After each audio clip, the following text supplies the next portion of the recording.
I woke up to the sound of a voice I will never forget. It was the winter of 1975, and I was lying in my old bed, surrounded by my favorite fairy tale books and the drawings I made with my mother. I couldn't believe it. I was 5 years old again. In my past life, this was the moment everything fell apart.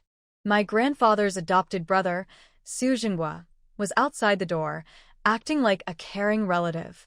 He was trying to trick my mother into selling our family's treasures so we could move to Hong Kong. But it was all a lie. He didn't want to help us. He wanted to steal our wealth and sell us to human traffickers. In that original life, my mother believed him. To save me, she eventually had to hide me in an old temple and run away to distract the people chasing us. I never saw her again. I spent years suffering as a child bride, starving and living like an animal, while my mother was falsely accused of crimes and eventually took her own life in despair. Even my father, a man named Jean Siding whom I never really knew, died seeking revenge for us.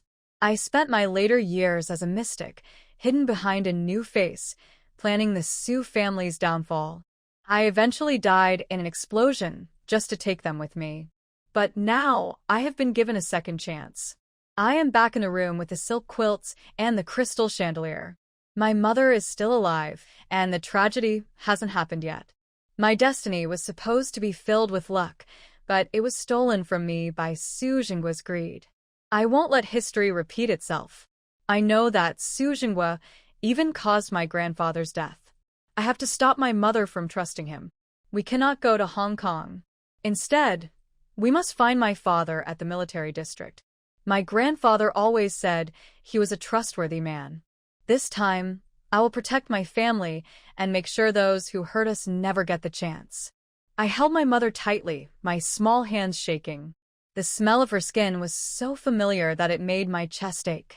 In my past life, I spent years alone, even digging a hole next to my parents' graves just to feel close to them.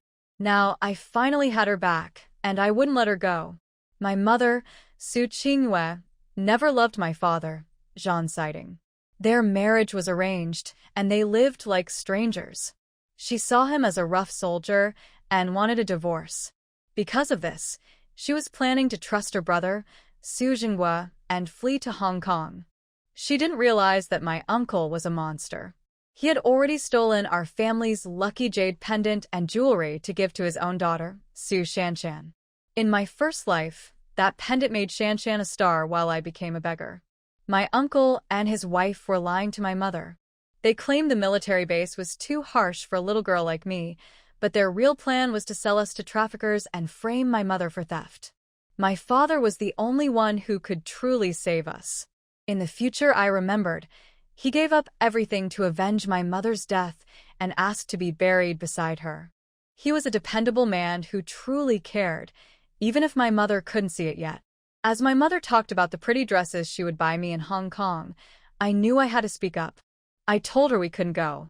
I told her the truth. I saw my uncle standing by when my grandfather had his heart attack. He didn't try to help. He just watched him die so he could take our money. My mother was terrified. She couldn't understand how her 5-year-old daughter knew such dark secrets, or why my eyes were filled with so much anger. She asked me how I could possibly know these things.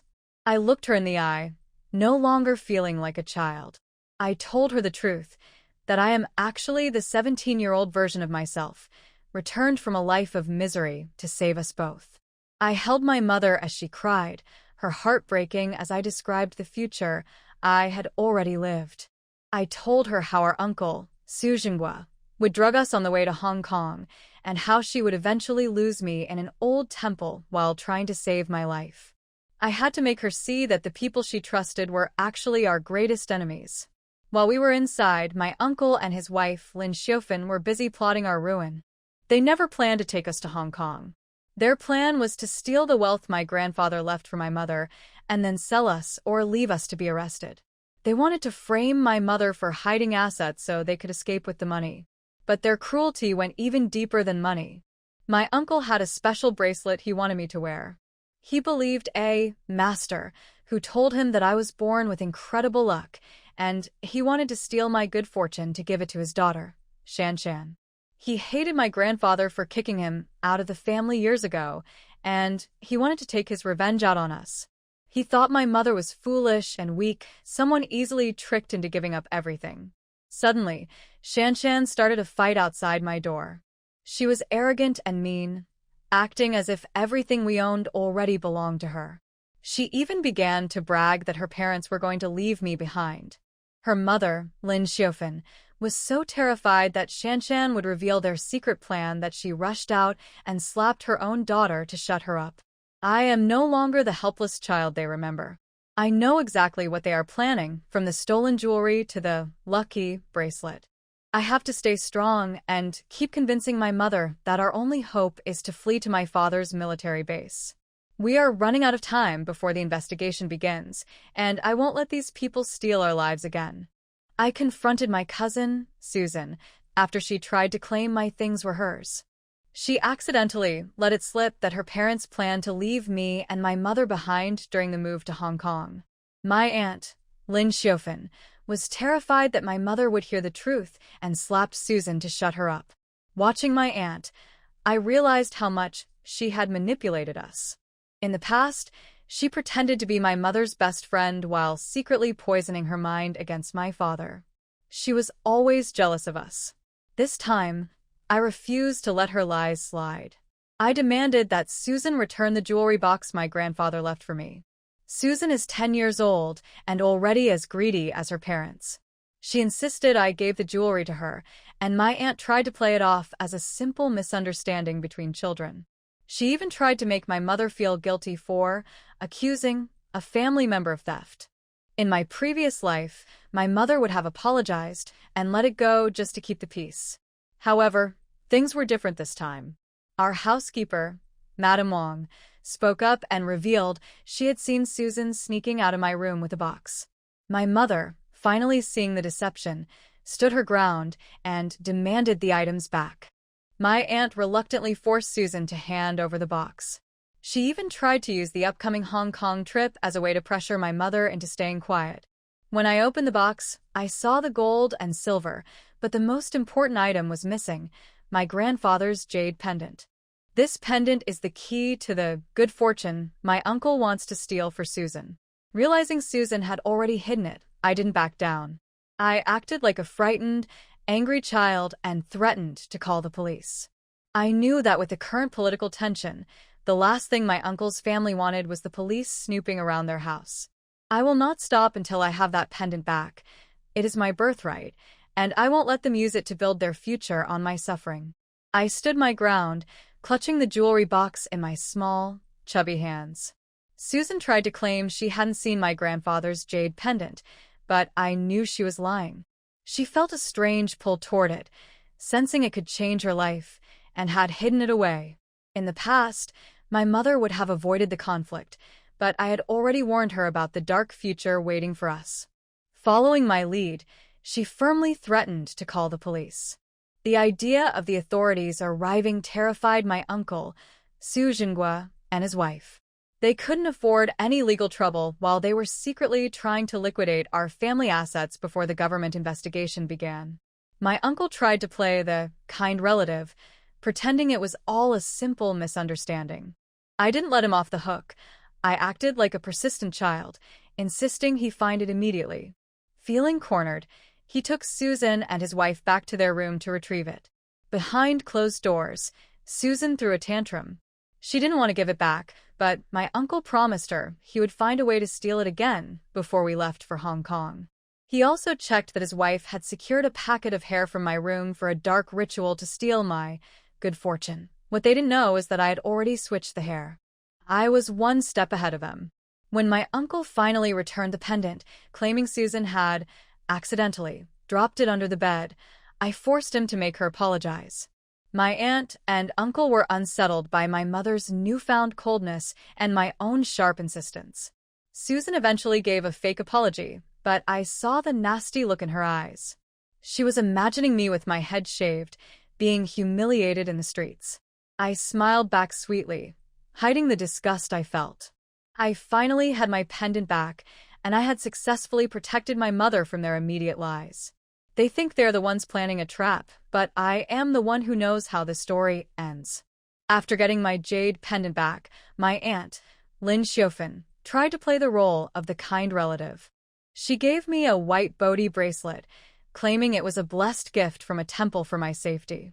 To my mother, it looked like a beautiful piece of jewelry, but I could see the dark, evil aura swirling around the beads. My birth details were carved into them. It was a cursed charm designed to steal my good fortune and leave me in misery. In my past life, this trap worked and my destiny was stolen. But this time, I smiled and accepted it. I needed them to believe I was falling for their plan. Once we were alone, I explained the danger to my mother. She was horrified. She finally realized that the people she had helped and trusted for years were monsters. I told her there was only one way to survive. We had to find my father at the military base. Although she still had painful memories of their marriage, she chose to trust me. We agreed to keep our plan a secret and prepare to leave. But I wasn't just going to run away. I wanted to strike back. I used my own blood to draw a powerful counter curse on the bracelet. As I spoke the word, break, golden light crushed the dark mist. The impact was immediate. Far away, the evil mystic my uncle hired was performing a ritual to steal my life. Suddenly, his charms caught fire, and a dark mist rotted his flesh. He was left broken and decaying in his room, a victim of his own cruelty.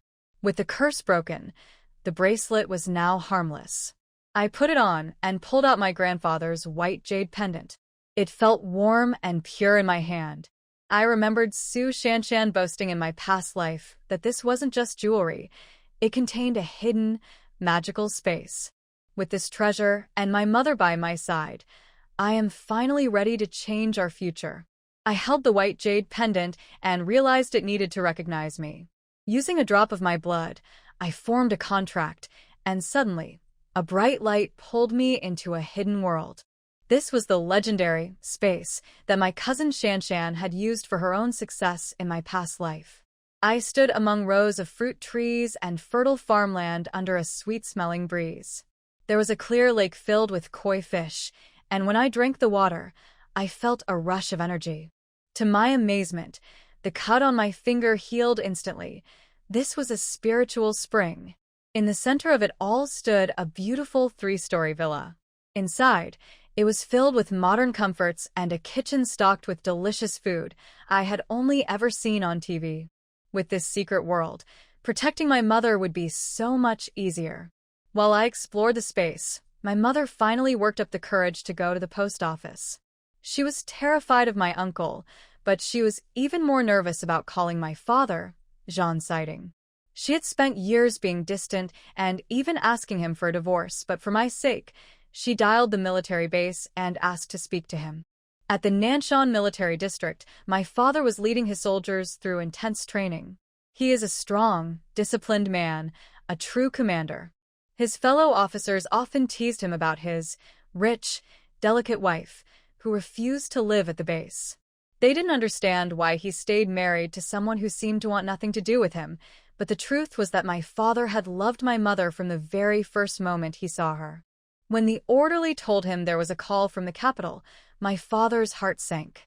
He assumed my mother was calling to finalize the divorce. He almost told the orderly to say he was busy, just to avoid the pain of hearing her leave him forever. However, his protective instincts won out, and he headed toward the phone. On the other end, my mother waited in the quiet office, her heart racing. She had rejected him so many times. She was terrified that this time, he might be the one to turn her away. After hearing my warnings, my mother finally called my father, Jean Siding. He was shocked. He expected her to ask for a divorce, but instead, she told him we wanted to join him at the military base. He was so happy he could barely speak, promising to handle the paperwork immediately and come to pick us up. For the first time, I saw my mother acting with strength, determined to protect our future. At the base, my father was a changed man. Usually serious and strict, he couldn't stop grinning. His commander approved a small 2-story house for us, even though the neighbors are known to be difficult. My father didn't care. He just wanted a home where my mother wouldn't have to climb stairs. His fellow soldiers are all gossiping about his capitalist wife, wondering if a delicate woman like her can survive the harsh military life. They don't know that my mother is finally waking up. While my father prepared for our arrival, my mother took a bold step. She went to the local office to get our travel papers in secret. Then, she did something I never expected. She went to the youth office and signed up Lin Xiaofan to work in the countryside. She chose Ning Province, a place famous for its deserts and bitter cold. By using my aunt's own greed and deception against her, my mother ensured that the woman who tried to ruin us would be sent to a place where she can no longer cause trouble. My mother felt a bit guilty, but she chose to be harsh to ensure my safety. Meanwhile, I used a tracking charm to follow my uncle to a secret villa where he hides his stolen goods. Being a 5-year-old makes spying difficult. I actually had to crawl through a dog hole in the wall to get inside. Once in the yard, I found a large white guard dog, but it was being distracted by a friendly black dog. I may be small, but I am determined to take back every bit of wealth my uncle stole from my grandfather. I found a way into my uncle's secret villa through a dog hole, and luckily, the guard dogs ignored me. Using the lock-picking skills my master taught me in my past life, I slipped inside. I was shocked by what I found. The house was filled with my grandfather's most precious treasures, rare ceramics, famous paintings, and ancient vases. My greedy uncle had stolen a nation's worth of wealth and hidden it here. I didn't hesitate. I used my spatial power to collect everything. I cleared out the study and then moved to my uncle's bedroom. There, hidden under an inappropriate book, I found the most important thing: documents proving his hidden assets. This evidence is exactly what I need to finish him. Next, I discovered a secret passage behind a bookshelf. My eyes nearly popped out at the sight of the room beyond. It was filled with large boxes of gold bars and a glowing pearl larger than my palm. There was even beautiful blue and white porcelain. I took every single coin, pearl, and gold bar. I felt so satisfied knowing that when he tries to move his wealth to Hong Kong, he will find nothing but empty air. After locking everything back up, I squeezed out through the dog hole and headed home. I didn't realize that a group of hungry teenage boys was watching. They thought they could get rich by stealing from greedy capitalists and tried to use the same dog hole. However, their chubby friend got stuck halfway through. The guard dogs, who were quiet for me, went wild and started barking at them. The noise attracted the police. The boys' friends ran away, leaving the stuck boy behind to be caught. When the police pulled him out, he immediately told them about the others. Because the villa belongs to the Su family, the police called our house right away. When my aunt, Lin Xiaofan, answered and heard about the break-in, she nearly fainted. She thinks she's losing her stolen fortune to thieves, but she has no idea that it's already safe in my secret space. I followed my uncle, Su Jinghua, to a smoky tea house by the docks. Using an invisibility charm, I watched him meet with Sang Biao, a terrifying local thug with a scarred face. I felt a chill as I listened to them plot. My uncle was willing to give Sang Biao half of his stolen assets, but the thug wanted more. He wanted my mother. It was sickening. My uncle didn't even try to protect his own sister.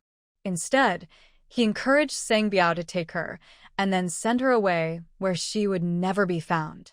He even asked Sang Biao to quietly deal with a boy who might cause trouble. For his loyalty, Sang Biao showed his true nature by burning my uncle's hand with a cigar just to show who was boss. I felt no pity for my uncle, but I knew I had to act fast. These were the same men who destroyed my life before. I slipped away to the docks and found the cargo containers filled with my uncle's wealth. While the guard stood right outside, I used my small knife to sneak into a container. Inside, I found mountains of gold bars and my grandmother's priceless jade and ruby jewelry set, the very same set I saw Su Shanshan wearing at her wedding in my past life. I moved through the boxes like a ghost, storing 10 boxes of gold and crates of antique paintings into my secret space. I made sure to leave the boxes looking untouched so they wouldn't realize they were transporting empty air. As I was leaving, I heard a child sobbing from a nearby orange container. I overheard the guards talking about a boy from the Gu family. The Gu and Su families have been friends for generations, and I realized this boy was Gu Chen. His family had already paid a massive ransom, but Sang Biao never planned to release him. He wanted to sell the boy overseas as revenge against Gu Chen's father. In my previous life, the Gu family fell apart after their grandson disappeared. Now I know the truth. He didn't just get lost. He was stolen. I am only 5 years old, but I have a secret space and the power of a second chance. I cannot just take the gold and leave a friend behind. I found out that Sang Biao is even more evil than I thought. Not only did he steal 1,000,000 yuan from the Gu family, but he also reported them to the authorities to destroy them. My grandfather's old friend, Mr. Gu, was heartbroken and desperate. His own nephew, Gu Lang, was even secretly hoping the boy would die so he could inherit the family fortune. I knew I had to act fast. I found a way to send secret letters to Mr. Gu and the city's powerful party secretary, Zhao Daqing, whose daughter had also been kidnapped. To prove the truth, I included a button from Gu Chen's clothes and the secretary's daughter's unique hairpin in the envelopes. My plan worked perfectly. Secretary Zhao was furious and ordered the police to surround the entire dock immediately. Meanwhile, at the tea house, things turned violent. Sang Biao suspected my uncle of leaking the news and had him beaten. When Mr. Gu arrived at the dock to save his grandson, the thugs captured him, broke his ribs, and tied stones to him, planning to throw him into the sea. Sang Biao was terrified because he realized he had kidnapped the wrong person, the secretary's daughter, and he ordered his men to destroy all evidence by shipping the children away or killing the witnesses. Using my invisibility charm, I slipped onto the boat where they held Mr. Gu. I gave him some of the spiritual spring water from my secret space to heal his broken ribs and keep him alive. He thought he was dying, but I made sure he stayed strong. The police are closing in, and the deputy chief is panicking, trying to cover for Sang Biao. They think they can just make the children disappear and hide their crimes, but they don't know that I am here. I've already set the trap by bringing the most powerful man in the city and the police right to their doorstep. Now, I just need to make sure every single child is safe before the chaos begins. I knew I had to act quickly to change the tragic future. In my past life, the secretary's daughter, Zhao Yao, died a terrible death, and her father was so heartbroken he took his own life. I couldn't let that happen again. Even though I have the body of a 5-year-old, I have the skills of a master.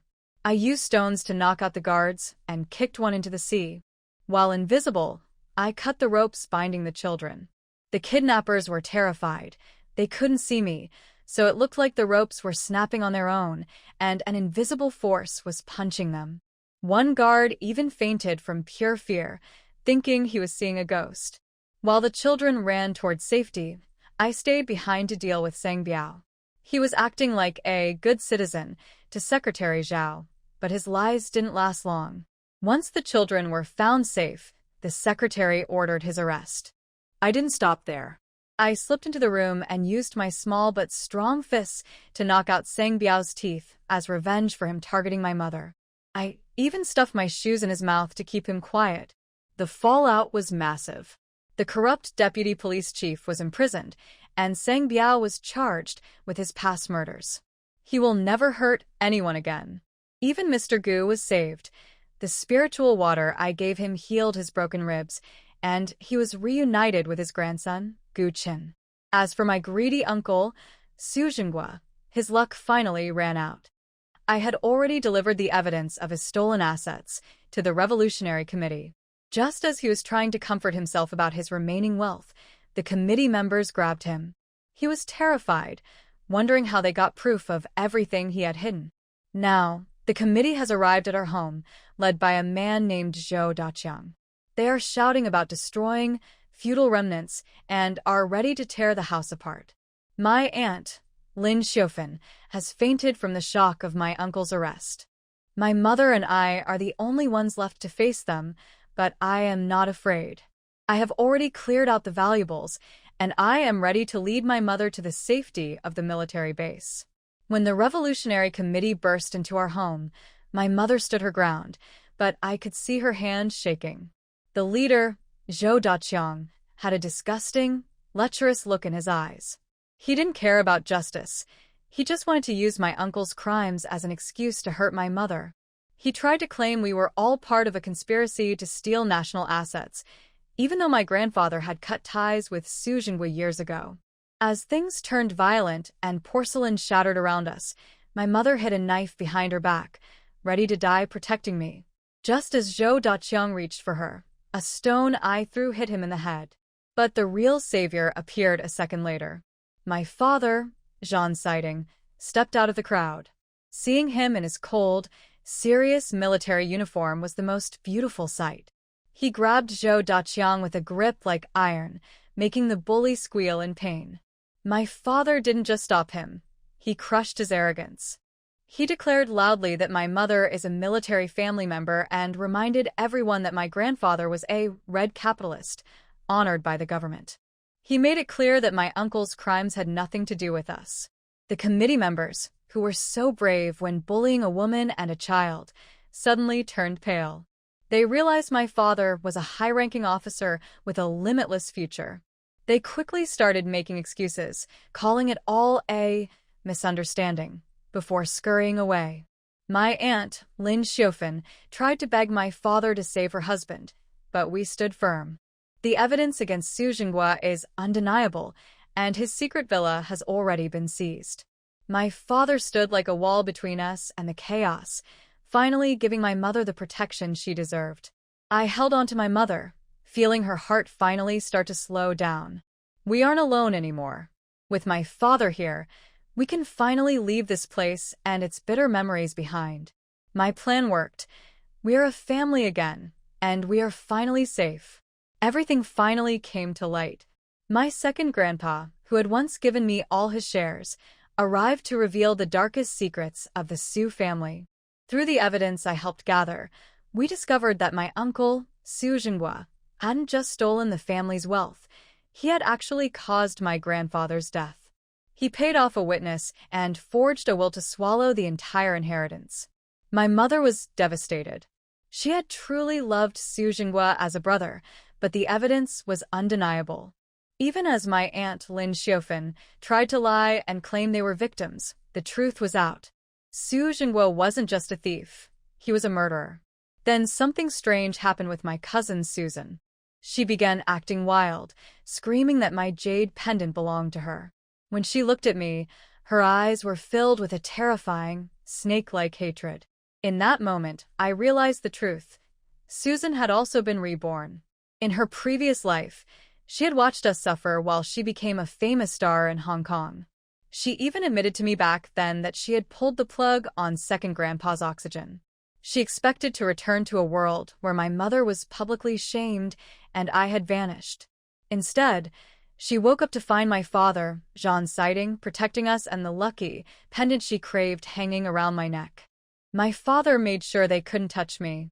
He tossed Susan back to her mother and had them both kicked out of the house.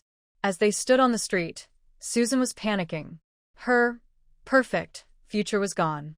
She thought that by coming back to life, she could just kill me and take everything, but she didn't realize that I was the one pulling the strings this time. Every move they made had been predicted and blocked. My aunt was left crying over her husband's arrest, while Susan realized that the life of luxury she remembered was slipping away forever. We aren't the helpless burdens they can discard anymore. We are a family, and with the evidence in the hands of the police, justice is finally being served. I can see that Susan is finally realizing that I was reborn too, and that I returned even earlier than she did. She's filled with regret for telling me so many secrets in our past life, but it's too late now. She still thinks she has stolen my lucky fate, but I can tell her luck is already running out. While she was bragging to her mother, a crow flew over and dropped a mess right on her head. It was a small sign of the misfortune coming her way. Since my uncle was arrested, Susan and her mother have been forced to move into the crowded, drafty house of the Lin family. Her relatives don't want them there, especially after hearing that my uncle is in legal trouble. Susan is miserable. She used to live in luxury, and now she is treated with disdain. She is desperate to get my jade pendant back, but with my father, Jean Siding, protecting me, she can't get anywhere near it. While they were suffering, my mother told me a secret. She admitted that she was the one who signed Lin Xiaofan up to go to the countryside. She felt a little guilty for being cunning, but I told her she was amazing. I explained that we aren't hurting people for no reason. We are just fighting back against those who tried to destroy us. Seeing her smile made me so happy. My gentle mother is finally learning to be strong. To give my parents some space, I pushed my father into the room with my mother and closed the door. I want them to fix their relationship so we can be a real family. I watched from the yard as they finally started to talk. My father was nervous, but when my mother let him hold her hand, I knew there was hope. I spent the afternoon sitting with my second grandpa. He looks so much like my own grandfather that it makes my heart warm. Because I told him where to find the servant my uncle bribed, he was finally able to get justice for my grandfather's death. We have cleared out the traitors, reclaimed our treasures, and found a protector in my father. Soon, we will leave for the military base, leaving the shadows of the past behind forever. Her second grandpa immediately sent someone to bring that person back, making him an important witness. This was the key evidence to prove Su Jinggua's guilt. Her second grandpa was very curious why a 5-year-old child like Su Tang knew the whereabouts of that witness. He felt that this little girl didn't seem like a typical 5-year-old, especially her eyes. They lacked the innocence of a child, but had the calmness only adults usually have. Your mother decided to follow the army with Si Ting? Her second grandpa asked. Yes, Sultan nodded. That's good. At this time, only your father can protect you and your mother. Qingyu has thought it through, which is good. Second grandpa, why don't you come with us too? Su Tang patted her grandpa's leg. Her grandpa was amused and said, "Little girl, I'm already quite old. I don't want to move around anymore. I'll stay here. When I pass away, I want to be buried with your grandma. You're still young, but you're smart. Your father is someone you can trust for life. If you and your mother follow the army, I'll feel at ease." Her older brother is most worried about Qingyu and Su Tang. If he knew Qingyu was willing to follow the army, he would be very happy. Su Tang nodded and said, "I understand." After a pause, she blinked and asked, "Second grandpa, why don't you ask me about that thing?" Her grandpa knew what she meant and chuckled. Everyone has their secrets. Even our Su little girl has her own secrets. Su Tang's heart moved. I have to say, her grandpa sees through things very clearly. The old man looked at Su Tang with loving eyes and gently patted her head. The conditions in the military area are definitely not as good as in Beijing. Here, take these. He took out a cloth bag from his pocket. It was something he had prepared long ago. Su Tang opened it and saw a stack of money, all in large bills. There were also ration tickets, oil coupons, cloth vouchers, and industrial coupons. No matter what happens, the Su family will always be your home. If you're feeling upset, come back home. Grandpa will take care of you. Grandpa. Seeing these things, tears welled up in Su Tang's eyes. She hugged the old man's arm. I can't bear to leave you. Foolish girl, there's nothing to be sad about. If you miss Grandpa, just write a letter. When I have time, your dad can bring you back to see me. I heard Nanshan by the sea is fun. Fishing, collecting shells, it's really interesting. The old man's rough hand wiped away her tears, full of tenderness. Okay. When I get there, I'll call Grandpa. Su Tang nodded, holding the cloth bag. Then she took out an apple and placed it in the old man's chest. Grandpa, eat this. You eat, Grandpa's not hungry. I have more. Su Tang then took out 2 more apples from her pocket. The old man was surprised. How did this little girl hide 2 big apples in her pocket? Those apples were bigger than her face. She took a big bite, just slightly scratching the skin. The old man laughed loudly. Seeing Su Tang's bright eyes, he also took a bite. His eyes immediately lit up. He had never tasted such a delicious apple before. It was completely different from the apples he used to eat. It was sweet, juicy, and the juice burst in his mouth. Most importantly, after eating it, he felt much lighter. Unconsciously, the old man finished the apple. He had a small scar from a past injury on the battlefield, and a bullet still remained inside his body. It didn't threaten his life, but it would hurt during rainy weather. Recently, the pain had returned. Although he was used to it, after eating this apple, the dull ache disappeared. Su Tang had taken the apple from her space, where the fruit trees were nourished by spiritual springs. The spiritual spring could strengthen the body, detoxify, and the fruits grown with its help also had similar effects. Since it was confirmed that Susan Shan had been reborn, although Mom had already signed Lin Xiaofan up to go to the countryside, she still couldn't stop worrying about second grandpa. Because Su Tang suddenly remembered that in the previous life, the second grandpa was the one Susan Shan had caused to die. In the last life, only Susan Shan remained from the Su family. When she returned to inherit the second old master's estate, she had turned off second grandpa's oxygen tube. Although Lin Xiaofan was already preparing to go to the countryside, Susan Shan was reborn, and she might do something unpredictable. Second grandpa, you must be careful of Susan Shan, Su Tang warned. Susan Shan is not a good person. No matter how pitiful she pretends to be, don't believe her words. Okay, grandpa will listen to Tang Tang, second grandpa nodded. He already didn't like that girl Susan Shan. The next morning, Zhan Siding took Su Qingyue and her daughter to the department store to buy some essentials. Some things weren't available at the military supply store. Zhan Siding was also worried that his wife and daughter might not be used to it, so he bought everything in Beijing. Su Tang felt that after last night's time together, her parents' relationship seemed to have warmed up quite a bit. In the following days, whenever she had a chance, Su Tang would go to the yard to play, creating opportunities for her parents to be alone together. In the afternoon, Su Tang saw a shadow sneaking around in front of the Su house. When she went downstairs, she heard a dog barking. The person hurriedly left in a panic. From the back view, it was Lin Xiaofan. Such a sneaky thief. Su Tang clenched her fists. When she reached the gate, she saw a big black dog rushing toward her. Su Tang was startled, but luckily, the big black dog didn't attack her. Instead, it stopped in front of her, wagging its tail eagerly. Are you the big black dog from that day? Su Tang was delighted to see a patch of white fur on the dog's back. That day, when she went to move Su Jingguo's belongings, it was this big black dog that used a charming trick on that white dog. Even the white dog didn't bark at her. Su Tang patted the dog's head. Are you here to find me? Woof woof woof. You're really here to find me. Su Tang was very happy. It seemed she had a special bond with this dog. But unfortunately, I'm about to go to the military area. Su Tang sighed. Suddenly, she thought she could put the big black dog into her space. However, she had never kept living creatures before, so she wasn't sure if it would work. Woof woof woof. Dahei's eyes are full of excitement. He gently nuzzles Su Tang's small hand, careful not to hurt her with too much force. But it seems Su Tang doesn't recognize him anymore. Dahei wags his tail eagerly, his eyes shining like stars.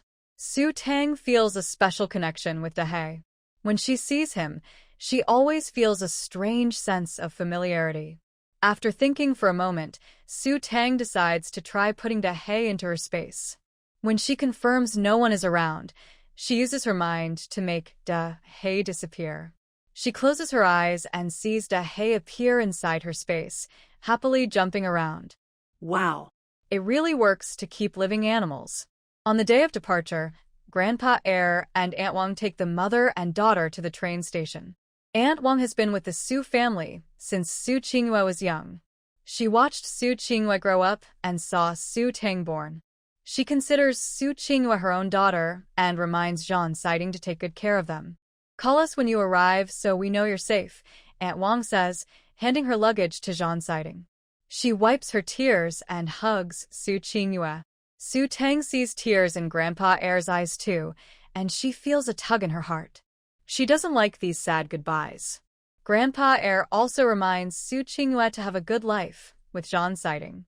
If she feels upset, she can come back. The home is always here for her. At the station, Su Tang senses her mother feels sad. She holds her mother's hand, and seeing her daughter relaxes Su Qingyue's mood.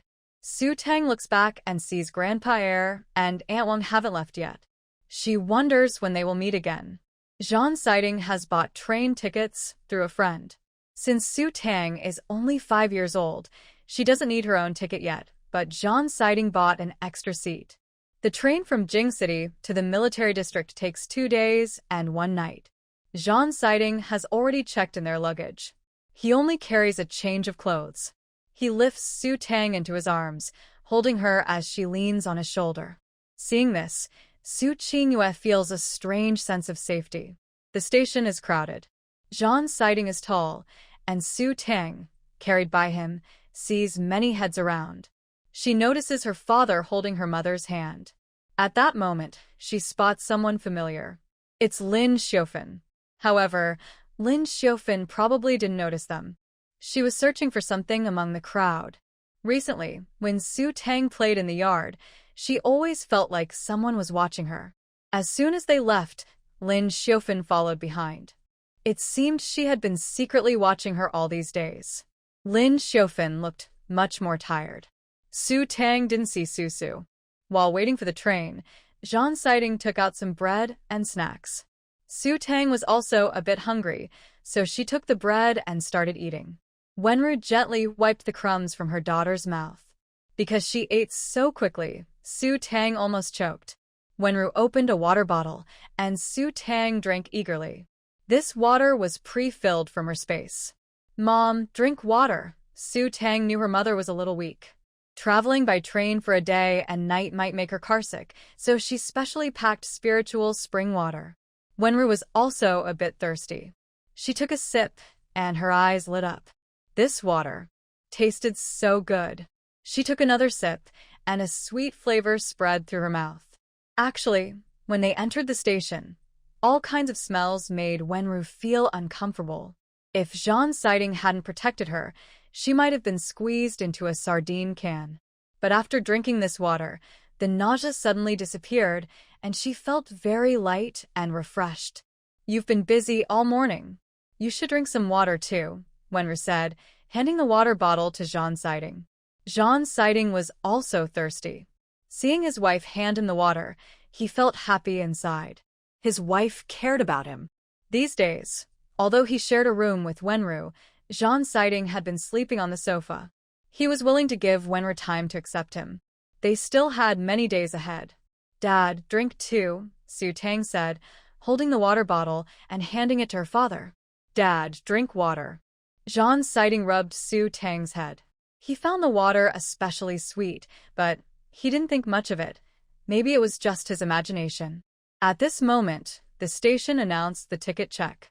Zhan Siding held Su Tang with one arm and held Wenru's hand with the other. He also carried their luggage, which Wenru wanted to take. Zhan Siding smiled and said, "Not heavy. If I had 2 more daughters, I could still carry them." Wenru blushed and lightly patted Zhan Siding. He held her hand even tighter. Holding his wife and daughter close, he arrived at the ticket gate, handed over 3 tickets. The staff looked up at Zhan Siding and thought, what a perfect family. Zhan Siding's strong presence contrasted sharply with Su Qingyue's gentle softness. The child was chubby and adorable, making the family look like they stepped out of a movie. The staff couldn't help but glance a little longer, thinking they were such a perfect match. They marked the tickets for inspection. Then Zhan Siding led his wife and daughter onto the platform. "Su Qingyue, you wicked woman. You've ruined me." Lin Xiufeng stormed out of the crowd, eyes wide with anger, grabbing Su Qingyue's arm and shouting, "You revenge me. Why did you sign me up for the countryside? You even reported your brother. What are you planning, Su Qingyue? You won't have a good life." Zhan Siding grabbed Lin Xiufeng's arm and pushed her back a few steps. She trembled like a madwoman, shouting, "Zhan Siding, do you know how evil this woman is? You, a company commander, married a rich girl. And she's so wicked. Did you know Su Qingyue tricked you? She used my ID to sign me up for the Northwest. Why didn't you go yourself? You heartless woman." Lin Xiufeng cried out in despair. She knew her plans to go to the countryside were set, and there was no way to change them. Her world felt like it was falling apart. Why could Su Qingyue go with Zhan's sighting to the army while she was left in such a mess? People nearby, hearing the gossip, immediately pricked up their ears. They couldn't believe this woman, who looked gentle and pretty, could be so malicious. Signing someone up for the countryside was one thing, but the Ganqing region was so poor. Did she have to risk her life? I don't need to hear from you what kind of person my wife is, Zhan Sighting said coldly, holding Su Qingyue's hand. What did Su Qingyue tell you to deceive you? Lin Xiufeng sneered. Sooner or later, this woman will ruin your future. Su Qingyue clenched her fists. Before she could speak, Su Tang jumped down from Zhan Sighting's side. You all caused Grandpa's death, tampered with his will, transferred his property, and now you want to blame my mother for it. Who is truly wicked? Su Tang said angrily. Su Qingyue was moved by her daughter. Lin Xiufeng, I considered you a good friend, but you want to ruin me. You're a mean person. Lin Xiufeng raised her hand to slap Su Tang, and the slap was about to land on her face.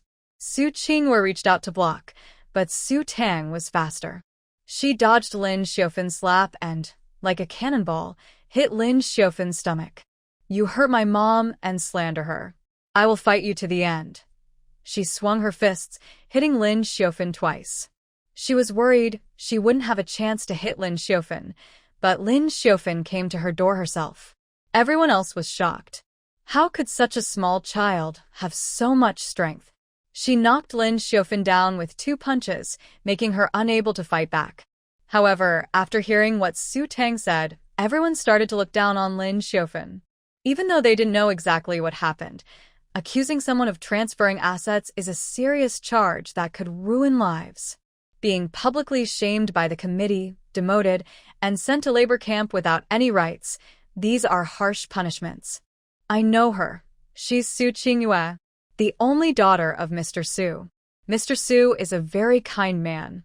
Years ago, he donated half his assets to the country. He has always done good deeds. During the famine, he saved many people. But unfortunately, good people don't live long. A man about 50 years old sighed. Mr. Su adopted a treacherous person who caused his death.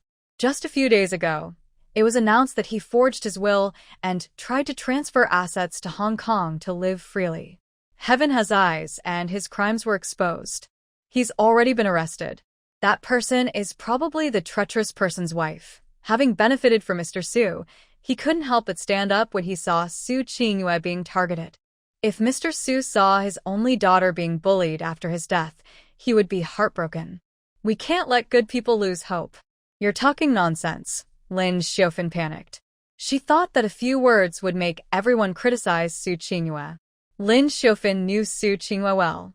Her upbringing made her unwilling to defend herself, and she felt uncomfortable doing so. But she didn't expect Su Tang, this little girl, to turn the situation around with just a few words. Especially when she punched her just now, her gaze made Lin Xiufeng feel uneasy. It turns out she is old Master Su's daughter. No wonder she looks so familiar. This person is probably the wife of Su Jinghua, that ungrateful man. His husband was sent to reform through labor, yet she still dares to come out and show off. How can Lin Xiufeng speak so much with just her mouth? When she saw the officer coming to arrest her, she quickly ran away in a hurry. It's okay now. I will be here for you in the future. Zhan Sighting softly comforted his wife. Su Qingyue nodded, her tense expression easing a little. She gently shook her head and said, Sighting, thank you. Su Qingyue didn't expect that the person she once resisted would stand up for her at this moment, just like her father. Her feelings were complicated. First, she was leaving this land, and second, she was following Zhan Sighting with the army, uncertain about the future. But luckily, her daughter was with her, which made Su Qingyue feel a bit more at ease. At the platform, the train was quietly stopped on the tracks, with white steam constantly coming out of the engine. Zhan Sighting found the carriage, helped Su Tang onto a seat by the window, and placed the luggage on the top rack. Then, he took the kettle to get water. His movements were very skillful. Throughout the journey, Su Qingyue didn't do anything. Even the child was carried by Zhan Sighting, and the luggage was also handled by him. Su Qingyue felt a little embarrassed. Let me do it. Su Qingyue thought she should share some of the work. Seeing her delicate face, Zhan Sighting smiled and said, no need. I can handle these. Just watch Tang Tang. Zhan Sighting didn't mind his wife's distance and said with a smile. As the train slowly started moving, Su Tang leaned against the window, watching the scenery gradually retreat outside. Her heart was full of feelings. She knew her new life was about to begin, no longer as tragic as in her previous life. At that moment, Su Tang saw a familiar figure, Su Shanshan. She was standing on the platform, glaring at Su Tang with resentment. The two made eye contact. It seemed Su Shanshan already knew she was reborn, but that didn't matter anymore. Zhan Sighting returned with the water kettle, sat by the bed, and poured a glass of water. Qingyue, drink some water, he said, then poured another glass for Su Tang. Tang Tang. Su Tang took the water and held it in her hands. She heard her mother and father thank each other. Qingyue, Zhan Sighting said with some helplessness. He told his wife many times that she didn't need to keep thanking him, but his wife had a poor memory. Su Qingyue remembered Zhan Sighting's words and blushed. I forgot. It's okay. Just remember next time. There'll be plenty of time to fix it later, Zhan Sighting said with a smile. Seeing that his daughter's hair was uncombed, he took out a small comb from his pocket and skillfully combed her hair. Su Tang was speechless. This dad seems to only know how to do high ponytails. And he did 2 of them. Looking at the reflection in the window, Su Tang felt even more speechless. Dad, does it look good? It looks good, Zhan Sighting replied with a straightforward, masculine taste. Su Qingyue was curious about how Zhan Sighting knew how to braid hair so skillfully. Although it wasn't very pretty, a leader like him, who braids his daughter's hair, if his comrades found out, their eyes might pop out in surprise. Ahem, last time I wanted you and Sugar to follow the army, right? Before that, I practiced for a long time, trying to braid my daughter's hair. But later, it didn't come in handy, so I got a bit rusty. Zhan Sighting looked at Su Tang again. Once I learn a few more styles, I promise Sugar will be the prettiest girl in the military district. Dad, are there kids my age? Su Tang asked curiously, her big eyes full of wonder. Yes, there are many children around your age, Zhan Sighting nodded. I'm sure Sugar will make new friends very soon. Old Zhao's daughter is pretty good. She's 2 years older than you. When the time comes, Dad will take you to meet her. Old Zhao often boasted about how wonderful his daughter was, such a caring little girl. But, Zhan Sighting thought, none of them could compare to his Sugar. Okay, Sutang Nadid. Zhan Sighting suddenly remembered a few little troublemakers in the family compound. He felt a bit sad. What if his well-behaved daughter was bullied by those little brats? His heart, as an old father's, was almost clenched tight. But now, Zhan Sighting would never have guessed that his daughter was actually the real little troublemaker, so long as she didn't bully others. Watching his daughter interact with Zhan Sighting, Su Qingyue felt unexpectedly happy and moved closer to him. Su Tang saw a young couple across from her, with an elderly grandmother nearby. She looked kind and gentle, but there was a faint black aura around her eyes. The old grandmother said, "These young couple are so loving it makes people happy just to watch." Girl, you are really lucky to have such a caring husband. Su Qingyue blushed slightly and shyly lowered her head. Zhan Sighting smiled and replied, "It's right to treat your wife well. Haha, but many people don't have your awareness," the grandmother said with a smile. Su Qingyue's face turned even redder. She gently nudged Zhan Sighting. Nearby, Su Tang unexpectedly ate a mouthful of dog food, a playful way to say she saw a sweet scene. She casually looked at the grandmother diagonally opposite, her eyes narrowing slightly. Since she was young, Su Tang could sense things others couldn't notice. Her master in her past life saw her at first glance and confirmed her talent in metaphysics. Later, by chance, she opened her spiritual eye and could see things normal people couldn't. Su Tang pretended to accidentally drop an apple, which rolled to the grandmother's side. She ran over to pick it up, approaching the grandmother, and felt a cold sensation. The grandmother helped Su Tang pick up the apple. "Here you go," She had lived so many years and had never seen such a big apple. "Thank you, Grandma," Su Tang said politely, taking the apple. Her gaze swept past the old lady, where a child about 1 or 2 years old was sleeping nearby. Beijing City isn't a starting station, but since she boarded the train, the child hadn't made a sound. "This little brother is really cute. Maybe your parents will have another little brother for you," the grandmother said with a smile. "Your parents are so good-looking. If they have a brother, he will definitely be as handsome as you." Su Tang nodded with a smile and looked at the child a few more times. It didn't seem like he was sleeping, but more like he was drugged. Could this grandmother be a human trafficker? Su Tang hated human traffickers the most. If it weren't for them in her past life, she wouldn't have lost her mother. She started to plan. She held the apple and returned to her mother. That evening, the grandmother took the initiative to chat with Su Qingyue. Su Tang suddenly felt the urge to pee and tugged at her father to go to the bathroom. Zhan Siding kissed his obedient daughter's cheek. "Qingyue, I'll take Tang Ding to the bathroom, okay?" Su Qingyue nodded. Zhan Siding carried Su Tang to the bathroom. The bathroom was connected to the carriage. When they were a bit farther away, Su Tang hugged her father's neck. "Dad, do you think that old grandmother is a little strange? Did Tang Ding find out something?" Zhan Siding noticed that his daughter had been watching the old lady and asked curiously. "I think that old lady is a human trafficker. The child beside her looks like he's been knocked out," Su Tang said seriously. The black aura around the old lady was filled with resentment. It was a grudging resentment. That's why it stayed around her, and the child lying nearby hadn't woken up since. A 1 or 2-year-old child wouldn't normally sleep so deeply unless they had been given sleeping medicine, which explains the quietness. Hearing her daughter's words, Zhan Siding's face also grew serious. He didn't expect his daughter's observation skills to be so sharp. "As expected of my daughter," Zhan Siding nodded. "You go to the bathroom first. I'll handle this." "Okay, Dad." Su Tang nodded and went to the bathroom. In this era, the toilets drained directly connected to the railway tracks, and waste was flushed onto the tracks, making the train's paths very smelly. You could even see the tracks below through the drain. Su Tang quickly finished, washed her hands, and waited outside for Zhan Siding. Back in the carriage, Su Tang found that the old lady was gone. Someone else had taken her place. Luckily, Su Tang had placed a tracking charm on her, and sensing with her spiritual power, she found the old lady wasn't far from here.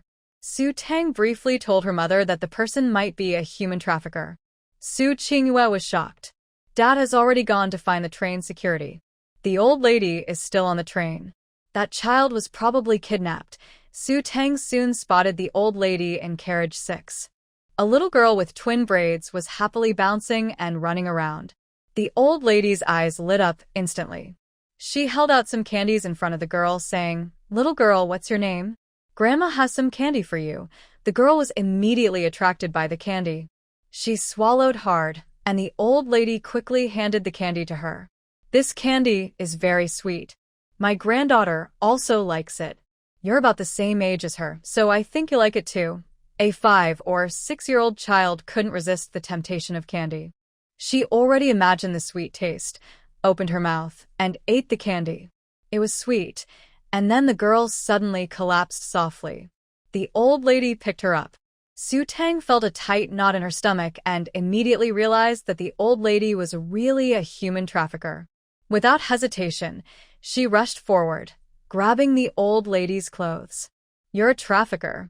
What did you give this little girl to eat? She just fainted. You're not her grandmother at all.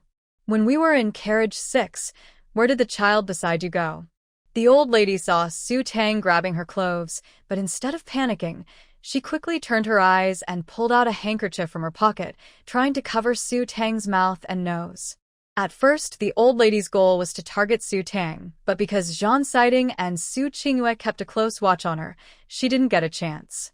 So she moved to another carriage, not expecting this brat, who came right to her door. Seeing the handkerchief, Su Tang immediately understood what the old lady was about to do. She stomped her foot hard, grabbed the old lady's arm, and pushed her back. The handkerchief fell to the ground. The commotion attracted many onlookers. Seeing so many people paying attention, the old lady, overwhelmed, sat down on the ground and burst into loud tears, crying loudly, "Everyone, please judge. My poor granddaughter got lost, and I finally found her. Now, this little girl says I'm a trafficker. I'm so old. How could I do such a terrible thing? Whose child is this?" She rushed over and pushed me, an elderly person. My back. Hearing the crying, some passengers went to help the old lady, showing puzzled expressions. Others whispered among themselves, not understanding the full story. This old lady doesn't look like a bad person. Whose child is she? So unruly. How can an old person like her push others? She's so old. How could a trafficker be that old? Yeah, whose kid is this? If they're not well behaved, they run out and push people. No manners at all. Do traffickers really act so openly? Seeing some people defend her and cry even harder, the old lady lifted her head, tears in her eyes, looking at Su Tang. "I only have this one precious granddaughter. She just bumped her head and fainted.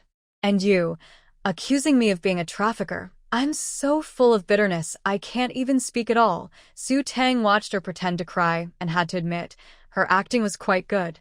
"Come on, follow me to find the train police," the old lady said, grabbing Su Tang's hand.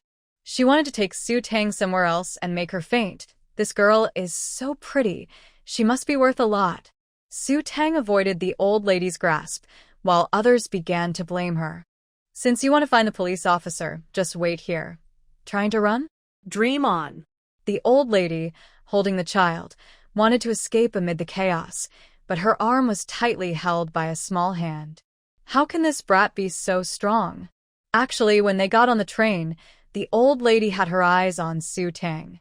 But John Siting and Su Qingyu kept a close watch on her, so she had to give up. If the police arrived, it would be hard to explain the child in her arms. "I won't argue with you about pushing me," the old lady snapped angrily. "You, child, why don't you know when to stop?" Su Tang refused to let go. "We're waiting for the police." At this moment, Su Qingyu arrived quickly and snatched the unconscious girl from the old lady. "This child is clearly unconscious. Just now in carriage 7, there was another child with you, also unconscious. You're a human trafficker." Everyone listened to Su Qingyu and looked at the old lady. Could she really be a trafficker? But she doesn't seem like one. The old lady's hand was held by Su Tang, so she could only watch helplessly as Su Qingyu took the girl away. Zhan Siting soon arrived with the police. He asked the people in the same carriage and learned that the mother and daughter were in carriage 6. When they entered, they saw many people here, so they pushed through with the police. Seeing the police arrive from afar, the old lady panicked. She jerked her hand away from Su Tang and suddenly pulled out a shiny dagger from her waist. Her cloudy eyes turned red as she lunged at Su Qingyu, but Su Tang was prepared. She kicked the old lady's leg.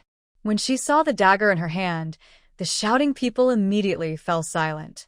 A young girl was behind them. Before everyone could react, the old lady grabbed her and pressed the dagger against her neck.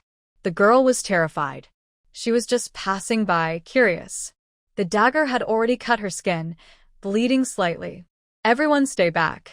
If anyone comes closer, I will kill her." The old lady's voice sharpened with fear, echoing through the narrow carriage. Su Tang protected her mother behind her. Su Qingyu still held the unconscious girl. Everyone's hearts were pounding with worry. Seeing the scene, the passengers were so frightened they dared not make a sound. The noisy train suddenly became quiet. Only the sound of the train clattering along the tracks could be heard. Breaths grew rapid, and everyone stared in fear at the elderly woman and the young girl being held hostage. The blood had already stained the girl's blue blouse. The train police quickly responded. Zhan Siting signaled everyone to stay quiet and tried to calm the elderly woman. "Calm down first. Don't be impulsive. If you have demands, we can discuss them peacefully. Doing this will only make things worse. Killing her won't help you." Meanwhile, some police officers quietly approached, but the elderly woman noticed them. She held her dagger tighter, and the collar of the blue blouse was stained red. She looked fiercely at Zhan Siting.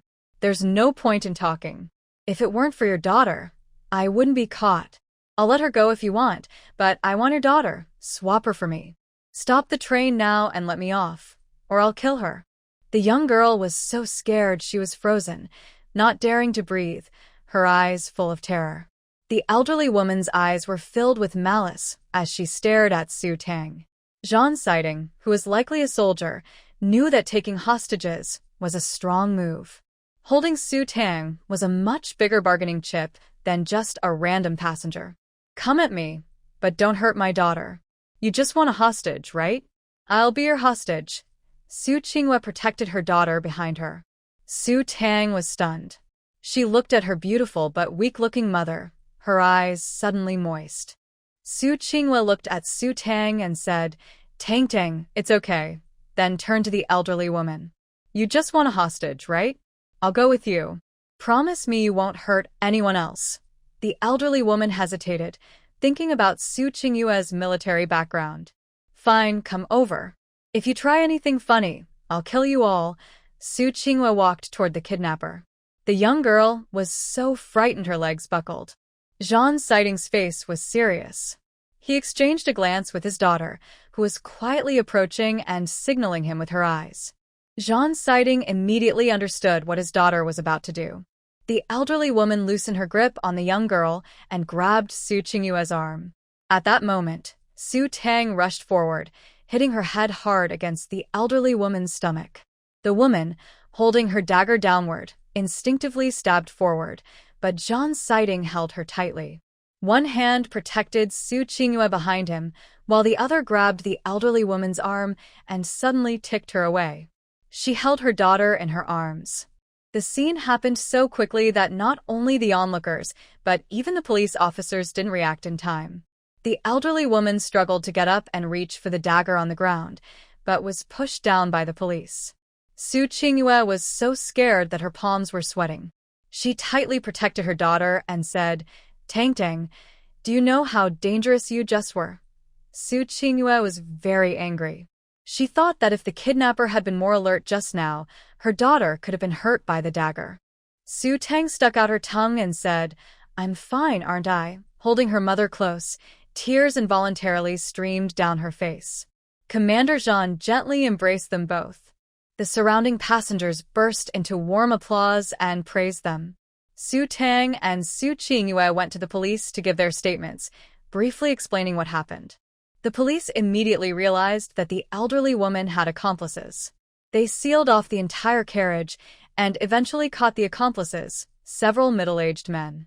These men had been lurking in train carriages for years, choosing to target children traveling alone. They would get off at the next station, meet with others, and then sell the children. When the kidnappers were caught, they hadn't reached the next station yet. The child who had been drugged hadn't been sent away yet. The police worked hard to find the child's mother, took her statement, and confirmed she was the child's biological mother. At the next station, the kidnapped gang was taken to the local police station.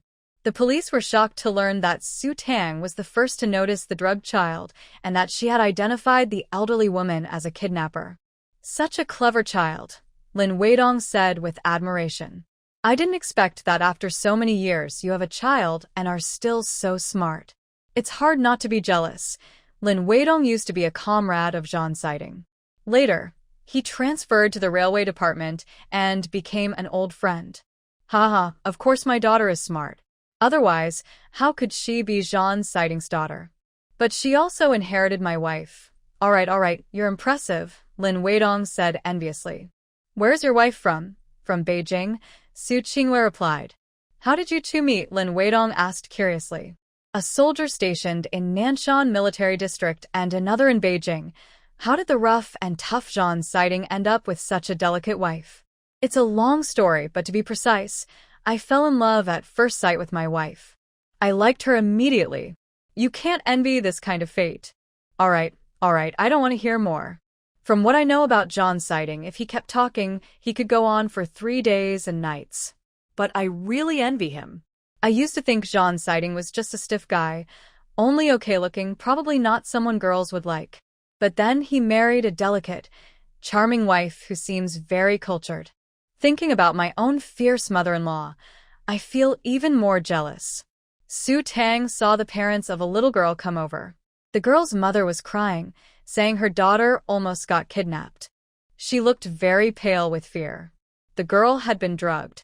Now she was awake, but still a bit confused. The police officer told her that a kind person saved her daughter. If not for that person, her daughter might have already been taken away by traffickers. The young couple brought the girl to thank her. "Thank you so much. If it weren't for you, I wouldn't know what to do. Thank you so much, big sister." The girl's mother held Su Qingyue's hand gratefully. She took out a pen from her pocket and crouched down, offering it to Su Tang. Su Qingyue wanted to refuse, but her mother said, "This is a small gift from me.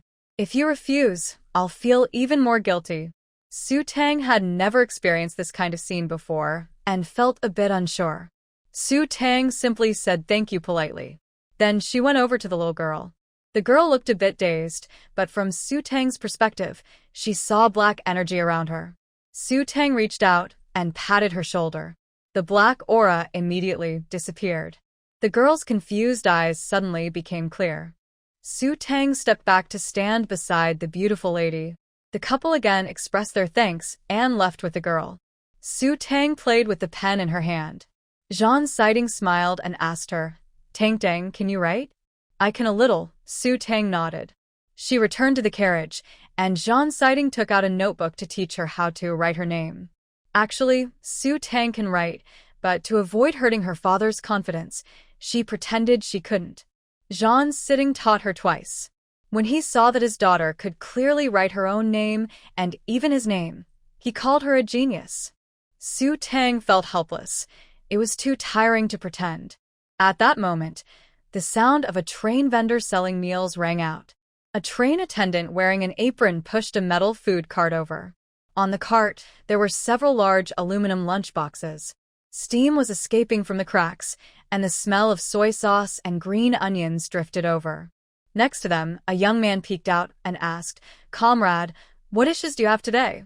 "One meat and one vegetable with rice, 3 cents. All vegetarian, 2 cents. The train attendant lifted the lid of a lunchbox to show the young man. Inside, there was stir-fried green beans with meat, with a little meat and a rich sauce soaking into the rice. On the other side was stir-fried shredded potatoes. The young man thought it was too expensive and didn't buy any. Zhan Siding took out 6 cents and bought 2 meals. The aluminum lunchboxes were still hot, so he wrapped them in cloth. He opened one to let it cool on the front panel. He handed one to Su Qingyue and opened the other for himself. He blew on it to cool it down before feeding his daughter. Su Qingyue was also hungry but had a small appetite, so she only ate half. Zhan Siding had just finished feeding his daughter when Su Tang, being a child, ate half a meal and already had a round belly. He affectionately patted her head, took a tissue from his pocket to wipe the oil from her mouth, then combined the 2 lunch boxes and ate everything clean. Nothing was wasted. "Thank you, Dad." Zhan Siding patted her head and said, "Silly girl. What are you thanking me for? I am your dad. From now on, you are not allowed to say thank you to Dad." He looked at Su Qingyue. Su Qingyue understood what Zhan Siding meant. "If you want something, just tell Dad. Dad will buy it for you, okay?" Zhan Siding hugged his soft little daughter, his heart melting. "If someone bullies you, tell Dad. I will help you fight them." "That might not be a good idea." Su Tang hesitated. "What's wrong with that? I am Zhan Siding's daughter. No one can bully me. If anyone dares to bully Tang Dang, I won't let them go first. You're spoiling her into a little tyrant," Su Qingyue said helplessly. "A little tyrant is the best," Zhan Siding said with a smile. Zhan Siding and Su Qingyue's eyes met. Su Qingyue unconsciously moved closer to Zhan Siding, while her daughter Su Tang pretended to sleep, squinting her eyes slightly. When she saw her mother leaning on her father's shoulder, she turned over. Su Qingyue was startled and saw that her daughter had just turned over and was facing away from them. She relaxed a little, and Zhan Siding held her close. Long ago, Zhan Siding fell in love with Su Qingyue at first sight. At that time, Su Qingyue's bag was stolen. Zhan Siding had just finished a meeting and saw her panicking. Her arm was hurt by the thief. Without hesitation, Jean Siding helped her get her bag back and took her home. That moment, Jean Siding was deeply captivated. He thought they would never meet again in this life. But later, at a dance party, he saw Su Qinghua again and felt his heart race. When he saw her with Yu Jing, their relationship seemed special. Jean Siding inquired about them and learned that Su Qinghua and Yu Jing were a couple. He kept this thought in his heart. Later, he accidentally overheard Su Qinghua arguing with Yu Jing. The reason was that the Qin family was being relocated, and Yu Jing wanted to marry Su Qinghua so they could be together forever. Old Master Su found out about this. Jean Siding didn't pay much attention to it, since Su Qinghua already liked someone else, and he and Su Qinghua wouldn't have a future together. But fate was strange. He agreed to a blind date arranged by his teacher, and it turned out to be Su Qinghua. Old Master Su was very pleased with Jean Siding, and they got married. Yu Jing was also sent away for reform. However, after marriage, Su Qinghua was always resistant to him, and Jean Siding respected her. Until one day, he received a transfer order. Although he knew Su Qinghua couldn't follow him, he still told her. Suinjue firmly refused. Later, after a drunken night, they had a relationship, and Su Tang was born. Jean Siding was overjoyed. Even though Su Qinghua still refused to follow him and even asked for a divorce, Jean Siding didn't want to give up. They had a daughter, and in this chaotic world, he couldn't rest easy. So he never agreed to the divorce, and now he felt all of this was worth it. After 2 days of travel, they finally arrived at Nanshan Military District. When they got off the train, Jean Siding's hair was messy and wild, looking like he'd been through an explosion. Adorably so. Su Tang rested on her father's shoulder, yawning and looking at the unfamiliar surroundings. She blinked her big, round eyes filled with excitement. Her new life was about to begin. The train station was still some distance from the military area. Commander Jean had already arranged for someone to pick them up, so as soon as they got off the train, Su Tang saw her uncle coming to meet them. Su Fani came to help carry their things. When he saw Jean Siding holding Su Tang in his arms, he was very jealous. He patted Jean Siding and said, "You really hide her well." His voice was full of envy. "Is this your daughter? She's so adorable. I'm so jealous. My 3 boys are almost tearing the roof off the house." "Hello, uncle," Su Tang said sweetly. I have prepared some nice things for you." Su Fani took a red envelope from his pocket and handed it to Su Tang. "This is a gift from uncle. I have 3 older brothers. When you get there, let them take you to play." "Okay, thank you, uncle." Su Tang nodded obediently. Su Fani and Su Qinghua greeted them. Su Qinghua nodded slightly, looking a bit uncomfortable. Jean Siding took out a water bottle and handed it to Su Qinghua. She took a sip and felt much better. Jean Siding first placed Su Tang in the back seat. After Su Qinghua sat down, he sat next to Su Tang, picked her up, and held her in his arms. He said to Su Qinghua, "The road might be bumpy. Rest on me." Su Fani was stunned.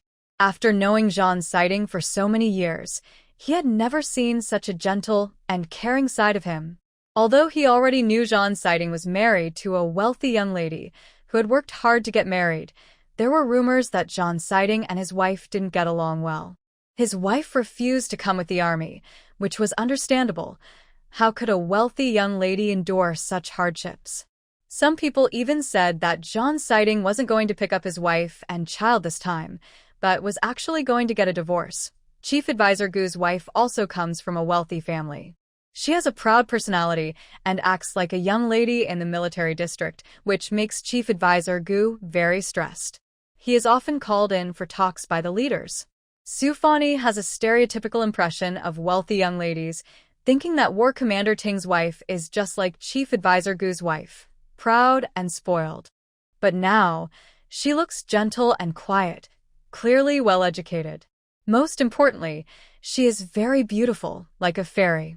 Whether she can handle the hardships of traveling with the army is uncertain.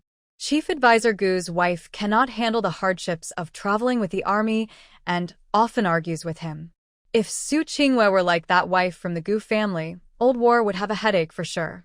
Su Qingyue is asleep, leaning on War Commander Ting's shoulder. Su Tang sees that her father doesn't dare move, afraid of waking her mother. She moves to the car window and leans on it. The road is muddy, with mountains and trees on both sides, as if circling around the mountains. Through the dense trees, Su Tang sees the endless sea. "Dad, can I go catch sea creatures?" Su Tang asks excitedly, already imagining barefoot walks on the beach collecting shells. "Let my 3 little rascals take you to catch sea creatures and pick shells," Su Fani replies. "Thank you, uncle. Such a good child." Su Fani feels a bit envious again.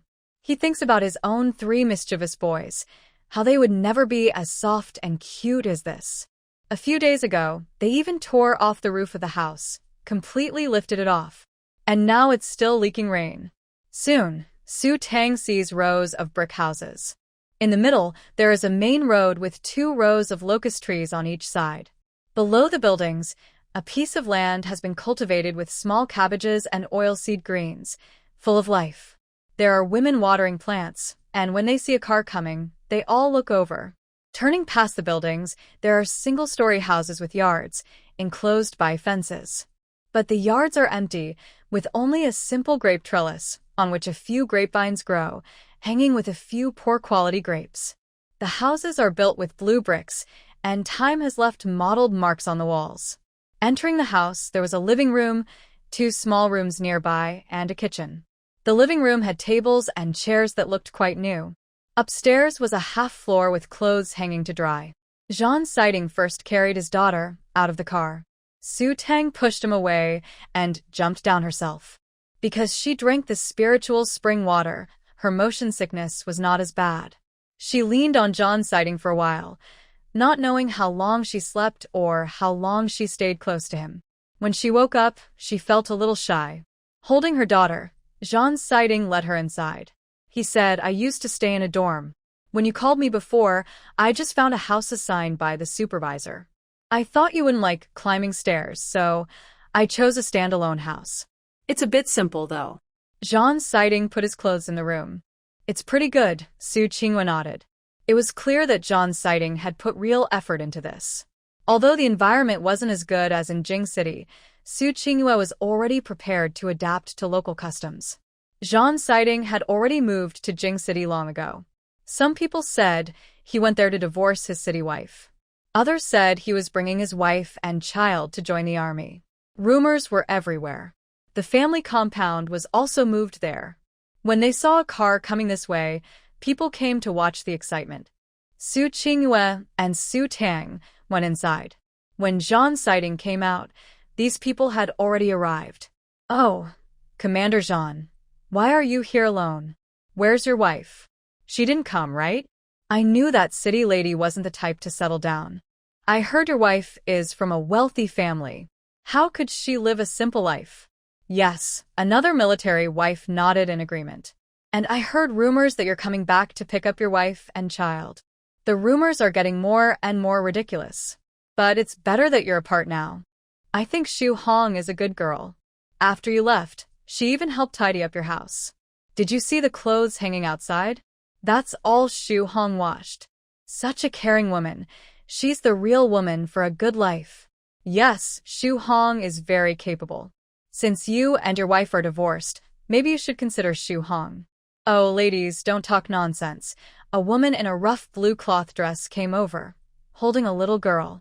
When she heard what the other women said, her dark face slightly reddened, but it was subtle. She gently pushed the little girl, who immediately ran over and said, "Uncle Jean." The little girl held hands with Jean Situ and looked at his luggage bag. "Uncle Jean, is there something tasty here? This isn't food, but Uncle Jean will buy you some candy another day," Jean Situ said with a smile. He didn't pick up the girl at this moment. Just then, Su Tang came out running quickly to Jean Situ and called out, "Dad." Seeing his daughter, Jean Situ immediately picked up Su Tang. The sudden appearance of the little girl surprised everyone present, especially the girl and Yao Shuhong. The girl saw Uncle Jean, not holding her but holding another child, and her eyes turned red. "Uncle Jean, who is she? Why are you holding her and not me?" "Uncle Jean, don't you like Xiao Shi?" This is Su Tang, my daughter, Jean Situ explained while holding the child. I went to Jing City this time to bring my wife's child to follow the army, not for a divorce. Hello, ladies.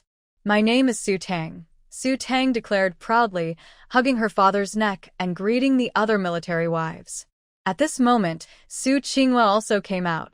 Su Tang pointed to her mother and said, "This is my mom, Su Qinghua. My parents are very happy. Some people shouldn't try to steal my dad because they won't succeed." Su Tang was very direct but smiled brightly and innocently, with no malice at all. Yao Shuhong looked very upset. She couldn't stand it anymore. Uncle Jean was ignoring her, and her mom had said, Uncle Jean was going to be her dad soon, right? Who is this suddenly appearing child? She didn't like Su Tang. Meanwhile, the two sisters-in-law who tried to matchmake Jean Situ and Yao Shuhong looked very tense, like a palette of colors. When Su Qinghua and Su Tang appeared and stood beside Jean Situ, the family looked stunningly beautiful, like movie stars. Especially when Su Tang and Shi were together. Shi is 7 years old, and Su Tang is only 5. But Su Tang is fair and tender, with features inherited from Su Qinghua and Jean Situ, looking like a finely carved doll. Very adorable. Shi, though 2 years older, is thin and has inherited Yao Shuhong's single eyelid and darker skin. Su Qinghua wore a blue and white striped shirt with jeans and black leather shoes. Although she looked quite stylish, this was her simplest outfit. She smiled and said, "Since I haven't been with Si Ting these past few years, thank you all for taking care of him. If I have any questions in the future, I'd like to ask my sisters-in-law." "You're welcome." Su Qinghua is pretty and speaks softly. The sisters-in-law waved their hands, but her words had a hint of sarcasm. They all looked at Yao Shuhong, and Yao Shuhong clenched her fists. Su Tang took out some candies and offered them to Shi. Shi slapped Su Tang's hand away and said, "I don't want your candies. You all came and took Uncle Jean away. Uncle Jean is mine. Go away." Shi was very hostile towards Su Tang. If Su Tang didn't come, she would be Uncle Jean's daughter. Shi. What nonsense are you talking about? Yao Shuhong scolded her daughter angrily. She slapped her hard, making a loud smack sound. Shi immediately started crying. Everyone knew what was happening. Yao Shuhong's husband and Zhang Xiling were friends. After her husband died, Zhang Xiling took care of her and her daughter because of their friendship. People thought it would be good if Yao Shuhong and Zhang Xiling got together, especially since Yao Shuhong had a good reputation in the community. But no one expected that Zhang Xiling, instead of divorcing, would bring his wife and children to the military district. No one thought this wealthy young lady would be willing to endure such hardships. Yao Shuhong and Su Qinghua apologized. "Qinghua, please don't misunderstand. Children speak without thinking. Since she lost her father early, Zhang Xiling has been taking care of us." She sees Zhang Xiling as her father. Yao Shuhong was considered quite pretty in the community. To welcome Zhang Xiling, she even bought a deep blue dress. But in front of Su Qinghua, she looked like a clumsy duck next to a swan. Without comparison, there was no harm. Yao Shuhong felt a little insecure inside. Zhang Xiling was worried Su Qinghua might misunderstand. He was about to explain when Su Qinghua said, "It's okay, I understand. But uncle is just uncle, and dad is dad. They are different. Zhang Xiling's daughter is only my Su Tang." She declared her position clearly. Yao Shuhong's face slightly changed, then she nodded. "Of course, I will teach Shi well. So, this is Si Ting's daughter, Su Tang? She looks really pretty, not at all like Si Ting, more like Sister Qingyu." Upon hearing this, everyone looked at Yao Shuhong in surprise. There had been rumors before that Zhang Xiting's wife in the city liked someone else, and the child wasn't actually Zhang Xiting's. Zhang Xiting frowned. Even if Su Qingyu was naive, she could sense Yao Shuhong's hostility. When Su Tang saw her mother's face darken, she crossed her arms and said, "Annie, do you really want to tell everyone that I am not my dad's child? You're trying to cause trouble between my parents. That's so mean. If you can't speak nicely, just stay quiet. And your mouth smells bad. Did you forget to brush your teeth before coming out? So annoying." Su Tang tilted her head, looked seriously at Yao Shuhong, and covered her nose as if Yao Shuhong's smell was really strong. Yao Shuhong didn't expect Su Qingyu to stay silent. Instead, Su Tang spoke up and even revealed her thoughts. Everyone looked at her strangely. It seemed like she was deliberately targeting Su Qingyu, making others think Su Qingyu was not proper. But she didn't expect Su Tang to speak out so openly. How could a 5-year-old understand so much? It was definitely because Su Qingyu had taught her on purpose. What a clever woman. No wonder she's a businesswoman. Surely, Si Ting and Su Qingyu told her about her existence, and before she joined the military, they taught her daughter to mock her, making her feel embarrassed in front of everyone. Qingyu, I didn't say much. If you want to say something, just tell me directly. There's no need to teach the child to be bad, Yao Shuhong said sadly, then looked at Zhan Siding. Siding, I know Sister Qingyu doesn't like me, but there's no need to teach the child like that. Please help me explain to her. I just appreciate Brother Siding for supporting us, helping wash our clothes and such. I'm straightforward and don't understand subtlety. If I do something wrong, I just say it. Sister Qingyu, please don't hold it against me. Yao Shuhong was still hoping to marry Zhan Siding and was even encouraging her daughter to get close to him. Originally, Su Qingyu was a part of the military family, so everything seemed natural. But now, with her thoughts, she was just ruining the military marriage. Su Tang rolled her eyes, surprised to see she was still a scheming old fox. Qingyu, Zhan Siding is a straightforward man who doesn't understand the complicated feelings between women. Sometimes he thinks Yao Shuhong has a point. Indeed, nothing happened between them. Su Tang sharply kicked her own cheap father and crossed her arms. Su Qinghua looked at Yao Shuhong and said, Sister Shu, thank you for taking care of Siding before, but there's no need now. As for what you said about corrupting the child, it's true. Without adult guidance, a child is like a blank sheet. I hope you will teach your daughter well. Siding's only daughter is Su Tang. Su Qinghua directly used Yao Shuhong's words to counter her. The implication was clear. Since children are taught by adults, if your daughter wants to be Siding's daughter, she must have been taught to do so. A clever comeback. Su Tang silently praised the beauty. Her fighting spirit was strong. She didn't even curse, yet she made Yao Shuhong speechless. Everyone understood what Su Qinghua meant. Yes, if Yao Shuhong hadn't deliberately told Xiaoxi that Siding was her father, why would Xiaoxi react so strongly to Siding's daughter? Yao Shuhong's face turned terribly ugly. She wished she could find a hole to hide in. She could only hope for Siding's response, her eyes slightly reddening as she looked at him, hoping he would reply. Her expression was full of grievance, as if she had suffered a great injustice. Sister-in-law, my wife is right. I used to thank you for your care, but now that my wife is here, some things are no longer your concern, Siding said. Also, I only have one daughter, Su Tang. I only took care of you, as a fellow widow. Everyone can see that. It wouldn't be good if my wife misunderstood. Siding clearly set boundaries in front of everyone, separating himself from Yao Shuhong. Everyone looked at each other, thinking carefully. It seemed Yao Shuhong had always been overly eager. Siding had never responded to this matter before. Yao Shuhong and he had never spent time alone together, only being somewhat nicer to Xiaoxi. But everyone should know. Xiaoxi's father once had a deep friendship with Siding. It's getting late. Everyone, disperse. Once my wife gets used to things in a few days, I'll invite everyone to dinner. That's good. Yes, we're just waiting now. Since Commander Zhan has said that, there's no need for anyone to stay longer. After Zhan's family left, the curious military wives couldn't help but talk among themselves. This family doesn't seem to have any bad feelings between them. And Commander Zhan clearly loves his wife and children very much. Yao Shuhong's face looked very unhappy. She thought that Commander Zhan asking the division leader for a separate house meant he was planning to be with her.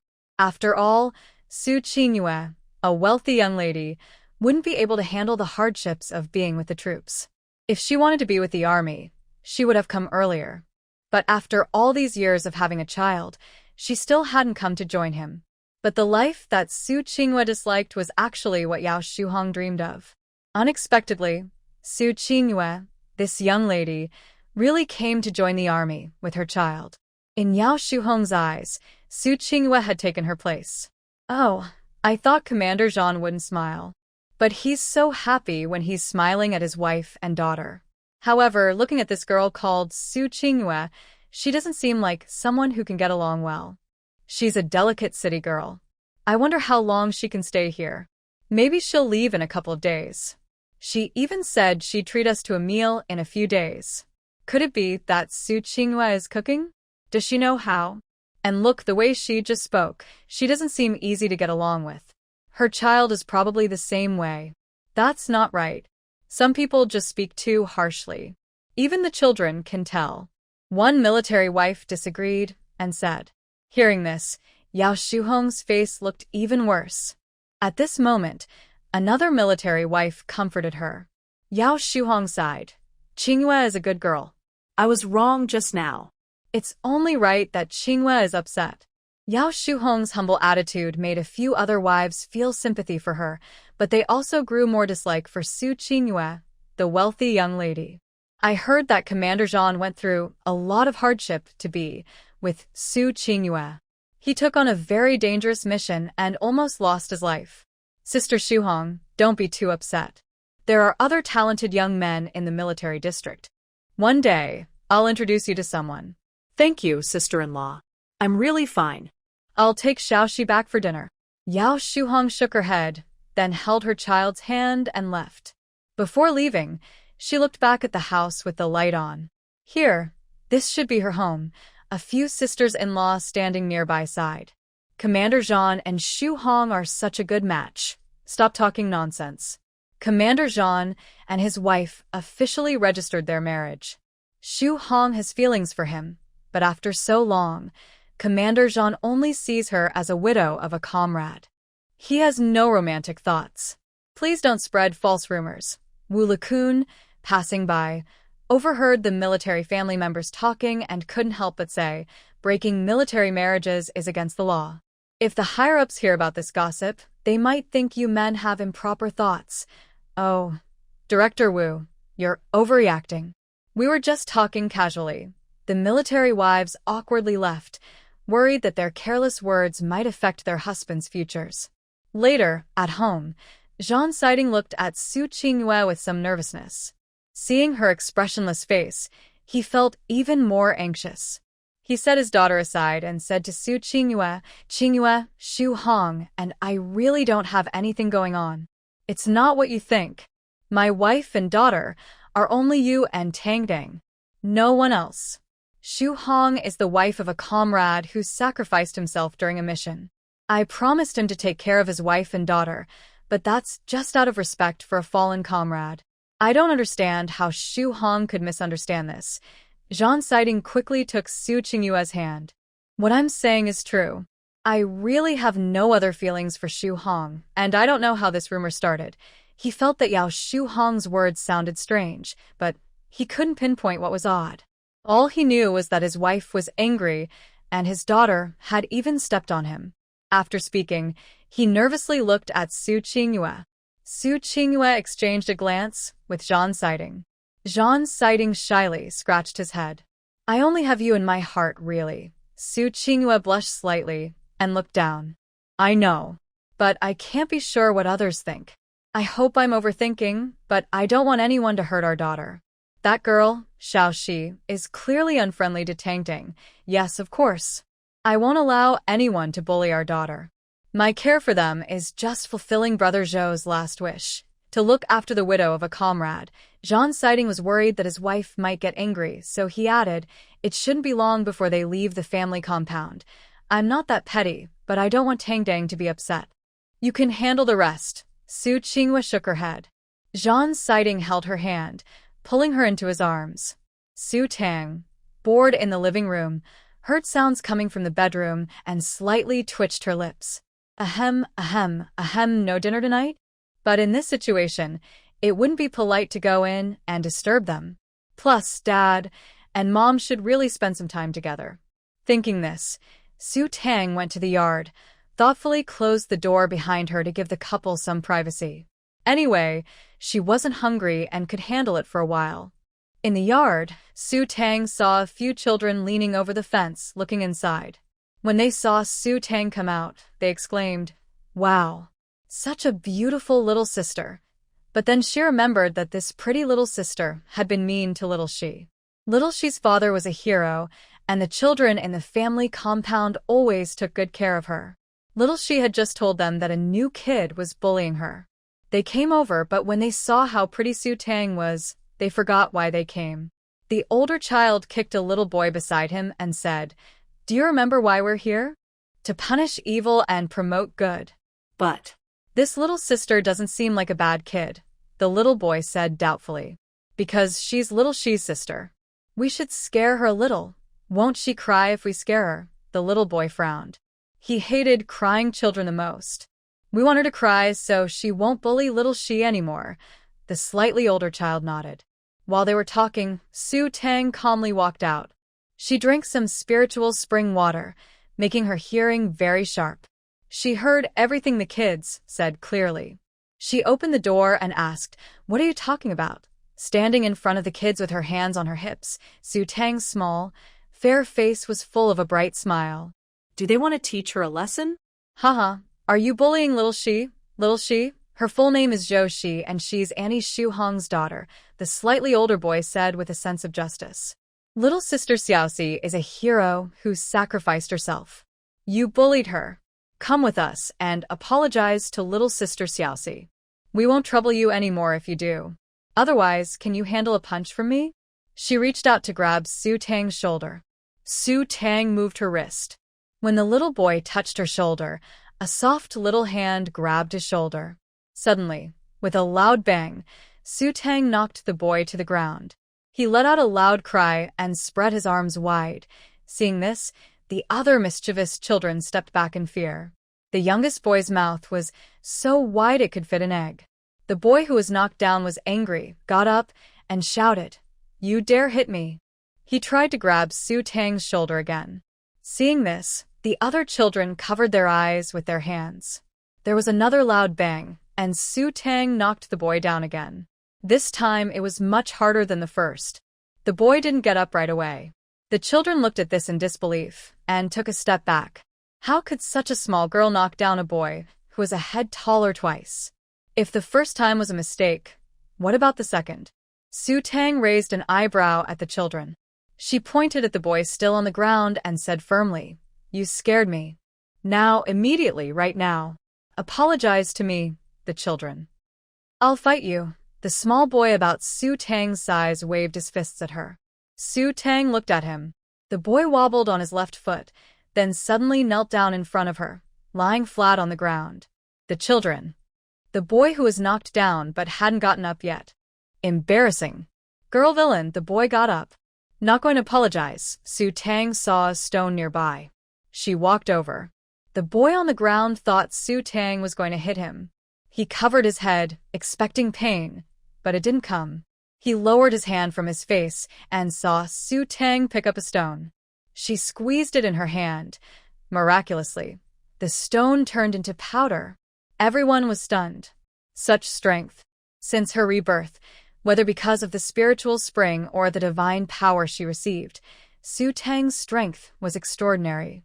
It's no exaggeration to say she could twist the heads of these children off easily.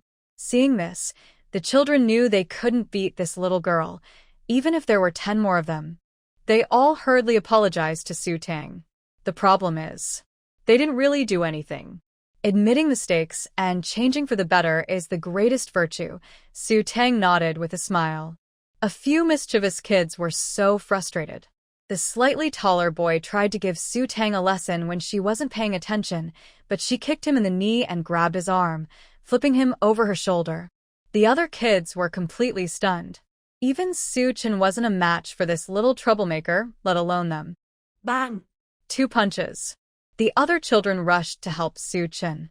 "I'm fighting you." The mischievous kids reached out to grab Su Tang, no longer seeing her as a child, but as a little troublemaker. Whose kid has such strength? But these kids couldn't handle Su Tang at all. She easily took them down. After a minute, they ran away, the biggest one limping and saying, little troublemaker, just wait for me. Just wait, just wait. Su Tang waved her fists. Come once, I fight once. In her second life, she wouldn't let anyone bully her. But She didn't expect that girl named Xiao Shi to be so sneaky. She didn't step in herself but found these kids to stand up for her. TSK. Wow, you're impressive, little one. Wu Lakun came out and looked at Su Tang with admiration. When Su Tang saw someone, she put away her small fists and politely greeted him. Hello, uncle. Your skills, who taught you? Wu Lakun asked curiously. Really impressive. You even chased away those troublemakers. That's interesting. My grandpa taught me, Su Tang said calmly and confidently. That was her master from her previous life. Her master was good at everything but only knew a little about each skill. Later, she learned on her own. Her skills were much better than her master's. But her master's greatest skill wasn't fighting but escaping. If she couldn't win, she ran away. That was her secret move. Ha, interesting. Wu Lakun chuckled and took out a candy from his pocket. The kids in the neighborhood aren't easy to deal with. You need to be careful. Thank you, uncle. I will be careful. 1 against 1, and if it's a pair, then I fight a pair. Su Tang waved her little fists. Wu Lakun laughed happily. This little girl was really adorable. It seems that the family compound will be very interesting in the future. Life for these little bullies might not be easy anymore. Interesting little girl, just call me Uncle Wu from now on. I live in the building in front. I have an older sister, and she will come to play with you later. Wu Lakun really likes this little girl. She looks lively and cheerful, especially after she beat those little bullies to the ground. I didn't expect that Jianting's daughter would be so fun. I kinda want to take her home. Just as he thought this, Jianting happened to come out. Wu Lakun didn't tell Jianting about Su Tang's fight with the bullies, but even if he had, Su Tang wouldn't be afraid. She knows very well that fists are the real power. Her strong fists will speak for her.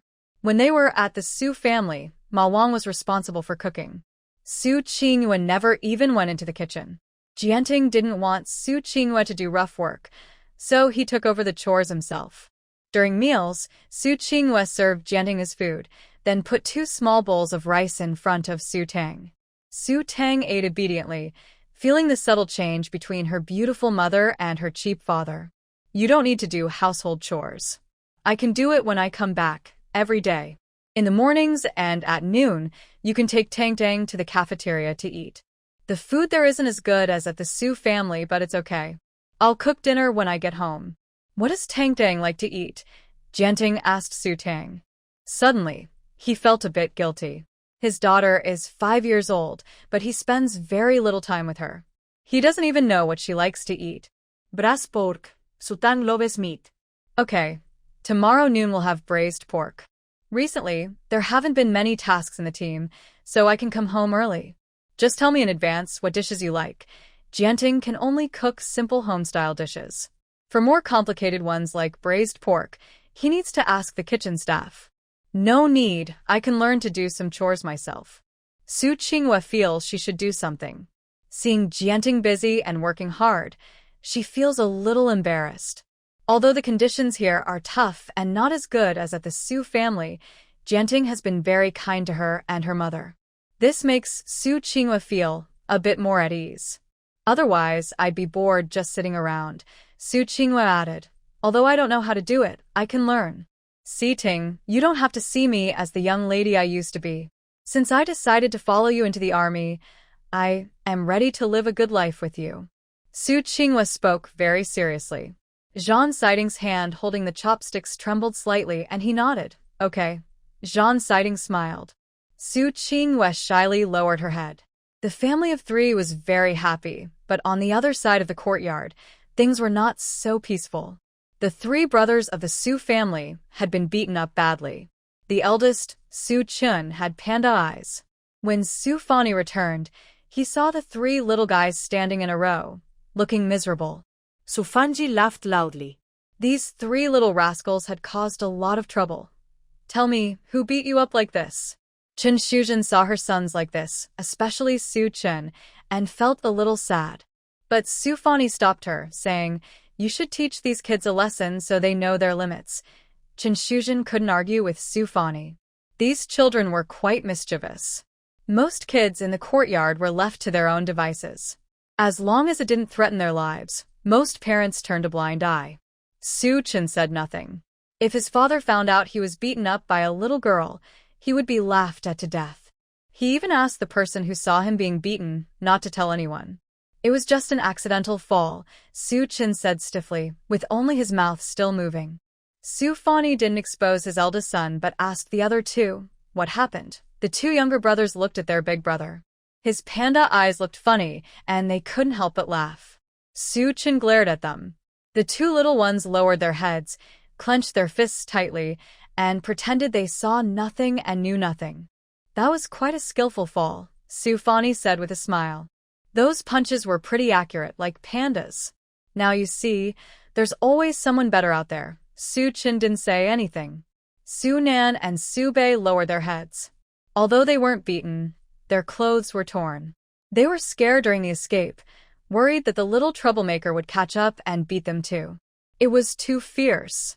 They have been living in the family compound with their older brother for many years, but this was the first time they saw such a fierce little girl.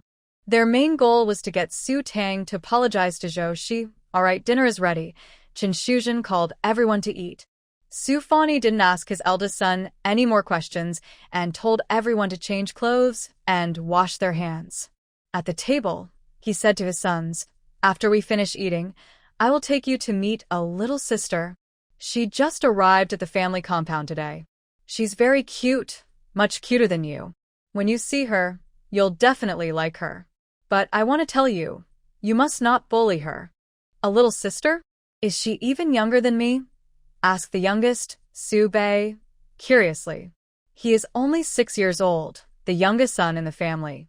Seeing his curiosity, Chen Shuzhen smiled and said, "She is 1 year younger than you, so you should call her your little sister." Su Bei was a bit curious about this little sister. Since he was the youngest, he wanted to be the big brother. His father said she was very soft and adorable. But Su Bei didn't know yet that the soft and adorable little sister his father mentioned was actually a fierce girl who had beaten them up and made them crawl home to hide. "After dinner, I want to go see her too and bring some vegetables. The cucumbers in the yard are ripe enough to pick," Chen Shuzhen said with a smile. "I'm really curious about this child. Do you think Si Ting's wife is easy to get along with?" When they heard that Zhang Si Ting's wife was a wealthy young lady, they wondered, could she be like Director Gu's daughter-in-law? Probably not. Su Fani shook his head. "You're overthinking.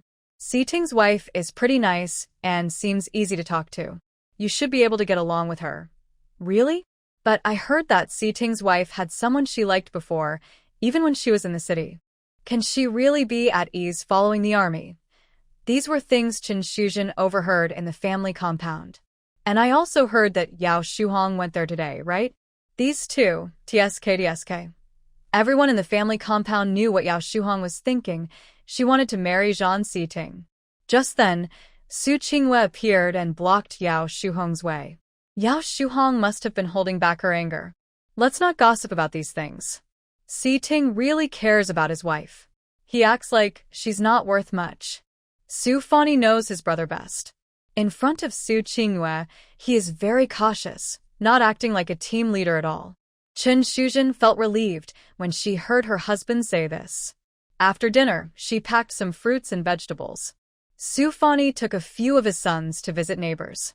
Su Tang was in the yard watching ants build their nest when she heard noise outside. It was Su Fani with 3 children. But when they saw each other, these 3 mischievous kids, weren't they just seen not long ago? The mischievous children from the Su family also saw Su Tang.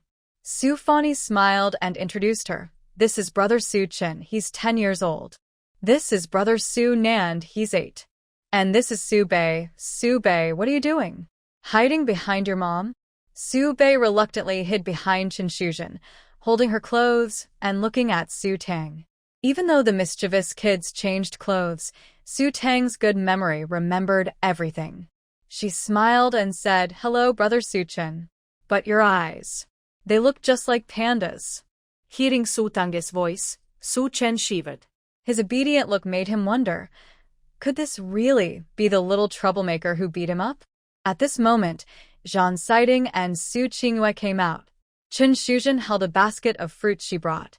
Sister, these are all grown by my family. Please don't mind, she said nervously. When the wife of Chief Gu came earlier, Chen Shuzhen also wanted to build good relations. But she said that these things were grown with manure. Although that was true, it sounded so unpleasant. Chen Shuzhen wore a simple blue cloth shirt, her hair neatly tied back, and carried a basket full of vegetables. She looked friendly.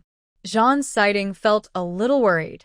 He thought Su Qingyue probably wouldn't like these, especially since there was some dirt on the edge of the basket. Su Qingyue was surprised at first, but then felt a warm feeling inside. She quickly took the vegetables from Chen Shuzhen's hand. Sister-in-law, you're too kind. I don't know what to say. Thank you so much. Zhan Sighting wanted to take the basket, but Su Qingyue already took it. She smiled and said, it's nothing. I live about 300 meters ahead. All these are grown by ourselves. Fresh and tasty. When you finish, just come to my vegetable garden to pick some. Help yourself. Chen Shuzhen also let out a sigh of relief, surprised that Mrs. Si Ting was actually quite easy to get along with. Si Ting smiled and said, let me do it. It's a bit heavy, okay? Su Qingyue nodded.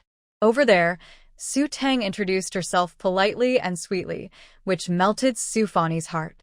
He repeatedly warned his mischievous sons not to bully his sister, then walked over to Si Ting. Su Chen kept a tense face. After Su Fanyi left, he said, you're really good at pretending. Exactly, Su Bei nodded seriously. The little troublemaker was so scared that his shoes almost fell off. Now he was acting so well-behaved. If he hadn't seen Su Tang knock Su Chen to the ground with his own eyes, he would have believed that Su Tang was harmless. So what? Still want to get hit? Su Tang said with a smile, waving her soft little fist.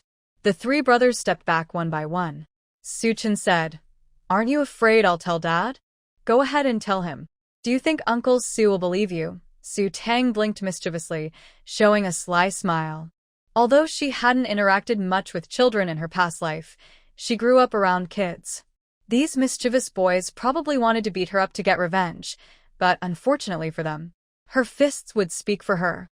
Don't think you can beat me, and I'll be scared of you. Su Chen tried hard to stay calm, but his trembling legs betrayed him. So what? Su Tang asked casually. How about we fight again? If you lose, call me big sister. All three of you. The three brothers looked at each other. Previously, Su Chen had gone alone and been knocked down by Su Tang. But if all three of them fought together, maybe they could turn the tables. Wait, let's discuss it. Su Chen pulled his two brothers aside and whispered. I think she definitely can't beat all three of us, Su Chen said confidently. Big brother, your panda eyes were caused by her, Su Bei sniffed. If we get beaten by a little girl, that's so embarrassing. And she even wants us to call her big sister. Why should we? Su Nan pouted. But if we can beat her, we can force her to apologize to little sister Cici. Little sister Cici will surely admire us. That makes sense, Su Bei nodded. But, big brother, can the three of us really beat her? The three kids discussed for a long time and decided to have a life and death fight with Su Tang to clear their shame. This time, they must make this little girl understand what it means to be overconfident. Su Chen, you are not allowed to tell your parents about this. This is our private matter. If he tells his dad, his bottom will be spanked for sure. Of course, if we lose, we won't cry or tell our parents. Su Tang nodded and agreed to Su Chen's plan. Sunan pul Su Chen Said. Isn't this bullying the smaller ones? No, Su Chen shook his head. He was full of thoughts about winning or losing. He wanted to beat this little troublemaker and clear his shame. If this gets out, it would be too embarrassing. Su Chen and the others told Su Fan they were taking their sister out to play. Su Fan repeatedly warned his son not to bully Su Tang and to come back after a little while. Zhan Si Ting was a bit worried. Su Qingyue patted her hand. It will be fine. The brothers will protect Tang Tang. Su Qingyue knew her daughter was reborn and wouldn't be bullied. It was good enough if these kids didn't bully her daughter. Su Tang had 2 neat little braids, which her kind father had braided for her. Her father's skills had improved, from making big bangs to small braids. Su Chun and the others found an open space.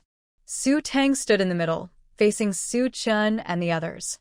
Leading the group was Su Chun, who looked angry and determined to get revenge. "Don't regret it," Su Chun snorted, already imagining making Su Tang cry. Su Nan and Su Bei were also influenced by their big brother's fierce look. They clenched their fists, pretending to be very intimidating. Su Tang was calm. She crossed her soft hands on her hips, tilted her head, and her braids swung to one side. She smiled and said, "Just don't cry, and it will be fine." Su Chun was angered by Su Tang's words. He shouted, "Charge!" He was the first to rush towards Su Tang. Su Tang dodged quickly to the side. Su Chun missed and almost fell face first into the dirt. Seeing this, Su Nan and Su Bei rushed towards Su Tang all at once. Su Tang dodged left and right, using her quick movements to skillfully avoid their attacks. When she was about to reach the front of the northern pass, she suddenly darted to the left, kicked out her foot, causing Su Bei to lose control and fall face first into the mud. Su Chun reacted quickly and reached for Su Tang. "Take this," he shouted, trying to throw her over his shoulder to settle the score. But suddenly, the small shadow in front of her disappeared. Su Tang calmly grabbed his leg, then suddenly lifted her hand. Su Chun lost his balance and fell forward, only to be caught and carried away by Su Tang. Su Chun is 10 years old and about 1.45 meters tall. Su Tang is 5 years old, a bit taller than other kids her age at around 1.3 meters. But it looked strange that she could carry a big kid like Su Chun. This seemed very odd. Passing by, she saw Su Chun and the others beaten up by Su Tang. She immediately went to tell Su Fan Yi and John Siting. When John Siting heard that his daughter was fighting with 3 boys, he immediately thought of his own little girl crying after being hurt. Su Fan Yi and Chen Shuzhen didn't expect their 3 boys to dare to fight their sister after all their warnings. They were furious. They hurriedly headed over there. She clenched her fists, feeling upset. Before, everyone cared about Su Tang because she was the daughter of a hero. But now, Su Tang had taken away her uncle and her mother. Wasn't the daughter of a capitalist supposed to be evil? Why could she marry her uncle? Her mother, she thought she was more suitable for him. Su Fan Yi broke out in a cold sweat, thinking that Su Tang was so small, she couldn't possibly stand up to his rough boy's punches. When they arrived at the scene, several children were lying on the ground, covered in dirt and looking miserable. Seeing their father approaching with a stick, the children quickly hid behind Su Tang. Su Tang also looked dirty and tired, her face smeared with mud. When she saw the adults, she grinned and said, "Dad, Mom, Uncle Su, Aunt Su, why are you here?" "Tang Tang." Jean Siting picked up his daughter, wiped her chubby face, and checked her for injuries. Luckily, she was unharmed. Su Fan Yi asked the boys what had happened. The 3 Su children looked at each other. Then Su Tang spoke up, "I was playing with my brothers in the sand." "Why did you come?" Su Fan Yi asked with concern, but he was so scared he almost fainted. His 3 mischievous kids usually act without thinking. If they hit Tang Tang, old John would definitely come after them. The most important thing was that this little girl was so young. If she got hurt, the consequences could be serious. "It's okay, I'm really fine. I was just playing with brother Su Chun and the others. They didn't bully me." Tang Tang jumped down from her cheap dad's arms and spun around. "It's just that my clothes got dirty, hee. I told you I didn't bully my sister." Su Chun felt very wronged. Sunanan Subei nodded. It was good that the little troublemaker wasn't bullying them. Tang Tang brushed the dust off her clothes and said to Su Chun and the others, "Let's play together again tomorrow." "I really like playing with my brothers." Su Chun and the others. Tang Tang had a big, bright smile on her face, looking very happy. It was clearly you who hit brother Su Chun and them. She saw this scene and couldn't believe his eyes. It was obvious that Tang Tang was bullying Su Chun and the others. Tang Tang realized that she had called the adults. Her beating had been seen by Zhou Shi. Su Chen and the others felt very embarrassed. After the adults left, they told Zhou Shi not to tell anyone about what happened. Zhou Shi felt wronged. Brother Su Chen, she beat you up like that. She's just a little troublemaker. I will tell Uncle Jean and expose her true nature. Don't tell anyone. Su Chen felt ashamed. Brother Su Chen, boo-hoo, you're scolding me. Zhou Shi felt even more wronged. Aren't you supposed to apologize to Tang Tang? That wasn't Tang Tang's fault. Su Chen had just asked Tang Tang and learned what really happened. Why isn't it her fault? Zhou Shi didn't understand. If Tang Tang hadn't come, Uncle Jean, who is my dad, she took my dad away. Why are you all on her side, you traitors? Uncle Jean is actually Tang Tang's dad, Su Chen said confused. Su Nan and Su Bei nodded too. Yes, Uncle Jean is Tang Tang's dad. Why would he be your dad? Zhou Shi couldn't explain and ran off angrily. The three boys standing there didn't understand what was going on. North Su asked, Big brother, do we really have to call Su Tang the boss? North Su felt unhappy because Su Tang was even younger than him by a year. But he had just lost a duel. According to the bet, they all became Su Tang's younger brothers. If this got out, it would be very embarrassing. South Su also disagreed. Yeah, big brother, if Song Yang and the others find out, they'll make fun of us. Su Chen didn't reply. After thinking for a moment, he said, let's call her the boss for now. I don't believe we can't find a chance to teach her a lesson. At home, Su Qingyue bathed Su Tang. Her hair was full of sand, and it took half an hour to wash it all out. Su Tang still felt like there was sand in her hair. She shook her head and decided to wait until her beautiful mother and her cheap father went to sleep. Then she would go to the space to wash it again. Since that night with her daughter, Zhang Siding hadn't shared a bed with Su Qingyue.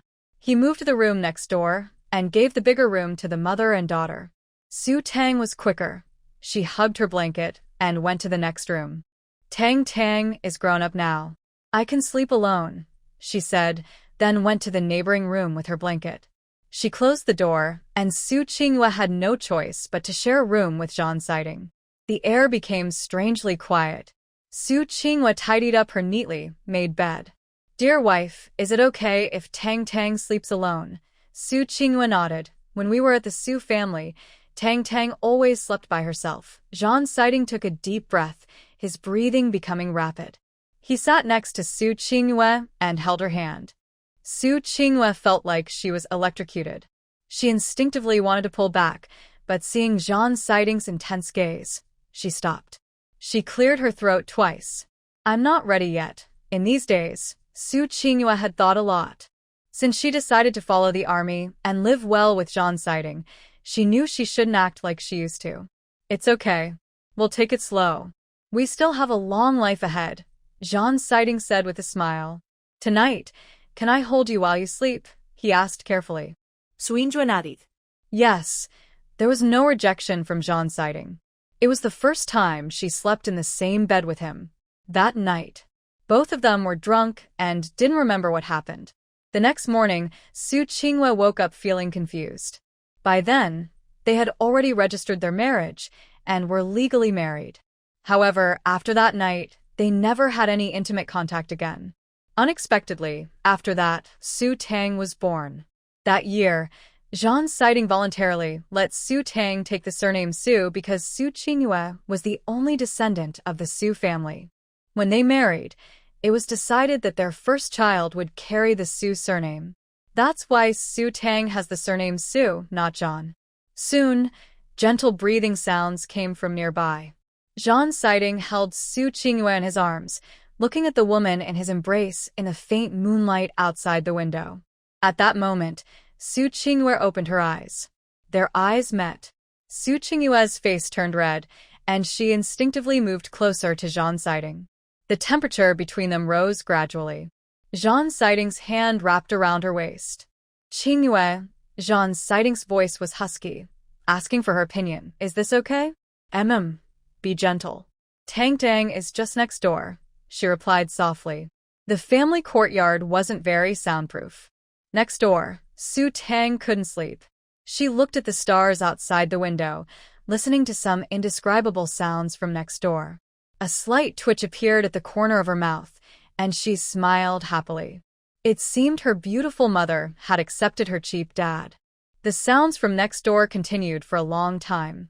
Su Tang yawned and didn't know when she fell asleep. Early the next morning, her cheap dad went to the cafeteria to buy breakfast, baozi, and fried dough sticks. The military cafeteria only served simple breakfast. Su Qingyue suddenly remembered she hadn't reported her safety to second uncle. Zhan Siding said, "I already called yesterday evening to report that I'm safe. I'll call again later." Okay, su injuanadid. Zhan Siding suddenly remembered something and said, "Second uncle said that Su Jingguo was sentenced to reform through labor. He was reportedly sent to He province." Lin Xiufan also went to Ning province as a young intellectual. But Susan disappeared on her way to Ning province and later returned to the Su family, asking second uncle to take her in. Zhan Siding placed a steamed bun in a small bowl in front of his daughter. When Su Tang heard that Susan had run away, she went to find her great uncle. Her little fists clenched tightly. What happened after, Dad?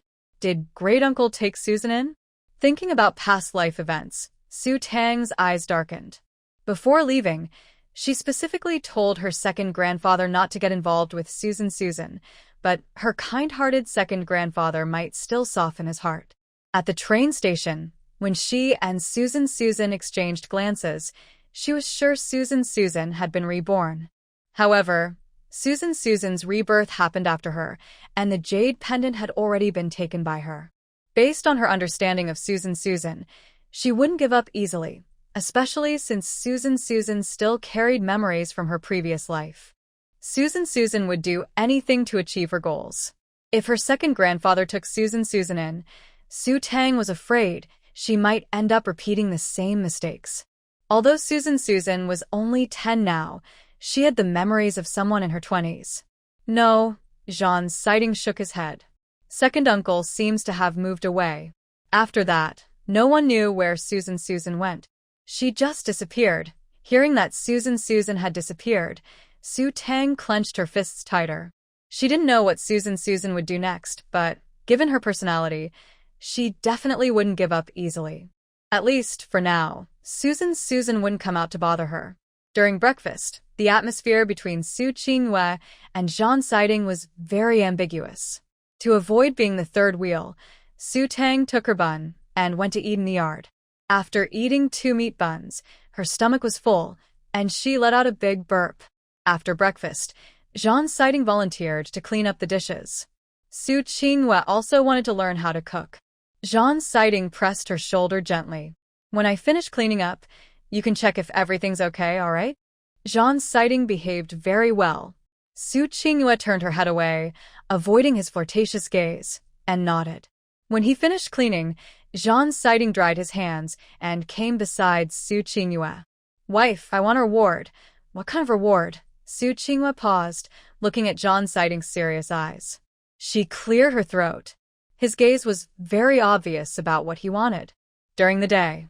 "Wait until tonight," Su Qingyue said shyly, turning her face away. "Wife, what are you thinking?" Zhan Siding asked curiously, leaning his face close to hers. He pointed to his cheek, and only then did Su Qingyue understand what he meant. She shyly kissed him. Zhan Siding still looked unsatisfied, so he turned his other cheek toward her. And this side, deep eyes fixed on Su Qingyue's lips, as if wanting to swallow her whole. In the past, Commander Zhan Siding found the way the Su couple interacted a bit dull, but now that his wife is here, he wants to stay with her every moment. As a team leader, he sometimes has to carry out missions and handle team affairs, so he can't always be with his wife. Su Qingyue couldn't resist Zhan Siding. Looking at the man in front of her, he kissed her on the other cheek. "Is that enough?" "Yes," Zhan Siding said happily. Then he held her face and quickly kissed her on the forehead. "Now it's even better." Su Qingyue's ears turned slightly red. Zhan Siding. When my wife gets angry, she still looks good." "No matter what, she looks good," Zhan Siding said with a smile. Su Qingyue's face turned even redder. Now her whole face was flushed like a peach. Zhan Siding felt a strong desire to eat his wife up, but their daughter was outside. All right, I'm leaving, Jean Sighting said, rubbing her head. In the yard, Su Tang was counting ants and tearing a bit of bun to put on the ground. The ants smelled it and quickly gathered, working together to carry the piece of bun back to their nest. Su Tang found this very interesting. At that moment, Jean Sighting came out of the house, refreshed and holding his hat. He walked over to his daughter and rubbed her head. Just then, several children from the Su family arrived. Su Chen still had a swollen face, looking quite funny. He had been invited to catch crabs. Recently, after the tide went out, many small fish and shrimps were left behind. This was the best time for the children in the military district to go fishing with buckets. They would catch small fish and shrimps, which made for a delicious meal. Frying them in oil made them smell incredibly good. In her past life, Su Tang had seen the sea, but because she was full of revenge, she felt heavy-hearted every day and had little interest in playing. But now, things were different. When she heard about catching crabs, Su Tang's eyes lit up. Su Qingyue was worried about Su Tang. Although she had never been to the seaside, she knew it was dangerous, especially the waves. They could sweep people away. And rescue was impossible. The sea was like a giant beast. Once swallowed, there was no chance of survival, even for good swimmers. Aunt Su, don't worry. We will take good care of Tangdang. Su Chen promised. Su Nan and Su Bei also nodded. We won't take our sister to dangerous places. Qingyu, it's okay. These children often go to the beach and play there. They won't go into the sea, said John Sighting. There are also patrol guards on the beach. At this moment, Chen Shuzhen arrived.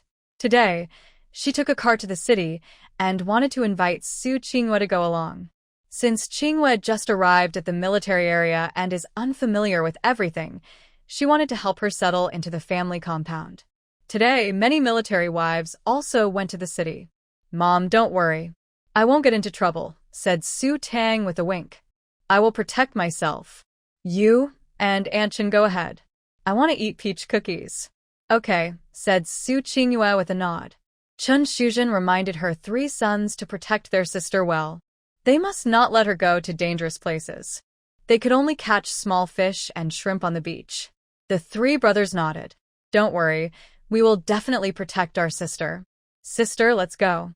Su Chen reached out his hand to Su Tang. Su Tang took his hand. Seeing the buckets in their hands, Su Tang suddenly remembered she also had a small bucket at home. I'll go get my little bucket. She returned to the house and took out a small water bucket. She is quite short now, even a little small, so this bucket almost fits her. It looks a bit out of place. Su Qingyue and Chen Shuzhen went ahead, while Su Tang followed the 3 brothers. They walked to a quiet spot. The brothers exchanged a look, and Su Tang caught their eye contact. She asked, "What are you planning to do to me?" Su Tang stopped walking. The youngest, Su Bei, looked guilty. Su Chen put his hand on Su Tang's shoulder. Su Tang, what are you thinking? How could we possibly hurt you? We all lost yesterday, and willingly let you be the boss. We wouldn't plot against the boss. Su Nan nodded. That's right, Big Brother is right. Su Tang looked at Su Chen's claws on her shoulder and reluctantly nodded. Let's go catch crabs. She carried her bucket and moved forward. The military compound is not far from the sea. The sea breeze hit her face, carrying a salty smell. Su Tang took a deep breath. The sea is so blue. Bright blue, bright blue. Today the weather is nice. There are many small fish and shrimp left behind by the tide on the beach. Su Tang was very excited and ran to the beach with her bucket. Soon, she saw a crab trying to dig into the sand. Su Tang was quick and caught the crab's shell, then pulled the crab out of the sand. The crab reacted and raised its claws to pinch Su Tang's little hand. Su Chen was shocked. This crab was so big. If the crab pinched her, Su Tang would definitely cry. But Su Tang was faster and threw the crab into her bucket. Wow, such a big crab. Su Nan was amazed. Su Bei was also surprised. Wow, Su Tang, you're so good. What's so good about it? We can catch crabs, too. Su Chen didn't want to lose. It's just a small crab. Are Su Nan and Su Bei so useless? He had caught a bigger crab before. He said, I can catch a bigger one than that. Sunan whispered, Big brother, weren't you once pinched by a crab? Are you afraid of crabs? Why do you want to catch one? Who got pinched by a crab? Su-chun said angrily. He glared at Sunan annoyed. Oh, Sunan potez. That was a long time ago. Su-chun once tried to catch a crab, but got pinched on the bottom. He had to lie on the bed for 3 days and didn't go to school. Su-chun told them not to tell anyone about this, but Sunan suddenly remembered it just now. Fortunately, Su-tang was so focused on catching crabs that she didn't notice what her brothers were saying. In no time, Su-tang's bucket was full of lively crabs and some small shrimp. They weren't big, but some were as small as a little finger. The 3 brothers saw how many crabs Su-tang caught and didn't want to fall behind. But they mostly caught small shrimp and tiny crabs, not even close to Su-tang's big crabs. Su-chun was determined to catch a super big crab. Su-bei had given up, digging a sand hole at the beach and burying half his body in the sand. Sunan dug a huge hole and started playing. Big brother Su-chun. She came over carrying a bucket. Seeing Su-chun, Su-tang, and the others together, his face changed slightly. Yesterday, the 3 brothers from the Su family were beaten by Su-tang. Why are they out playing together today? And brother Su-chun didn't even call her over. She was very unhappy. Seeing that the bucket next to Su-tang was full of crabs and other things, her eyes lit up. Brother Su-chun, you're so amazing. Since Su-chun was nearby, she thought that all the crabs in Su-tang's bucket were caught by Su-chun. Can you share some with me? She looked at Su-chun eagerly. I like this crab. She pointed to the biggest crab. Su-tang had to dig through the sand for a long time before catching that crab. Su-chun was surprised. That wasn't me who caught it. It belongs to Su-tang. Su-tang caught it. She's eyes widened. She didn't believe Su-chun's words right away. She pouted. Can she really catch so many crabs? It must be you helping Su-tang. Brother Su-chun, since you gave her so many crabs, can you give me this one? In the past, when Su-chun and the others went crabbing, they would call Shi, but she never caught much. Su-chun would always share his crabs with her because he knew Shi's father was a hero, and her father said to take good care of her. But these crabs weren't caught by Su-chun. Su-tang caught them all herself. Little Shi, if you want, I can catch one for you. This one belongs to Su-tang, Su-chun said. Shi's face fell. Brother Su-chun, do you not like me anymore? Before, you always gave me the biggest crabs. She looked a little sad. Even though Su-tang had hit them before, they still helped her. Su-chun used to give her everything just by asking. Even Uncle Jean liked her very much. But since Su-tang arrived, everything changed. Uncle Jean was supposed to marry her mother, not Su-tang's mother. Now, even brother Su-chun favors Su-tang. I want this crab, she pointed to the biggest one. It must be very meaty and delicious. Su-tang, you have so many. It's okay if you give me one. How dare you? Why should I give you one? You're so shameless. Su-tang was focused on catching crabs and didn't notice anything else. When she heard she mention her name, she finally realized this person was eyeing her crab. Dream on. The chubby little hands held the bucket tightly in their arms. Su-chun said, Little sister Shi, these are really caught by sister Su-tang herself, not by me.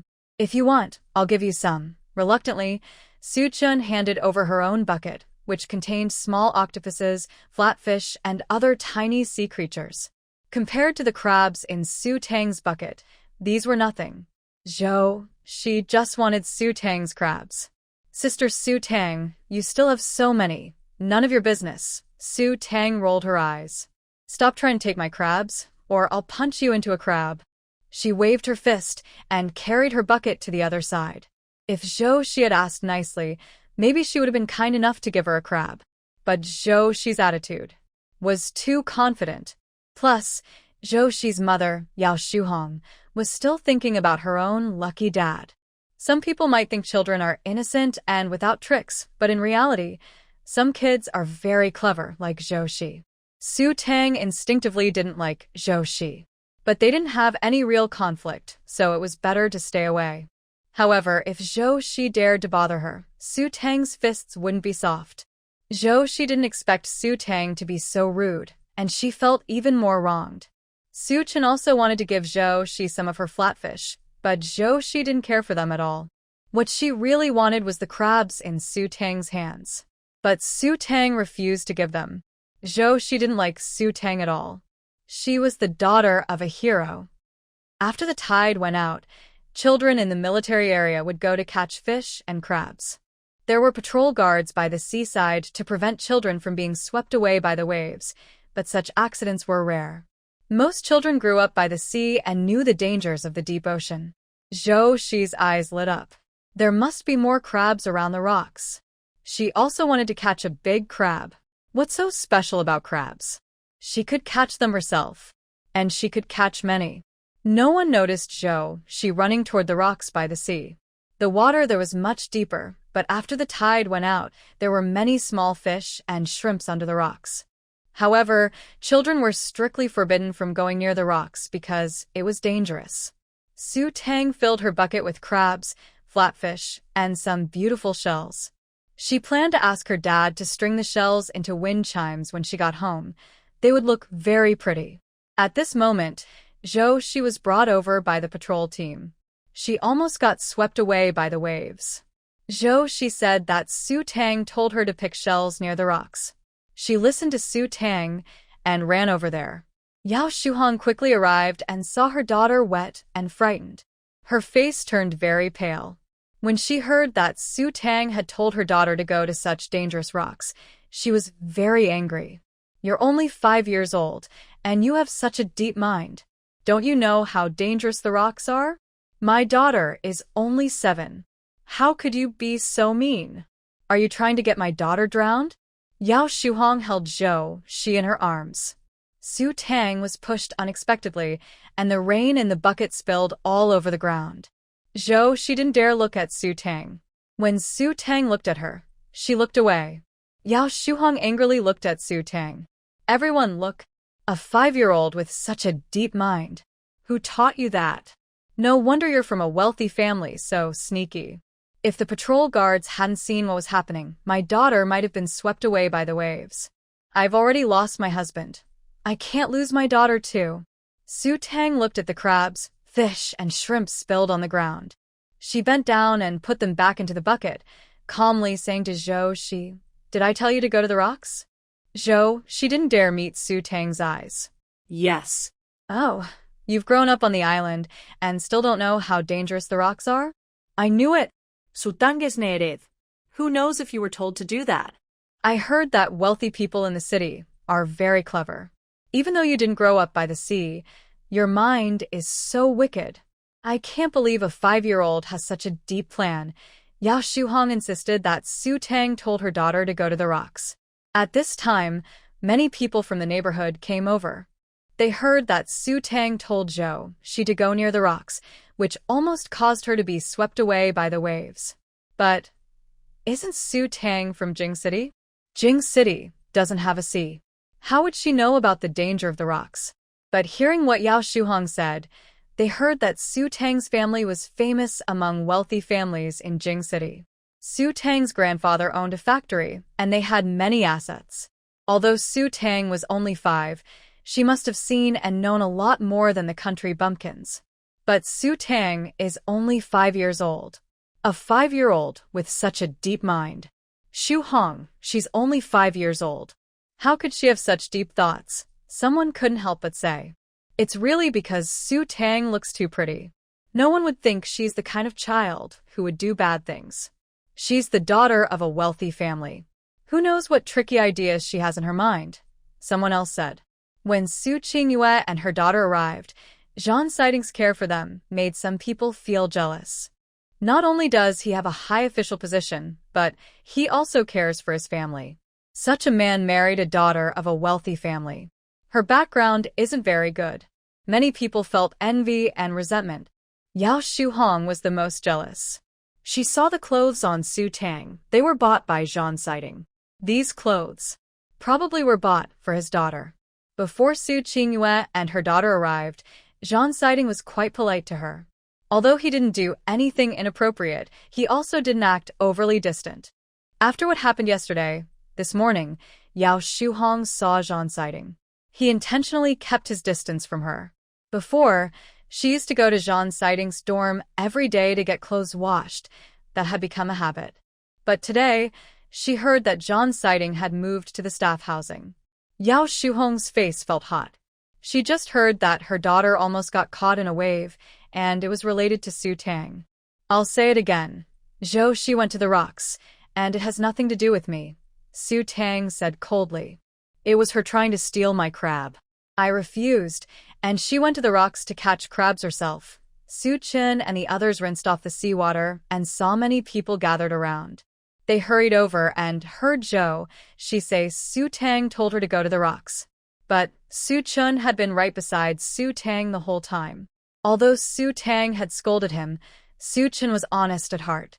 He stepped forward to prove that it wasn't Su Tang who sent Zhou Shi to the rocks, but Zhou Shi wanted crabs herself and went there to catch them.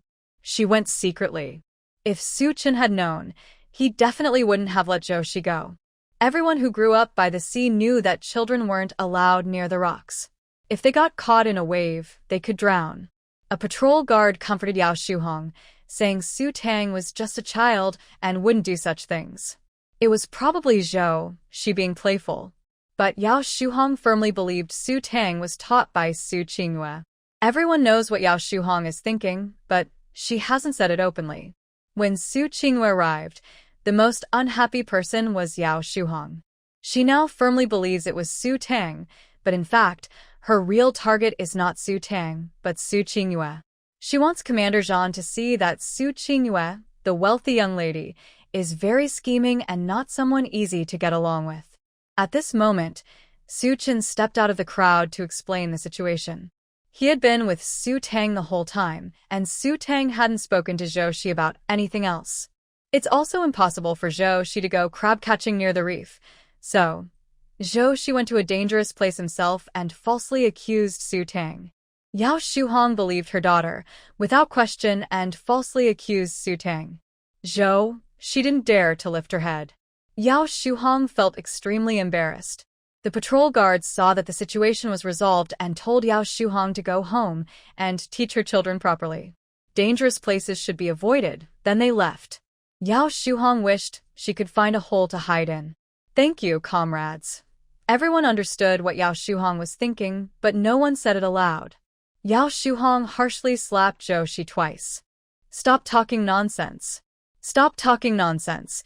Then she pulled Zhou Shi in front of Su Tang. Quickly apologize to your sister. Zhou Shi clenched her fists. She didn't want to apologize to Su Tang. She received 2 more slaps. Zhou Shi's face turned red from the hits. Someone nearby advised Yao Shuhong not to hit the child so hard, but Yao Shuhong said, "This child lies and falsely accuses her sister. If I don't teach her a lesson, she might do something worse in the future. I only have this one daughter. If my husband knew I raised her like this, he wouldn't be at ease." Everyone listened to Yao Shuhong's words and fell silent. The residence committee held Yao Shuhong in high regard because her husband was a martyr. So, they took extra care of Yao Shuhong and her daughter. Zhou Shi was reluctant, but still apologized to Su Tang. Su Tang ignored Zhou Shi, holding her bucket with a blank expression and turning to leave.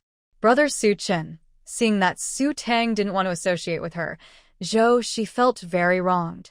She only falsely accused Su Tang because she was scared. Why can't Su Tang see things from her perspective? Su Chen coldly told Zhou Shi, "Stop doing that from now on." "I also want to help you," I said sadly. Su Chen looked confused. "Help me with what?" Zhou Shi spoke softly. "Last night, Su Tang was bullying you all. Let's not talk about that." "We were just playing with Su Tang's little sister," Su Chen explained, not expecting Zhou Shi to think that way. He reassured Zhou Shi that Su Tang didn't bully them. Then he headed toward where Su Tang was leaving. Sunanan subay foloned. Su Chen ran to Su Tang and said, "I'll carry the bucket for you." "Okay." Su Tang agreed and put down the basket. Su Chen saw how easily Su Tang was carrying it and thought he could do the same. He didn't take it seriously. He tried to lift the bucket, almost falling flat on the ground. Under Su Tang's watchful eyes, he forced himself to stay calm, clenched his teeth, and managed to lift it. It's not heavy. In reality, his back teeth were almost clenched to break.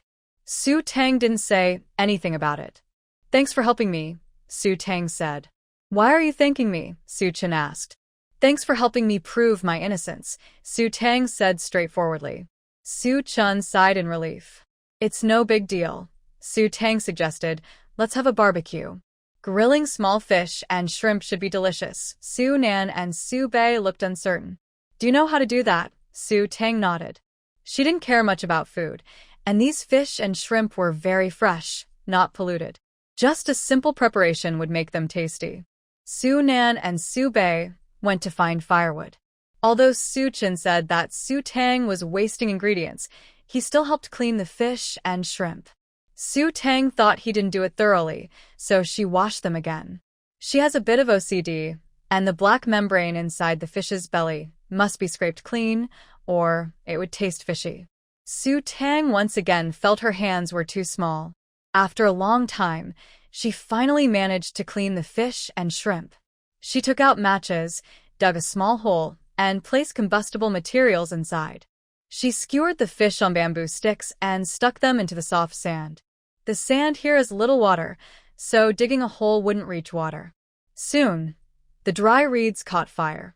Su Tang took some seasonings from her space, simple ones like cumin, chili powder, and salt. Wow, sister, you even brought seasonings. Sunan looked at Su Tang with admiration, and Su Bei felt the same. Their greedy saliva flowed uncontrollably as they smelled the spices, feeling extremely eager. They couldn't imagine how delicious the fish would taste once cooked. Crabs are harder to prepare, so it's better to take them home and cook them later. They used to roast fish and shrimp when they went to the sea, but without any seasoning, they still enjoyed it a lot. However, compared to Su Tang's cooking, what they used to eat was nothing compared to this. Su Tang gave the smallest portion of fish and shrimp to Su Bei. Su Bei hesitated, swallowing his saliva, and said, "The youngest sister should eat first." Although Su Tang sometimes seemed much more mature than Su Bei, he was actually a year older and should act like a big brother. Su Tang was amused by Su Bei's jealous but restrained look. "Shall I eat now?" Su Bei swallowed again and nodded, turning his head away as if not looking at it would make him less tempted. But the delicious smell kept drifting into his nose, so tempting. His saliva was acting up again. Su Tang didn't hold back and took a bite. The roasted flavor was rich, with a hint of cumin.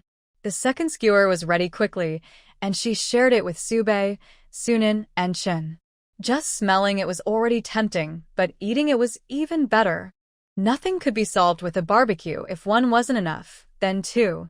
Sunan and Su Bei were completely won over by Su Tang, but Chen was different. He was 10 years old, and not so easily convinced. Su Tang didn't spoil him either. Chen ate happily, one bite after another. Chen still remembered when Su Tang had scolded him. Watching his two useless brothers with their mouths full and drooling, he cursed silently. What's so great about roasted fish? It smells good, but that's all. He knew Su Tang was trying to buy him with food, but he wasn't that easy to fool. Su Tang kept a portion for himself, and after Sunan and Su Bei finished theirs and still wanted more, they turned to Chen. "Big brother, are you not eating? Can I eat your share?" Sunan and Su Bei's eyes sparkled, completely ignoring their big brother's swollen eyes from the scolding. Su Chen's craving was already awakened. When he heard his two younger brothers wanted to eat his food, he calmly picked up the grilled fish in front of him. "Eat or not, if I don't eat it, I'll regret it. I even helped kill the fish," he thought. Not eating would be a loss. He took a big bite and thought this was the best grilled fish he had ever tasted. No wonder these two lazy brothers were eating so happily. It really was delicious. He looked at Su Tang. He heard from the aunt in the residential area that Su Tang was from a wealthy family.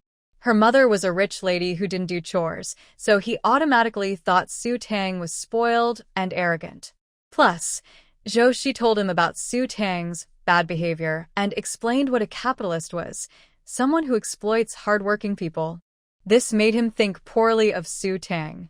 But in fact, Su Tang seemed different from what Joshi described. A group of children was drawn over by the smell of the grilled fish. When they saw Su Chun and his friends, especially the one walking at the front, Wang Daniu, who was only wearing shorts, he burst out laughing. Haha, Su Chun, why do you look like a panda now? Did you get beaten? You're too arrogant. Oh, look at all these crabs you found.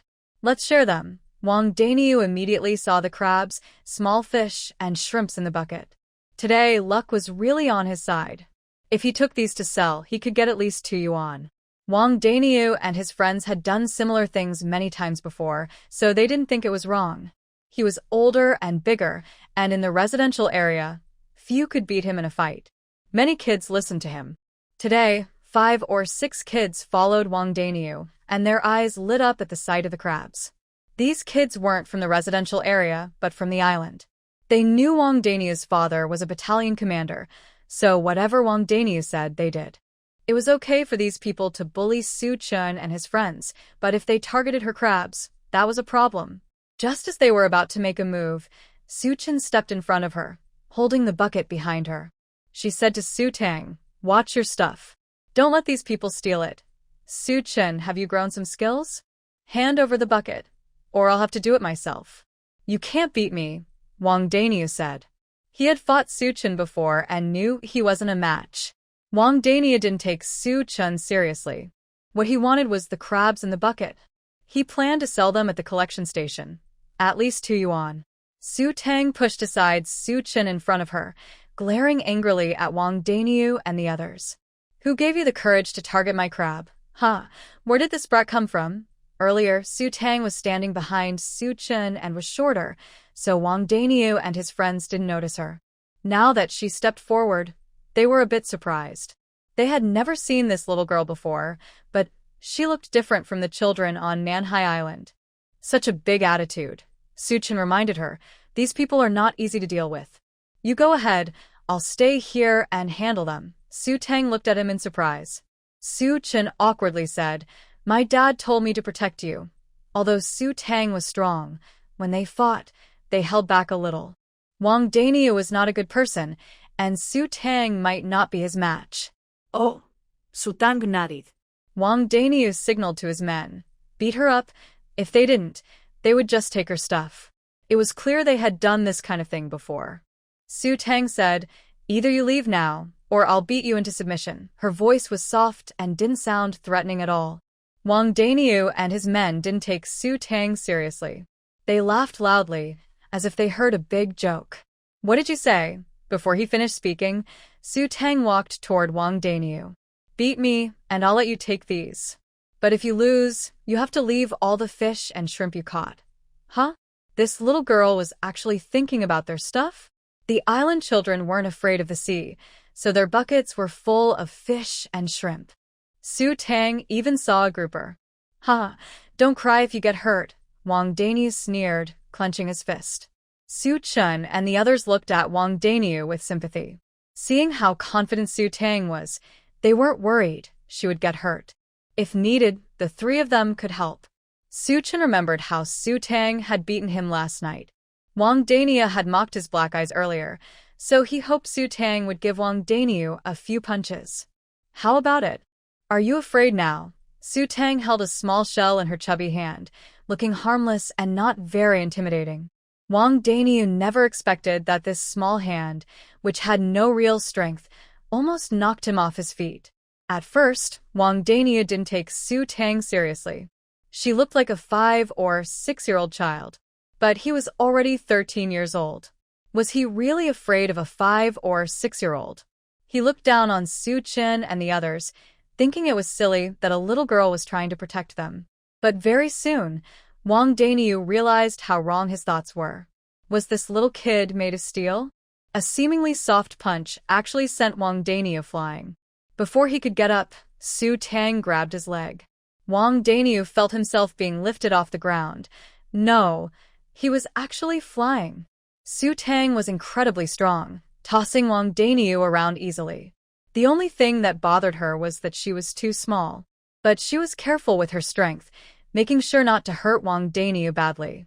The ground was soft sand, so even if he fell, he would only get minor scrapes. Su Tang thought to herself. She was really kind. Wang Daniu was thrown onto the sand. His little followers, who had been with him, stared with their mouths open wide, as if they could fit a whole egg inside. Although Su Chen and the others had already seen how strong Su Tang was, this was the first time they watched her teach someone a lesson as bystanders. Most importantly, Wang Daniu was the one who had been bullying them. Thinking about the days when Wang Daniu had oppressed them, making them go around him to gather fish and shrimp, and if he found out, he would take everything, they felt a lot better now. Most children on the island were free-range, including Su's family. If they told their parents about this, they would just be laughed at. Su Fan-yi didn't think it was necessary to fine the other kids' parents over such a small matter. They believed kids should solve their own problems. Now, seeing Wang Daniu all beaten up, everyone forgot how badly they had been beaten by Su Tang. They just felt happy. They couldn't help but laugh out loud. Wang Daniu got up from the soft sand and heard Su Chen and his followers laughing. He glared fiercely at Su Tang, saying, "You little brat, I'll fight you." He stepped back a few paces, then charged forward with a burst of energy, rushing towards Su Tang. He was determined to make her kneel and cry. However, Wang Daniu had not yet touched Su Tang. Calmly, Su Tang stretched out her leg, giving a seemingly light kick, yet Wang Daniu was sent flying just like that. "How dare you think about my things, my stuff," she snapped. Before Wang Daniu could get up, he was punched twice in the face. He let out a loud cry. He ended up with 2 black eyes. Su Chen held back his laughter and said, "Wow, you've turned into a panda too." Wang Daniu knew he couldn't beat Su Tang, so he looked embarrassed and tried to run away. Su Tang said, "Leave now, but the stuff stays." Wang Daniu and his friends had seen how fierce Su Tang was. Afraid of getting hit again, they poured all the items into Su Tang's group's buckets. Then Wang Daniu, with panda eyes like Su Chen, left quietly in a dejected way. "Wow, Su Tang is so amazing!" exclaimed Su Nan first. Seeing Wang Daniu and his friends run away in defeat, Su Nan was very excited. He looked at Su Tang with admiration. Even better than Big Brother. Last time, Wang Daniu and his friends. Boo-hoo! Su Chen quickly covered Su Nan's mouth to stop him from revealing more embarrassing stories. Su Tang wasn't interested in Su Chen's past mistakes. "Let's share these things," she said.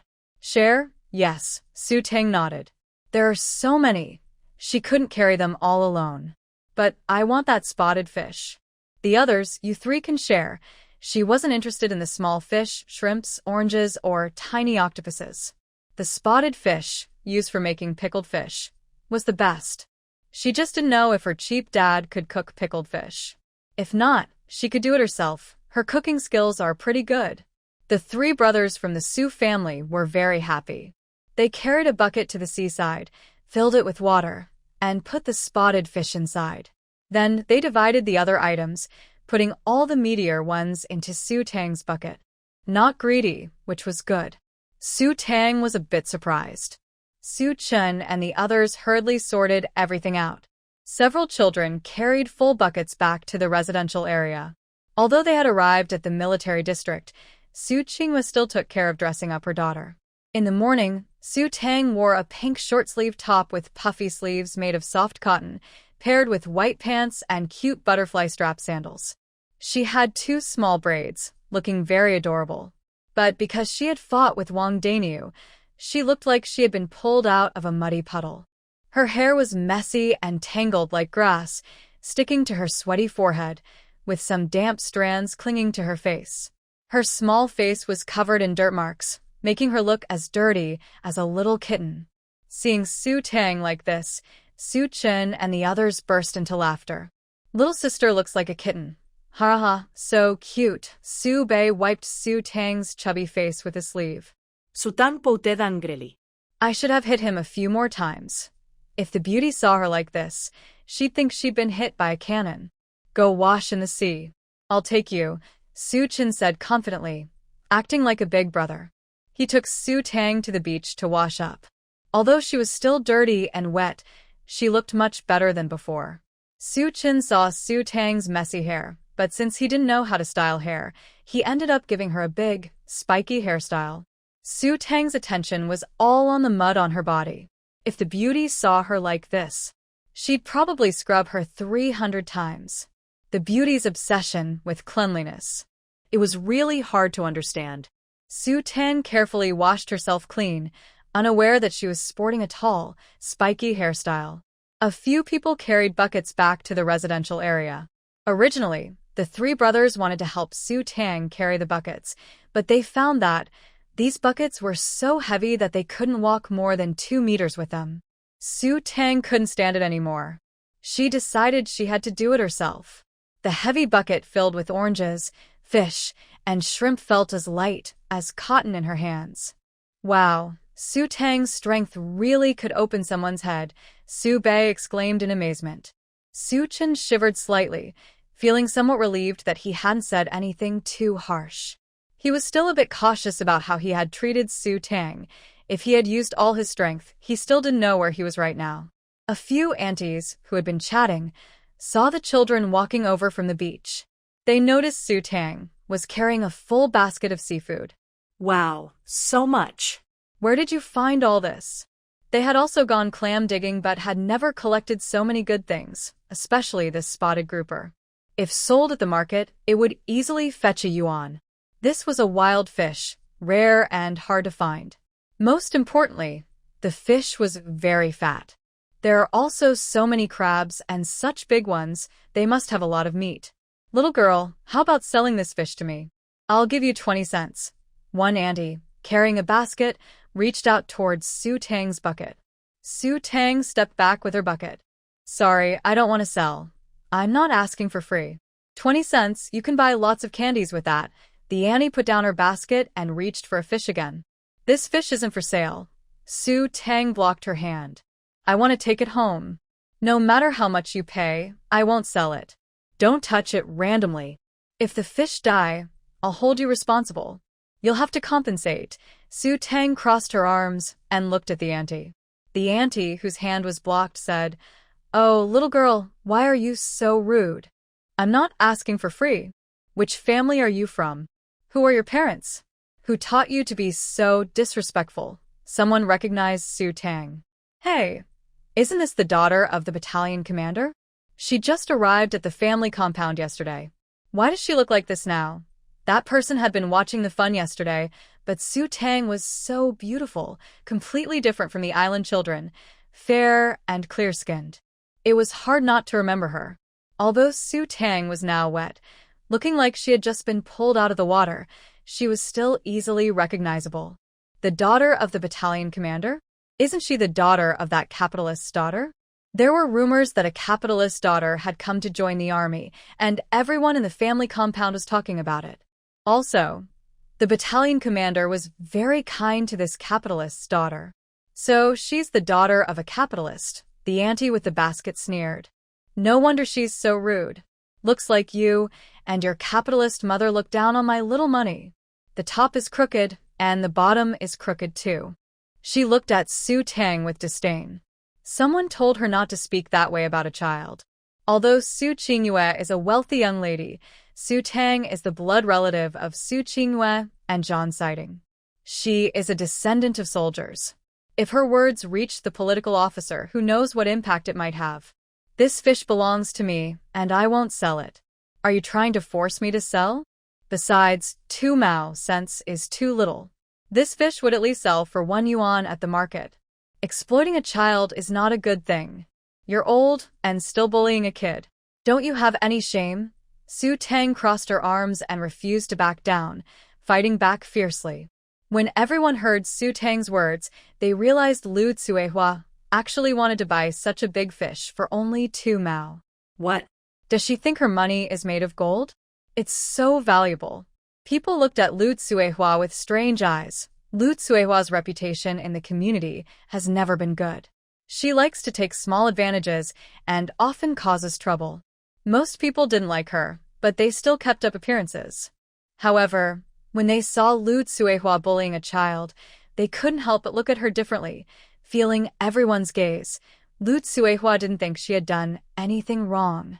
Anyway, she's the descendant of a capitalist. Look at the clothes she's wearing. They must be worth a lot.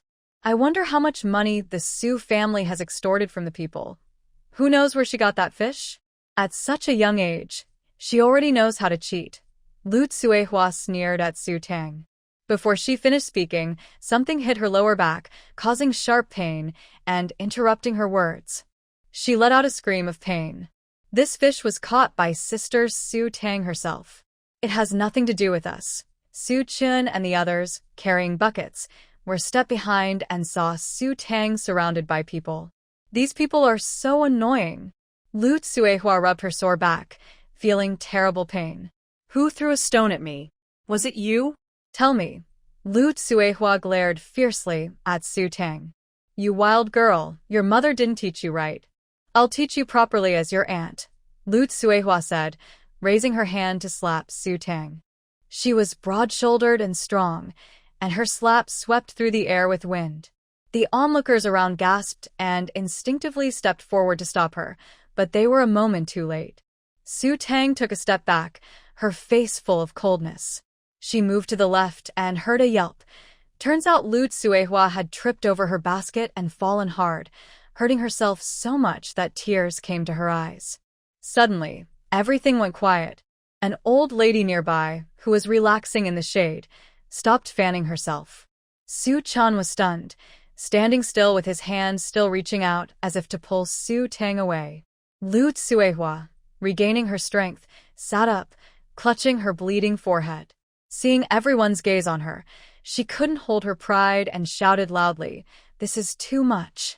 That brat actually dared to trip me. Ungrateful girl, I'll skin you alive," she yelled and reached out to grab Su Tang. A woman from the crowd pushed Lu Tsuehua away. Lu Tsuehua, are you done? It was clearly your own carelessness that caused you to trip. If you hadn't gone to hit that girl, how could you have fallen? This woman protected Su Tang behind her. Su Chen said, exactly, Su Tang didn't do anything wrong. You fell because of yourself, it has nothing to do with her. Sunan an subinod to get her. That's right, that's right. Lu Tsuehua was surrounded by these people and felt embarrassed. But she couldn't argue back, so she slunk away in defeat. She falsely accused Su Tang, saying Su Tang told her to go to the reef. Yao Shuhong, angry, beat her up and ran out. She saw Su Tang causing trouble for Lu Tsuehua, but Su Tang wasn't beaten, and Lu Tsuehua ran away in shame. Su Chun and his brothers actually defended Su Tang, which made she feel very upset. Previously, Su Chun had sided with her. Unwilling, she found Su Chun again, trying to say bad things about Su Tang, claiming Su Tang stole her things. Before, Su Chun didn't understand Su Tang, but after spending time with her, he realized she wasn't what she said. Uncle Jean is Su Tang's father. Aunt Qingyue and Uncle Jean are already married. Why do you say Su Tang stole Uncle Jean's things? Uncle Jean is actually Su Tang's real father, Su Chen said, looking at she with confusion. She didn't expect Su Chen to say that. He wasn't like this before. When he heard Su Tang was the daughter of a wealthy family and was on her side, she felt very wronged. Su Chen, don't you like me anymore? You shouldn't falsely accuse Sister Su Tang. Su Chen shook his head. But I saw Su Tang hit you. She hesitated. Su Chen didn't want to bring up this dark past. He interrupted her. All right, I'm going home to eat. Little you go back first. Su Chen's expression softened a bit. Then he carried his bucket and caught up with Su Tang and the others. Watching their figures, she felt out of place. Before this, brother Su Chen used to protect her. But because Su Tang came, everything changed. Even Uncle Jean became distant from her and her mother. Early this morning, Yao Shuhong heard that Jean Sitong went to the cafeteria to buy breakfast. She felt a bit jealous, wondering why Su Qingyue was so lucky. Seeing such a good man like Brother Jean, she thought he wasn't very caring. He was in the military, and he even let his wife go out to buy breakfast. She wasn't worried about others laughing at her. Yao Shuhong could imagine how many people were secretly mocking Su Qingyue, wondering how a rich girl like her could live such a life. She carried a ceramic basin decorated with red peonies, walking briskly toward the military office building. Inside the basin were her homemade corn cakes and 2 fried sesame seed cakes, all of which Jean Sidong had eaten and liked. At the door of the building, she didn't wait long before seeing Jean Sidong in his neat military uniform walking over. The morning light shone on his sharp face, making Yao Shuhong feel a little nervous. Today, Jean Sidong looked very happy. Compared to the strict man before, he seemed like a different person. The soldiers at the door were saying that Jean Sidong's wife had arrived, and that a little separation made the heart grow fonder. Yao Shuhong didn't believe this. She thought Jean Sidong was probably just pretending to be happy to avoid embarrassment. Big brother Jean, Yao Shuhong quickly went to meet him, holding out her basin. Yesterday, she heard Su Qinghua speak softly, and men liked that. Yao Shuhong tried to imitate her, raising her voice. Sister-in-law just arrived, so she probably didn't make breakfast. People shouldn't always rely on the cafeteria. I brought you some breakfast I just made, still warm. War Commander Jean Sidong paused a steps and looked at the enamel basin in front of him. His brow furrowed slightly. Since the incident yesterday, he had explained everything to his wife. After thinking all night, he realized that Yao Shuhong's feelings for him were more than just simple gratitude. Also, Yao Shuhong seemed to be acting a bit too deliberately now. It was morning, and many people passing by were curious and looking over. Everyone had heard that Jean Sidong's wife had come to join the army, but what's going on with Yao Shuhong? Early in the morning, bringing someone breakfast was quite obvious and easy to misunderstand. Jean Sidong took a step back. No need, thank you, sister-in-law. His voice was very gentle. He didn't take the enamel basin from Yao Shuhong. I've already eaten. You don't need to bring me breakfast anymore. My wife can make breakfast. By now, it was clear enough. Even if she wasn't acting sensibly, Yao Shuhong should understand. Her face instantly turned red, and her hands holding the basin trembled slightly. But she still smiled and said, Big brother Jean, you've misunderstood. I just wanted to thank you for taking care of our mother and son. I have no other intentions. Besides, sister-in-law probably doesn't know how to cook, right? Yao Shuhong was proud of herself. She could do everything. She wouldn't let that wealthy young lady outshine her. At this moment, people started arriving for work. Everyone had heard that Jean Sidong's wife was beautiful, with fair, tender skin, like a fairy. Some were curious, but seeing Yao Shuhong there, they held back their teasing thoughts. Although they were tough men, they understood Yao Shuhong's feelings. But her husband was a martyr. Everyone in the organization hoped Yao Shuhong could find someone else in the military district. However, Yao Shuhong's standards were too high. Even they, the roughest of men, could see her feelings for Jean Sidong. There were rumors that the battalion commander didn't get along with his wife and was about to divorce. People didn't find Yao Shuhong's actions strange then. But now, since her wife had come with her child to join the army, any more actions that could be misunderstood would be inappropriate. Yao Shuhong also realized Jean Sidong's indifference toward her. She quickly handed the enamel basin back to him. Oh, I just remembered Xiao, she is still at home. I'll go now. She hurriedly left. Zhao Weidong approached and asked, Hey, is that a pancake? Commander, could it be made by your wife? The golden pancake was shiny and delicious. Zhao Weidong took one without hesitation. Surprisingly, it tasted really good. It's all yours. After you finish, remember to send the bowl to Sister Xu Hong, said Commander Jean Sidong, casually handing the enamel bowl to Zhao Weidong before walking away. Zhao Weidong stood there holding the bowl, feeling a bit confused. Isn't this the wife of the squad leader making the pancakes? Well, how could a wealthy young lady make pancakes? I heard our squad leader went to the cafeteria early in the morning to buy breakfast. How could that wealthy young lady cook? I think Sister Xu Hong is more caring. If she married someone like our squad leader, she'd have a happy life. She wouldn't be out early buying breakfast for her husband like him. As for these pancakes, Zhao Weidong took a bite. They smelled wonderful, but the taste seemed familiar. Suddenly, he remembered, They were made in Sister Shu Hong's enamel bowl. Sister Shu Hong used to bring pancakes and other food, and everyone had eaten from that bowl. It had a chip on it, which Zhao Weidong had accidentally broken before.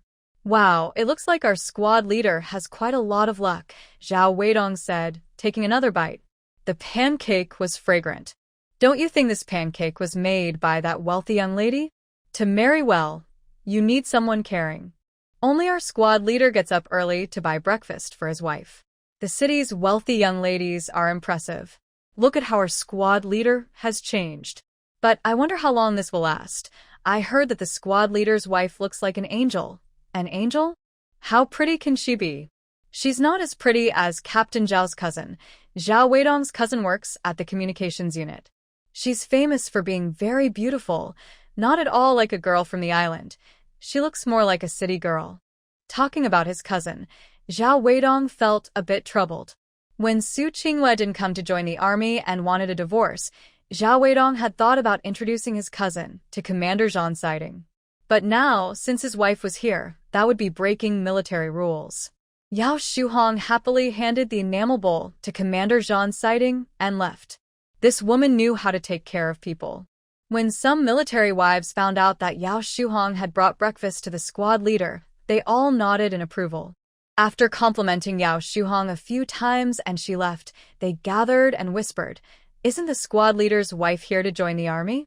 Why is Yao Shuhong still bringing breakfast to the squad leader? I'm not afraid it will cause trouble. I heard that this young lady from a wealthy family doesn't know how to cook. TSK. It looks like there will be some excitement in the future. How great it is that Commander Zhan married Shu Hong. She's caring and capable. He married such a wealthy young lady and still has to take care of her. TSK. I wonder what Commander Zhan is thinking." Exactly. Another military wife whispered, "That young lady from a wealthy family is very pretty. I saw Commander Zhan's wife this morning. Her waist is so small. TSK. Everyone was talking and feeling a bit jealous. As women, why is Su Qinghua's life so lucky? She was born a young lady, and her husband is so thoughtful." Yao Shuhong didn't go far. She overheard these comments and felt very proud. Just then, she saw Chen Shuzhen and Su Qinghua walking out of the family housing area, carrying big and small bags. Chen Shuzhen saw Su Qinghua's small arms and legs and helped carry most of the things. Su Qinghua felt a little embarrassed. Her hands were full, and she thought, "I shouldn't have bought so much. Thank you, sister-in-law. No need to thank me. It's just a small favor," Chen Shuzhen said with a smile. "You're so small and delicate. Next time you go shopping, ask your husband to come along. Otherwise, how can you carry so many things?" Su Qinghua's skin was so fair and tender. Chen Shuzhen thought to herself, "Wow, only a woman like this can truly be called a woman." Compared to her, she looked like a rough, unrefined person. No wonder her husband, Old Su, said she lacked femininity. No wonder Commander Zhan was so captivated by Su Qinghua. Tsk, if she were a man, she would also be enchanted by her. At this moment, Yao Shuhong came over. "Malted milk, peach cookies, and milk powder. How much would that cost?" "Hey, little Su, have you moved the supply and marketing cooperative back home?" TSK, look at this malted milk candies. Really, Big Brother Zhan earns money, but he can't keep spending like this, right? Lil Su, I told you before, life isn't just about spending. You need to be thrifty. Otherwise, you'll run out of money eventually. While speaking, her eyes flicked between Su Qinghua and Chen Shuzhen, and her voice deliberately raised, attracting the attention of a few other military wives nearby who were drying their quilts. Chen Shuzhen's heart was clear as a mirror. Yao Shuhong just didn't like seeing others do well.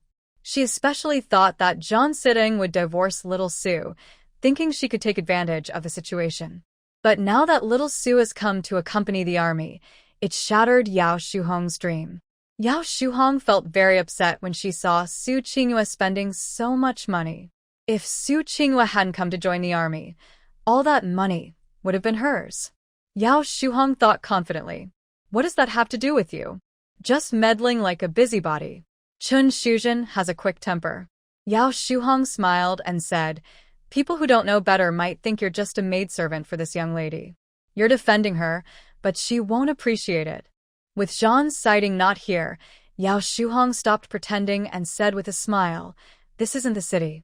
Xiao Su, don't think you're still a wealthy young lady from the city. Spending money so freely, Brother Zhan works hard for that money. Being more careful would be better.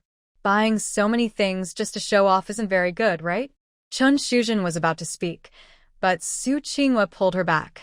Chun Shuzhen looked back in confusion, and Su Qinghua smiled and said, "Smong, you're being a bit too much. I'm spending my husband's money. He said that the money he earns is for me to spend. If I don't spend it, he gets upset. What should I do?" Su Qinghua pretended to be worried, speaking softly, but with each word piercing Yao Shuhong's heart. Many army wives nearby were attracted by the scene. They thought Yao Shuhong was meddling too much.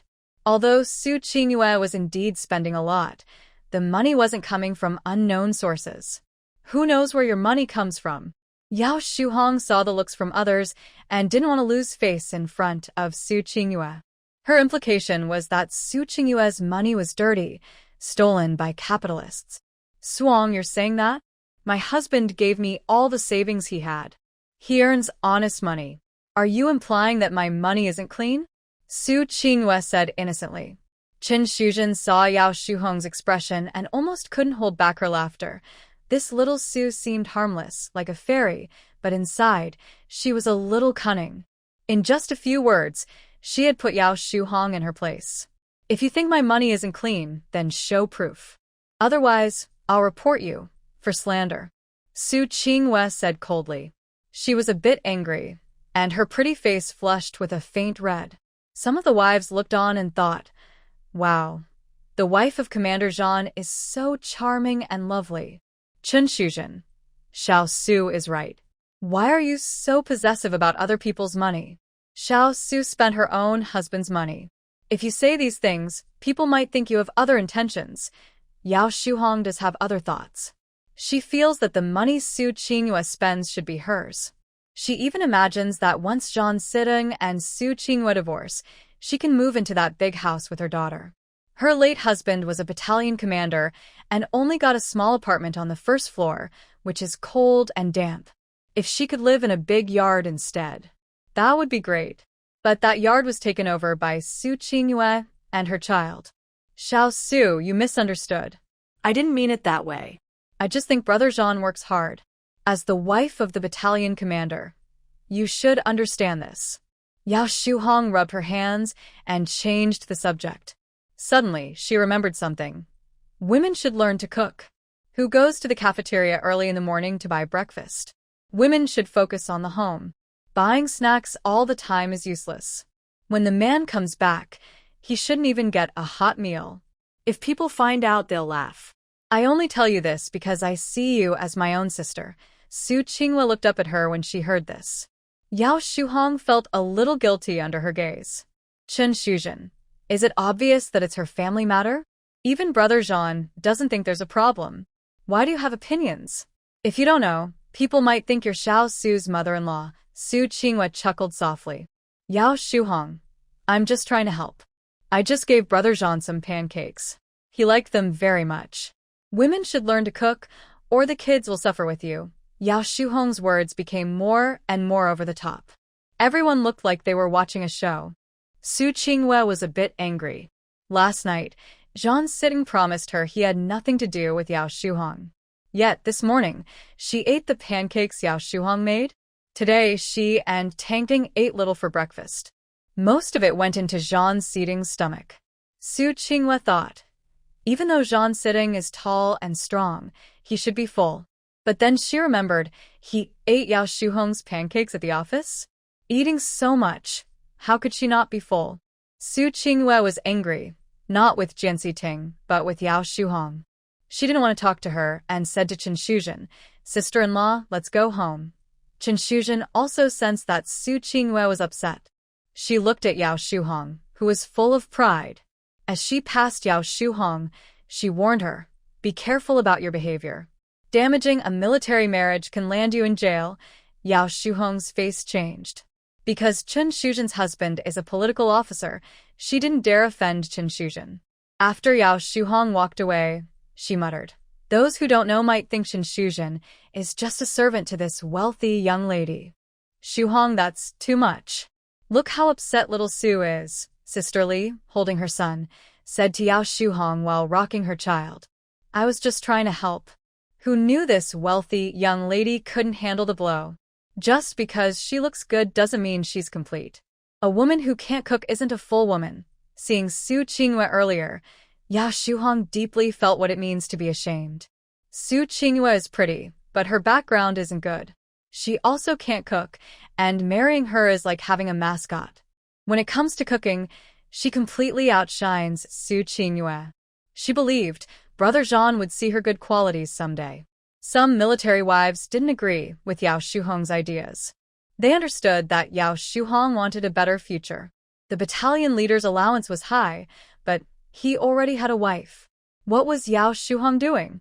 Those who knew thought she was trying to repay the battalion leader for taking care of her and her son all these years. But those who didn't know might think she was ruining her marriage. "Little Su, don't be angry. There must be some misunderstanding," Chen Shuzhen said as she brought things into the yard. Su Qingyue poured a glass of water and handed it to Chen Shuzhen. "Sister-in-law, drink water." "I'm not angry. Take this home for the kids to enjoy," she said, pulling out a bag of milk candies and giving it to Chen Shuzhen. Chen Shuzhen took the water. "You're really not angry," Su Qingyue shook her head. "There's nothing to be angry about. But, sister-in-law, can you teach me how to cook? I bought some pork belly and plan to make braised pork. Do you know how to make it?" Su Qingyue had eaten a lot of braised pork before, but she had never cooked it herself. Seeing her eager and curious expression, she was happy. Previously, Chen Shuzhen was worried that Miss Su Qingyue might dislike her, but she didn't expect that even this young lady has things she doesn't know. However, since Miss Su is eager to learn, Chen Shuzhen also cares about her reputation. "Yes, I can, but braised pork is too complicated. You can start with scrambled eggs with tomatoes. I happen to have tomatoes at home. It's a simple dish," Chen Shuzhen suggested. Tomorrow, she plans to ask the chef at the cafeteria how to make braised pork. Seeing how eager Miss Su is to learn, Chen Shuzhen feels very proud. She can also boast a little to old Su. "Scrambled eggs with tomatoes? That works. Just tell me the steps. I'll find some paper and a pen. Wait for me." Su Qingyue took out a notebook and a pen from the drawer. The notebook had the name of Zhan Siding written in fancy handwriting. Su Qingyue's heart skipped a beat. She didn't expect Zhan Siding's handwriting to be so beautiful.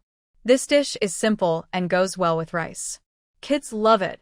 First, beat the eggs and add a little salt. When the pot is dry, add some oil. First, scramble the eggs, then set them aside. Add a little more oil, fry the tomatoes until they release juice, then pour the eggs back in. Add a little sugar to enhance the flavor. Su Qingyue took notes very carefully, and Chen Shuzhen watched her writing with admiration. When she saw how neat her handwriting was, she thought, "Wow, she writes so beautifully. Once you can make this, I'll teach you how to make braised pork." She knows how to stew meat, but she's never made braised pork before. It uses a lot of oil and sugar. "Later, I'll pick some tomatoes for you." But "Do you really not want me to demonstrate once? No need to think. This young lady is definitely someone who doesn't get her hands dirty. Just look at her delicate fingers. If she were her own daughter, she definitely wouldn't let her into the kitchen." "Okay, thank you, sister-in-law. No need for a demonstration. I think I can do it," Su Qingyue said seriously. Although she doesn't know how to cook, she learns very quickly. For example, painting, playing the violin, and even piano, Su Qingyue is skilled at all of them. She believes her understanding and quick learning are quite good. It's just scrambled eggs with tomatoes. It looks pretty simple. Seeing the densely written notes in her notebook, Su Qingyue felt very reassured. When Tang Tang comes back, she will be able to enjoy the dishes she makes. Chen Shuzhen still felt a little worried. She suggested helping Su Qingyue with the work.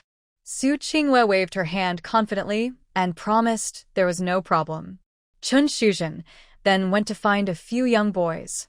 Su Qinghua looked at the table full of ingredients and felt a bit overwhelmed, but first, she needed to start the fire. Su Qinghua washed the pot, washed her hands, prepared the firewood in the stove, and lit the fire with matches. After each step, she turned around to wash her hands again. Chun Shuzhen went to find the children. If they were her own kids, she wouldn't worry at all, but Sugar was still there, soft and delicate like cotton candy. She was with her 3 rough boys, and she wondered if the boys had ever bullied Sugar. If those naughty boys dared to bully Sugar, she was ready to cook bamboo shoots with meat. From afar, Chun Shuzhen saw her own children looked very dirty. Her eldest son, Su Chen, had some grass stuck in his hair, his clothes were torn, and his little hands were black. The second son, Su Nan, looked a bit better but was still dirty, as if he had just come out of a mud pile. The youngest, Su Bei, was missing one shoe. Chun Shuzhen saw a small, dirty bundle in the middle, holding a big bucket. She recognized the bucket. It was the one Su Tang had been holding this morning. So this little bundle Was Su Tang? Mom. Su Chun and the others showed off their catch. It wasn't as much as Su Tang's, but it was definitely more than before. Where did you all go to play? Why are you so dirty? Chun Shuzhen looked at her eldest son, who had dark circles under his eyes, and his clothes were filthy. He looked like he could join a beggar's guild just with a bowl. We took sister Su Tang to the seaside to catch small fish. Su Nan hurriedly explained to avoid his mother's anger, and sister Su Tang went with us too. Realizing that the little dark bundle was actually Su Tang, Chun Shuzhen was very surprised. But then she saw that the crabs in Su Tang's bucket were even more than what the boys had caught. Su Chen said those crabs were all caught by Su Tang. Sunan Ansube nodded. Yes, sister Su Tang is amazing. She's very strong. She even helped us. Cough, cough. Before he finished speaking, Su Chen kicked Su Nan. Hello, Auntie, Su Tang said politely as she approached and greeted Chun Shuzhen. How did it turn out like this? You 3 naughty boys don't even know how to protect your sister. She must have fallen into a mud pit, right? Chun Shuzhen looked at her sons with a bit of annoyance. When she looked at Su Tang, her tone softened and her voice became gentle. Tang, are you hurt? Did those naughty boys bully you? No, my 3 brothers are very kind to me. They didn't bully me. Su Tang shook her head. The 3 boys sighed in relief, thinking Su Tang wouldn't say bad things about them in front of their mother. Look at that, people who don't know might think Su Tang is her mother. Su Bei muttered softly, Why isn't Mom as gentle with us? Chun Shuzhen heard this and asked, Am I not gentle? Very gentle, Mom. You're the gentlest, Su Nan flattered. That's more like it. Chun Shuzhen had always wanted a daughter. Su Tang was just perfect, soft and cute. Chun Shuzhen told her sons to carry the buckets, then she picked up little Su Tang. Chun Shuzhen wasn't picky about cleanliness, but Su Qinghua was. Auntie, can I take a bath at your house? Su Tang thought about her mother's cleanliness habits.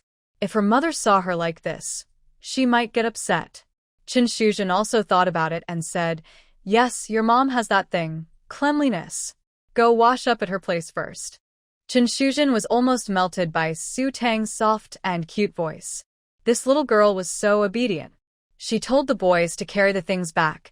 Then she carried Su Tang home. The Su family's residential area was just a little ahead. Chun Shuzhen wanted to wash Su Tang. Even though she was only 5 years old now, she had lived 2 lives and was over 20. She politely declined. I can do it myself. Thank you, Annie. Chun Shuzhen sighed. Having a daughter is really nice. The boys also took a bath and changed into clean clothes. The eldest, Su Chen, wore a military green striped shirt with black pants. The second, Su Nan, wore a blue and white striped shirt that was a bit faded, with a short military green jacket over it, casually tucked into pants that had been altered from Su Fanyi's. The cuffs were rolled up. The third, Su Bei, had relatively new and bright clothes, but the waistband was too big, tied with a piece of canvas rope, and the cuffs rolled up. He smiled, missing a front tooth. We are using cold water, but my sister is using hot water. But we used cold water before too. You rough boys can just rinse quickly. Sister Tang is different. She's so cute. When they heard their mother say that Sister Tang is cute, the three boys looked at each other. They remembered how Wang Danyu was knocked down by Sister Tang with 2 punches. If they hadn't seen it with their own eyes, they might also think Sister Tang is cute. But now, Ahem, ahem, ahem. Sister Tang is like a fiery little girl. Even the 3 of them together can't match her. Before this, Sister Tang made a promise with the 3 boys. No one is allowed to say she is strong, or she will break off the remaining tooth of Su Bei. If someone else said that, the 3 boys from the Su family would definitely be rebellious. But since Sister Tang said it, Su Bei instinctively covered his mouth. That's his only tooth. What's wrong? Not cute? Qin Shuzhen looked at her sons, who hesitated to speak. Don't bully Sister Tang. got it? She's little, so you have to be gentle with her. Wow, such big smoke. Su Nen suddenly saw smoke rising from a distance. Sister Tang washed off all the mud on her body. Her hair, mixed with sand, wasn't completely washed out, but it wasn't very obvious. If her beauty mother knew her head was full of sand, she might get angry. Her mother's cleanliness obsession is really extreme. Sister Tang's hair, just below her shoulders, was wet and draped over her shoulders. She was wearing an old shirt from Su Chen, blue and white striped, like a sailor shirt. It looked like a dress on her. As she came out, she heard Su Nan say there was smoke. Sister Tang was stunned, then saw Qin Shuzhen slap her forehead. Oh no! Could it be that Sister Qinghua burned the kitchen? Mom, what's going on? Su Chen asked curiously. Qin Shuzhen briefly explained that Sister Qinghua was asking herself how to cook. Then she went to find the 3 naughty boys. She was delayed by the bath, so she forgot about this matter. Qin Shuzhen thought it was very likely. Qin Shuzhen also followed along. Su Chen, let's go take a look too. When Zhan Sighting returned, he saw thick smoke rising from a distance and said to Su Fani, "Whose house is making so much smoke? Could it be on fire? Let's go see. Old John, it seems to be your house." Su Fani looked in that direction. Zhan Sighting, "Impossible, my wife doesn't cook." How could it be? When they arrived at the scene, it was indeed his house. When Su Tang arrived, the house was filled with smoke. She was about to rush inside, but Zhan Sighting held her back. Su Tang was then picked up and handed to Su Fani. "Tang Tang, don't run around," he said. Seeing his daughter rushing into the house, Zhan Sighting broke out in a cold sweat. Su Tang was held by Su Fani and couldn't go in. She saw her father rush inside. Su Qinghua's face turned pale with fear. When the fire started, she hurriedly grabbed a pot lid to cover the flames, but the fire was too big to control. She was anxious and tears welled up in her eyes. She knew she needed to save herself, but she was choking and couldn't tell which way was safe. At this critical moment, Zhan Sighting rushed in, hugged the panicked Su Qinghua. When she saw it was Zhan Sighting, her tears finally broke free. Seeing his wife like this, Zhan Sighting felt heartbroken. He carried Su Qinghua out, then went back inside, grabbed a bucket, and used water from a basin to put out the fire. Security guards also arrived to help extinguish the flames. Soon, the fire was completely out. The kitchen was a mess, with walls blackened by smoke, and pots and dishes scattered everywhere. Su Tang jumped down from Su Fani's arms and went to Su Qinghua. She wanted to comfort her, but when she saw her mother's face covered in soot, she almost couldn't hold back a laugh. "Mom, it's okay now. Dad is here." Su Qinghua saw her daughter and felt she shouldn't cry. But when she looked at her dirty hands, her obsessive-compulsive tendencies flared up. So dirty. Thinking about everything that just happened, Su Qinghua felt even more wronged. People in the family compound heard the noise and gathered around. Oh, the fire was so frightening. Luckily, Captain John reacted quickly and saved everyone, an elderly woman said with lingering fear. "Yes, and Captain John's wife really isn't careful when she cooks," another added. Among the crowd, Yao Shuhong saw the clumsy Su Qinghua and felt very proud. She pretended to speak for Su Qinghua, saying, "Qinghua girl was just cooking. Maybe she hasn't cooked before and accidentally set a fire." It's not a big deal. Hearing Yao Shuhong's words, everyone's eyes on Su Qinghua changed. They thought, how could a wealthy young lady know how to cook? Qinghua girl really doesn't know how to cook, but not knowing how to cook doesn't mean she can't learn. Qin Shuzhen glared at Yao Shuhong. Everyone agreed that Qin Shuzhen was right. Although Su Qinghua came from a rich family, she didn't act like a spoiled young lady. Today, when Su Qinghua went shopping with everyone, she even saved a child. The child was choking on a grape and almost suffocated. It was Su Qinghua who helped. If it weren't for her, the child might have been choked to death by the grape. Many people knew about this. Sister Bai, holding the child, told others, if it weren't for Qinghua girl, my second son might not have made it today. Other women who knew about the incident also said, yes, that's true. Without Qinghua girl, second son might have been in serious danger. Yao Shuhong didn't know about this event. Her heart was mixed with jealousy and resentment. She didn't expect. This young lady from the city was quite cunning. Lu Tsuehua said, I think this might be intentional, making such a big fuss. If the guards and Captain John hadn't arrived in time, the whole family compound could have burned down. Seeing Jean sit and come out, Yao Shuhong felt pleased. Su Qinghua had burned down her house, so Captain John would definitely be angry. She had seen how Captain John scolded people. He was very scary. Su Qinghua knew she had done wrong. She lowered her head and waited quietly for Jean Seating's questions. Su Tang stood in front of her beautiful mother. If her father dared to scold her mother, she would rush over, jump up and kick her father's knee. How unfortunate. Now, at her height, she could only jump to kick his knee. She felt a bit frustrated. Jean Sitting noticed Su Qinghua was upset. He frowned and looked at Lu Tsuehua.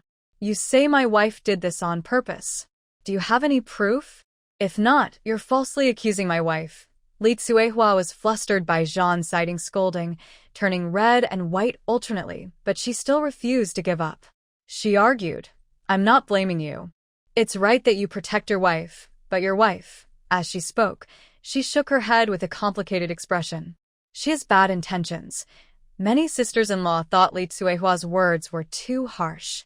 Auntie, you've bullied me and now you're bullying my mother.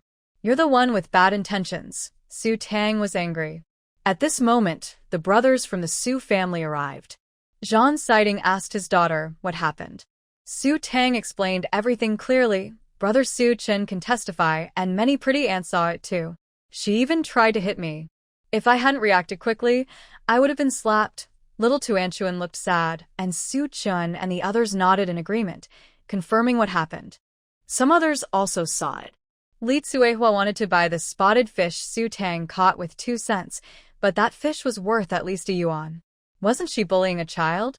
Su Qinghua didn't expect her daughter to be bullied and almost hit. She questioned Li Tsuehua. You even bully children. Who has bad intentions? Jean Siting kept a serious face, picked up Su Tang and looked coldly at Li Tsuehua. Auntie Li, is that true? Don't spread rumors. I need to go back and cook. You kids love to be so serious. Li Tsuehua dared not meet Jean Siting's eyes. Her husband was still working under him. She had been told not to cause trouble outside. If her husband found out, he might send her back to her hometown. Now Li Tsuehua was scared. I'll go first. I didn't say anything. She hurriedly left. The other sisters-in-law saw Li Tsuehua acting guilty and understood what was going on. Li Tsuehua liked to take small advantages and even bullied children.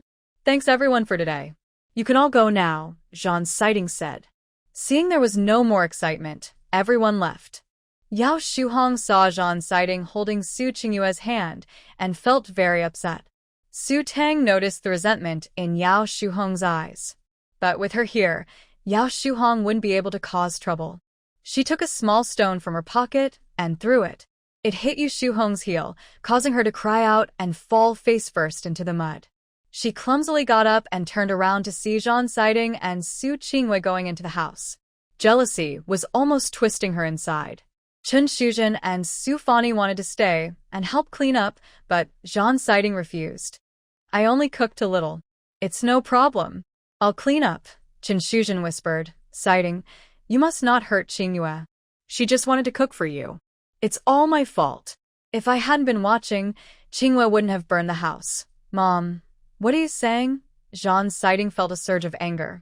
He thought about how his wife only wanted to cook for him and accidentally set the kitchen on fire. Chen Shuzhen told him everything Yu Shuhong had said. If Yu Shuhong hadn't provoked her, the young lady wouldn't have thought of cooking herself. And she wouldn't have burned the kitchen. Now, she was famous in the neighborhood. Okay, thank you, sister-in-law. Zhan's sighting suppressed his anger and nodded. You're really lucky. Su Fani patted Zhan's sighting on the shoulder. You must not hurt women. Otherwise, your wife and I will have trouble with you. Women who come to serve in the army have already made a big decision. Su Fani was a political officer. Usually, he worked on people's thoughts and ideas. He and Zhan Sighting were close friends who had fought side by side. He knew Zhan Sighting's personality. He looked cold on the outside, but was actually very passionate. Back home, Chen Shuzhen still felt uneasy. Old Su, do you think Sighting really hurt Qingyue? She's so small, she can't handle a slap from Sighting. Don't worry. If Zhan Sighting hurt his wife, he wouldn't even hurt himself, Su Fani reassured her. Mom, you worry too much, Su Chen said, unable to hold back. Uncle Zhan is strong, but Sister Su Tang is not weak either. She's very strong. Su Chun was happily eating a white rabbit candy, feeling very sweet and happy. Mom, I want to eat big crabs tonight. I'm starving. Big crabs? Did you catch some? Chen Shuzhen only saw Su's younger sister catch a large number of crabs, which was amazing. These crabs were bigger than Su Tang's face. Later, when the war team leader's house caught fire, Chen Shuzhen forgot about this. Now, she looked seriously at her 3 sons and took out a bamboo stick. Did you take Sister Xiao Tang to the rocks to catch crabs? There are many crabs under the rocks, but it's also dangerous. If you're not careful, the waves could sweep you away. Even though the tide had just gone out, danger was always nearby. She had told Qingyu that her boys wouldn't take Sister Xiao Tang to such a risky place. But these naughty boys took her there anyway. If something went wrong, the consequences would be terrible. What's going on? Su Fani checked the bucket in the kitchen. There were many crabs. He had been in the military district for years and gone to the beach to catch crabs, but he'd never seen so many. And each one was bigger than his palm. The children usually just played around at the beach. Catching a few razor clams or sea snails was good enough. But so many crabs, these could sell for several yuan at the supply store. No, Su Chen looked innocent. How could he explain to his parents that all these crabs were caught by Sister Su Tang? These crabs saw Sister Xiao Tang and crawled out of the sand by themselves. Sister Xiao Tang even caught a big grouper. When we came back, Aunt Lu wanted to buy the fish for 2 mao, but Sister Xiao Tang didn't sell it. You're still lying now. Chen Shuzhen was furious. Su Fani held his wife back. Shuzhen, I think the kids aren't lying. Xiao Tang also said that Lu Tsuehua wanted to buy that fish for 2 mao. As for what his son said, that the crabs crawled towards Su Tang when they saw her. Well, that sounded a bit too fantastical. Could it be that this little girl from the Zhan family is a little lucky star? Su Fani and Chen Shuzhen asked the other 2 boys and learned that the big crabs that looked quite meaty were given to the 3 boys by the little girl from the Zhan family. They were very surprised, but the 3 boys looked very serious, not like they were lying. If that wasn't the case, it would be hard to explain where all these crabs came from. She's such a good sister. You must protect her in the future, Chen Shuzhen said. Don't let her be bullied by the other kids in the family yard, understand? The 3 boys nodded together. After this incident, especially when Su Tang punched and defeated Wang Danyu, who had been bullying them for a long time, they all deeply admired Su Tang. However, they wouldn't admit it openly. By the way, I bought a piece of pork.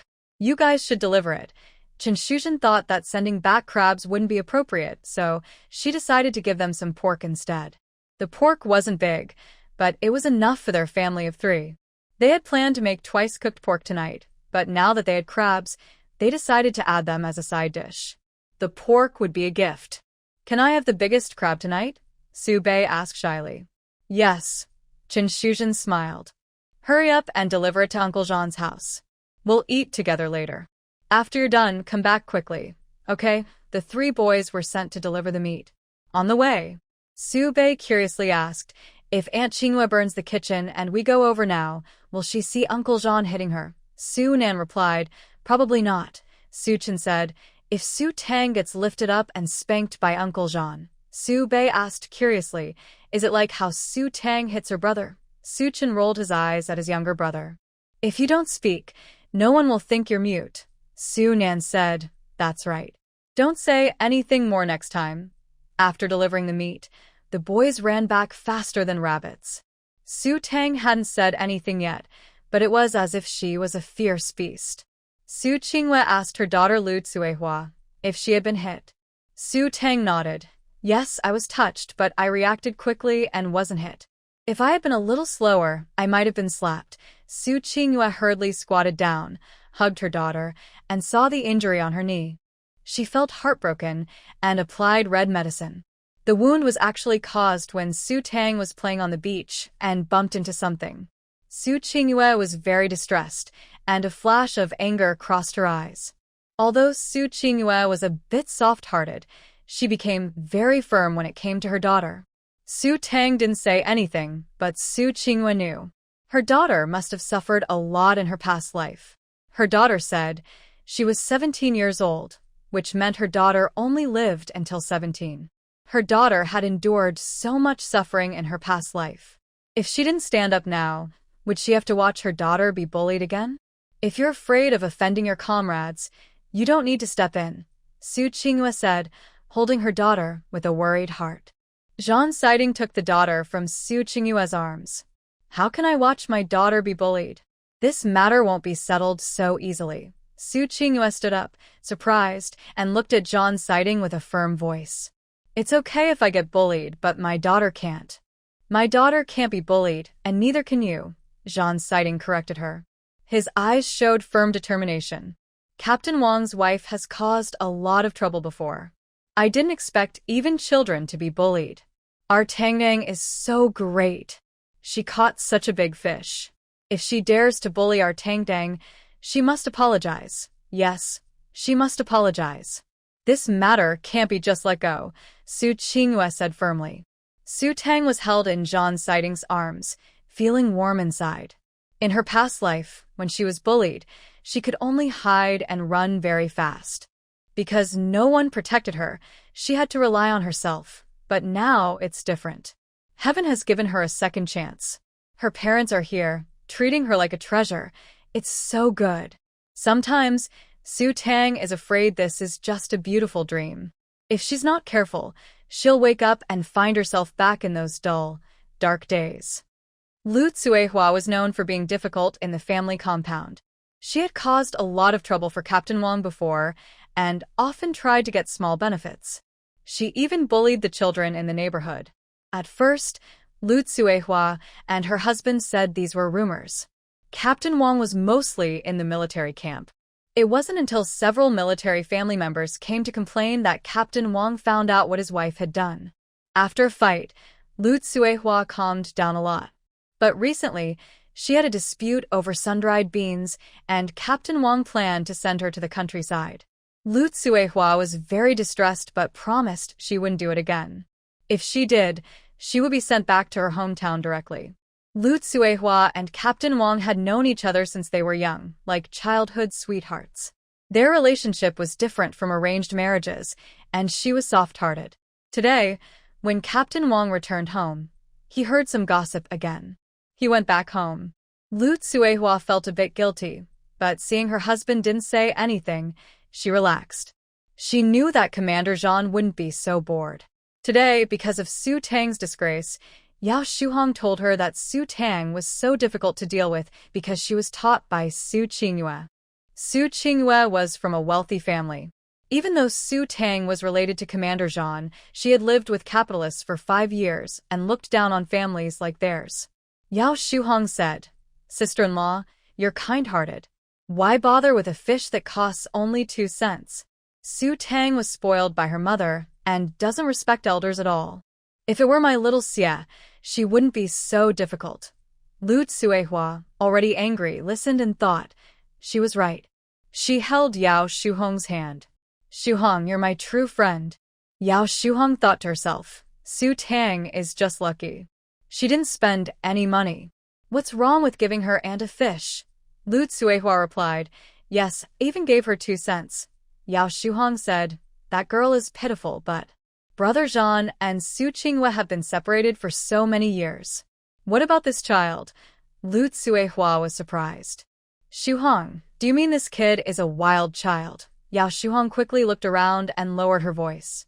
Tsuehua, you can't say that carelessly. If others hear, it could get out of hand. But I did hear that Su Qinghua used to have a lover from a wealthy family. She was sent away later. Lu Tsuehua sneered. If Su Qinghua hadn't married Commander Jean, she would have been sent away too. Maybe even paraded through the streets. Lu Tsuehua truly looked down on Su Qinghua. A 5-year-old child like Su Tang was turned into this by that wealthy young lady. TSK. If Commander Jean finds out this child isn't even his, Tsuehua, you can't say that. Su Qinghua's tricks, flirting and acting seductive, must have made Brother Jean fall for her. Even if we tell him now, he wouldn't believe it. And I'm just guessing, with no real proof. Yao Shuhong looked down sadly. Shuhong, I think you're a good match for Commander Jean. Lu Tsuehua said seriously. That wealthy young lady's flirting tricks, if we learned them, we wouldn't bother. What is this? She looks fair and tender, clearly not someone who works hard, but men just like this kind of girl. Lu Tsuehua remembered her husband saying she lacked femininity, like a dead, salty fish that's been around for hundreds of years. She was so angry, she couldn't find a way to vent. Seeing Su Qinghua's soft and delicate figure, and thinking about how Su Qinghua deliberately raised her daughter to be like that. TSK. Such a sly fox. Captain Wang saw Lu Tsuehua standing there stunned, and called out to bring her back to reality. At that moment, Jean's sighting arrived. Captain Wang felt a strange premonition when he saw the squad leader come to see him. He racked his brains but couldn't think of what he might have done recently. Jean's sighting was holding Su Tang in his arms. The little girl clung to her father's neck, feeling scared. Jean's sighting gently patted her and said, Tang, don't be afraid. Mom and Dad are here. Jean's sighting looked serious, his fists clenched unconsciously. Lu Tsuehua peeked out from behind Wang Zhengwo, first surprised, then quickly trying to act calm. Oh, isn't this squad leader Jean? What are you here for? Come to question us? Wang Zhengwo didn't know what was happening. Su Qinghua stepped forward and looked at Lu Tsuehua, asking sharply, shouldn't you explain why you bullied my daughter? She's only 5 years old. How could you hit her? I didn't even dare to hurt her. Why do you think you can? Wang Zhengwo looked at Lu Tsuehua. What's going on? A guilty look flashed in Lu Tsuehua's eyes, but she quickly masked it and said nonchalantly, I didn't hit your daughter. Don't accuse me falsely. Then she looked at Su Tang. Little girl, lying at such a young age will get you into trouble with the police. I was just joking around. Jean's sighting stepped forward firmly and said, joking around? You wanted to hit my daughter, and many people saw it. I asked a few others, and if you didn't do anything, then why did everyone see what happened? Lu Tsuehua was frightened by Jean's sighting's commanding presence. She involuntarily took a step back, but still stubbornly said, I said I was joking. A young girl like her, so deep in thought. Who taught her that? Some people come to the community and want to cause chaos. Doesn't anyone care? Even a fool could tell that Lu Tsuehua's words were meant to hurt her. Su Qinghua clenched her fists, her slender body trembling slightly. Her voice was angry and strong. If you're unhappy, come at me. What's so impressive about bullying my daughter? Not only was Jean sitting shocked, but Su Tang was also stunned. The beautiful woman was angry, her face slightly red, as if she was about to rush over and scold Lu Tsuehua. But Su Tang knew she would never do that because her cleanliness obsession was extreme. At this moment, the family members nearby heard the noise and came over to see what was happening. When they saw Lu Tsuehua's actions, they started to criticize her. Lu Tsuehua, this isn't right. You shouldn't bully a child. Seeing the pointed looks from everyone and Su Qingyue's reaction, Lu Tsuehua was truly stunned. She was someone who was afraid of the strong and liked to bully the weak. Wang Zhengwo saw Lu Tsuehua's guilty look and knew she was guilty. A few days ago, he had told her to stay out of trouble and not to cause any more fuss. Take care of your mouth. Su Qinghua looked at Lu Tsuehua seriously and said, You must apologize to my daughter today, or this matter isn't finished. Captain John's wife, really, you should be more forgiving. Someone tried to smooth things over. They thought this was just a small matter and didn't want everyone to feel uncomfortable. Everyone lived in the same family compound where they saw each other every day. Kids playing and bumping into each other was normal. It would be over in a few days. Lu Tsuehua hadn't even hit Su Tang, just scared her a little. Lu's wife also agreed, saying, Captain John's family, we're all from the same neighborhood. There's no need to ruin the peace over a child. Tsuehua knows she was wrong. Let's just forget about it. Su Qinghua looked at her conciliatory sister-in-law and shook her head.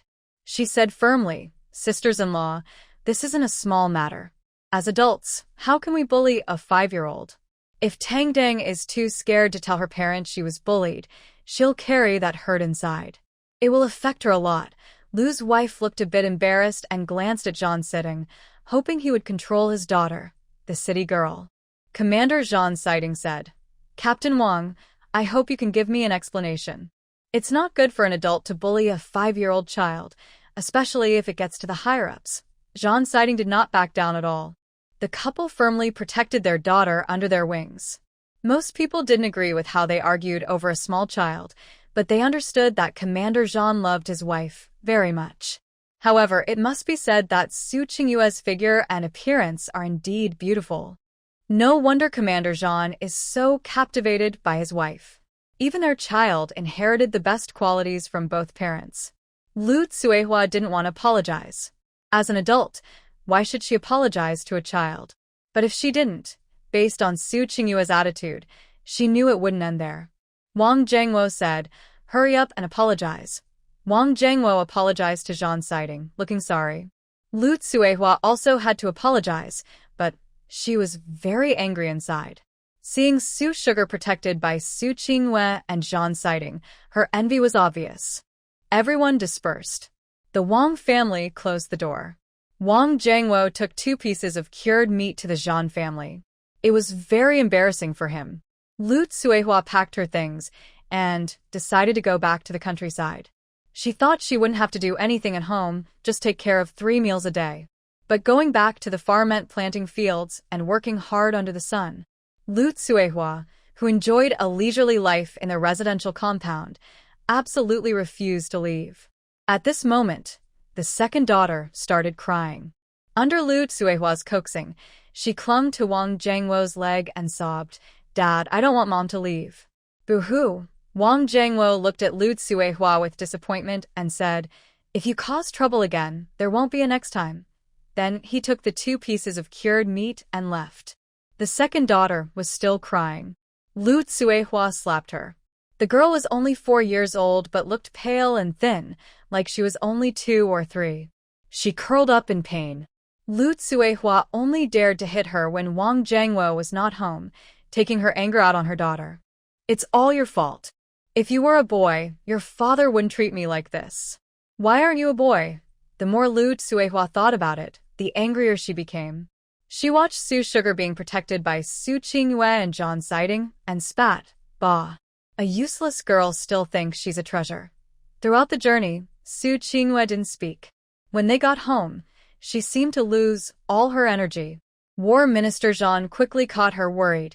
You scared me so much. Su Tang patted her chest, her big grape-like eyes blinking at Zhang Siting, resting her hand on his strong arm. Siting, Tang, I was so fierce just now, right? Su Qingyue took a long breath, finally feeling relieved after holding it in. Absolutely. The father and daughter both gave a thumbs up. Mom is really amazing. She's very impressive, they said in unison. Su Qingyue's face turned a little red, feeling shy. She asked uncertainly, Really? Yes, Dad. Does Mom look very powerful? Su Tang asked her cheap dad. Zhang Siting nodded.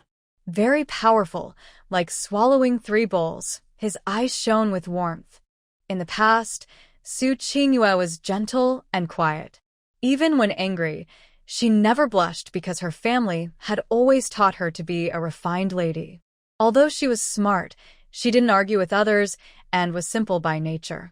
When Zhang Siting first saw Su Qingyue, he was attracted by her unique aura. If Qingyue wanted to be a pure, noble lady, he would spend his whole life supporting her, keeping her away from worldly troubles. But now, Su Qingyue, compared to before, seems more lively and spirited. Zhang Siting felt he was getting closer to his wife. They say beauty is like a jade in stories, but it seems he needs to read more books. That way, he can find common topics with his wife. Su Qingyue was amused by her father and daughter. She had just broken a sweat. Being a neat freak, she immediately wanted to take a shower. But the kitchen was burned, and she was smoky and black. The hot water was used up, and the water in the tub had been used to put out the fire. Luckily, only the kitchen was burned. Zhang Siting planned to ask the logistics team to repair the kitchen tomorrow and also build a toilet. The family compound has a toilet, but it's far from their building. Everyone uses that toilet, and some are not very clean, leaving trash everywhere. Su Qingyue went there once during the day and almost vomited her leftover dinner. Sorry, I didn't think this through. Zhang Siting felt guilty. If I had applied earlier, I could have built a toilet here. But tomorrow, you can endure using the chamber pot for one more day. Tomorrow, I will buy materials and ask the logistics team to fix the toilet and also take care of the kitchen. Okay, no problem. Since I chose to come here, I am ready to accept everything. Although reality was hard to accept, seeing Tang Yang playing happily here made Su Qingyue feel at ease. Her daughter should grow up carefree. Zhang Siting went to fetch water again, using a coal stove to heat it. The stove was left by the previous household. He also borrowed some coal balls from the Su family. The stove was blackened from soot, with a ring of ash remaining at the opening. Zhang Siting skillfully picked up the fire tongs, lit some pine needles with a match, and the coal balls quickly caught fire. He gently fanned the flames with a fan. Su Qingyue was not idle either. She took the crabs brought back by her daughter and prepared them. Zhang Siting was surprised. His wife knew how to handle crabs. Su Qingyue shot him a look with some annoyance. I'm not completely useless, you know? I used to love eating crabs. Mama Wang taught me how to prepare them. Mentioning Mama Wang, Su Qingyue's eyes welled up with warmth. Although she knew Mama Wang was safe with Uncle San, she longed to see Uncle San and Mama Wang again. It seemed she might never have that chance in this life. Seeing his wife's sadness, Zhang Siting gently patted her shoulder. After the new year, I'll go back to Beijing with you. Sparks flew and splattered in the dim kitchen, flashing briefly before disappearing. Zhang Siting carefully placed an aluminum kettle on the stove. As the temperature rose, the kettle hissed. Su Qingyue didn't expect Zhang Siting to know so much. In the dim kitchen, she saw his silhouette more clearly. Zhang Siting pretended not to notice her watching him. When she was lost in thought, he turned his head and met her gaze. Perhaps from the heat or something else, Su Qingyue's face flushed. She quickly looked away. Meanwhile, Tang Tang had slipped outside when her parents' atmosphere grew tense. She saw a shadow flicker past. Suddenly, the shadow in her eyes seemed to enlarge. Tong Tong's eyes widened. It was a woman covered in blood. To be precise, she wasn't a woman but a ghost. In her past life, she had a special ability called the Heavenly Eye, which allowed her to see things others couldn't see. After rebirth, she still had this skill. Over time, Su Tang learned to ignore what she saw, and in the past 2 days at her family's courtyard, she hadn't seen any of these dirty things and even forgot she had this special power. The ghost's face was swollen and bruised, looking purple and red, as if it had been punched many times. One eye was swollen shut, almost impossible to open, while the other eye was wide open, empty and expressionless, as if it was crying out for justice. It was clear that this was a female ghost, and she had noticed her. When their eyes met, Su Tang pretended she saw nothing. However, the ghost seemed to sense something and almost pressed her face close to Su Tang's. Su Tang thought, "I'm just a child. You can see me." The ghost's hoarse voice sounded like a broken drum. To avoid frightening Su Tang, she straightened her crooked head and crouched in front of her. "Isn't that right, little one?" Sutang. She saw nothing. "I know you can see me. You don't have to pretend," the ghost said, sitting next to Su Tang. "That man in black told me to find someone. He said she could fulfill my wish. The person is shining with golden light. Only you are shining with golden light, Su Tang." The ghost, trying not to scare Su Tang, worked hard to look less frightening. Suddenly, Su Tang remembered her master once telling her about a profession called a soul-ferrying person, someone who helps ghosts with unfinished wishes move on, though it was just a legend. The ghost reached out her hand and waved it. Does this little girl really not see her? Should she turn into the scariest ghost to scare her? The ghost was quick to act. Sutang panchet hash. Even though she was hit, the ghost was still happy. "I knew you could see me. Please help me," the ghost said, circling around Su Tang. "Su Tang, I'm not interested. What about this soul-ferrying job? What about collecting good deeds? To hell with it. This life." She just wanted to live smoothly and stay out of trouble. The ghost wasn't willing to give up. She blocked Su Tang's way, but as a ghost, she couldn't really stop her. Su Tang decided not to acknowledge the female ghost. After all, she had long since developed the ability to ignore such things. No matter how frightening, it couldn't scare her. When Su Tang returned to her room, she saw that the beautiful lady's lips were swollen. Cough, cough. She seemed to have come at an inopportune time. Su Qingyue secretly pinched Zhan's siding and lowered her voice. "Are you a dog?" Zhan's siding immediately begged for mercy. "Next time, I'll be more careful. Next time, I'll pay attention." Because the kitchen had been burned, many ingredients were lost. Fortunately, the things Su Qingyue bought at the supply store today were still safe in the living room. She picked some tomatoes from the yard and made tomato and egg noodles.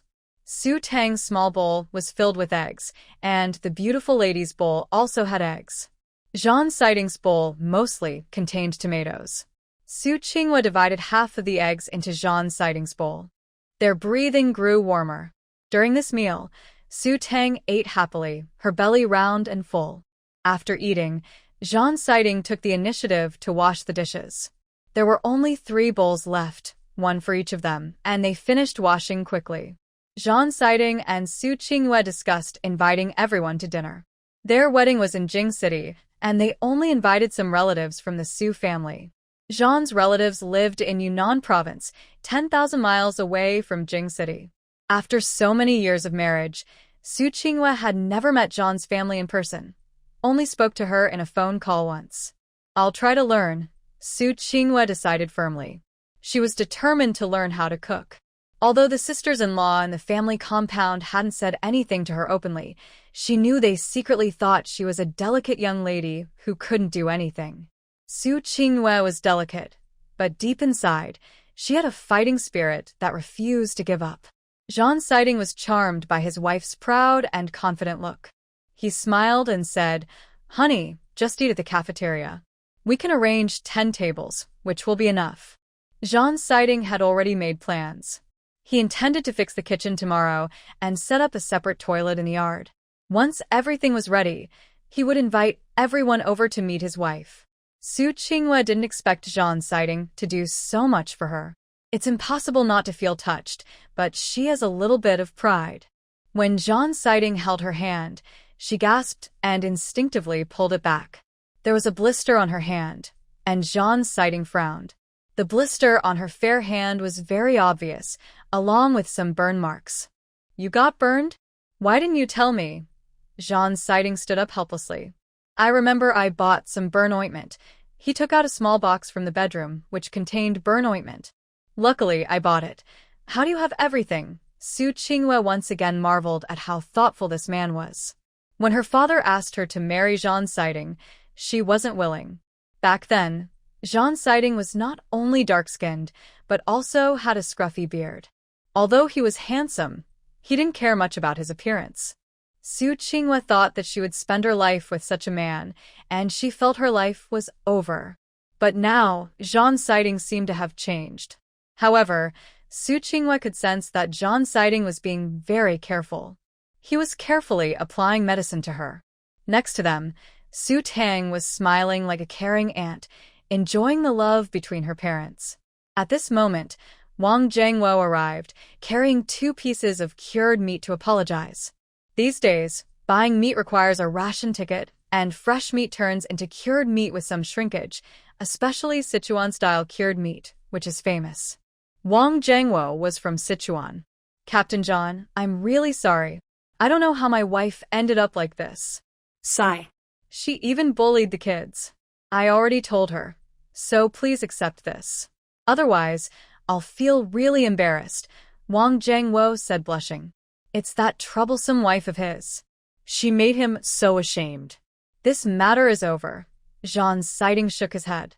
You should take back the cured meat. Wang Zhengwo is a good person, hardworking in the army. This incident was caused by Lu Tsuehua, and it has nothing to do with Wang Zhengwo. Captain, just accept it. Sister-in-law, please accept it too. Wang Zhengwo looked at Su Qinghua. Otherwise, I'll feel guilty. Su Qinghua hesitated for a moment, then asked her daughter to catch a few crabs and pack them up. She agreed to accept Wang Zhengwo's cured meat. Seeing the large crabs, Wang Zhengwo asked, Did the supply and marketing cooperative buy these? They're so big. No, my daughter caught them this afternoon. Zhang sighting proudly said, rubbing his daughter's head as if to say, Look, my daughter is amazing. Yes, I caught it. I also caught a big grouper. Uncle Wang, do you want to see? Su Tang blinked. Wang Zhengwo cleared his throat. His wife wanted that grouper and thought of buying it for just 2 cents. What a joke. Seeing how the kids are bullied like this, he felt ashamed. You're called Tangdang, right? You're really impressive. Wang Zhengwo was very jealous of Su Tang's confidence. His own daughter was shy, about the same age as Su Tang, but she was too timid and not very social. My second sister is about the same age as Tangdang. If she has free time, she can go play with her. Wang Zhengwo thought that if his daughter played with Su Tang, maybe she would become more outgoing like her. He didn't stay long and hurried off, carrying the crab. Zhang's sighting hung the cured meat on a hook above the stove. Su Qinghua asked curiously, Won't it smell all smoky? Clearly, she was unfamiliar with this. As someone very particular about cleanliness, seeing the dark cured meat, she worried it might cause stomach upset if eaten. Su Qinghua had eaten cured meat before, but it was always white. She had never seen it so dark. Zhang's sighting patiently explained, That's how cured meat is made. It's salted and hung above the stove. After a month of smoking, it's almost ready to eat. The fire underneath makes it cook and gives it a smoky flavor. When you eat it, you need to wash it first, and then it won't be so dark. I see. Su Qinghua nodded, looking at Zhang's sighting with more admiration. You know so much. These were things Su Qinghua had never encountered before and found very interesting. At this time, the water was almost boiling. Zhang's sighting poured the water from the kettle into a bucket, mixed in some cold water, and tested the temperature with his hand. When it felt right, he carried the water to the bathhouse. Since Su Qinghua used to take long baths at the Su family, he mixed 2 buckets of water to bring in, then boiled another bucket for her to wash her face. The house has 2 floors, with a half-story that can only be reached by a ladder. The first floor originally had 3 rooms, a kitchen, and a small bathroom for bathing. War Minister Zhang divided a slightly larger room into a bathroom. Although it's not as good as the one in Su family's previous house, it's better than most in the neighborhood. Zhang still felt it wasn't enough. As long as Qingyu was willing to take 1 step toward him, he could take the remaining 99 steps. Su Tang sighed, Oh, my love-struck dad. After washing, Su Qingyu finished her bath, and it was Su Tang's turn. She had already bathed at Aunt Chen's house earlier. She just wanted to wash her face now, but Su Qinghua noticed sand in her hair. Without saying a word, she took her to wash again, and she washed thoroughly. Su Tang felt like her hair was shining from all the washing. After her bath, Su Tang changed into pajamas with cute cartoon patterns in pink. Su Qingyu bought her clothes, mostly pink, including many little dresses. Looking at the colorful clothes and some cheongsams in the box, Su Qingyu remembered they were all handmade by a craftsman she found. She loved each one. There were also some books, all shipped over. Early that morning, Jean went to the station to pick up 2 or 3 boxes. One box contained Su Qingyu's clothes, another Su Tang's, and another had books, music scores, and paints. Su Qingyu loved painting, and these books and supplies were her favorites, so she brought them along. Thinking about how boring the military area was, she could read to pass the time. But recently, the situation had become more serious. Su Qingyu finally understood why her father wanted her to marry Jean. From her father's point of view, only by her marrying Jean could she stay safe in these troubled times. "Mom, these books can't be kept," Su Tang said when she saw her beautiful mother bringing the books and cheongsams. She remembered what had happened in her past life. Due to the big situation and her mother's sensitive identity, her grandfather was a red capitalist. If these books were discovered, they might be labeled as subversive or reactionary, which would be very dangerous. It would cause a lot of trouble.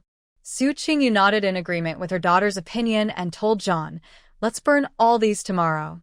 When Jean, who had just finished washing his hands, heard his wife say this, he was surprised by her decision. When he found out that Su Qingyu had brought these books to the military area, he hesitated, unsure how to tell his wife. He knew she liked these things and that they had already been delivered to the military zone, but these items could cause big problems if left at home. If the Red Sleeve Badge discovered them, the consequences would be serious. Even Commander Zhang Siting, as a leader, could be affected.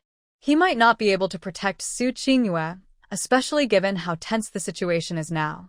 He hadn't yet figured out how to persuade his wife, but unexpectedly, she brought it up herself. "Qingyu." "Siting, I've decided. These things could affect our family, so we can't keep them. Let's destroy them," Su Qingyu said with a look of reluctance. She kept some paint and paper but handed everything else to Zhang Siting. "Okay," he nodded and set the box aside. He planned to take the items out of the military zone early tomorrow morning to destroy them.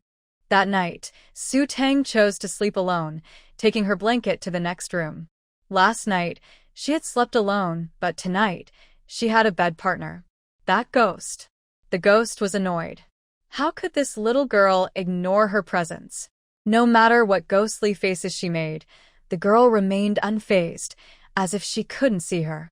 She was so shameless. Floating in midair with her hands on her hips, she looked down at Su Tang, glaring at her. "Sultan Potez." "Don't stay up late, dear. Look at your dark circles, like a ghost." "Oh wait, you are a ghost, so it's fine." The ghost. At the Su house, Su Qingyu used to tell her daughter stories every night. But since her daughter was reborn, it was the daughter telling stories to her.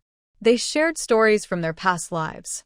Su Qingyu listened happily, and the ghost also enjoyed listening. Meanwhile, in the next room, Commander Zhang Siting was alone. After Su Tang fell asleep, he peeked out, hugged his sleepy wife, and returned to his own room. After exchanging thoughts with his wife, Zhang Siting no longer resisted as much. But that waist had to be held in his hands. "You." "Tang Tang is still in the next room." "Tang Tang is asleep," Zhang Siting said, resting his chin on his wife's shoulder. "It's time for us to do our business." Su Qingyu pushed open Zhang Siting. "Have you washed your face? Taken a shower? Brushed your teeth?"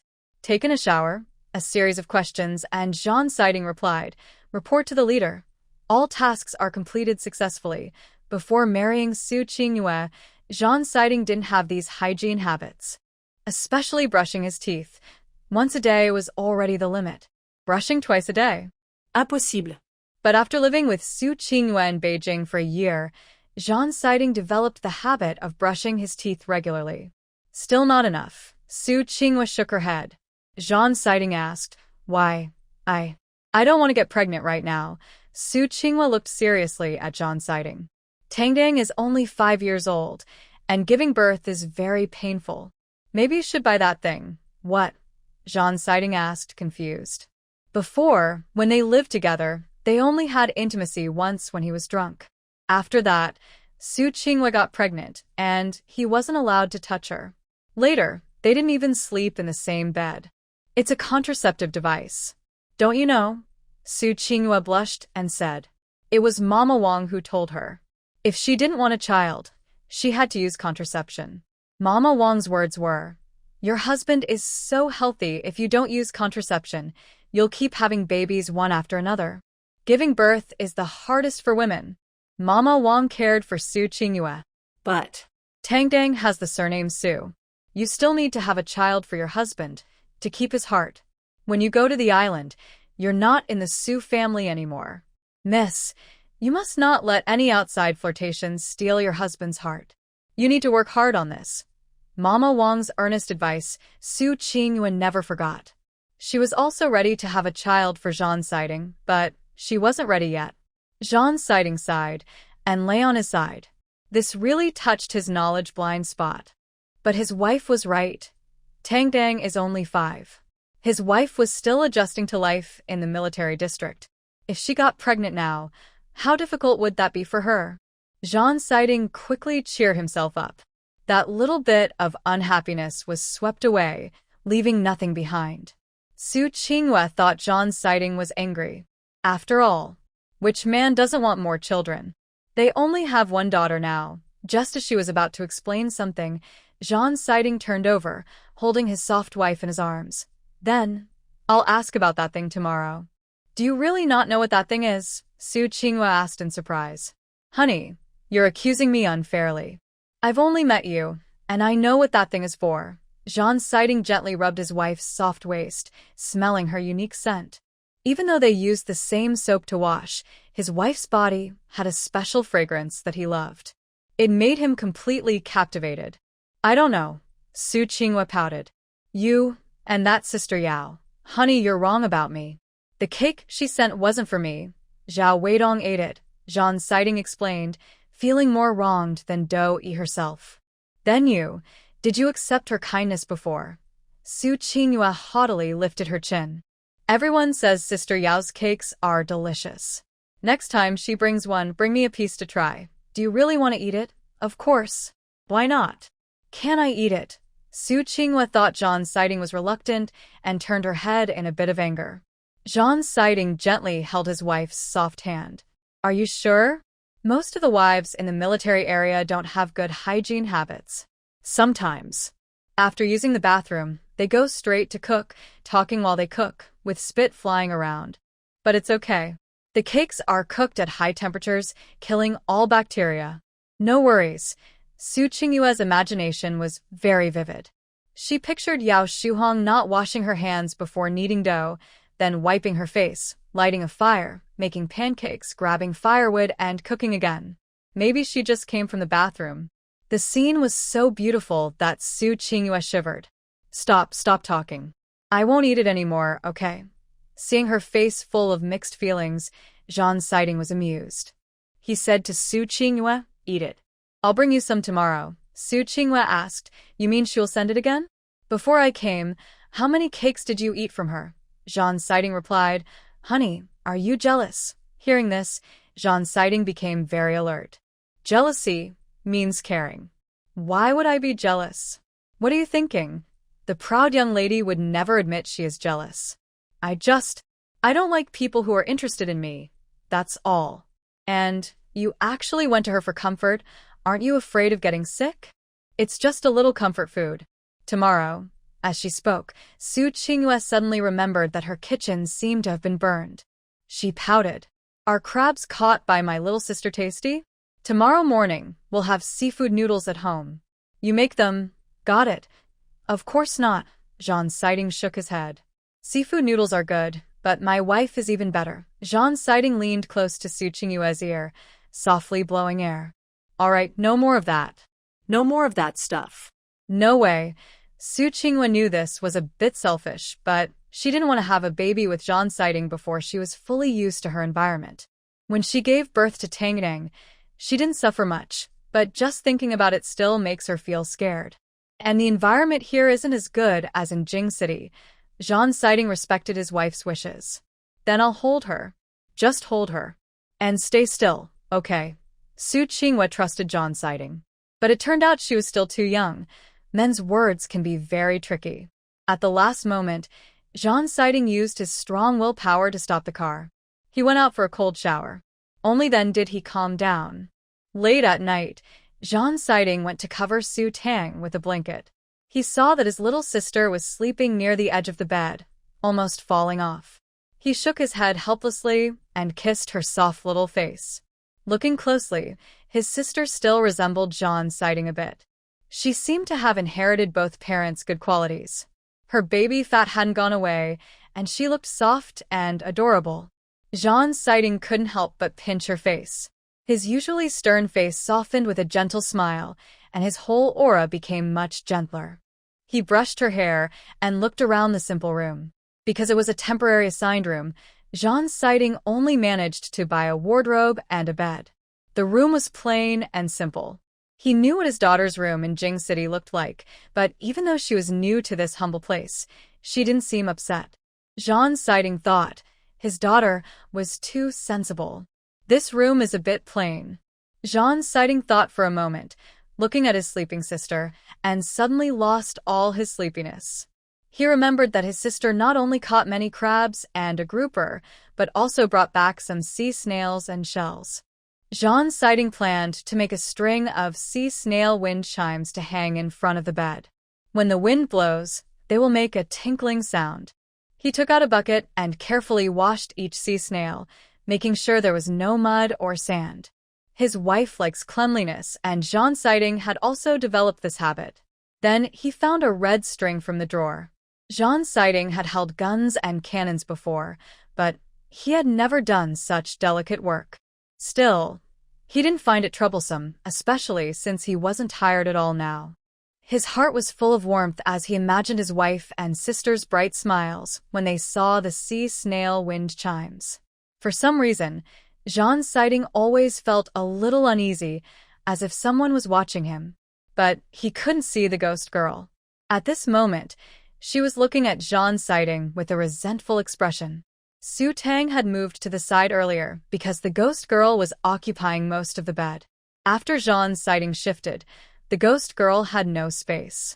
The ghost girl moved closer to Zhang Siding, watching his clumsy technique with surprise. She thought, there's still a man in this world who makes wind chimes for his wife and daughter? Clearly, this man didn't know how to make wind chimes. He tied several knots incorrectly, making a mess. The ghost girl was getting anxious, almost wanting to step in herself. But as her hand reached out, she realized she was just a ghost. She sat next to Zhang Siding and occasionally muttered, "Oh, so clumsy." Oh, wait, he actually figured it out. Such a teachable kid. The next morning, when Su Tang woke up, Zhang Siding had already finished his morning training and returned.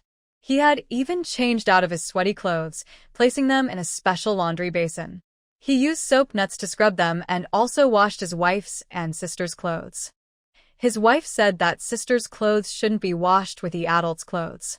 So Zhang Siding set aside her clothes, found an unused basin, and designated it for her laundry, marking it with a big marker. Zhang Siding was strong and quickly washed her clothes in just a few moves. Su Tang put some spiritual spring water into the bucket with crabs and grouper. The crabs and fish were still lively and jumping around. Su Qinghua was handling crabs. She was a bit clumsy with the first one, but became much more skilled with the second and third. The water on the coal stove was boiling. Su Qinghua planned to steam the crabs. She washed the small fish and shrimp, fried them to make them fragrant, and cooked noodles. Everything smelled very good. While Su Qinghua was handling the crabs and steaming them, Zhang Siding had already hung his clothes to dry. The clothes were on a small half-story on the second floor, which required a wooden ladder to reach. Zhang Siding planned to buy stronger materials and make a sturdier ladder. People passing by couldn't help but stretch their necks to see a surprising sight. The team leader was actually hanging clothes. Where do you see a grown man hanging clothes? Don't you understand? Team leader Zhang is spoiling his wife. Look at her delicate skin. She clearly hasn't done much work. How could the team leader let his delicate wife do chores? His wife is so lucky to meet such a good man. If it were me, If I fell to the ground, my husband would probably think I was just sleeping. Su Fani thought they might have argued last night, especially since Xiao Su had burned the kitchen. Zhang Siding was known to be temperamental, but surprisingly, early in the morning, he was hanging clothes. Although Su Fani and Chen Shuzhen had a good relationship, Chen Shuzhen handled all the household chores. Su Fani felt that Zhang Siding was ruining the reputation of men. If his wife saw this, she would definitely cause a fuss. Sure enough, at lunch, Chen Shuzhen brought up the matter. Everyone in the neighborhood knows that team leader Zhan is hanging clothes now. He even washes the kids' clothes. He's so good to Xiao Su. You've known old Zhan for so many years. Why don't you learn from him? Chen Shuzhen thought she had a good relationship with her family and wanted to teach Xiao Su how to be a good wife. But in the end, Xiao Su was very obedient and respectful to team leader Zhan. Without comparison, there's no harm. Chen Shuzhen also had a job, but after work, she still took care of her 3 children. Su Fani, on the other hand, would just lie on the sofa when he got home, ignoring everything outside the window or at home. When she came back, she still had to cook, clean, and tidy up the dishes and utensils. If Su Fani ever helped out, she felt like the sun was rising in the west. She'd think she had truly spent her life worth it with him. Compared to Commander Zhan, Chen Shuzhen feels that her family's Lao Su is really lacking in awareness. Su Fani said, "I told you, Lao Zhan is messing up the situation." "Fine, I'm the victim now. Look at how many men handle household chores." Chen Shuzhen replied, "I don't care. Tonight, you do the dishes." Su Fani feels that Zhan Siding has indirectly hurt him. That little brat, he should be properly disciplined at work. Isn't that messing up the situation? News about Zhan Siding washing clothes for his wife and children spread through the military district. Lu Tsuehua heard about it and immediately went to tell Yao Shuhong. Although Wang Jiangwo warned Lu Tsuehua not to go out and gossip and threatened to send her back to the countryside if she caused trouble again, Lu Tsuehua knew that Wang Jiangwo couldn't bear to part with his daughter. As long as his daughter was around, Wang Jiangwo wouldn't really send her back to the countryside. She grew bolder.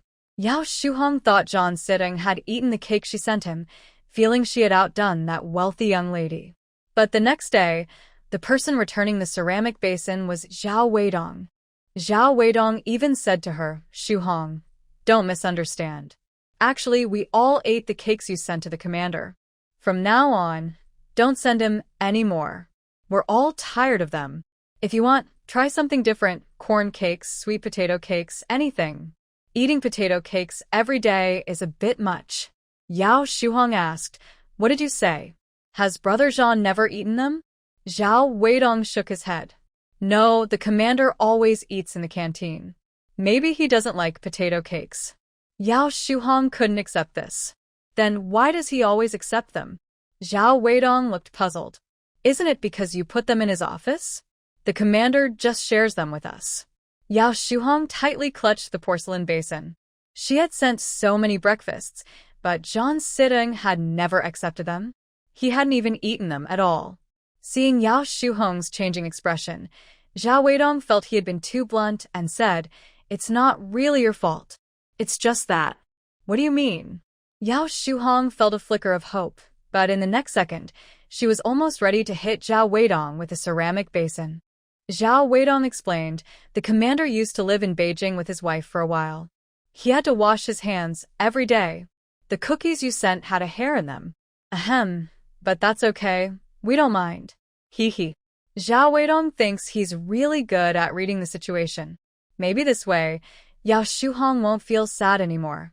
Yao Shuhong. Seeing that Yao Shuhong didn't speak, Zhao Weidong added, "Sister-in-law, don't worry. We really don't mind. We shouldn't waste food, right? But next time, if you send something, maybe try corn cakes to change the taste." Sister-in-law, what's wrong? Yao Shuhong didn't want to listen to Zhao Weidong anymore, so she turned around and slammed the door shut. Zhao Weidong stood there, touching his nose, trying to think about what he said wrong, but he couldn't figure it out. He was already so emotionally intelligent, so why was sister-in-law Shuhong still upset? Sigh. Women's minds are really like a deep sea. Now, hearing that John sitting still washes clothes for Su Qingyue and her daughter made Yao Shuhong feel even worse. But since Lu Tsuehua was there, Yao Shuhong didn't want to show her feelings too clearly. She forced out a smile that was even uglier than crying. Brother Jean being kind to Sister Qingyue is a good thing.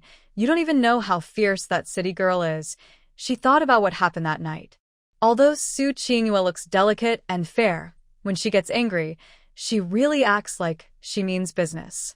Lu Tsuehua thought that she hadn't even touched that little troublemaker, yet Su Qingyue came to pick a fight and even made her apologize to a 5-year-old.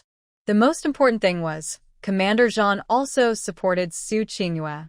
If women back in her hometown dared to cause such trouble, they would have been kicked out long ago and left to wander the streets.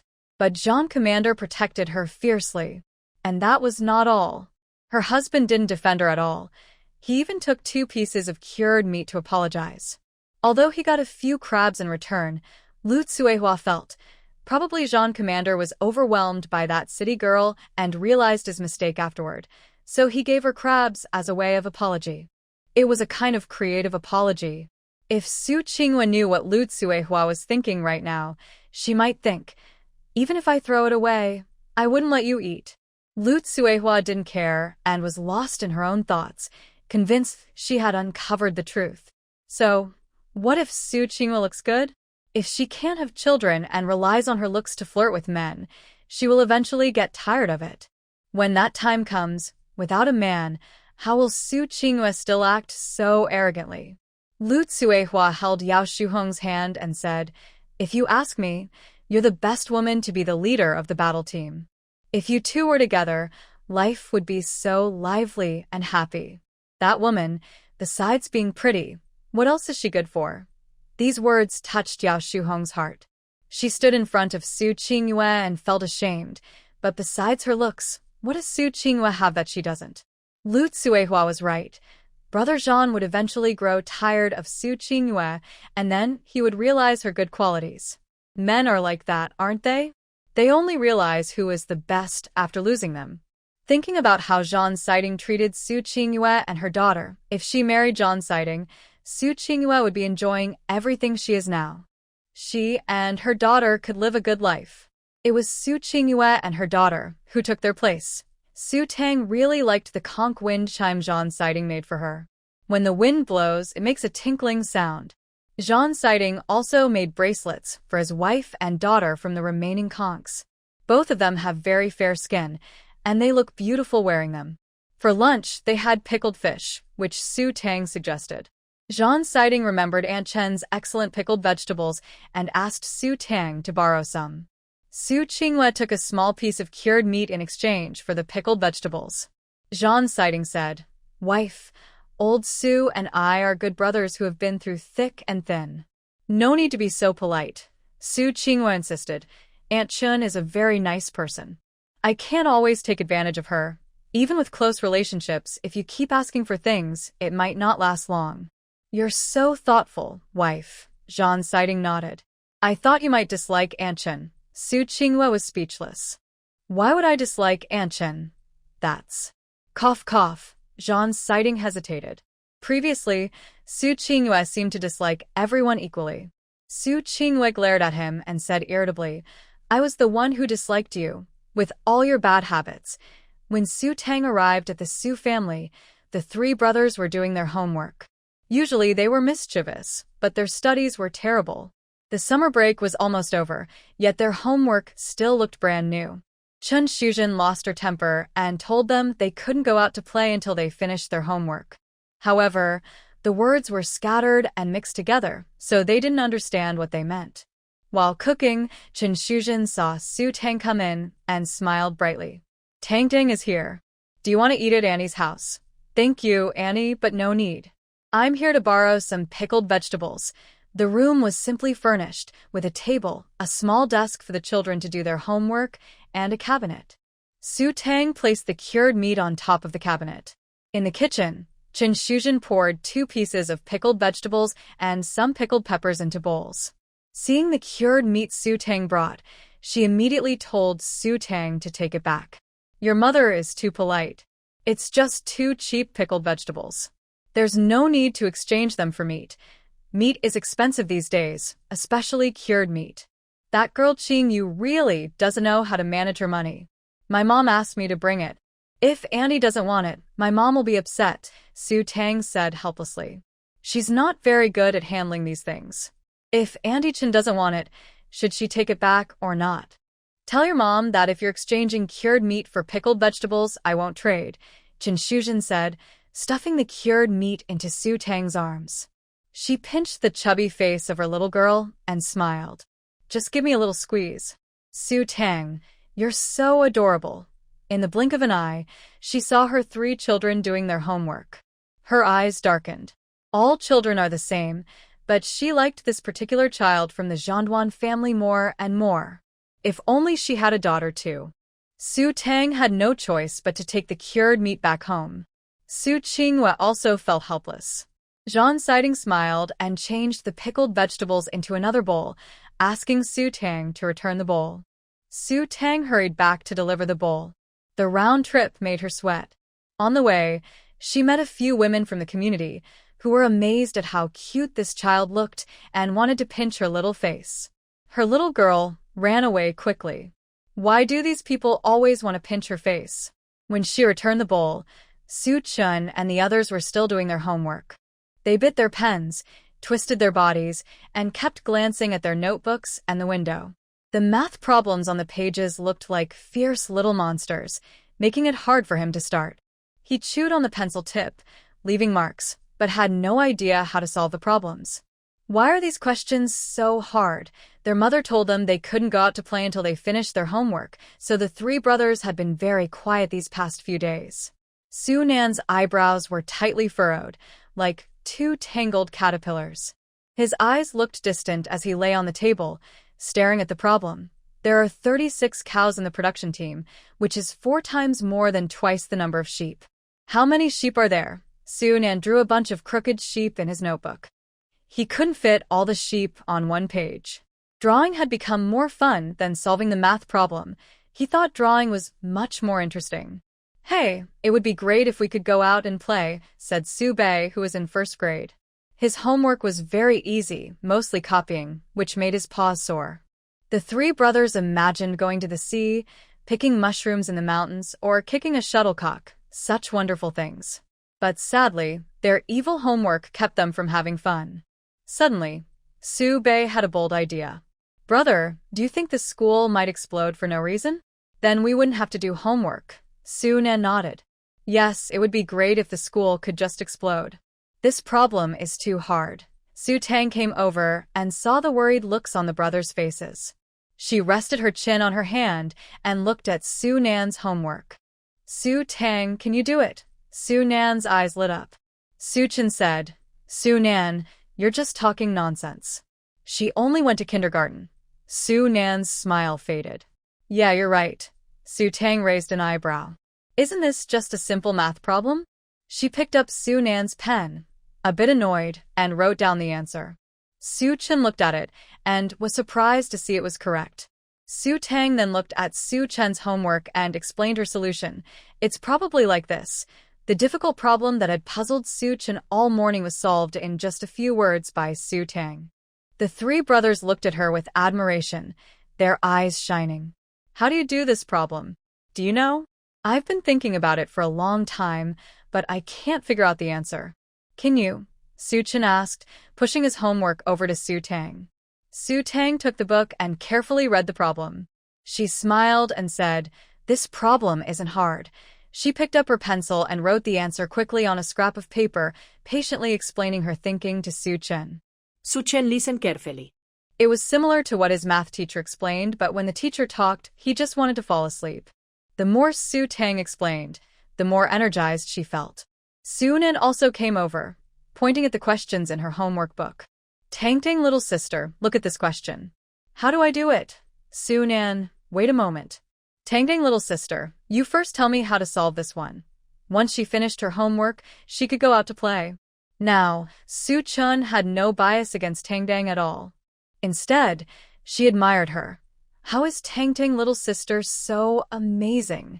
Ahem ahem. I can teach you too, but you have to take me out to play. Tangting said, crossing her arms. Okay, there are mushrooms on the mountain.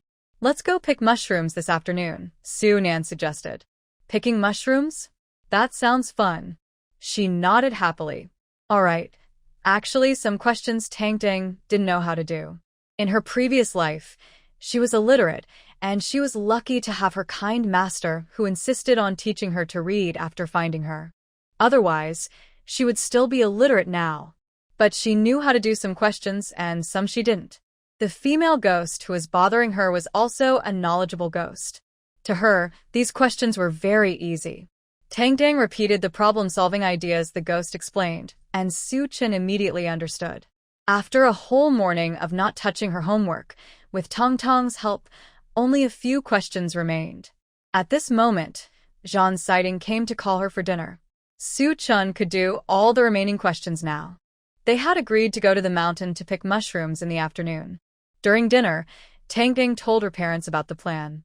Her little sister had made friends so quickly. Su Qingyue was very happy and encouraged her daughter to make more friends. If anyone bullied her, she should come back and tell her parents. Zhan Siding nodded. Yes, our family doesn't bully others, but we also won't be bullied. If someone dares to bully you, come back and tell us. Mom and Dad will always be your strong support. Tangting nodded eagerly. Zhan Siding wished he could carry his little sister on his back. Such a cute little sister. The kids in the family compound were a bit unruly, sigh. If Zhan Siding's idea was known by the 3 children of the Su family, they might be so angry they'd spit blood. It's good that Tangdang doesn't bully others. Being bullied is absolutely out of the question. After dinner, Su Qingyue braided 2 pigtails for her little sister. With her round, chubby face, she looked so adorable that she just wanted to squeeze her. So cute. Su Tang took the small basket her father prepared for her, planning to fill it with mushrooms. How does that song go again? Red umbrella, white pole, after eating lie down together. Ahem, ahem, ahem. That's not very lucky. Su Tang shook her head and carried her small basket to the Su family. Chun Shuzhen reminded her son to protect his sister and not go deep into the mountains, only to gather mushrooms on the outskirts. Auntie, why can't we go deep into the mountains? Su Tang asked curiously. Because there are tigers, wild wolves, and snakes, Chun Shuzhen patiently explained. It's very dangerous. Su Tang nodded. Okay, I will watch over my brothers. We won't go into the deep mountains. Chun Shuzhen pinched the little girl's face. You're so good. After being pinched again, Su Tang felt a bit helpless. A few little kids set out. The playful little braids bounced as the younger sister jumped around. Warm sunlight shone on her. She carried a small bamboo basket, inside which was a tiny pink shovel that Su Chen had specially found at home for Su Tang. Not only Su family's 3 brothers went out, but also other children from the residential area. Everyone had heard of Su Tang's reputation, especially after hearing she was bullied by Lu Tsuehua. Her parents even went to Lu Tsuehua to make her apologize to Su Tang. The children in the residential area didn't like Lu Tsuehua much because she often bullied kids and had even snatched their belongings before. Seeing Su Tang's puzzled expression, Su Chen explained each of the children. There was a small boy in a striped shirt, about 6 or 7 years old, with a round face but very clever. His name was De Zhuang. Next to him was a quiet little girl about Su Tang's age, but her skin was darker, and she had big, bright eyes that blinked at Su Tang. Her name was Su Xiao, but everyone called her Xiao. There was also a boy named Dan, who had been choked on candy and was rescued by Su Qingyu. Dan was the youngest, only 4 years old, with shaved hair except for a small patch on his forehead, which looked quite funny. Big sister Tang, hello. Dan greeted Su Tang and wiped his nose with his sleeve. Let's go together. Today's weather is so nice. We'll definitely find lots of mushrooms. Everyone chattered happily. De Zhuang, curious, asked how Su Tang caught such a big fish. He was very envious and said he wanted to go to the sea next time, bringing him along. Su Tang happily agreed. I heard there are many mushrooms and bamboo shoots on the back mountain. We will definitely pick a lot today. Dazhuang excitedly waved his arms. Let's go quickly, charge. Everyone headed to the back mountain. Along the way, wildflowers bloomed freely by the roadside, colorful and bright. Su Teng thought these flowers would look beautiful if made into flower crowns for the lovely girls to wear. When they returned, they planned to pick some flowers. The colorful flowers seemed to lay a bright carpet on the ground, and birds happily sang in the branches. The female ghost also followed behind Su Teng, touched by the smiles on the children's faces. It was really nice. The back mountain was full of lush trees that shaded the sky. The ground was covered with thick pine needles and fallen leaves. The military families in the courtyard used these pine needles and leaves to start fires. At this moment, Arya carried a basket and came over, wanting to join them. Arya was Lu Tsuehua's daughter. Most people didn't like Arya very much. She was careful and cautious, and no one said anything. Su Chun and Su Teng said, "You must not play with Arya. Her mother is really mean." Once, they played with Arya. The children were just messing around and accidentally fell. It was normal in the courtyard. But Lu Tsuehua came to ask their parents for compensation, claiming they pushed her daughter down. The parents of the children who played with Arya each gave Lu Tsuehua 50 cents. After that, they weren't allowed to play with Arya anymore. When Lu Tsuehua came, Arya would hide behind her and wouldn't dare to speak. Su Teng nodded, understanding why everyone didn't like playing with Arya. Dazhuang found some oddly shaped mushrooms under the roots of an old pine tree. The mushroom caps were light brown with irregular patterns around the edges, like tiny umbrellas. Dazhuang was very excited. It's pine mushrooms. Su Teng looked curiously. She thought these mushrooms are really pretty. Xiao pulled out a few grayish-white mushrooms nearby. They were gray mushrooms, smooth to the touch. They weren't poisonous and were among the most common edible fungi. Su Chun and Su Teng explained that not all mushrooms are safe to eat. Some look beautiful but are highly toxic. Eating them can cause hallucinations, or even be deadly. Every year during mushroom season, many people lose their lives because of poisonous mushrooms. Children who grew up here can recognize the basic types of mushrooms and only pick the ones they know.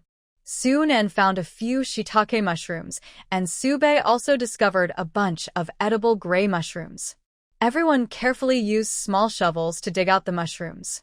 They placed a layer of dry pine needles at the bottom of the bamboo basket to cushion them, then gently put the mushrooms on top.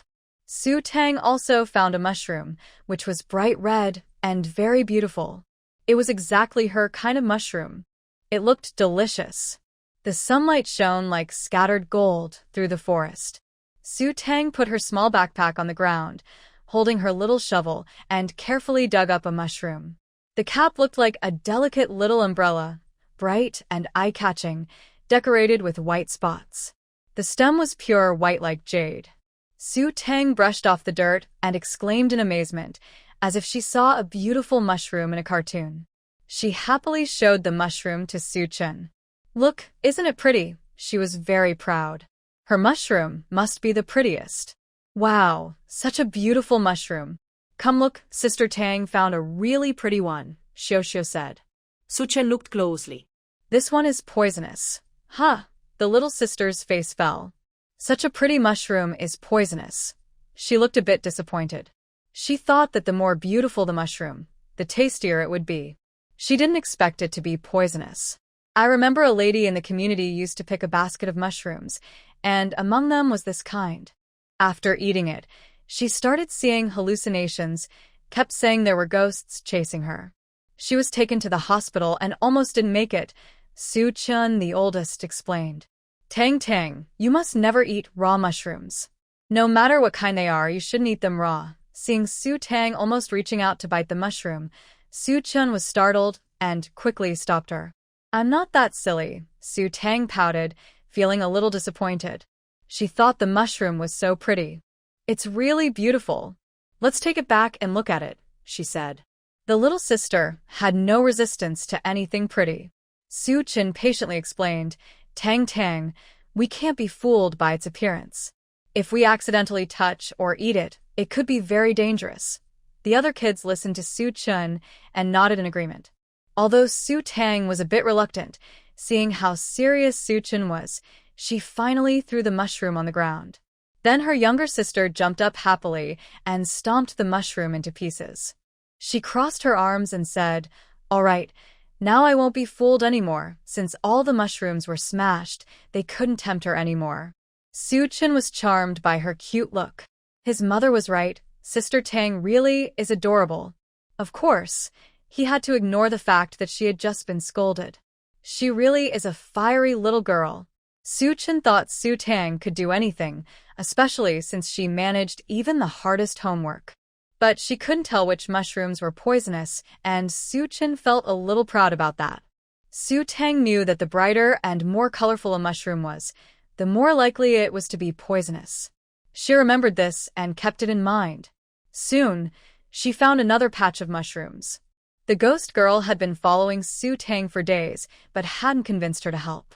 When she saw the little girl picking mushrooms, she was also touched by the happy laughter of the children. She seemed to have a childlike side too. "How about we have a mushroom picking contest?" Su Nan suggested. "Whoever picks the most wins." "Okay." Big and sturdy De Zhuang nodded. He was quite good at picking mushrooms. Xiao Xiao also agreed. "So, what are we betting?" Su Bei asked curiously. Since it was a contest, there had to be a prize. A lollipop. At this moment, a lollipop was enough to make the children very happy. "Su Tang, are you joining?" De Zhuang turned to look at Su Tang. "Or maybe you and Su Chin can team up." "No need, I'll do it alone." The younger sister's competitive spirit was also up. It was just a mushroom-picking contest, after all. What's so special about that? She could do it too. Everyone dispersed to find mushrooms. They agreed to meet back here before dark. Su Chun, Su Nan, Su Bei, and Su Tang headed in the same direction. These children had grown up here, so they naturally didn't go deep into the mountains.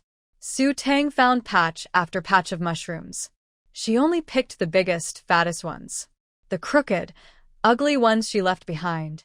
As a beauty enthusiast, she liked her mushrooms to look pretty too. The ground under her small bamboo basket was covered with pine needles. Every mushroom she picked was big and round. So beautiful. "Sutang, you're wasting so much. There aren't that many mushrooms for you to pick. These are all edible. Why aren't you collecting them?" Su Chin said, unable to hold back. "They don't look good." Sutang continued searching for mushrooms. "I don't want them." Su Chin looked at Sutang's bamboo basket. Wow. Sutang was picking the plump mushrooms, leaving the rest behind? Su Nan and Su Bei were happily picking leftovers behind them. Although the mushrooms didn't look nice, they were edible. In the forest, wildflowers bloomed freely. Colorful petals swayed gently in the breeze, as if waving hello. Birds chirped happily from the branches. "Sutang, I can't finish picking, I really can't." Su Nan and Su Bei. "Wow, is this called scavenging? It's so fun." Su Chen thought Sutang probably wouldn't fill a bamboo basket, but these mushrooms seemed to grow especially where Sutang passed. Each cluster was bigger than the last. Su Chun was stunned, but he could also find mushrooms himself. Still, it was faster to gather leftovers. Their baskets were full, smelling really good. Rabbit. Soon and suddenly saw a white shadow nibbling on grass on the ground. Its fluffy body, long ears, and ruby-like eyes looked around cautiously. Soon and carefully set down his basket and quietly approached. "Be quiet, don't scare the rabbit." Seeing Su Nan move, Sutang also tensed up, holding her breath. Her eyes fixed on the rabbit. She watched Su Nan pounce, but how could the rabbit be so fast? He missed, and the white rabbit darted away with a whoosh. "Don't run." Su Nan knelt on the ground. Su Bei moved to block the rabbit's path. The three brothers surrounded it, like trapping a fish in a net, but there were gaps everywhere. Suddenly, the rabbit zipped past Su Chen, knocking him over. It ran towards Sutang, seemingly about to jump on her. "Sutang, watch out." Su Chen saw a small slope behind Sutang with rocks below. If Sutang fell, she might get hurt badly. Su Tang never expected the rabbit to rush toward her. When she saw it, the rabbit was already charging. Instinctively, she tried to dodge, but she tripped over a stone under her feet and staggered. The rabbit, moving too fast to turn, hit the stone she had just tripped over with a loud bang. In an instant, everything around fell silent. Her friends were stunned, their eyes wide with disbelief at what just happened. Su Tang was also confused. It felt like happiness was knocking on her door. After hitting the wall, the rabbit twitched hard and then stopped moving. Its white fur was stained with blood, shining brightly in the sunlight. Su Chen snapped out of his shock and walked over to Su Tang. "Are you scared, silly? It's just a rabbit." "Don't worry. No, I'm thinking about how to cook it tonight. Red braised or stew," Su Tang replied. Su Chen's mouth twitched slightly, trying to comfort her, but he saw Su Tang grab the rabbit's big, chubby ears and lift it up. The rabbit was surprisingly heavy. It could feed them for several meals. Su Tang didn't plan to keep the whole rabbit to herself. If Su Chen and the others hadn't chased it, it wouldn't have run into the stone and died. She suggested they share it equally, each taking half. If Su Chen and the others wanted to keep it all, Su Tang wouldn't mind. Though she hadn't done much, it was clear the rabbit was coming toward her. Su Chen said, "We've collected a lot of mushrooms. You can take this rabbit home to eat." Su Nan nodded. Yeah. Thinking about the fragrant rabbit meat made her swallow hard.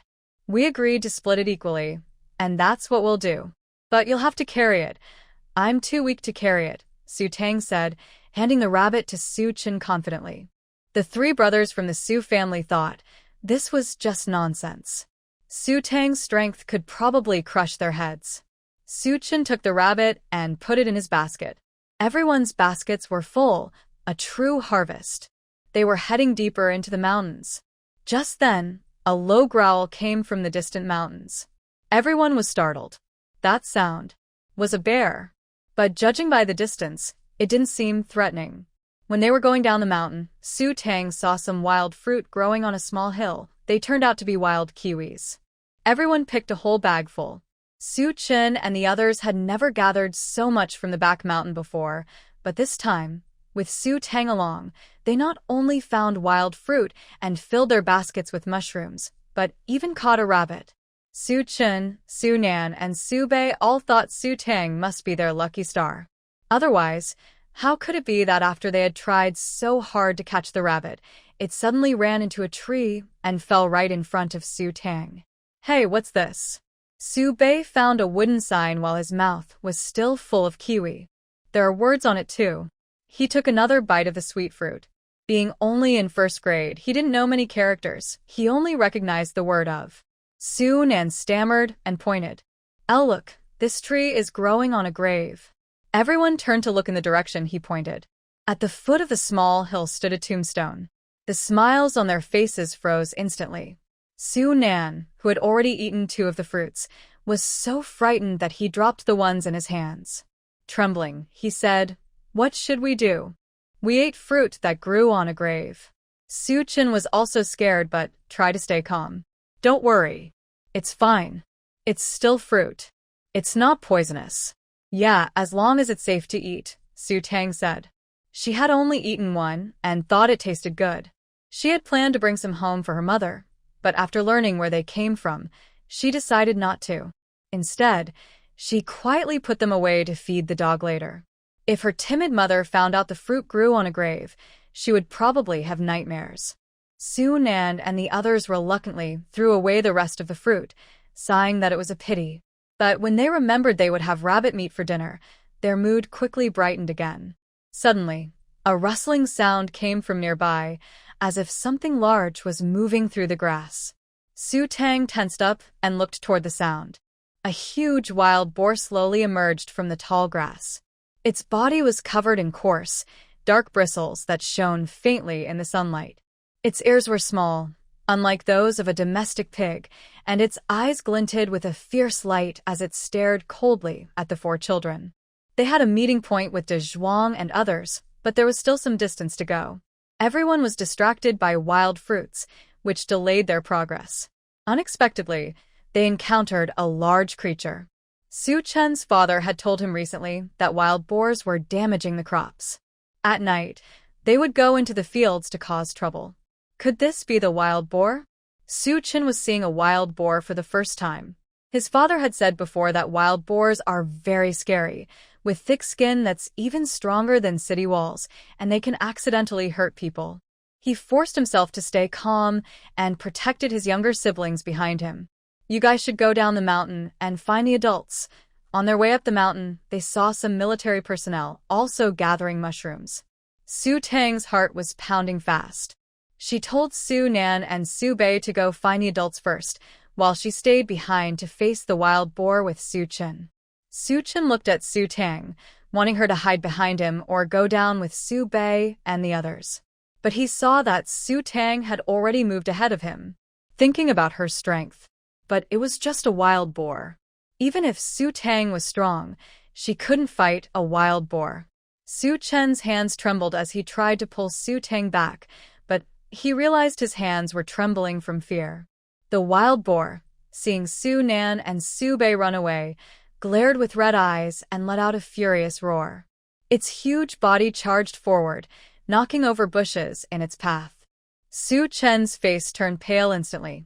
Suddenly, he remembered something. Su Tang, quick, climb a tree. Facing such a big wild boar, pretending not to be afraid was impossible. Su Tang's palms were sweaty. After Su Chen climbed up, he reached out and pulled Su Tang up. The wild boar rammed hard into the tree trunk. The tree was actually knocked over. Su Nan and Su Bei ran down the mountain as fast as they could, kicking up dust. They couldn't break in time while descending and fell flat on the ground. Frightened, they quickly got up, their minds filled with the terrifying image of the wild boar. Su Bei was sent to the community office, while Su Nan went to find nearby adults. Su Bei didn't dare delay and immediately ran toward the community office. He ran into Yao Shuhong, who saw Su Bei's panicked look and stopped him. "Young man, what's wrong? Were you chased by a dog? There's a wild boar on the mountain." "My older brother and sister are still up there," Su Bei shouted. "Quick, go save Sister Tang Dang and Big Brother. They're still up there." Hearing this, Yu Shuhong thought, Su Tang? And the eldest son of the Su family? "I'll go find help right now." Yu Shuhong's face quickly turned serious. She headed toward the family courtyard. Su Bei had fallen and was limping. Yu Shuhong told him to sit and rest while she went to get reinforcements. As Yu Shuhong walked, a sudden thought crossed her mind. If Su Tang were eaten by a wild boar, would Big Brother Jean also be unable to stay with Su Qingyue? Yu Shuhong was startled by this sudden idea, but after thinking about it carefully, it didn't seem impossible. Su Qingyue originally didn't want to join the army, and if this little kid were eaten by a wild boar now, Su Qingyue would definitely leave this sad place and divorce Big Brother Jean. Thinking this, Yu Shuhong slowed her steps. She saw Su Bei limping and running over, shouting hoarsely. Jean Siding and Su Fani had just finished work and were returning home. As soon as they reached the family courtyard, they heard Su Bei's tearful voice.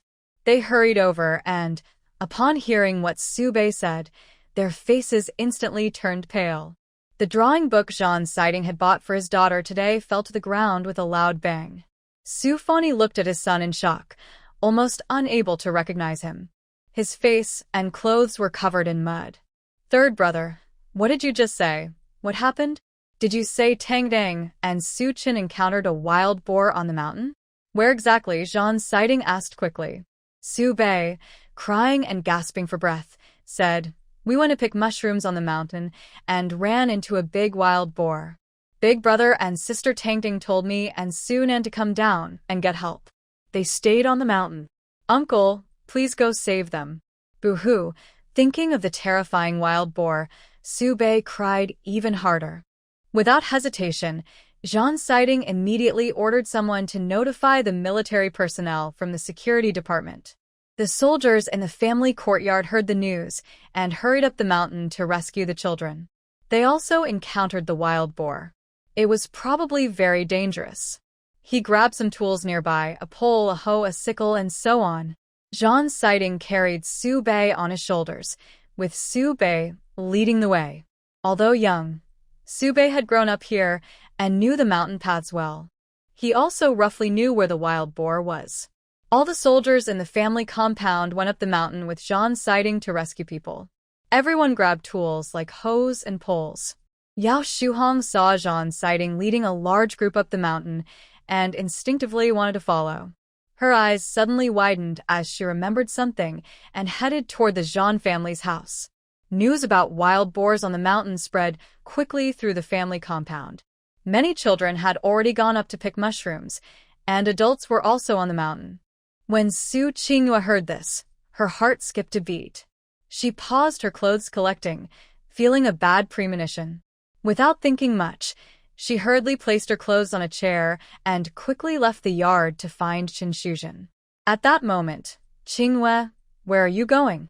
Yao Shuhong ran over and tried to hold Su Qinghua's hand. Suvindu subli avoidet her.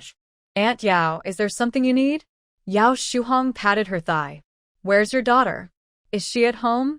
I just heard from the Su boy that your daughter ran into a wild boar. She's still on the mountain. What? What happened to Tangdang? Su Qinghua's eyes widened with shock and disbelief. Her face turned pale instantly, almost collapsing to the ground. She grabbed onto a nearby tree to steady herself. Yao Shuhong pretended to comfort her. Girl, don't worry. Brother Jean has already gone up the mountain to rescue her. Tang will be fine. But those wild boars are very fierce. I heard that a couple of villagers were trampled to death by them a couple of months ago. It was terrible. Sigh. Su Qinghua pushed Yao Shuhong aside, her heart pounding. She was overwhelmed with worry, imagining her daughter in danger. She staggered toward the back mountain, saying, No, I have to find Tangdang. When the tree fell, the wild boar was pushed back a bit. Su Tang and Su Chen were startled. As the tree trunk fell, Su Tang quickly grabbed Su Chen's arm and jumped. Su Tang reacted very fast. Believing she was about to die, she lifted Su Chen up. Her mouth was so wide it could fit a chicken egg. Su Tang threw Su Chen away, slipping at her feet and nearly falling. When she looked up, she saw the wild boar's blood-red eyes, snorting and breathing heavily. Its eyes reflected her little sister's face. Su Chen, run. Su Tang looked at the wild boar, but didn't notice Su Chen. She called out, but no one responded. When she turned around, she saw Su Chen was hanging on a crooked tree. Su Tang cleared her throat. It seemed she had thrown something a bit too hard just now. Su Chen, who had lived for 10 years, had never experienced such an exciting day. The moment he was hung on the crooked tree, he fainted.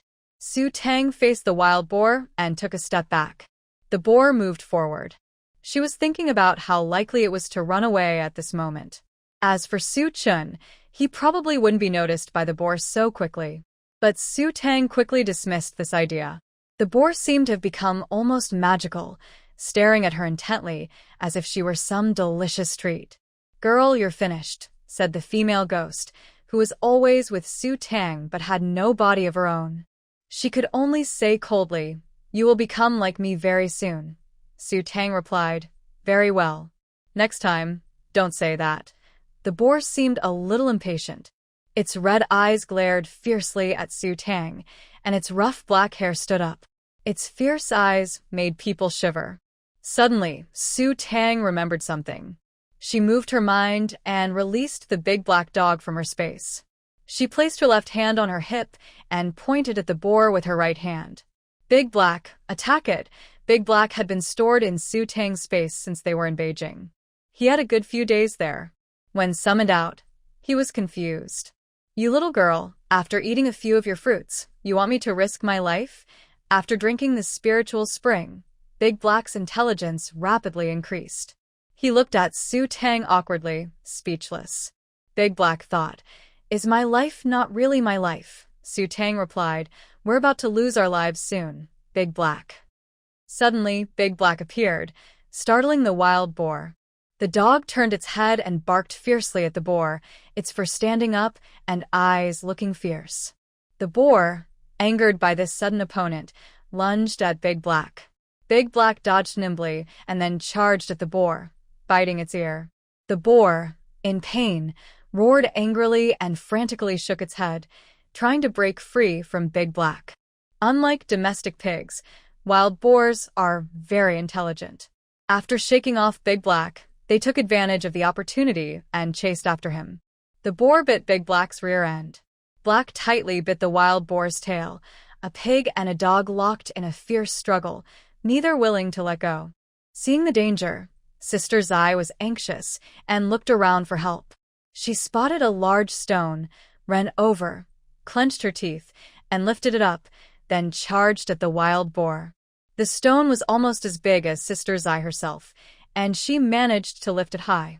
Black, still holding the boar's tail, was stunned, accidentally hurting a friend. Should it let go or not? Take this, Sister Zai shouted, throwing the stone. But just as she released it, she slipped on the ground and fell forward with a heavy thud. The wild boar dodged to the side, and the stone rolled past it. The boar turned and saw Sister Zai on the ground, making snorting sounds as if mocking Su Tang for underestimating her. Su Tang was angry. She was mocked by a pig. Are you laughing at me? Su Tang got up, blood streaming from her nose. Her eyes burned with anger as she stared fiercely at the wild boar, which was still snorting and mocking. The wild boar. What if I laugh at you? Who's this stupid kid trying to hit me? Ha ha ha, so funny. Sister Zai walked forward with determination, clenched her fists, and jumped up to punch the wild boar's head. Her punch was full of anger, so powerful that the boar tilted its head and nearly lost its balance. The wild boar was stunned by the punch. This little brat was crazy. But when it recovered, it was intimidated by Sister Zai's fierce presence. The boar was scared. This wasn't a little kid. It instinctively tried to run, but how could Sister Zai, furious, let it go? As the boar turned, Su Tang grabbed its ear. The boar squealed in pain, and Su Tang pressed it to the ground, then sat firmly on top of it. At this moment, Sister Zai looked like a warrior burning with rage. Her fists rained down on the boar, shouting, "You mocked me! You mocked me!" Her fists pounded like steel, blood splattering on her face, blooming like a beautiful but deadly flower. Soon, the wild boar stopped breathing. Black was stunned, so terrifying. Su Tang kicked the boar aside, wiped her nose, and said, "You had to provoke me. Now, are you satisfied?" She crossed her arms, looking proud and a little spoiled. On the other side, Commander Zhang Siting didn't dare to delay at all. He hurried up the mountain and met Su Nan and others on the way. When they finally reached the place where wild boars had appeared, everyone was stunned by what they saw. The wild boar was lying on the ground, dead as can be, and little sister was right beside it, covered in blood and dirt. Zhang Siting's eyes widened in disbelief. He quickly ran over, rushing to Su Tang, picked up his daughter, and said, "Tang Tang, you scared Dad to death. Are you okay? The blood on you. Are you hurt? Where are you hurt? Tell Dad." The little sister was overwhelmed by a series of questions. She shook her head and explained, "It's not my blood, it's the pig's." She looked up and said, "The wild boar is dead. We can eat meat now." The thought of wild boar meat, barbecue, stew, cured meat, made everyone's mouth water. Su Fan-yi anxiously asked where Su Chen was. Su Tang pointed at Su Chen hanging from the crooked-necked tree. Brother Su Chen is swinging, looking in the direction of her finger. They saw Su Chen's clothes caught on the crooked-necked tree, swinging back and forth. It looked just like a swing. Everyone worked together to rescue Su Chen. He had some scratches and had fainted from fright. Later, Su Tang found out that Su Chen was actually afraid of heights. When Su Chen woke up, the first thing he asked was where Su Tang was. Su Tang went over and saw her sister covered in blood.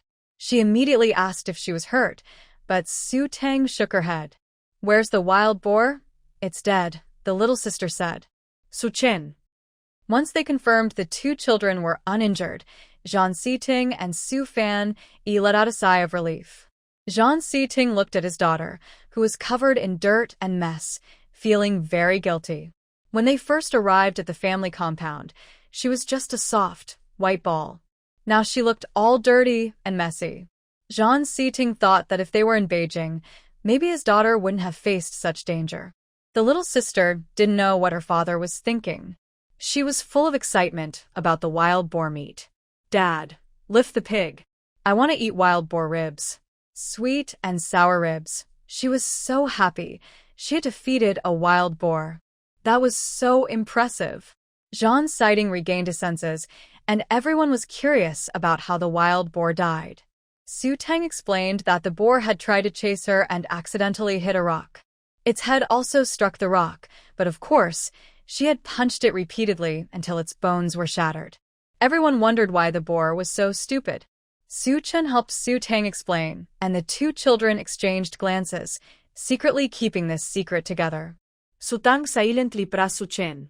When she heard him say the same, everyone's doubts eased. Maybe it was just the good luck of the Zhan family's young lady. On the way down the mountain, Zhang Siting insisted on carrying Su Tang, even though she wanted to walk by herself. Suddenly, Su Tang remembered something. She pulled on her father's arm and asked, "Dad, can I keep a small pet?" "A pet?" Zhang Siting looked at his daughter with confusion. "What kind of animal? Do you want a puppy? But your mom is afraid of dogs.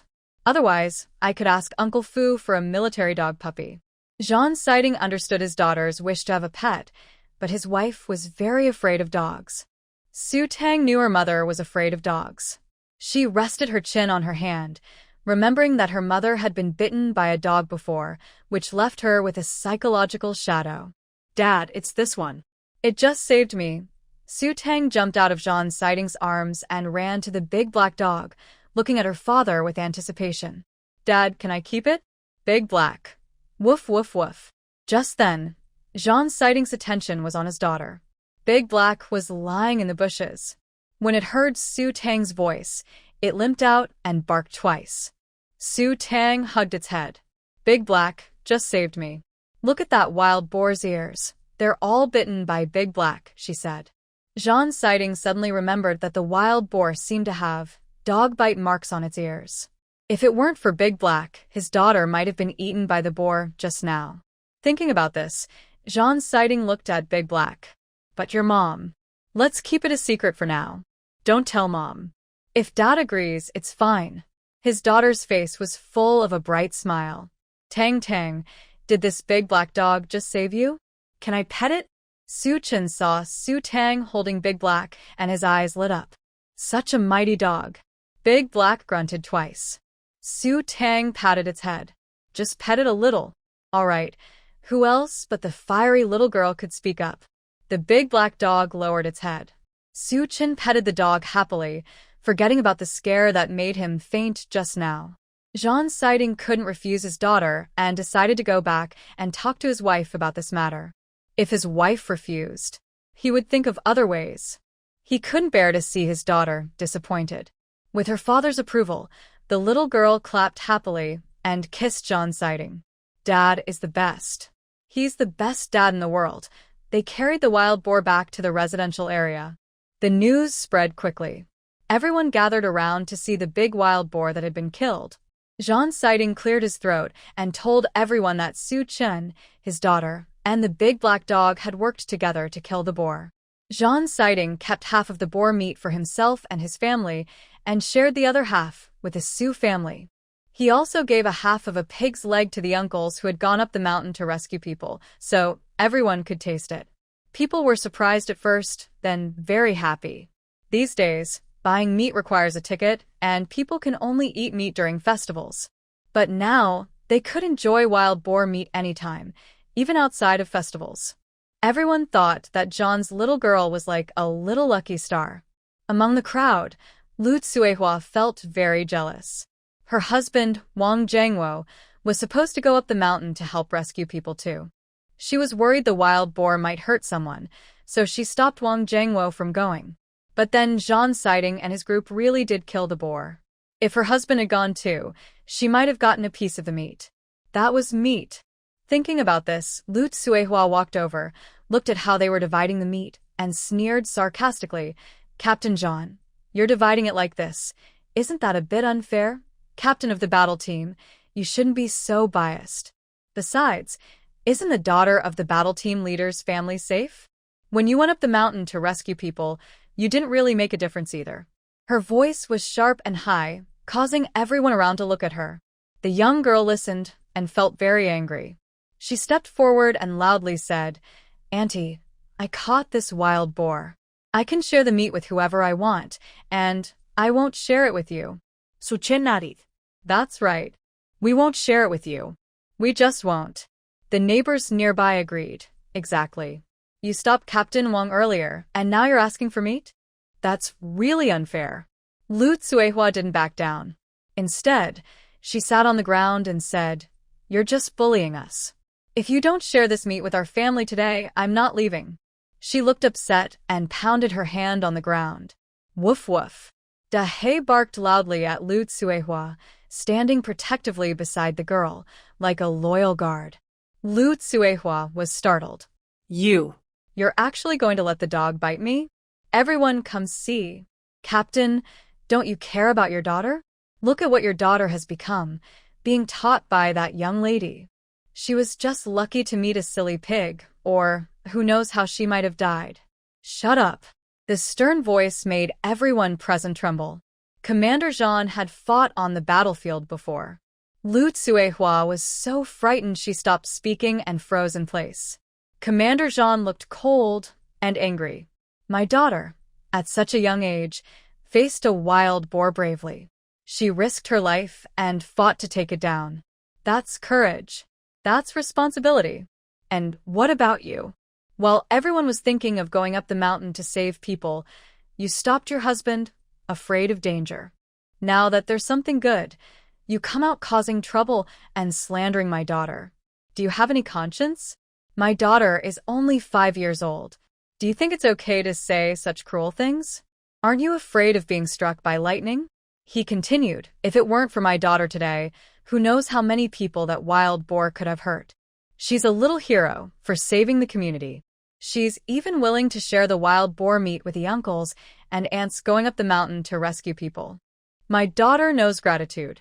You didn't help at all and are just causing trouble here. When they went up the mountain, Commander Zhan was very worried. If anything had happened to his daughter, he wouldn't know how to face Qingyu. Luckily, his daughter was brave. She didn't get hurt by the wild boar and even killed it. Lu Tsuehua said such harsh words, showing no shame at all. If it had been about something else, Zhan Siting wouldn't bother to argue. But his wife and daughter are his greatest concern, and he wouldn't give an inch. At this moment, Wang Zhengwo arrived. Seeing Lu Tsuehua pulling the embarrassed person up, he quickly apologized to Zhan Siting. Lu Tsuehua was scolded by her husband and didn't dare to speak.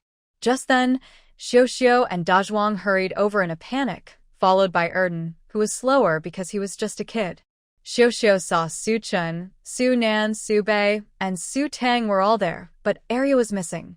She asked, "Have you seen Arya?" Su Nan came over and told them that Su Tang and the others had encountered a wild boar. They immediately went home to find their parents. The adults told them to go down the mountain because there were wild boars. The children had been picking mushrooms separately, but when they went up the mountain, they saw Wang Arya. When coming down, they didn't see Arya. After hearing that Su Tang and Su Chen were safe, they remembered Arya was still on the mountain and hurried to ask everyone. But Arya was not with them either. Lu Tsuehua's knees went weak, almost collapsing to the ground. Wang Zhengwo caught her and asked the children if Arya was still on the mountain. Suchennarit. Arya went up the mountain with us, but Aunt Lu said before that Arya wasn't allowed to play with us. She didn't come with us, and when we came down, we didn't see her. We looked for Arya, but she wasn't in the residential area either, Xiao said. Dazhuang added, Arya probably went deep into the mountain. We searched a big area, but didn't find her. Only the back mountain hasn't been checked. Arya, my Arya. Lu Tsuehua's face turned pale, as if struck by lightning. It was almost dark now. The deep mountain was not only home to tigers and wolves, but also deer. Everyone knew there were wild boars on the mountain, which caused most children to be called down. But no one had seen Arya, meaning she might have run deep into the mountain. Wang Zhengwo knew that earlier, because of Lu Tsuehua's words, he hadn't gone up the mountain to help. Now, his daughter was still missing, and he had to muster courage to speak. Just then, Jean Sitten spoke up, telling everyone to go up the mountain and find her. Su Tang also wanted to go. She only had a nosebleed and wasn't injured, just looked dirty. Commander Zhijing put the girl on his shoulders and led everyone up the mountain. They all grabbed shovels, flashlights from home, and prepared for the dark night ahead. In half an hour, it would be completely dark, making it hard to find anyone on the mountain later. The night was like a heavy curtain covering the forest. Without hesitation, everyone started climbing. Under the night sky, the woods looked very spooky and scary. They split up to search, calling out Wang Erya's name loudly. Su Tang asked He to use his strong nose. Commander Zhiding led the group at the front, frowning tightly. When the wind moved the grass, it was just rabbits running past. They followed the path the children had taken during the day, searching and calling out. Their voices echoed far in the quiet forest, but no one answered. Everyone kept looking anxiously, not daring to relax for a moment. Su dele, daí barca desse tedli. His nose sniffed the ground constantly, then he nudged Commander Zhiding's leg with his head. Commander Zhiding didn't understand what was happening. Su Tang's eyes lit up. She quickly patted her dad's shoulder and said, "Dad, He smells something. Let's follow him quickly." He wagged his tail and headed forward. Commander Zhiding told his daughter to sit still, then hurried after him without hesitation, quickening his steps. Seeing this, the others also followed. The girl sat securely on Commander Zhiding's shoulders, giving her a good view. Go, He. Fineia fest. When we get back, I'll give you a big chicken leg. He seemed to understand what Su Tang said. He ran happily, turning left and right in the forest. Soon, he led everyone to a steep slope and stopped there, barking loudly. Su Tang jumped down from Commander Zhiding's back and quickly ran to the dog. There was a slope with many bushes below.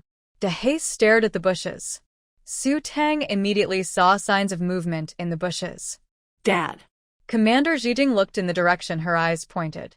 He quickly moved forward and pushed aside the vines of the bushes. Beneath them, they found a cave about a person's height. Woof. Woof. Woof. The dog barked loudly. Inside the cave, Su Qingyue's face suddenly turned pale. She protected the dirty Wang Erya in her arms. "It's okay. Don't be afraid. The bear can't hurt us. I blocked the cave entrance with grass. Don't make any noise, it won't come in." Su Qingyue comforted Wang Erya, but her voice was trembling. She had never experienced anything like this before. Yao Shuhong told her that if she followed the path upward, she could reach the mountain. Su Qingyue then went up the mountain and saw Wang Erya being chased by a bear. The bear stood taller than a person. Just as Wang Erya was about to be bitten, Su Qingyue gathered her courage, threw a stone at the bear and angered it. The bear's attention was drawn to Su Qingyue and it started chasing her. Su Qingyue fell down and almost got bitten. She told Wang Erya to run quickly. The bear seemed to want to play with humans. Whenever it was about to catch them, it would stop. Seizing the chance, Su Qingyue pulled Wang Erya and ran. They found this cave and hid inside, blocking the entrance with bushes. Su Qingyue held a stick tightly, watching the cave entrance carefully. At that moment, they heard sounds outside, like Tang Tang's voice and also Jean's sightings. Hearing their voices, Su Qingyue felt a flicker of hope. She responded tremblingly, "We are here." Jean's sighting heard Su Qingyue's voice and felt worried. He hurried inside, with Tang Tang following closely. The cave was dimly lit and filled with a musty smell. Seeing his wife inside, Jean's sighting was very shocked. He had told others not to mention the incident with the wild boar and Su Qingyue, fearing she couldn't handle the shock. "Wife, how did you end up here?" Jean's sightings voice trembled. He quickly looked at Su Qingyue with concern and worry. She had just gone through extreme fear and forced herself to stay calm. Now, seeing Jean's sighting, her fear overwhelmed her, and she held his hand tightly. First, he checked on their daughter. Seeing her dirty, he hurried to see if she was hurt. "Tang Tang, are you hurt? Did the wild boar hurt you?" No, I'm not hurt. Tang Tang shook her head. Mom, I killed the wild boar. I'm fine. The blood on me is from the boar, not me. Mom, you haven't told me yet. Why are you here? What just happened? Seeing the beautiful woman in a messy state, Su Tang clenched her fists. Su Qinghua said, I heard that Tang Tang encountered a wild boar. I wanted to find you, but I couldn't find you, so I went up the mountain myself. Then I met this young girl and a bear. Su Qinghua briefly explained what happened. Zhang Siding listened to his wife's story and felt a wave of fear. He couldn't imagine what kind of life and death danger his wife had just gone through. The others also went into the mountain. Wang Zhengwo saw that Wang Area was so scared she looked stunned. He hurried over and, seeing she was unharmed, felt relieved. When he learned that Su Qinghua had saved his daughter from the bear, Wang Zhengwo quickly thanked her. Knowing that the bear had scared the beautiful woman badly and was deliberately teasing her, Sister Zai's fists clenched tighter. Meanwhile, the bear, unable to find anyone to scare, sneezed loudly twice. Today was really unlucky. 2 of the animals he was about to catch slipped away right under his nose. Wang Area looked so frightened she was pale. Wang Zhengwo asked her questions, but she didn't answer. Luckily, they found her. On the way down the mountain, Zhang Siding was very confused. The path led into the deep mountains, and it was not the same direction as where Sister Zai and the others went to pick mushrooms. If the dog hadn't sniffed the trail and led them here, they wouldn't have come this way. Most importantly, this wasn't the first time a bear had appeared here. Before, villagers going up the mountain to chop would also encountered the bear, and 1 villager had died. Everyone in the family compound knew about it. Zhang Siding asked his wife, who had shown her the way. Su Qinghua told him honestly, it was Yao Shuhong. Zhang Siding frowned. He told everyone not to tell Qinghua or Sister Zai about the wild boar encounter on the mountain. Yao Shuhong was there too, but she immediately went to tell Qinghua afterward. If it wasn't intentional, it was very suspicious. Su Tang immediately understood. This place was far from the family compound. Yao Shuhong had pointed the way for the beautiful woman, which clearly meant something. It was written all over her face. She was very angry. Dad, that aunt is a bad person. She deliberately gave Mom the wrong way. She knows there's a bear here. She wants to hurt Mom. It's definitely on purpose. Su Tang said, crossing her arms and looking angry. Zhang Siding nodded. Tang Tang, this matter won't be settled so easily. Su Qinghua also realized something was wrong. At first, she was very grateful that Yao Shuhong had pointed her in the right direction.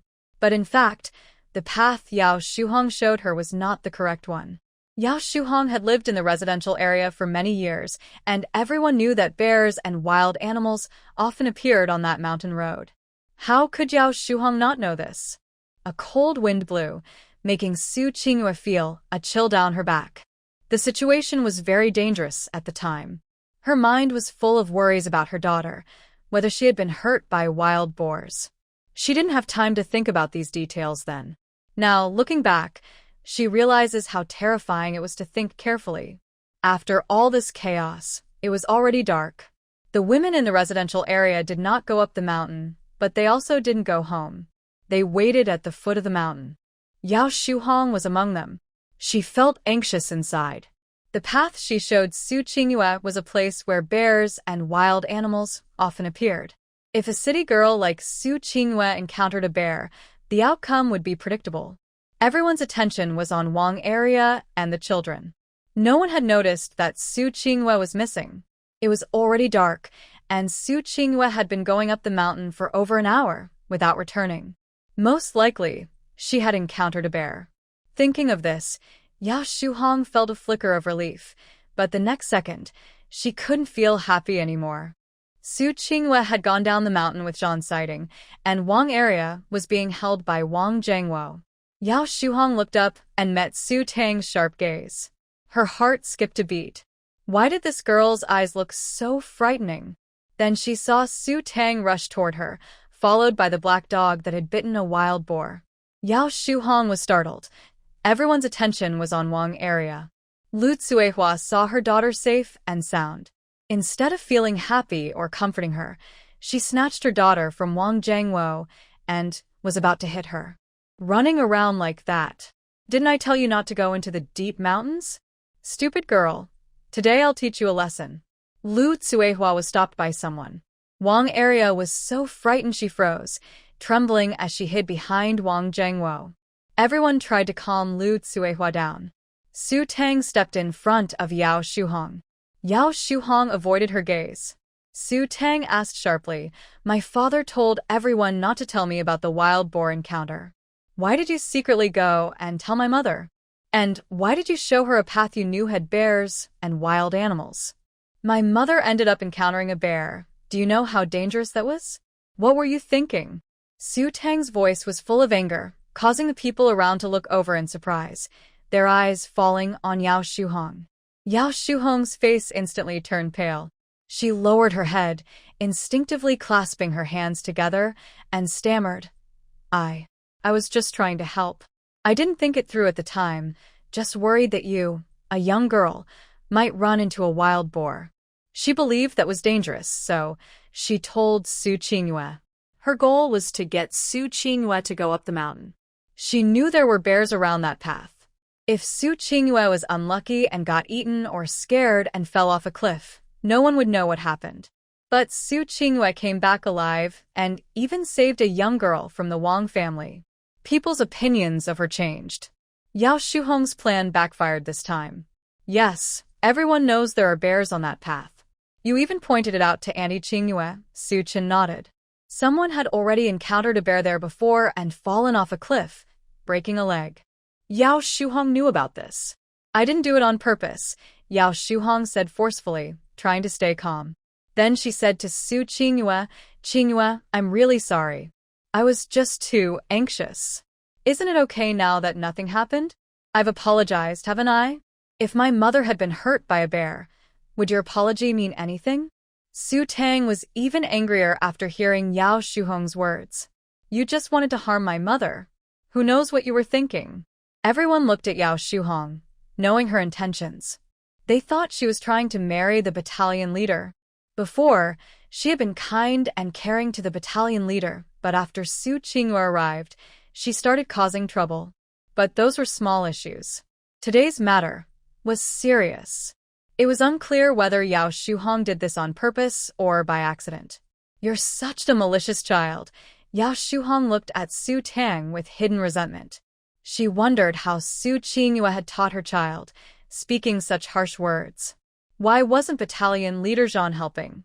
Thinking this, Yao Shuhong looked at Zhang Siding, her eyes slightly red, as if she had suffered a great injustice. She hoped Zhang Siding would say something for her. Zhang Siding said, "Everything my daughter said is true. How can it be malicious? What did my wife do to offend you? Why are you treating my wife this way?" "Aunt Yao, I remember that Lao Zhou is my brother, so I took care of you and your daughter to reassure Lao Zhou. I didn't expect you to be like this, hurting my wife and even calling my daughter malicious." Zhang Siding's voice was cold and sharp as he looked at Yao Shuhong. He had never spoken to Yao Shuhong like this before. She was frightened and trembling, her eyes flustered. She didn't dare look directly into Zhang Siding's eyes and stammered, "I really didn't mean to do it. I was just reckless at the time." Zhang Siding cut her off firmly. "Reckless? Is that a good excuse? If something really happened to my wife, can you take responsibility?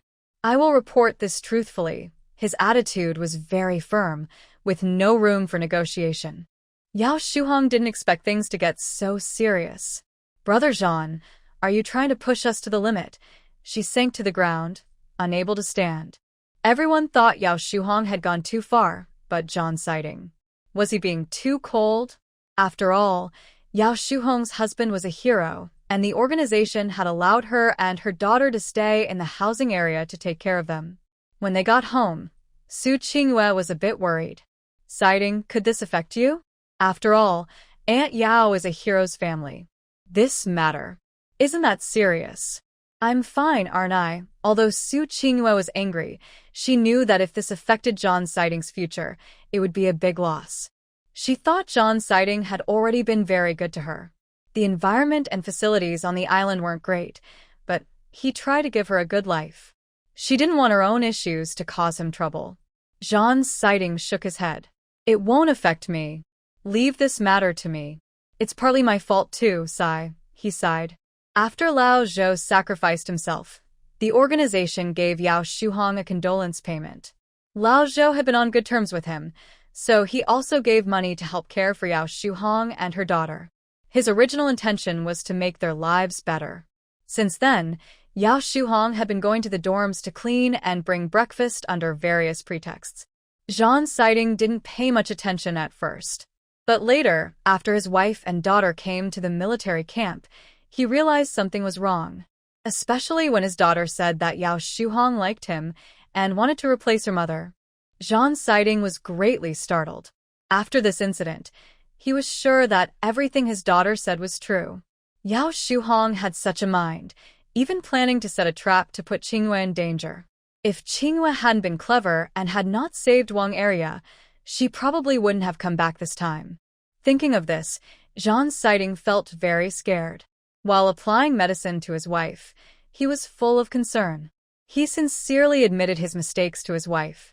Before his wife arrived, Jean's sighting had decided that he must clearly explain everything to her. They should never argue over these messy things. His wife was unfamiliar with this place, and only he and their daughter were with her. If he caused her to misunderstand or get angry over some matter, he would be a very unfit husband. Su Tang smiled slightly. It seemed that her father was very aware and responsible. Even though he was a bit slow to realize things, he quickly understood his mistakes. She was teachable. Oh, right. Su Qingyue suddenly remembered the spiritual mushroom she picked. She found it when she discovered the cave, and it looked quite old. Su Tang didn't expect that her beautiful mother would still have the mood to pick spiritual mushrooms in such a dangerous situation. This mushroom looked at least 50 years old. If sold on the black market, it could fetch thousands of yuan. It's worth noting that current official workers earn only a few dozen yuan. Mom, you're so amazing, Su Tang praised with a thumbs up. Jean's sighting also said, my wife is so impressive. Su Qingyue and Su Tang were covered in dirt, especially Su Tang, whose face was as black as coal, and her hair had many dry leaves. Su Qingyue gently picked the dry leaves from her daughter's hair. Jean's sighting had boiled some water. Su Tang took a bath and changed into clean clothes.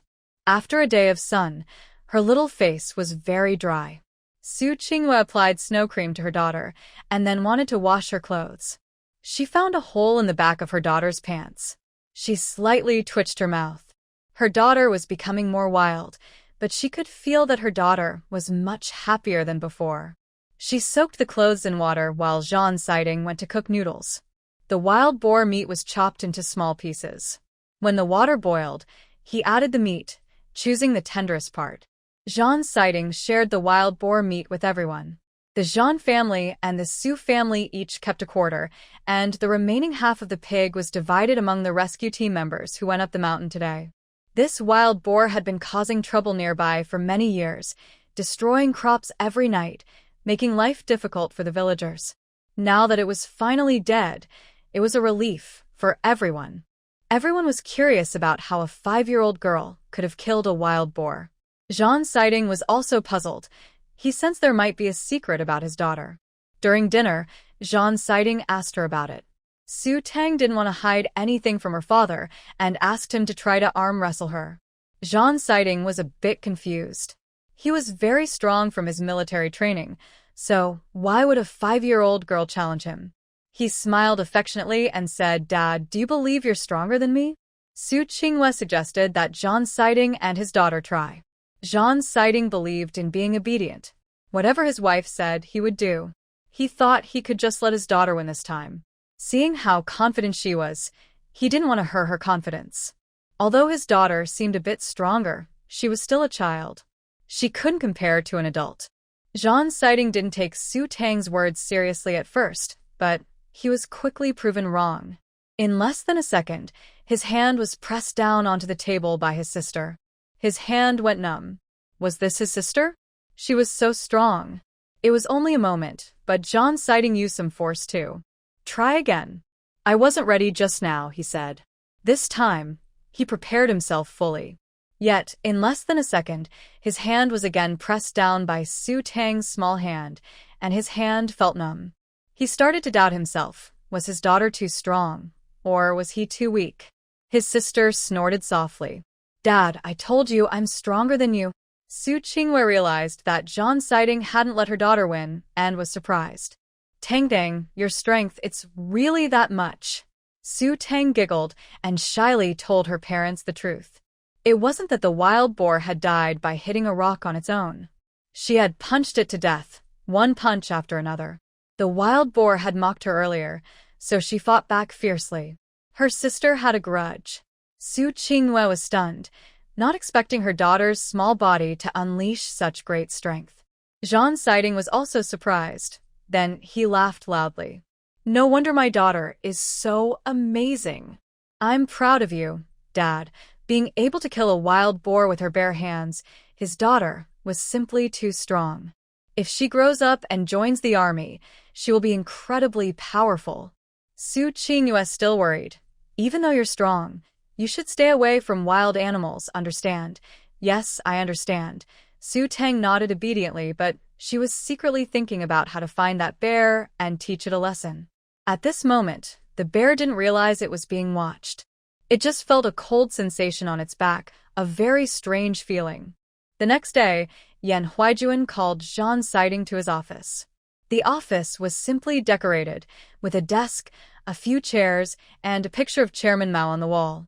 Yan Huaijuan looked at Zhan Siding entering and said, Tell me what happened yesterday in detail. Zhan Siding straightened slightly, took a deep breath, and recounted what happened last night. Yan Huaijuan listened with a serious expression. This was a big deal. If Su Qingwei hadn't been lucky, she might have been eaten by the bear last night. Yao Shuhong had lived in the residential area for many years and would definitely know about the bear on that road. Early this morning, Yan Huaijuan called Yao Shuhong in for questioning. She said it was all a misunderstanding and not intentional. Such incidents in the residential area could have caused a serious problem. Yan Huaijuan also knew that Yao Shuhong had brought breakfast and washed clothes for Zhan Siding. He strictly criticized Zhan Siding, saying, Siding, you also have a problem here. As a married man, you should have boundaries. I understand you want to take care of your comrade's widow, and that life isn't easy for her, but you tend to have trouble saying no to others. Zhan Siding nodded and agreed. Leader, you're right. I won't let this happen again. Yao Shuhong's situation was special, so this matter would be let go. However, the organization had found her a job, so she probably wouldn't be in the residential area anymore. Yan Huaijuan told Zhan Siding, Let's just forget about this. You should also comfort your wife. Zhan Siding nodded. I will follow the leader's arrangements. By the way, I heard your daughter killed a wild boar. This morning, Wu Lekun told Yan Huaijin that the young lady of the Zhan family had killed a wild boar.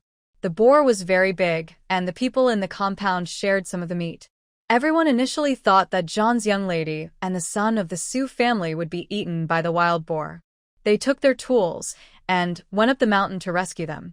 When they arrived, they saw that the wild boar had already been killed. Yes, that's right, Zhan Siding said proudly when talking about his daughter. Yan Huaijin hadn't met Zhan's young lady before. He thought that if she could kill a wild boar, she might look strong and rough like Zhan Siding. I remember your daughter is only 5 years old, and she killed a wild boar. That's really amazing. I'm quite curious about your girl, Yan Huaijin said, feeling very interested in the girl who killed the boar. My girl is very smart, Zhan Siding said proudly, praising his obedient daughter. Not only is she cute, but she's also very sensible. You're really lucky, Yan Huaijin said, noticing Zhan Siding's proud look. He couldn't help but smile slightly. This guy is quite good at bragging about himself. The girl who killed a wild boar, can she really be called cute? The story of the little girl killing the wild boar spread quickly throughout the compound. Everyone was curious. How could a 5-year-old girl kill a wild boar? But many people saw it that day. The scene only had Su Chan hanging from a tree and the girl sitting beside the boar, covered in pig blood. Zhan's young lady is truly amazing. She's like a little lucky star, making everyone get wild boar meat. The Jean family's gate was overwhelmed with visitors bringing gifts to thank her. They also wanted to see what this girl, who killed the wild boar, looked like. When they saw her, everyone thought she was very pretty, fair skin, small arms, looking gentle and quiet. She didn't seem like someone who could kill a wild boar. She was too adorable. Some women saw how cute she was and wanted to pinch Su Tang's face. Su Tang quickly dodged and called out loudly to Su Qingwer inside, who was handling rabbit meat. "Mom, I'm going to play with brother Su Chun and the others." "Okay. Be careful and don't run around," Su Qingwer replied. After getting her mother's permission, Su Tang ran to the door and untied the Big Black dog. "Big Black, let's go out and play." Big Black drank a lot of spiritual spring water in the space and could understand Su Tang's words. It followed her closely, step by step. On the way to Su's house, a few aunties praised Su Tang. Su Tang happily accepted their compliments, saying, "Auntie, hello. You're so beautiful." The kind-hearted aunties were delighted. They thought Su Tang was adorable, with a sweet little mouth. They all admired how lucky Commander Jean was to have such a cute daughter. The big black dog that followed the girl looked intimidating, but didn't seem like it would bite anyone. Along the way, they met Wu Lakun. "Hello, uncle." Su Tang remembered Wu Lakun and greeted him immediately. Wu Lakun patted the girl's head and then was attracted by Big Black. "This dog is pretty good." Big Black seemed to understand Wu Lakun's words. It wagged its tail proudly, with bright, confident eyes. Of course, it was a good dog. "What is its name?" Wu Lakun, who had military training authority, looked at the dog. He thought it would make a good military dog. His eyes showed surprise and admiration. He crouched down and gently patted Big Black's head. "It hasn't been named yet, so Su Tang said, for now I'll call it Big Black." She thought it should have a proper name because Big Black didn't sound very impressive. From its appearance and spirit, this dog is very suitable to be a military dog. I heard it even bit a wild boar. Its physical condition and reaction skills show it has the potential to become an excellent military dog. Su Tang's eyes lit up when she heard this, but she also felt a little reluctant. "But I can't bear to part with Big Black." Her younger sister shook her head. She liked Big Black very much. Wu Lakun understood and patted her shoulder. "If you change your mind, you can come find me anytime." "Okay, thank you, uncle," her sister nodded. Since Big Black was going to be a military dog, it couldn't stay with her anymore. Big Black let out a whimper and rubbed Su Tang's hand with its head. "So, what name do you want to give it?" Wu Lakun asked with a smile. Her sister thought for a moment and then said, "Jean Feng?" "Jean Feng? Nice. That's a very strong name." Wu Lakun looked at Su Tang with admiration. "I have to go now. If you change your mind, come find me anytime." "Okay, uncle." After watching Wu Lakun leave, her sister took Jean Feng and went to Su's house. Su Chun had several scratches on his body, but they were just surface injuries. Su Nan and Su Bei hurried down the mountain, falling a few times, and their knees were scraped. When they saw Su Tang, they smiled and immediately asked if she was hurt. At that time, Su Chun fainted, but he remembered being thrown out by Su Tang and hanging on a tree. "I'm fine, just some surface injuries," Su Tang said with a smile. At this moment, Da Zhuang and Xiao also arrived. Everyone gathered together, excitedly asking Su Tang what happened that day. Their eyes were full of curiosity and admiration. "Tang Dang, tell us what really happened yesterday. Did you really kill the wild boar?" Su Bei asked excitedly. Su Tang smiled and cleared her throat. "It was thanks to Zhanfeng. Zhanfeng bit the wild boar, or I might have been knocked over by it. I saw a stone nearby, picked it up, and when the boar charged again, I threw the stone at its head. Then it charged at me, but I dodged quickly, and it hit the stone instead." Su Tang told the story vividly, but of course, she didn't mention how she was mocked by the boar or how she hit it with a punch to kill it. Everyone listened eagerly. "Wow. You're so brave." "If it were me, I would have fainted from fear," Xiao exclaimed. Su Tang shook her head with a smile. "I was so scared I didn't think about that. Either it dies, or I do." I definitely can't die," Su Chen gave a thumbs up. Tang, you're amazing. Yeah, Su Chin fainted from fright, but I heard from my dad that Su Chin was hanging on a tree. Su Chin, how did you get up there? Xiao asked curiously. Hearing this, Su Chin cleared his throat and pretended to be mysterious. That I won't tell you. He wouldn't say it was his sister Su Tang who threw him up there. At noon, Xiao and Da Zhuang went back to eat. Su Chin then asked Su Tang, "That day, did you really kill the wild boar with your fists? And you threw me onto the tree. How strong are you, Su Tang?" Having been beaten twice, Su Chin didn't fully understand Su Tang's strength, but the moment she threw him onto the tree yesterday, he was truly stunned. Unfortunately, he fainted because of his fear of heights. I don't know what happened afterward, but his father said that the wild boar's skull was shattered. Suddenly, Su Chin thought it was Su Tang who did it, and not with a stone, but with his fist. It was truly terrifying.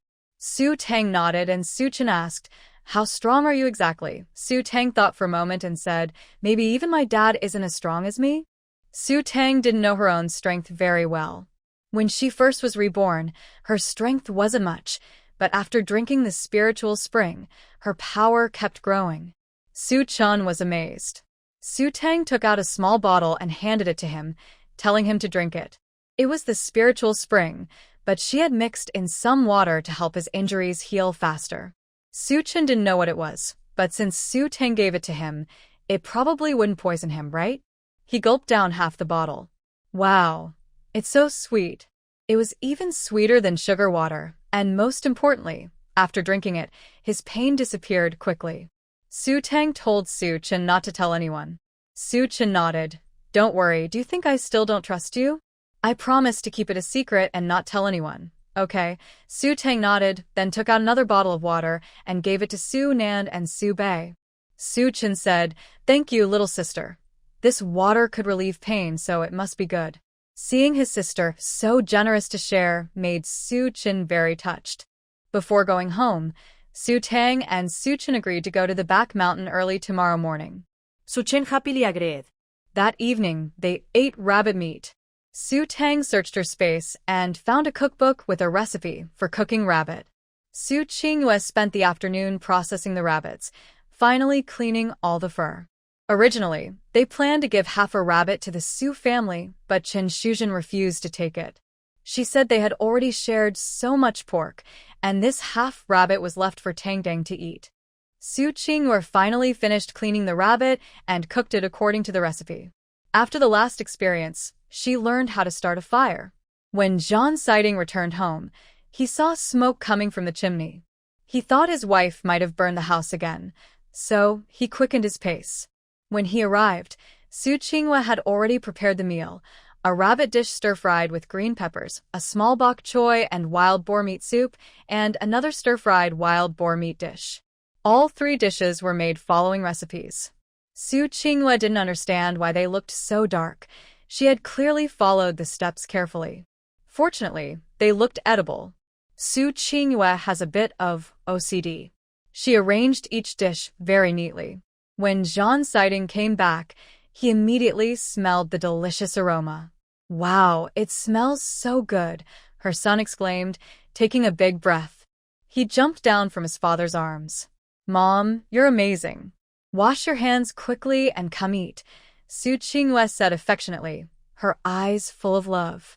Su Tang carefully washed her hands with soap, and her soft little hands smelled of soap. Zhan Siding wanted to eat without washing his hands, but Su Qingyue gave him a stern look, so he obediently went to wash his hands. The whole family sat together. Su Qingyue specially left a bowl of meat for the dog. She didn't like dogs much and asked Zhan Siding to feed it. She was afraid of dogs and didn't want to get close, but her daughter liked them. Her daughter said the dog shouldn't eat too much salt, so she made some plain meat without salt nearby. Zhan Siding went to feed the dog. Su Qingyue told him to wash his hands again. He sighed, "Wife, my hands are almost peeling from washing so much." "But you still have to wash them. There are bacteria everywhere. It's unhygienic to eat with dirty hands," she replied. Okay, Zhan Siding said helplessly, obediently washing his hands and sitting next to his wife. Seeing his parents' relationship grow warmer, Su Tang couldn't help but smile. She took a piece of meat and tasted it. She suddenly felt unwell. Jean Siding also took a bite and made the same face as his daughter. "What's wrong? Isn't it good?" Su Qinghue asked curiously, looking at her husband and daughter. "Let me try. I haven't tasted it yet." "It's delicious, of course." Jean Siding quickly stopped his wife from taking her chopsticks. He divided the meat into 2 parts, putting most into his own bowl and giving the rest to his daughter. Sutang. Dad was trying to make his wife happy, but he had no sense of shame at all. Seeing her family enjoy her cooking so much, Su Qinghue felt very confident. "Don't overeat. There's more tomorrow." Since my wife is so enthusiastic, Commander Jean naturally praised her well. "My wife is amazing. She learns to cook quickly. No wonder she's such a top student." Su Qinghue is a high school student studying art. When she was in Beijing, she worked as a music teacher, which is a risky job. There is always a chance of problems. Old Master Su told Su Qinghue to resign. At that time, the college entrance exam had not yet been restored. My younger sister thought about it and remembered that the decision to restore the exam was made in August 1977. In October, the State Council approved the plan, officially deciding to restore the exam from that year. The plan was to allow voluntary registration, unified exams, and select the best candidates. From November 1977 to December, students could take the entrance exams. Right now, it is 1975, so there are still 2 years before the college entrance exam is restored. After dinner, Commander Jean took the initiative to clear the dishes. Su Tang couldn't finish her food and quietly hid some away, planning to give it later to Jean Feng. Just then, her cheap dad also sneaked over to feed Jean Feng. The father and daughter looked at each other and smiled awkwardly. "Jean Feng, is it New Year?" Chewing, it's pretty tasty." Chewing, but a bit salty." Delicious. Chewing. "Girl, have you named the black dog yet?" Commander Jean asked. My sister smiled and said, "Yes, I named him Jean Feng." Uncle Wu also said Jean Feng is perfect for a military dog, but I don't want Jean Feng to leave me, so I refused.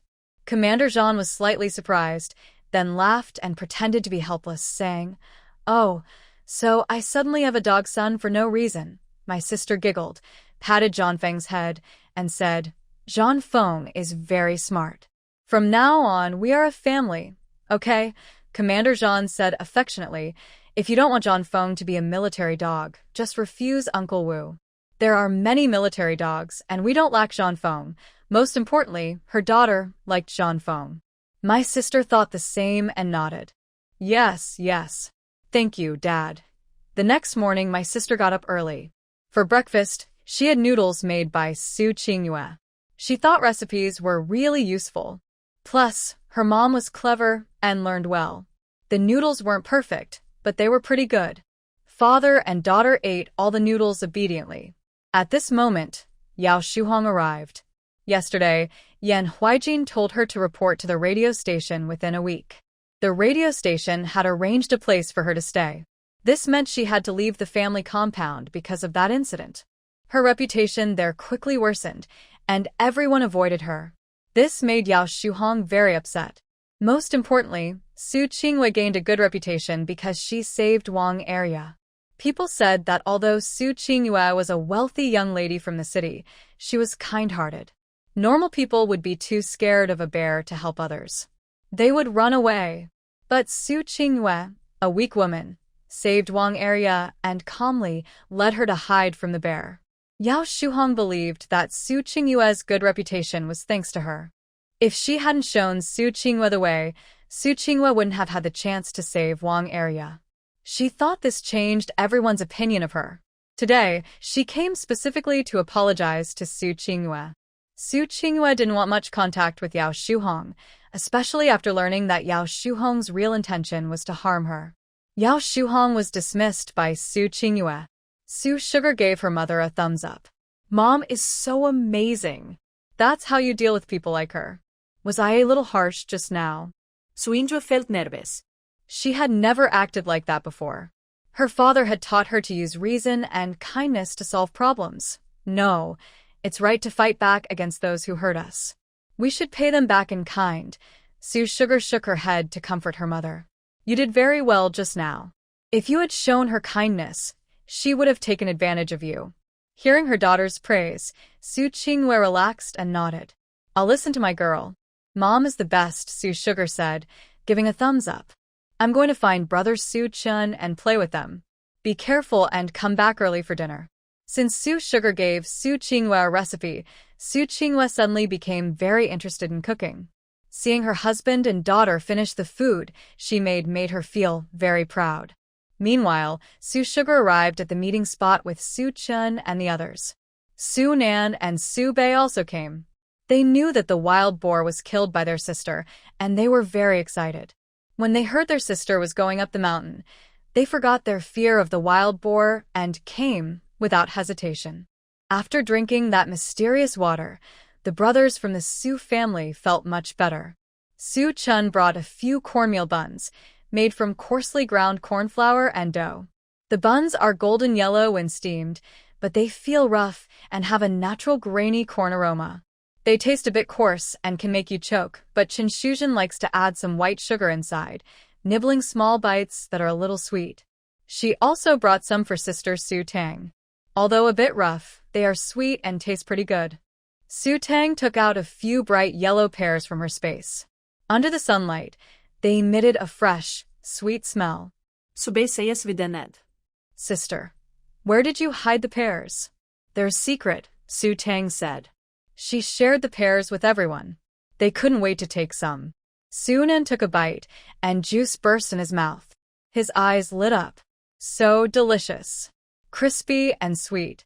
Everyone ate the pears and carried baskets as they headed up the mountain. Su Chen knew where the wild bear was, so he led the way. When he found out Su Tang was going to confront the bear, his heart pounded with a mix of nervousness and excitement. Su Nan and Su Bei were also excited. Along the way, they found many hazelnuts and some edible mushrooms and wild fruits. They also saw rabbits. Su Tang caught them easily, filling her basket. Deep in the forest, sunlight filtered through the leaves, creating patches of light and shadow. It took them an hour to reach the mountain. There was a trail called West Australia Road, and some plants had been trampled down, probably from the rescue team passing through the night before. There was also a large bush that had been flattened. Su Tang found bear footprints on the ground. The big bear is nearby. Everyone immediately became tense. Su Tang told Su Chen and the others to stay put. Ahead was a slope. Using the plants on the slope, Su Tang climbed up, showing only part of her head. A huff-huff sound came from ahead. The girl peeked through the grass and saw a big bear sneaking behind a tree. Its huge, dark body looked very striking. The big bear was lifting its head, staring intently at a large beehive in the tree. Drool was dripping from its mouth uncontrollably. Last night, Su Tang asked her mother what the big bear looked like. Her mother told her it had a crescent-shaped mark on its chest. This big bear had a patch of white hair shaped like a crescent moon on its head. That's the one. You see the bear reaching out its paw and climbing the tree, trying to get honey. The bees buzzed out but did not attack the big bear immediately. Only part of the honey flew out. The big bear got excited, knowing it would soon enjoy the tasty honey. Su Tang saw the big bear reaching for the hive, seeming to want to take the honey. She squinted and took out a slingshot from her pocket. Aim, fire. Just as the big bear's paw was about to touch the hive, it fell down with a thud. The bear on the tree was startled and looked around. The swarm of bees flew straight at it. The big bear fell from the tree and sat hard on the ground. Su Chen and the others also climbed up the hill and saw the big bear running around, chased by a swarm of bees. The bees attacked fiercely, stinging the bear's paws. The bear waved its paws trying to chase the bees away, but there were too many. It was like they had disturbed a hive. The bear's face was stung several times, and it howled in pain. There must be something strange going on. The big bear turned to run, but the bees kept chasing. In the chaos, the bear's bottom was stung too. It jumped and hopped, hurt by the bees, and kept making loud noises. Su Chen was so surprised that his mouth could hold a whole egg, especially when he saw Su Tang waving her hand with a slingshot. It was all thanks to his sister. She was amazing. Wow, sister is so awesome. Look, the big bear ran away, Su Nan said excitedly, pointing at the hive on the ground. Honey was dripping out, shining golden and smelling delicious. The 4 little ones crawled out of the grass. The bees had gone after the big bear, and now the honey was in their hands. Su Tang wrapped the hive in a banana leaf, and inside were bee pupae. Frying this would taste really good. Su Nan couldn't help but drool. His mom had fried it once before, and it was so fragrant and tasty. Yes, it's crispy and fragrant, and it might even burst with juice. Su Bei nodded in agreement. Su Tang shivered, unable to imagine what the fried bee pupae would taste like. Would it really burst with juice? Could it be the insides? The white, small, worm-like creatures were still wriggling. It reminded Su Tang of the tiny white bugs she saw on the ground when she first went to the public toilet in the apartment complex. I definitely won't eat it. Su Tang looked resistant. I just want some honey. I'll give you all these. The bees are sweet and good for beauty, perfect for a lady. The big bear used to be chased all over the mountain by bees, but this time something was definitely wrong. It hadn't even touched the hive, yet the hive suddenly fell down. The big bear, covered in swollen bites, turned back, thinking it could enjoy the sweet honey. Even though it was stung, it was worth it. It saw the 4 little ones putting the hive into a basket. With a loud roar, the 4 little ones were startled.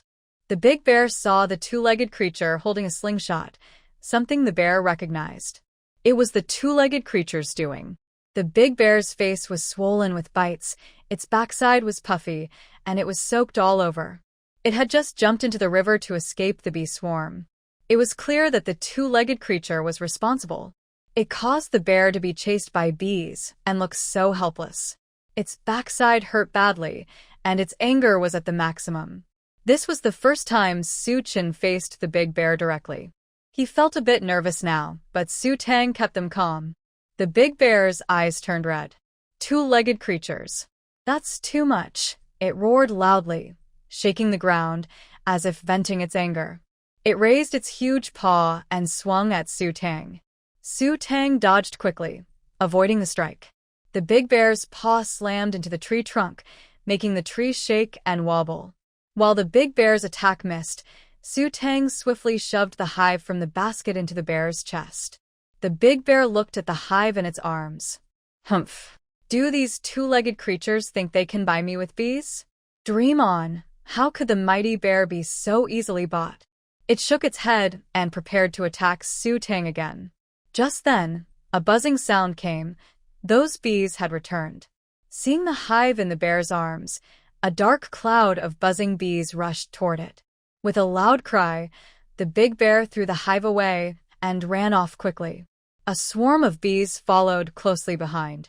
Watching the big bear run out of sight, the 3 little ones laughed so hard they couldn't straighten up. They had forgotten how nervous they had been just moments ago. After about 10 minutes, the big bear came back to take revenge. It was stung all over, swelling up like a big ball. It swung a mighty punch at Su Tang, furious. Damn those 2-legged creatures. They made me look like this. Su Tang blinked her big eyes and took out a brick from the space. Smack. A loud, pig-like squeal echoed through the forest. Su Tang punched the bear in the stomach, making its internal organs shift. The big bear stared with wide eyes. Now it's my turn. The big bear looked at the 2-legged creature rubbing its fists, still hurting from the punch. The 2-legged creature jumped up and threw a punch.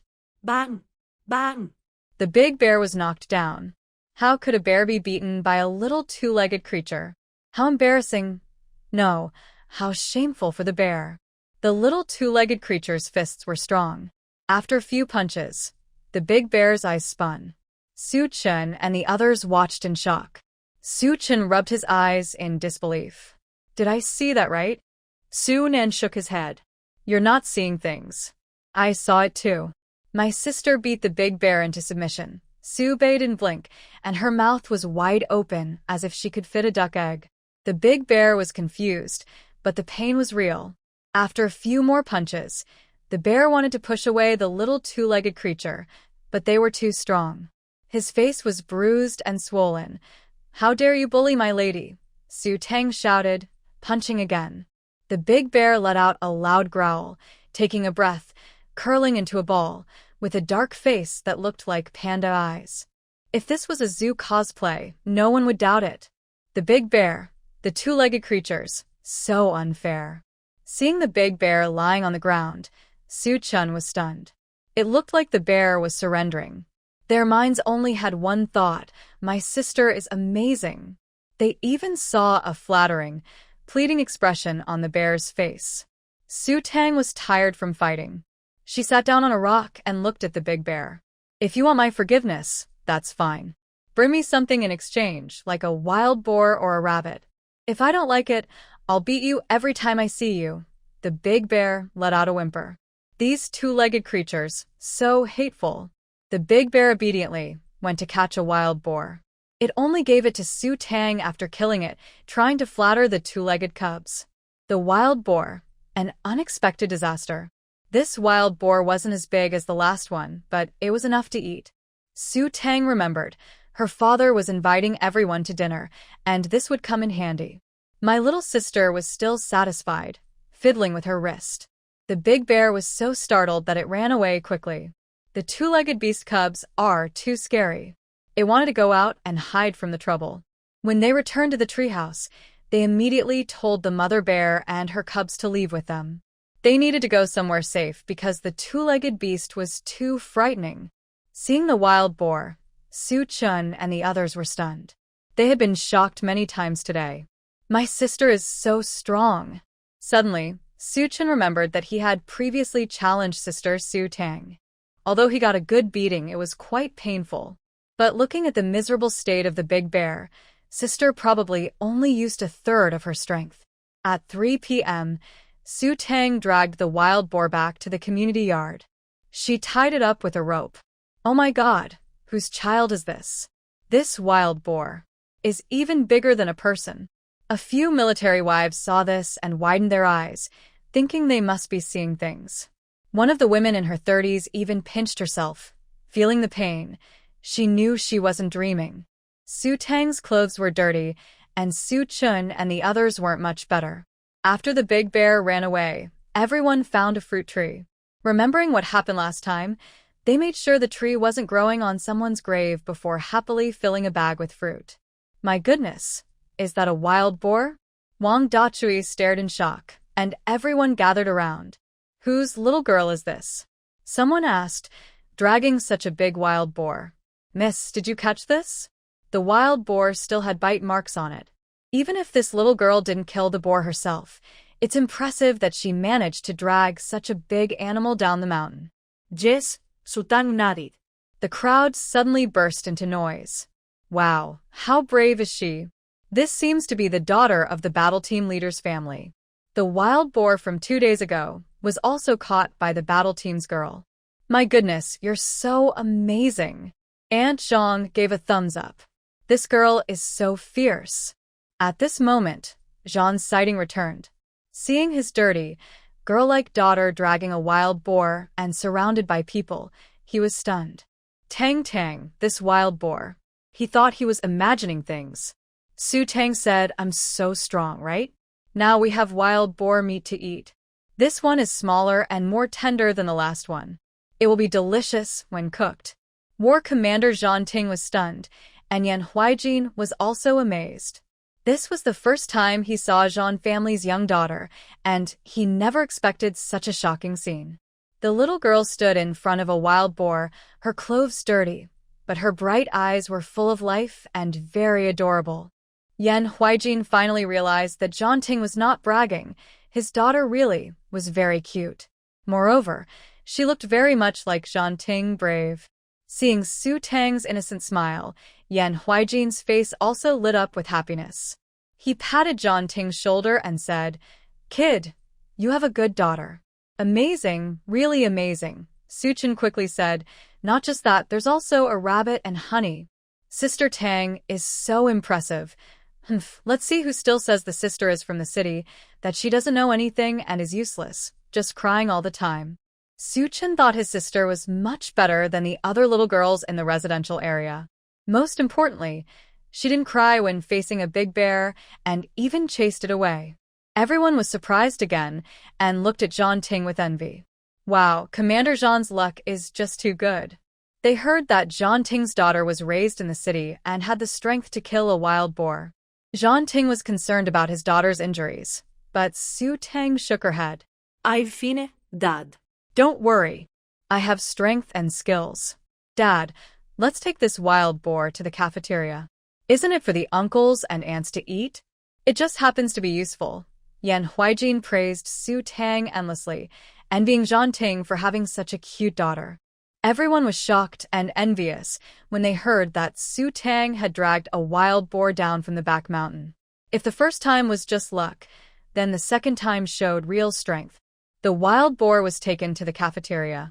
It was not as big as the previous one, but still quite large. Chef Wu from the cafeteria initially thought it was Jean Ting who had caught the wild boar. Later, he learned it was Jean Ting's daughter who had done it, and he was stunned. The wild boar was handed over to Chef Wu. Jean Ting looked at the time. It was already 4:30 p.m. His little girl looked dirty, like a muddy bun. He told Su Chen and the others to go home and take a bath. They looked like they had just been pulled out of the mud. Before going down the mountain, Su Tang divided the spoils. She didn't like the honeycomb and gave all the bee pupae to Su Chen and the others, keeping only some honey. On the way down the mountain, Su Tang found a ginseng root, dug it out, and stored it in her space. Jean Siding carried his little daughter home. Su Tang was yawning constantly and leaning on her father's shoulder. Su Chen and the others were also very tired, so they carried their baskets back home. Jean Siding looked at his daughter with some worry. He held a small basket in one hand and hugged his dirty little girl with the other. Seeing her like this, he knew she was exhausted. On the way home, Jean Siding couldn't help but say, "The back mountain is too dangerous. You're still young. Even though you're very strong, you must be careful. There are fierce animals in the deep mountains, like bears, tigers, and wolves. Wolves in the back mountain had once bitten someone to death, and villagers had seen tigers." Although his daughter was very strong, Jean Siding still worried a lot. "Dad, today I beat up the big bear," she said seriously. He paused, surprised, thinking he might have heard wrong. "It was bullying, Mom. I fought it off." The wild boar was brought here by the big bear to apologize, Su Tang explained earnestly.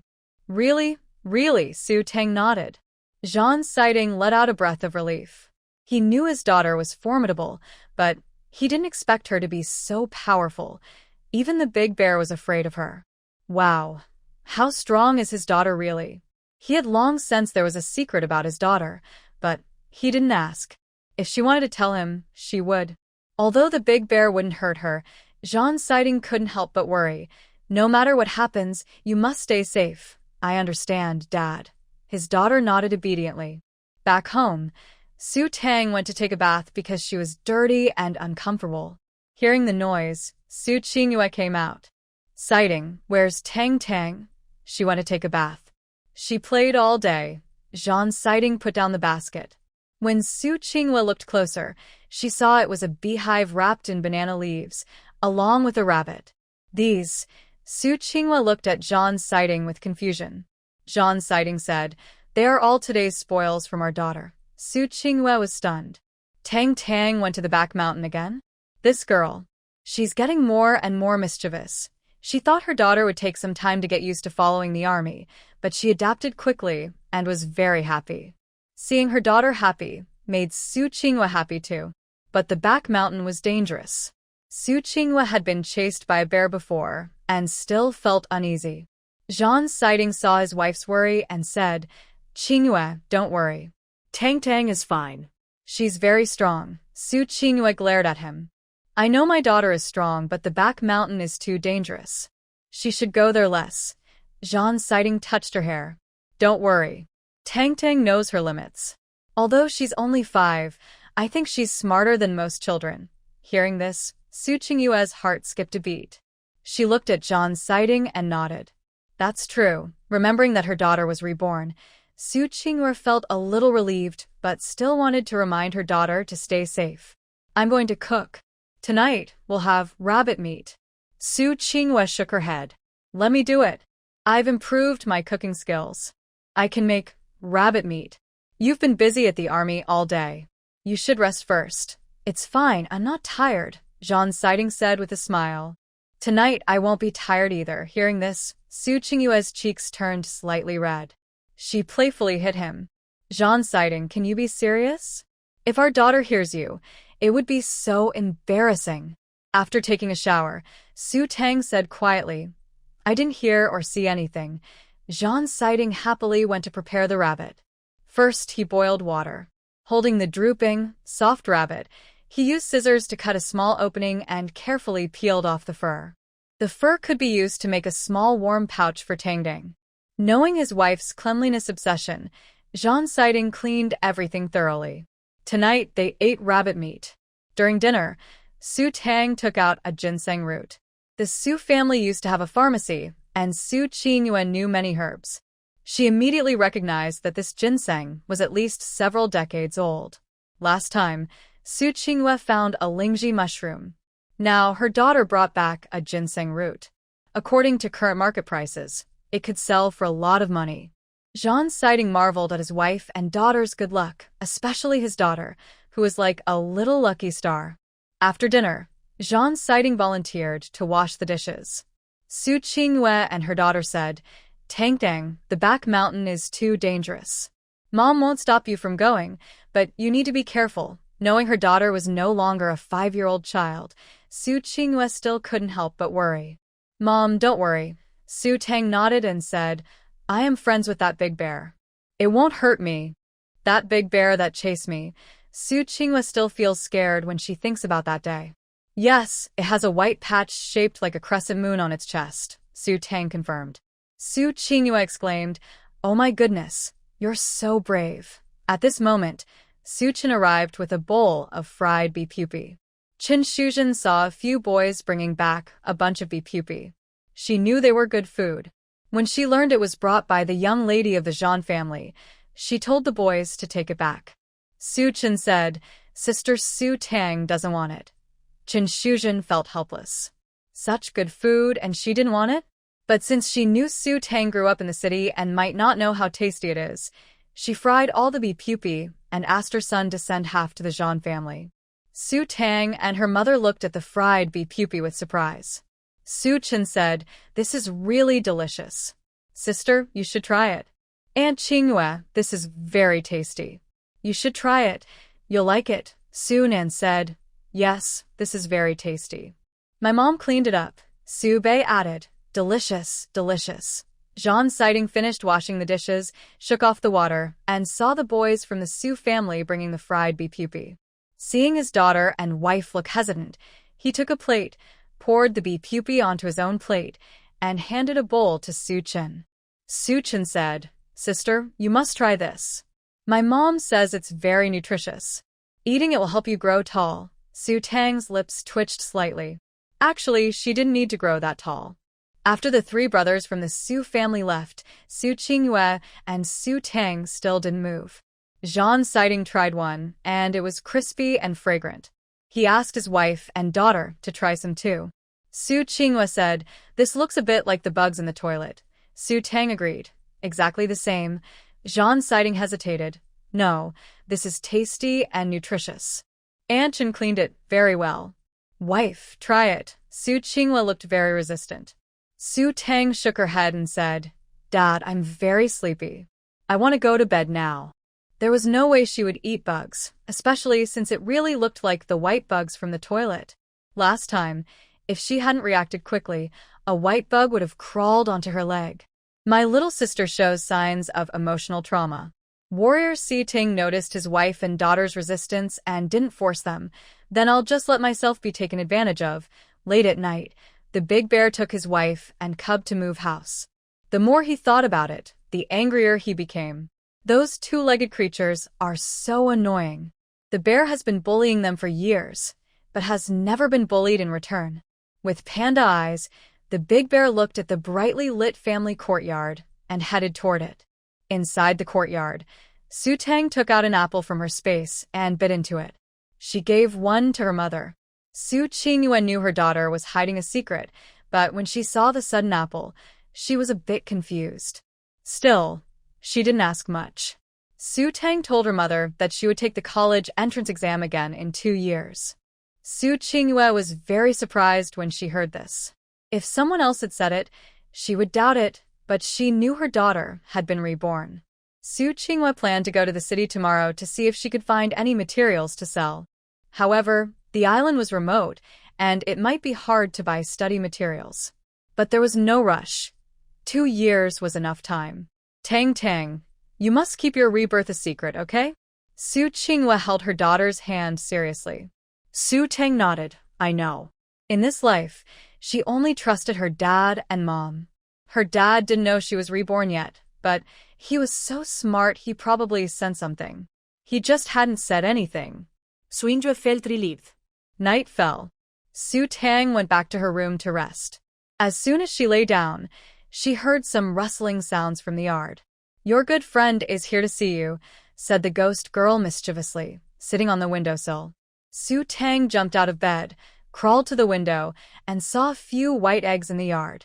The eggs were wrapped in leaves. Su Tang climbed out the window. Something seemed to be rushing away quickly. Its steps were clumsy. Her sister squinted her eyes. It's the big bear. And it turned out to be snake eggs. She guessed right, they were from the mountain crossing peak. The mountain crossing peak is a type of snake, similar in size to a python. It's known for holding grudges. If someone steals its eggs and gets the scent of the eggs on them, they will be hunted relentlessly, no mercy. Dumb bear. How dare you scheme against Grandma? Su Tang snorted. If you want to scheme against Grandma, then you'll learn what it's like to step on your own tail. Su Tang wrapped the snake egg with cloth, then ran to the other side of the yard and untied John Feng's rope. After finishing everything, the big bear was very happy, thinking his plan was perfect. Now, that annoying girl was going to have bad luck. He didn't need to move anymore. Dare to mess with the bear, seeking trouble. The big bear slowly returned to the bear cave, suddenly noticing something inside. At first, he thought he was seeing things, rubbed his eyes, and wondered how the snake egg got into his cave. The most important thing was that it was broken all over the ground. The cave was full of the smell of snake eggs. Big bear. Oh no, who did this? This is so mean. Just then, a large snake slowly poked its head out of the grass. The snake was thick-bodied, with a high, triangular head held up, flicking its tongue. It had glowing green eyes that watched Big Bear and saw the broken snake eggs on the ground. Big Bear, is this a misunderstanding? Do you believe me? The big snake was the first to attack. It shot out like a black lightning bolt, opened its big mouth, showing sharp fangs, and bit at the furry bear's leg.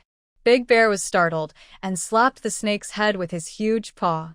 The snake quickly dodged, wrapped around Big Bear's leg, and swiftly coiled its body to attack again. Big Bear's eyes widened in surprise. He shook off the snake and stomped down hard when the snake hit the ground. The snake moved to avoid the deadly blow, but was also hit by the paw. Big Bear was panting heavily. The snake was thrown away, but soon it came back again. From inside the space, Su Tang watched the scene, feeling it was very exciting. In the end, the big snake was no match for Big Bear, but Big Bear didn't get much benefit. He fell several times in a clumsy way, and the snake was driven away. Watching the snake run off, Big Bear snorted and limped out of the bushes, sitting down heavily on the ground. The fierce fight left the grass around in a mess. At that moment, Su Tang appeared behind Big Bear and poked him. Hi. Hearing this familiar voice, Big Bear stiffened and turned around. With a bang, he punched, twisting his facial features into a distorted mess. Su Tang grabbed Big Bear's head and gave him 2 punches. Roar! A loud, pig-like squeal echoed as the big bear roared in pain, begging for mercy. Miss, please don't hit me anymore. If you hit me again, I'll die. I caught you trying to scheme against me, Su Tang said, hands on her hips, jumping down from the bear's back and waving her fists. The big bear whimpered. Ugh, I feel so ashamed. I was going to let you go because of that wild pig, but you still tried to trick me. From now on, you must give me a jar of honey every week. If you don't, I will come and beat you every time I see you, Su Tang said, pulling out a jar from her space and handing it to the bear. The big bear, with panda eyes, looked miserable. Ugh, I feel so humiliated. Those two-legged creatures must have put the snake egg in the bear den. They couldn't fight back, and the bear felt frustrated and helpless. The female ghost watched the scene with wide eyes. This little girl is so violent. The younger sister, along with Feng, had emptied all the honey from the bear den.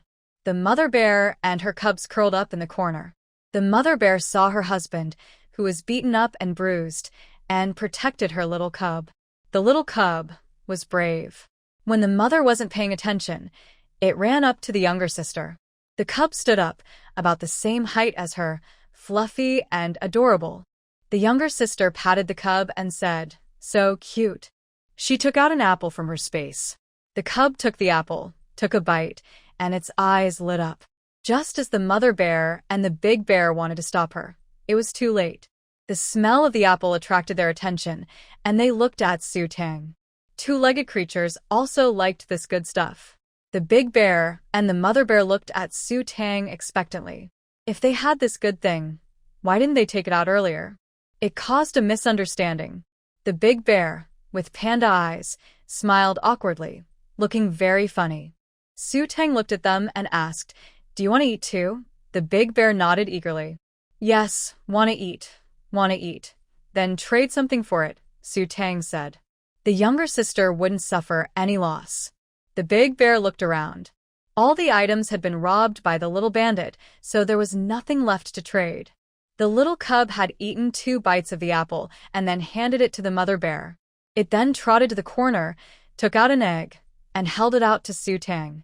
This egg covered the little cub's head. The younger sister was shocked, wondering if it was another snake egg. "Stupid. This should be a bird egg," the female ghost said. Su Tang took the egg, feeling its weight. Frying it and eating should be good, she thought. Seeing the earnest look in the little bear's eyes, Su Tang took out 2 apples from her space. The bear's den was swept away like autumn leaves in the wind. Su Tang took out 2 jars of honey from her space. She left a piece of honey for the little bear, and the big bear finished the apple and looked at Su Tang expectantly. It still wanted an apple. "Bring something to trade if you want an apple." Su Tang patted the little bear's head, then left with Zhang Feng to go down the mountain. It was just dawn. Su Tang slipped in through the window. Luckily, she wasn't caught by the beautiful lady. Early the next morning, someone in the family compound was talking. "Did you hear the bears roar last night? It sounded pretty sad." "Yeah, I heard it too," another military wife nodded. "Maybe the bear was fighting. That young girl from the Zhang family is really brave. Yesterday, she even took down a wild boar. There are wild boars on the back mountain too." TSK. Wild boar? What? The young girl from the Zhang family fought another wild boar. Isn't she from the city? How is she more wild than the kids in our family compound? She even dares to go after wild boars. TSK. Isn't that right? Everyone thought the city girl must be delicate and spoiled, but she turned out to be so fierce. In just a few days in the family compound, she had already fought 2 wild boars. After the wild boar attack incident, the army sent armed troops, but they only killed 1 boar. The wild boars on the mountain are different from ordinary farm pigs. They are very smart.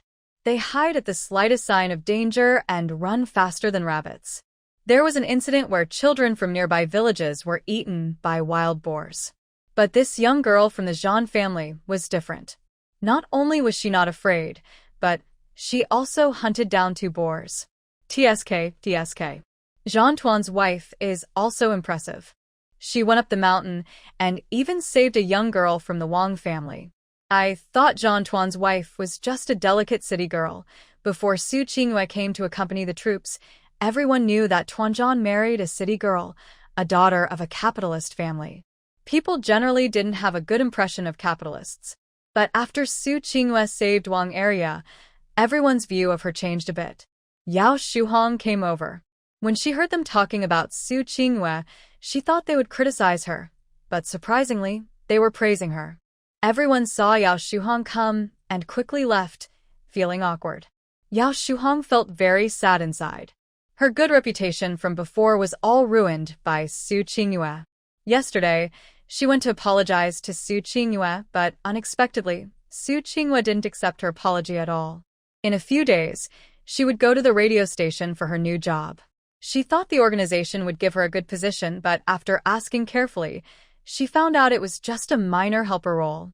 Although she didn't have much education, she didn't expect to do such simple work. Seeing Su Qingyue living a good life made Yao Shuhong feel very upset. Su Tang woke up early. After brushing her teeth, she saw her cheap dad bleeding from his nose and asked surprised, "Dad, why are you bleeding from your nose?" Zhan Siding touched his nose and saw blood on his hand. "I got too angry. Last night, I ate all the beef pupae by myself. Those were good things, and Zhan Siding didn't want to waste them. He ate them all alone. When he woke up this morning, he felt something was wrong and kept bleeding from his nose." Su Tang thought she was lucky she didn't eat any.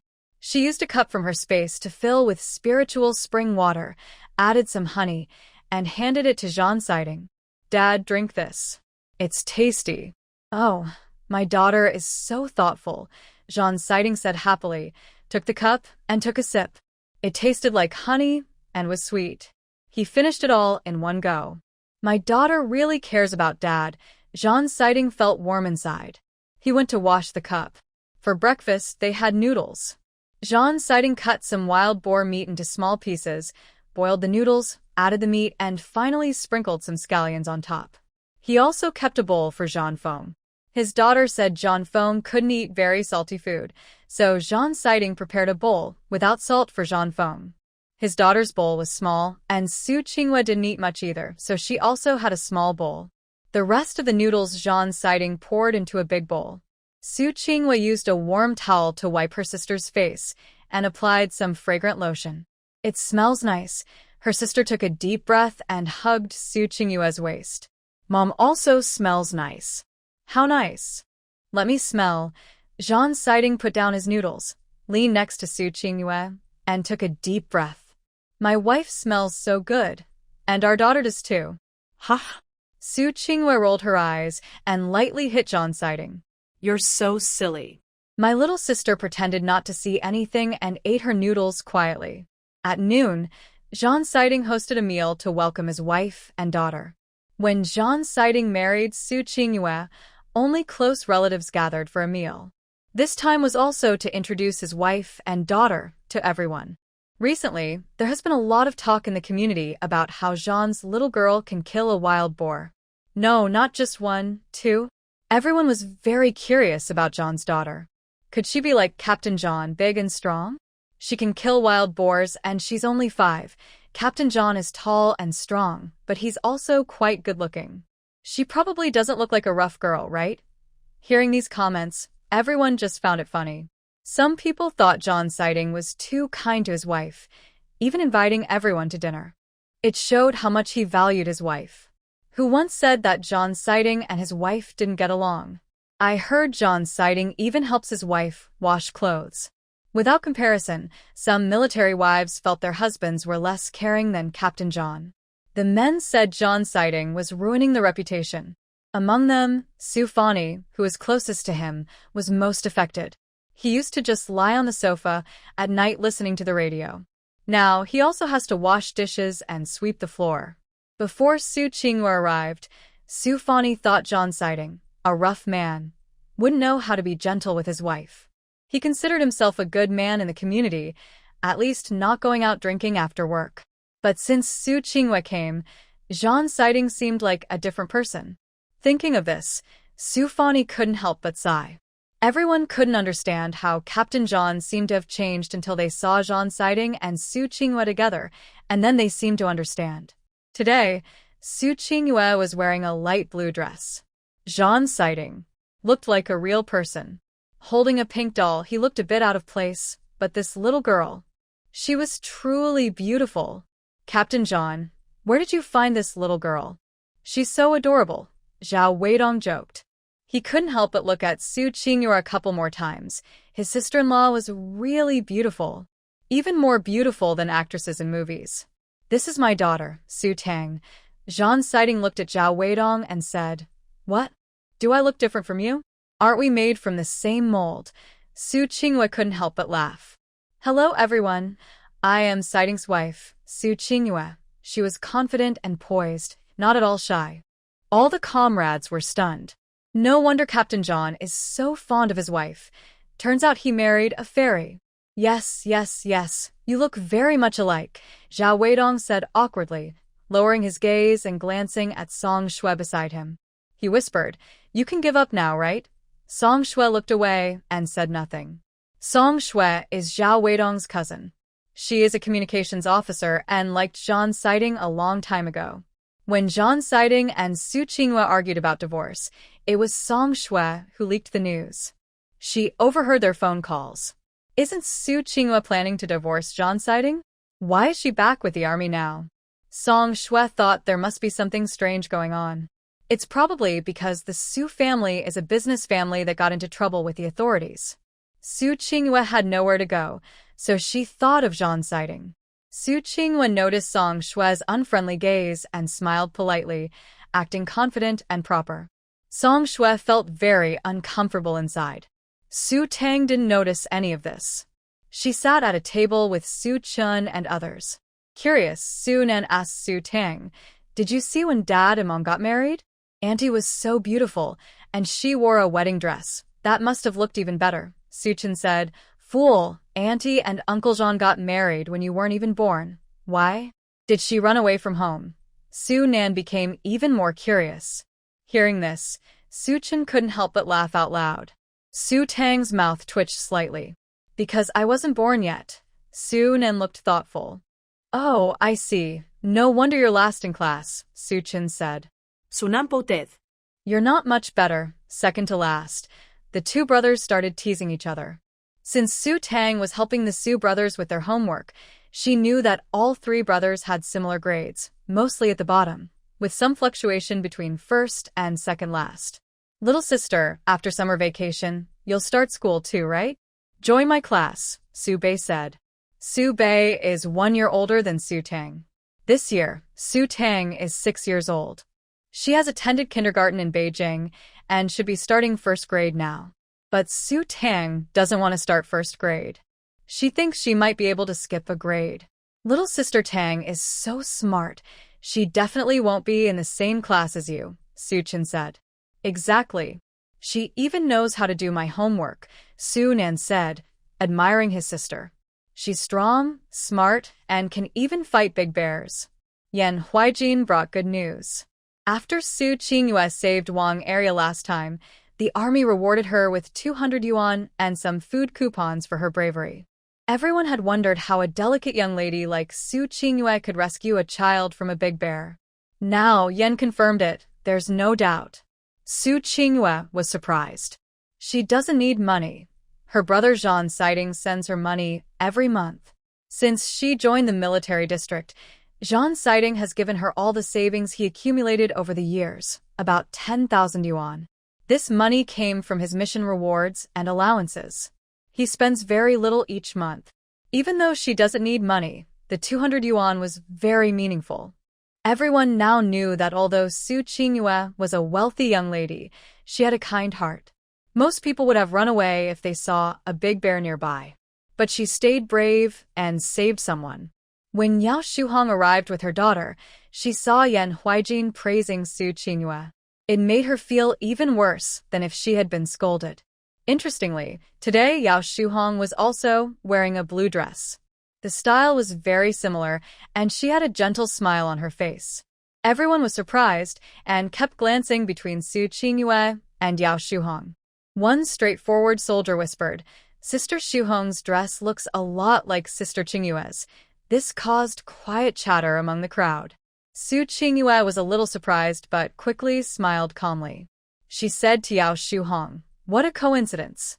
Our tastes are quite similar. Yao Shuhong gently brushed her hair and said, Yes, I saw this dress and thought it was very pretty. I will leave the family housing soon to work at the radio station. I bought this dress especially. I didn't expect you to have one almost the same. What a coincidence. Everyone's expressions were hard to describe. Su Qinghua didn't care much and sat down next to Zhang Siding, pinching his arm gently. Zhang Siding whispered to his wife, trying to flatter her. Tomorrow I will buy 20 dresses in the city. He remembered that once in Beijing, at a dance, someone his wife disliked wore the same dress as hers. She went home and threw away her dress afterward. This dress was bought by Zhang Siding for Su Qinghua. He liked it immediately, thinking it would look very good on his wife. But unexpectedly, Yao Shuhong also bought the same dress. Su Qinghua cared more about Zhang Siding's attitude than the dress itself. As for the dress, she didn't care that much anymore. It was definitely not as important as before. Yao Shuhong saw Zhang Siding talking close to Su Qinghua and felt jealous. If Su Qinghua and Zhang Siding divorced, all of this would belong to her. Similarly, Song Shui and Yao Shuhong felt upset, like cats scratching at their hearts. Little sister was very sharp and noticed that Song Shui seemed off. She seemed to have some thoughts about her cheap dad. Her cheap dad still had many admirers. After dinner, Su Tang went out to play with Su Chun and others. Chen Shuzhen was complaining to Su Fani about Yao Shuhong's behavior. It was really inappropriate. The main point was they were wearing the same dress. On Su Qinghua, it gave one feeling.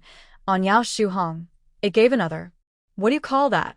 The imitation of a beauty, Chen Shuzhen said, feeling like a cultured person now, able to quote idioms. Women are so complicated, Su Fani said, feeling headache. Shu Hong's sister-in-law is about to leave the family compound. Today's incident was just a coincidence, Chen Shuzhen replied. You men are the simplest. Still naive at your age. I won't talk to you anymore. Even if I do, it's like talking to a wall. Su Chun and others were playing with sand outside. Suddenly, Su Tang saw Song Shui blocking her father's way from a distance. Wow. She was trying to steal her dad's attention in broad daylight. Zhao Weidong warned Song Shui to stop, telling her to be careful. Captain Zhang was already married. What she was doing was breaking military marriage rules and could lead to reform through labor. But Song Shui was still unwilling. Zhang Siding looked at Song Shui with confusion. Who are you? Song Shui was stunned for a moment and looked at the man in front of her in surprise. Brother Siding, don't you remember me? My name is Song Shui. 2 years ago, during the flood, you saved me once. If you hadn't pulled me, I would have been swept away by the water. Zhang Siding still couldn't remember and shook his head. Comrade Song, is there something you need? Song Shui is an unmarried girl. Hearing Zhang Siding speak so directly, she didn't know what to say for a moment. Oh, I see. You're here to thank me. Zhang Siding suddenly understood and smiled. There's no need to thank me. Whenever someone is in danger, I will help. It's been so long, I've already forgotten about it. Just call me Comrade John. Song Shui felt like a punch hit soft cotton. She was a little angry but didn't know what to say. At this moment, Su Qinghua came over. Qinghua, Zhang Siding's expression instantly softened. Song Shui watched with envy. She left quickly after saying, thank you. Su Qinghua teased, your romantic luck is pretty good. Honey, I only have you in my heart. I don't even remember who she is, Zhang Siding hurriedly explained. Honey, you wouldn't be jealous, would you? Go away, I wouldn't be jealous, Su Qinghua said irritably, giving Zhang Siding a look. You just like to flatter yourself. Zhang Siding held his wife's small hand. Honey, thank you. Thank me for what? Su Qinghua asked suspiciously. Thank you for giving me face. You don't know what those guys are saying behind my back, saying I'm afraid of my wife. In front of everyone, Su Qinghua gave Zhang Siding full respect. During the meal, she helped serve rice and dishes, taking care of everything gently and tenderly. The comrades in arms were all envious.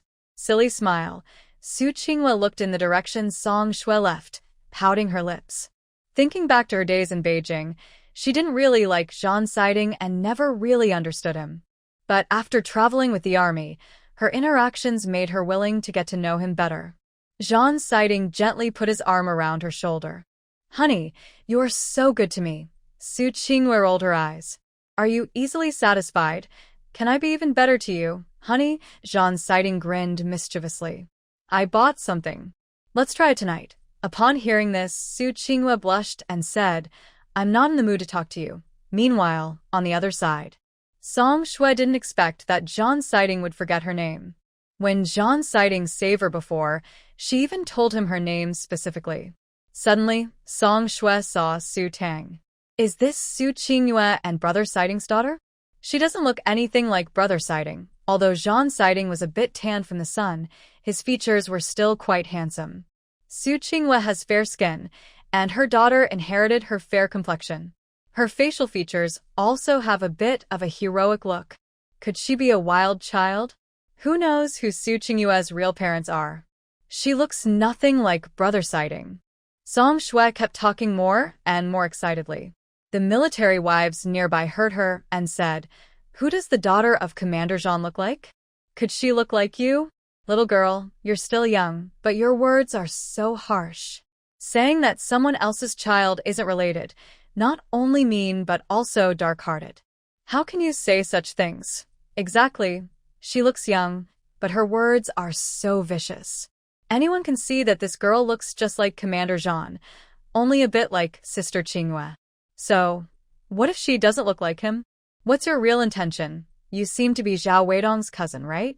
You even went to find Commander Jean before. I remember warning you then. Commander Jean is already married. Another military wife suddenly remembered something. That was a few months ago. Song Shui specifically went to find Jean Sighting. At that time, she didn't know he was married. Later, she overheard a phone call between Jean Sighting and Su Qinghua and found out he was married. Young lady, you really shouldn't do such unkind things, said the young military wife. Commander Jean and his wife have a good relationship.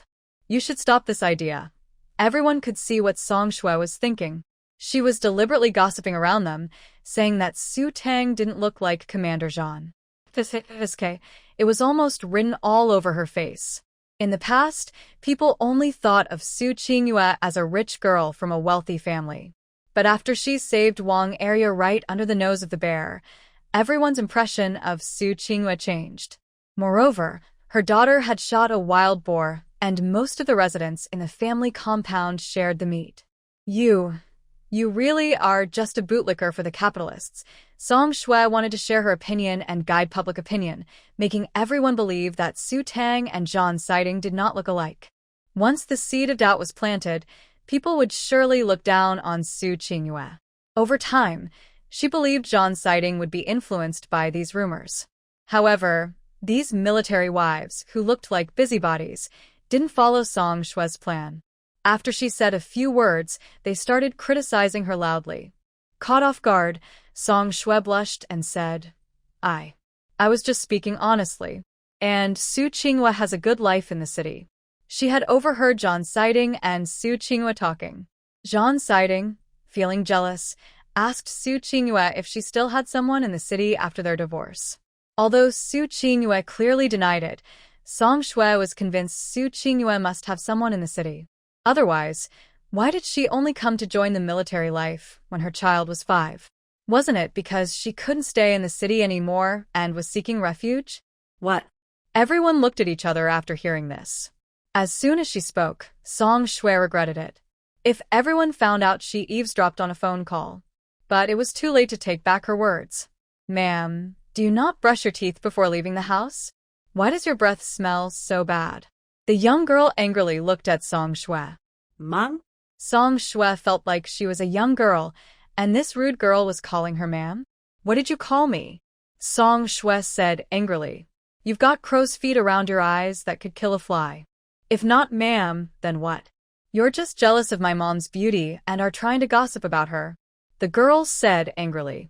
Her cheeks puffed out with anger, very upset. She was sure that after her mother married her father, she cut ties with that man, and that person was sent away because of his nature. You. Song Shui looked at Su Tang, raised her hand, and tried to slap the girl's face. I'll teach you some manners for talking nonsense. You have no education. Today I'll show you what politeness is, you wild child. Suddenly, Su Chun and the others came over. Su Chun pushed Song Shui aside, and her slap hit his shoulder. Song Shui staggered and almost fell. No one helped her. Is it right for an adult to bully a child? Aren't you ashamed? And the girl is not a wild child. You are, Su Chun said, protecting Su Tang in front of her. A warm feeling flashed through Su Tang's heart. This friend was worth making. Shameless. You like Uncle Jean, so you deliberately say that Aunt Qinghua is bad, Su Nan said angrily. Sube nodded. Exactly. I heard everything. You even tried to stop Uncle Jean from talking to you alone. Uncle Jean doesn't even know you. So shy. Su Nan, my little brother is right. So shy. Song Shui, feeling exposed, was furious and looked at the children. A bunch of rude kids. Mom is a clever fox, and my daughter is a clever fox too. Su Tang gave Song Shui a cold look. Song Shui was scared by her gaze. Then Su Tang walked over. But a figure faster than Su Tang appeared. It's Su Qinghua. She slapped Song Shui across the face and quickly protected her daughter behind her. Seeing many people gathered around and hearing her daughter's voice, Su Qinghua came over. She didn't expect Song Shui to bully her daughter and call her a wild child. Her face burning with pain, Song Shui felt guilty when she saw Su Qinghua. But she quickly calmed down and glared at Su Qinghua angrily. You hit me. So what if I hit you? Do I need to pick an auspicious day to do it?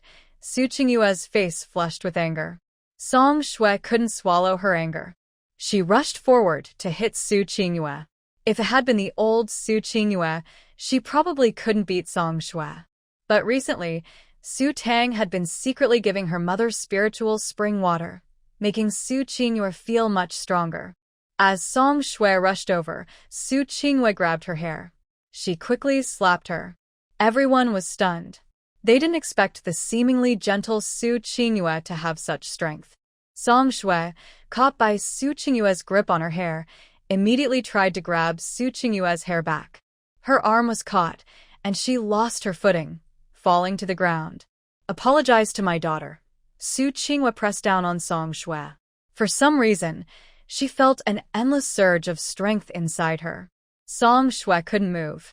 Her carefully styled hair was now a mess, and her eyes were red. She refused to apologize to this brat. It was just a dream. Fuming with anger, she wanted to fight back, but Su Qinghua held her firmly on the ground. Su Qinghua kneeled on Song Shui's stomach and looked down at her. Song Shui couldn't move. The commotion here attracted many people's attention. Guard Xiao Zhang ran to War Commander Zhan and said, Zhan, the squad leader, my sister-in-law is fighting with someone. What? Several soldiers looked surprised. Old Zhan's wife, who usually seemed delicate, was actually fighting? Could she be getting beaten up unfairly? Zhao Weidong also said, Who dares to hit my sister-in-law? Your cousin, Xiao Zhang replied, looking at Zhao Weidong. Zhao Weidong? What? His cousin? Song Shui has gone crazy. War Commander Zhan ran very fast. Zhao Weidong didn't even finish his meal and hurried after him, thinking, this is bad. This is really bad. Song Shui must be crazy. Zhao Weidong didn't want to bring Song Shui along at first. She kept promising she wouldn't cause trouble, just wanting to see what the squad leader's wife looked like. When Zhao Weidong brought Song Shui, she was quite well behaved during the meal. She said she had a headache and wanted to rest in her room. But in just half an hour, she was fighting with the squad leader's wife? Is she crazy? Qingyu, the gentle nanny, was so small and delicate. How could she fight Song Shui? And to provoke such a kind person like Qingyu, Song Shui must have been talking without thinking. Zhao Weidong felt completely stunned. Woo-woo, help! Song Shui was pinned and couldn't move, but Su Qingyu only slapped her twice, making Song Shui apologize to her daughter. Forget about Su Chun and the others. Even her younger brother was stunned. He had never seen his mom so fierce. At this moment, War Commander Zhan arrived. Song Shui saw him first and started crying even harder. Brother Zhan, help. She's going to kill me. My face hurts so much. Su Qingyu turned her head and saw War Commander Zhan. Her face changed slightly, and she let go of Song Shui. Song Shui quickly got up and rushed toward War Commander Zhan, complaining. Everyone was stunned, mainly because Song Shui's movements were so smooth that some thought War Commander Zhan was her husband. War Commander Zhan dodged Song Shui and went to his wife. Before Su Qingyu could speak, he took her hand gently. Wife, are you okay? Are you hurt? Su Qingyu shook her head. I'm fine, just a little hand pain. War Commander Zhan looked at her hand, which was red and full of concern. Next time, be careful. Don't slap with your hand. Everyone. War Commander Zhan, please don't look at how miserable Song Shui is. Song Shui missed her target and was caught by Zhao Weidong, who hurried over to support her. She thought it was Zhan Siding and thought to herself, Brother Siding really cares about me. Su Qingyu was so aggressive that her image in front of Brother Siding was completely shattered. Thinking of this, the punishment she received was well-deserved. She looked up and was surprised to see it was Zhao Weidong. Song Shui's face was swollen and bruised. If her clothes hadn't been the same as Zhao Weidong's, he might not have recognized her. He instinctively tried to push Song Shui away, and she burst into tears, crying out, Cousin Su Qingyu. She hit me. You said I was a wild child and not like Dad. That's why my mom hit you, the little girl said, hands on her hips, looking angrily at her father. Dad, boo-hoo. I'm not a wild child, Zhan Siding, worried about his wife, saw his daughter crying and quickly comforted her. Who said you're a wild child? You are my daughter, Zhan Siding's daughter. Su Chun pointed at Song Shui. I testify, she said it. Su Nin nodded. That's right, I also testify. Su Bei said, she even wanted to hit my sister. Aunt Qingyue only hit her. An adult hitting a child. How shameful. What the children said was undeniable, and many people had seen what just happened. Everyone started talking at once. Song Shui was not convinced and said, I didn't say anything wrong. Song Shui, did a mad dog bite you? Zhao Weidong was furious. How could you say that to me? Song Shui didn't think she was wrong and looked at Zhan Siding with a sad face. She even hit me.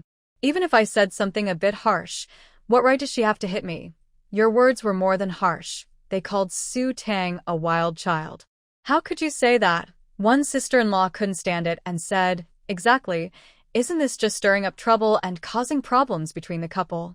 I remember Captain John married Sister Qingyue in Jing City before he was transferred to the South Island Military District. They've been living together, and Su Tang looks a lot like Captain John.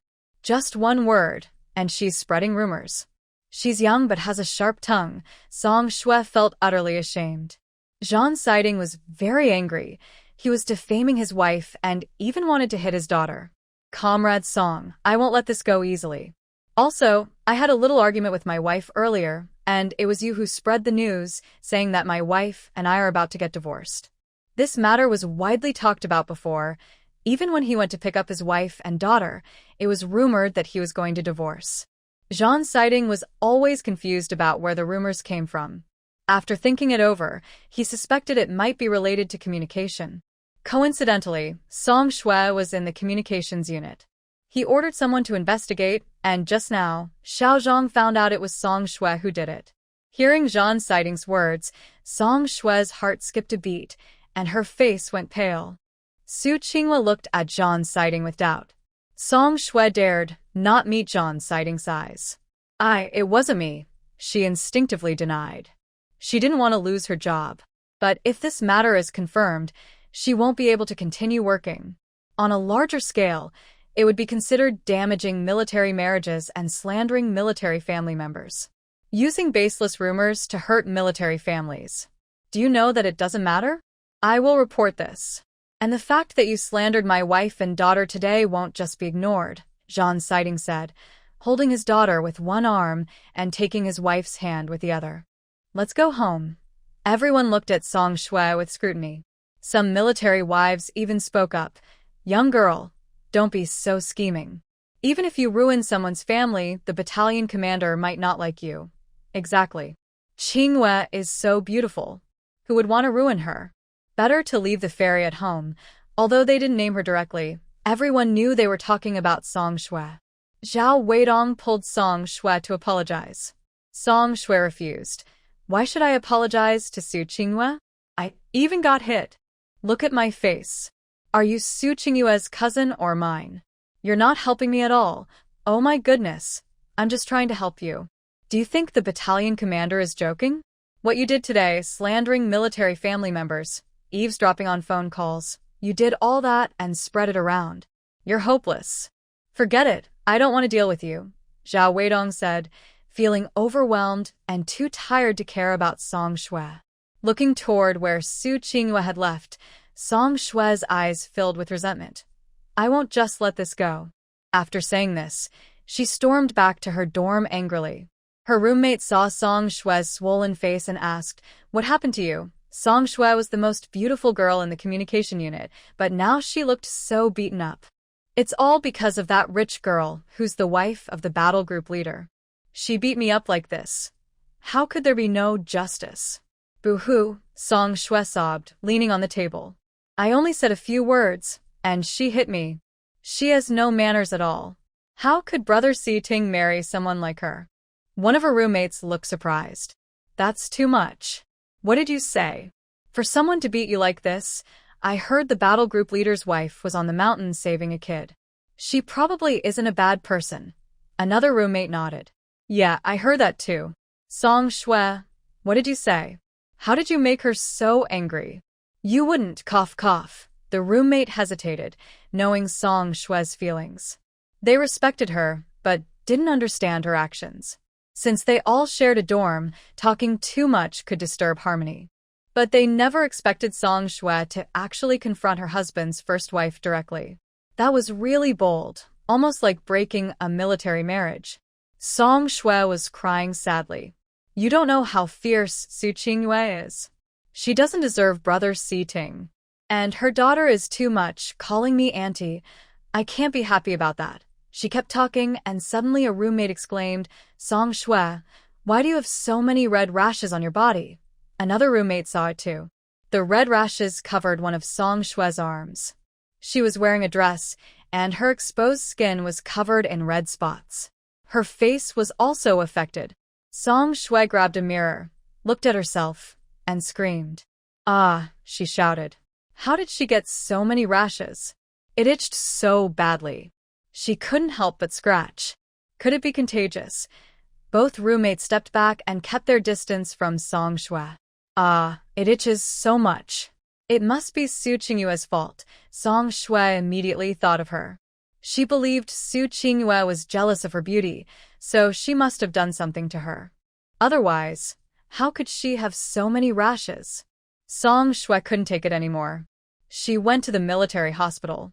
The doctor examined her and said she was allergic. After 2 shots, the itching eased a lot, but her scratches left marks, and her face was swollen. 2 hours after returning to the dormitory, Xiao He, Yan Huijin's guard, happened to see Song Shui come back and asked her to go to the office. Song Shui suddenly had a bad feeling. She quickly put on a medical mask and headed to the office. Yan Huijin's voice was calm and serious. Song Shui, are you spreading rumors about Commander Zhan and Commander Su getting a divorce?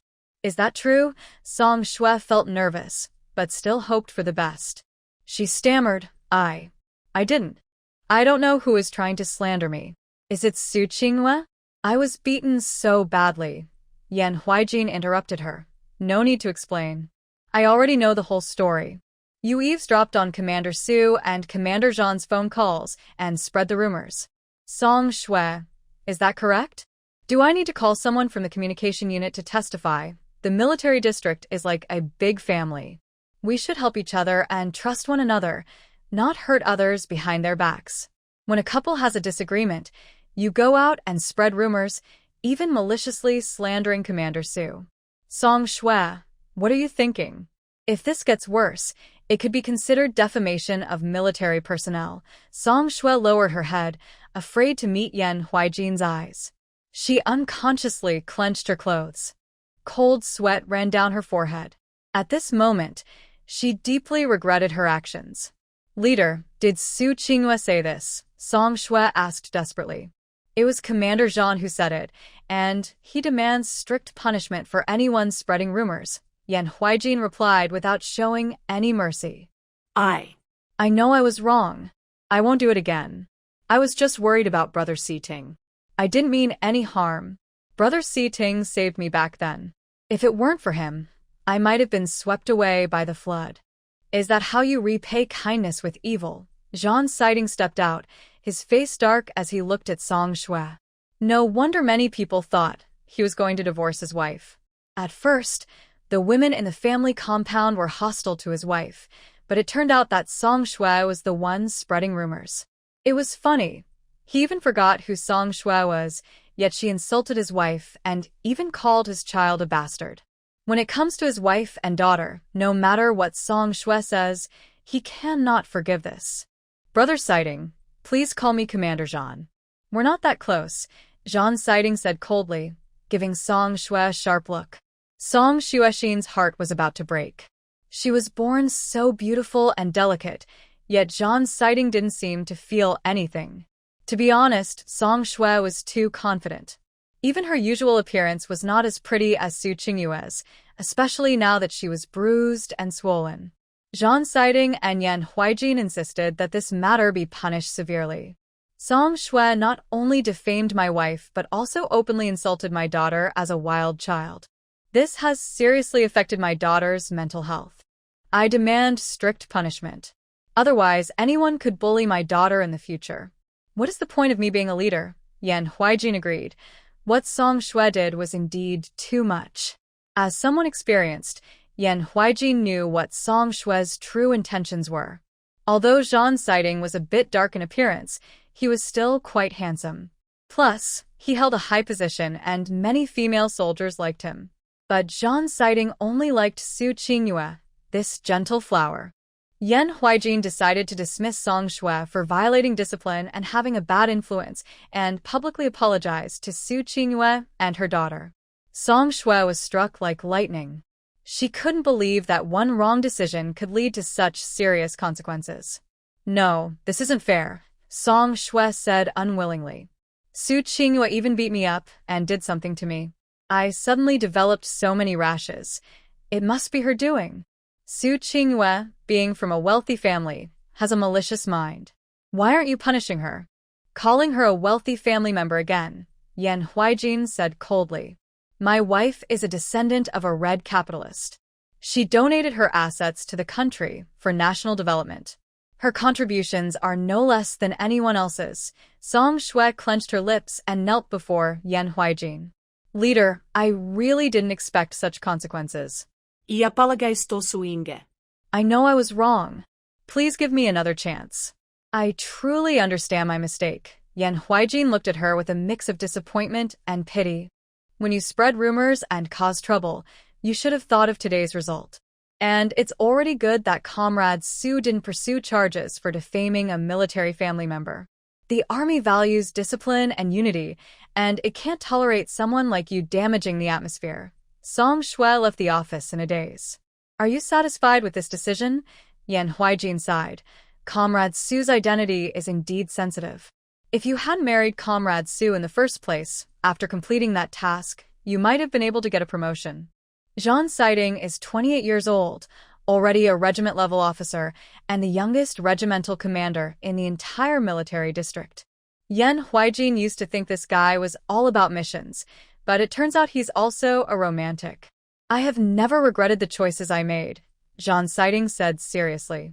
He is very happy now with a wife and a well-behaved daughter, truly a winner in life.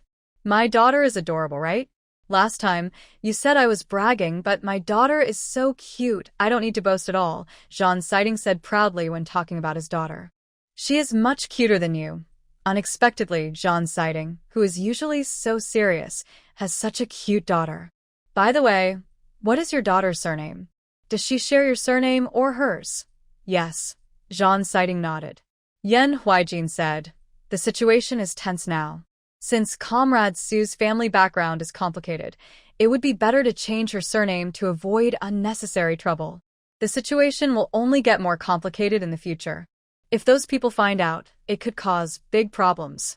I understand. I will go home and discuss it with my wife. When he returned home, Su Qinghua was about to discuss with Zhan Siding about changing their daughter's name. Actually, before old Master Su passed away, he had mentioned to Su Qinghua that they should change Su Tang's surname to prevent her from being influenced by the Su family. Su Qinghua hadn't paid much attention to this matter, thinking that as long as her father was alive, everything was fine. But after a series of events, especially what happened today, Su Qinghua realized that if their daughter continued to have the surname Su, it could bring unnecessary trouble. After joining the army, Su Qinghua changed her view of Zhan Siding. Today, when he unconditionally protected her, it deeply touched her. Zhan Siding didn't expect his wife to agree with him. What should we name her? Zhan Su Tang. Su Qinghua looked at Zhan Siding. That way, she will have both your surname and mine. How about it? Good idea, wife. That name sounds very nice. Zhan Siding embraced his wife's gentle waist, moved closer, and smiled. Let's tell Tang Tang first, then I'll go change her name. Suinjua nadith. Wife, does your hand hurt? Zhan Siding held Su Qinghua's hand, the one that had hit Song Shui. It doesn't hurt anymore.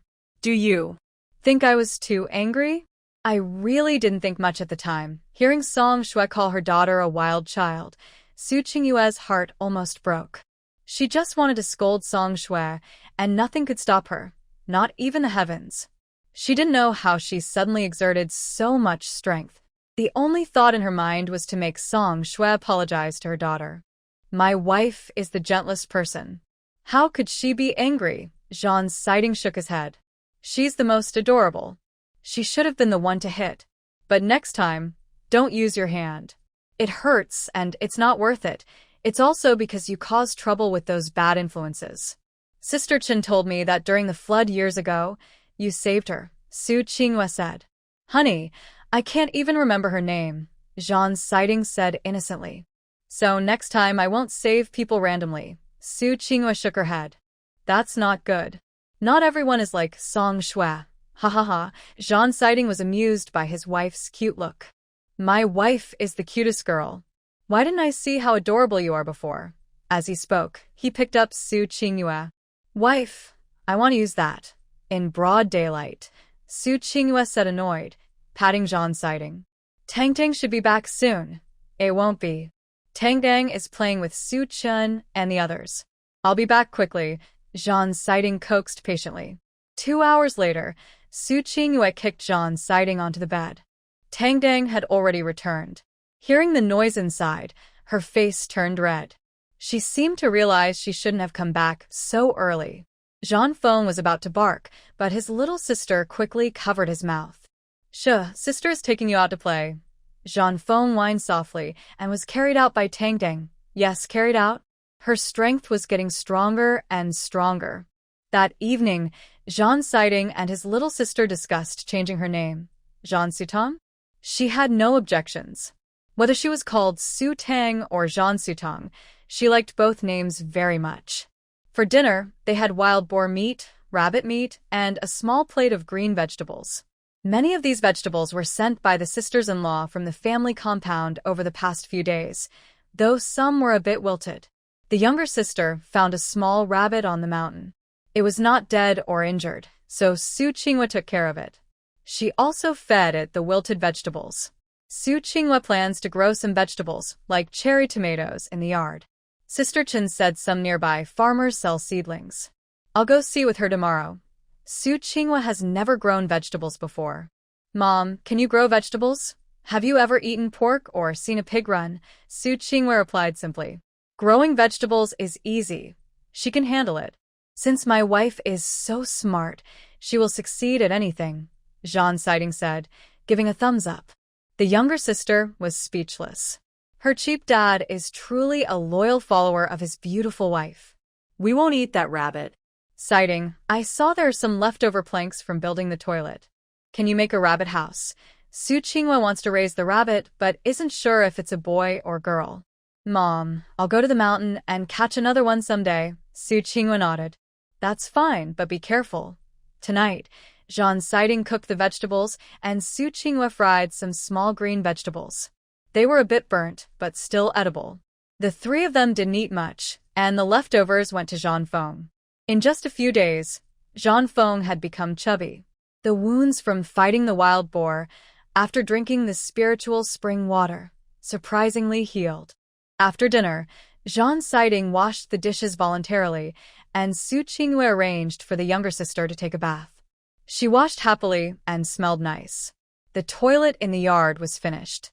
It wasn't very fancy, but at least they didn't have to run far to the public toilet at night. The military families in the compound knew that Zhang Siding's family built a toilet. During the day, they came to visit out of curiosity and envy. In the yard, grapevines climbed over a wooden trellis. The lush branches intertwined, forming a natural green dome. It was grape season. The bunches of unripe grapes looked like jade beads hanging from the branches, partly hidden among the green leaves, with half of a grape showing. The grapes weren't ripe yet. The younger sister curiously picked one, but it was sour enough to make her teeth hurt. She took a handful of green grapes to find her dad. Dad, it's so sweet. Try it. Zhang Siding was pleased. His little sister was thinking of him. She really was a caring little girl.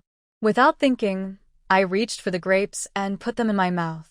Immediately, a sour taste flooded my senses, making my eyes squint tightly in discomfort, like a painful mask. Seeing my expression, my daughter burst out laughing so hard she almost fell over. Dad, you look so funny. Zhang Siding pretended to look sad and said, Little troublemaker, are you trying to trick Dad? My daughter blinked happily and said, I thought the grapes looked nice, so I wanted to share them with Dad. From now on, I won't think about Dad anymore. No, that's not allowed. Whatever you give me, I love to eat, Zhang Siding said as he looked at how to make a rabbit cage. He wiped his hands and picked up his daughter, speaking affectionately. Forget about the sour grapes. If they were poison, he would still enjoy them happily. Share some grapes with Dad. Let Mom try some, Zhang Siding said mischievously after wiping his hands. The father and daughter looked at each other, and both thought the idea was very good. After taking a shower, Su Qingyue came out with her hair wet, drying it with a towel. Zhang Siding held the washed grapes in front of his wife. She liked to keep things clean, so he washed the grapes many times. Zhang Siding said, Honey, these are delicious. Try some. Su Qingyue dried her hair with a towel and looked at her father and daughter with suspicion. My daughter nodded eagerly.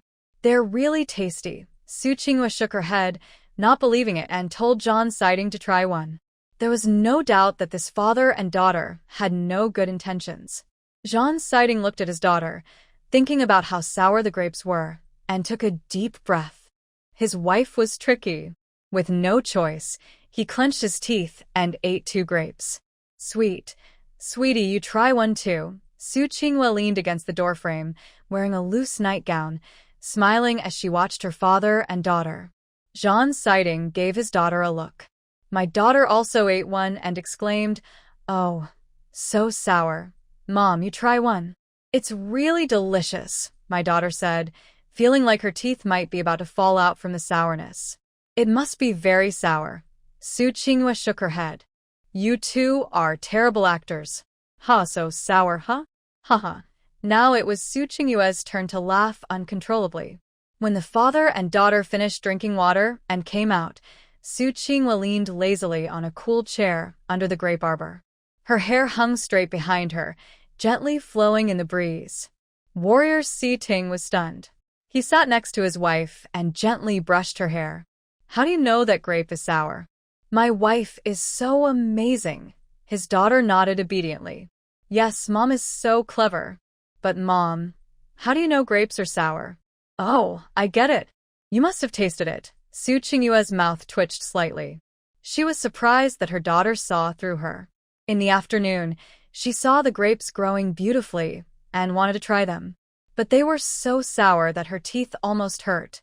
In Beijing, Su Qingyue usually ate ripe, sweet grapes. She had never tasted such sour grapes before.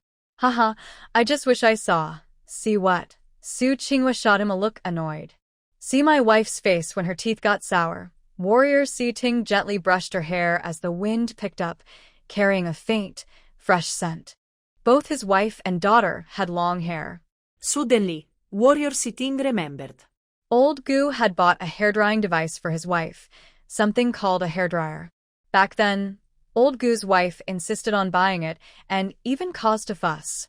Warrior Si Ting thought at the time, women are trouble. The wind at the beach dries hair quickly, so why spend money on that? Now, looking at his wife and daughter's hair, Warrior Si Ting decided, buy that thing.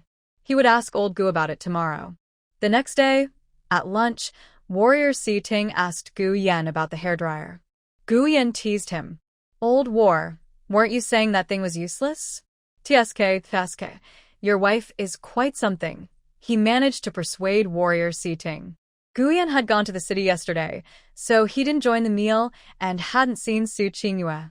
He thought to himself, his wife is so impressive, she can make Warrior Si Ting, who's usually strict and old-fashioned, change his attitude.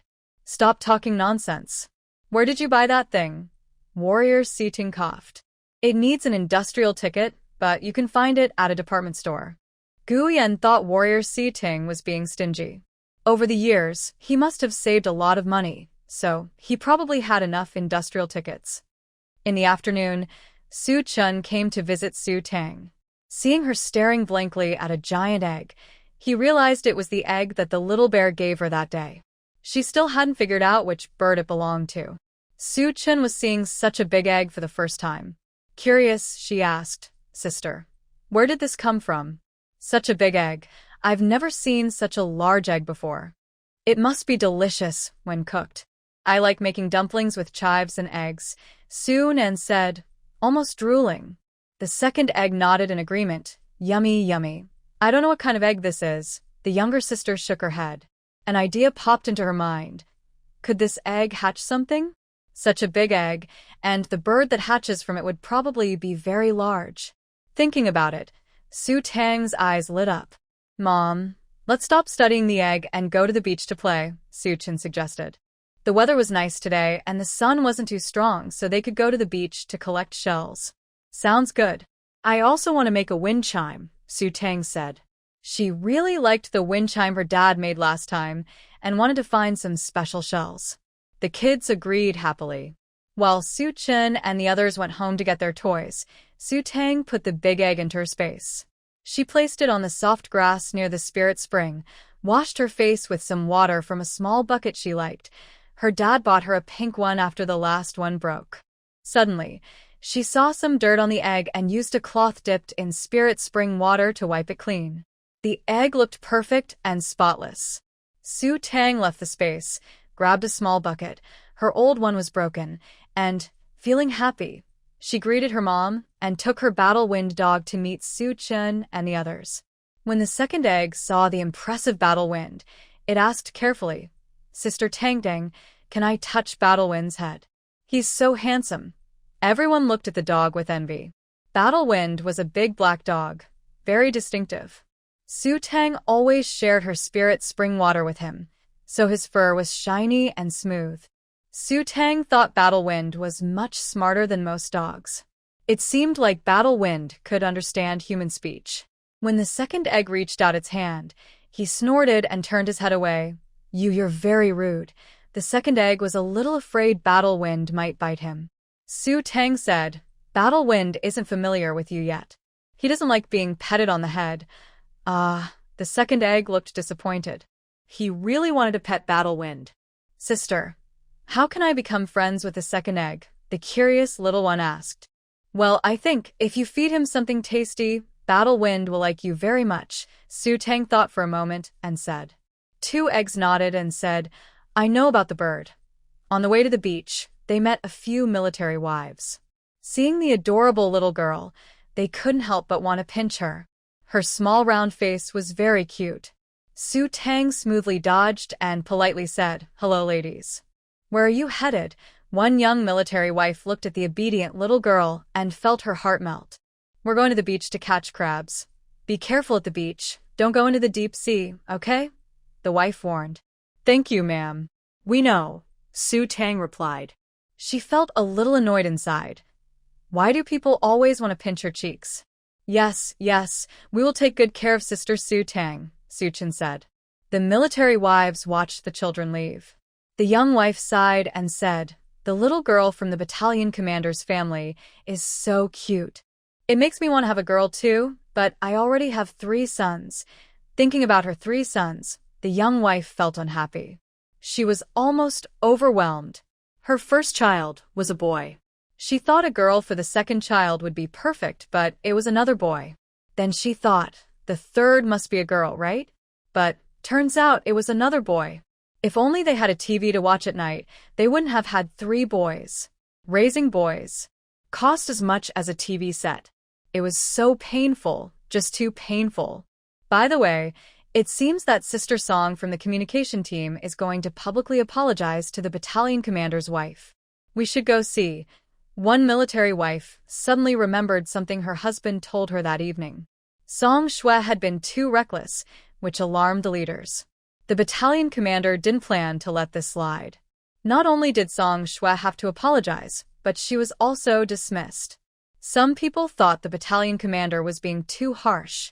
Others believed Song Shui had gone too far. The battalion commander had been very tolerant already. If they pressed further, Song Shui might be accused of damaging military marriages. The wives all envied Su Qingyue. Her life was really good. Her husband protected her like this. From now on, no one would dare to gossip about Su Qingyue. Especially, no one would dare to make a move on the battalion commander. Everyone couldn't help but remember earlier. Some even wanted to match the battalion commander with Yao Shuhong. Some of the most lively military wives are now sweating heavily.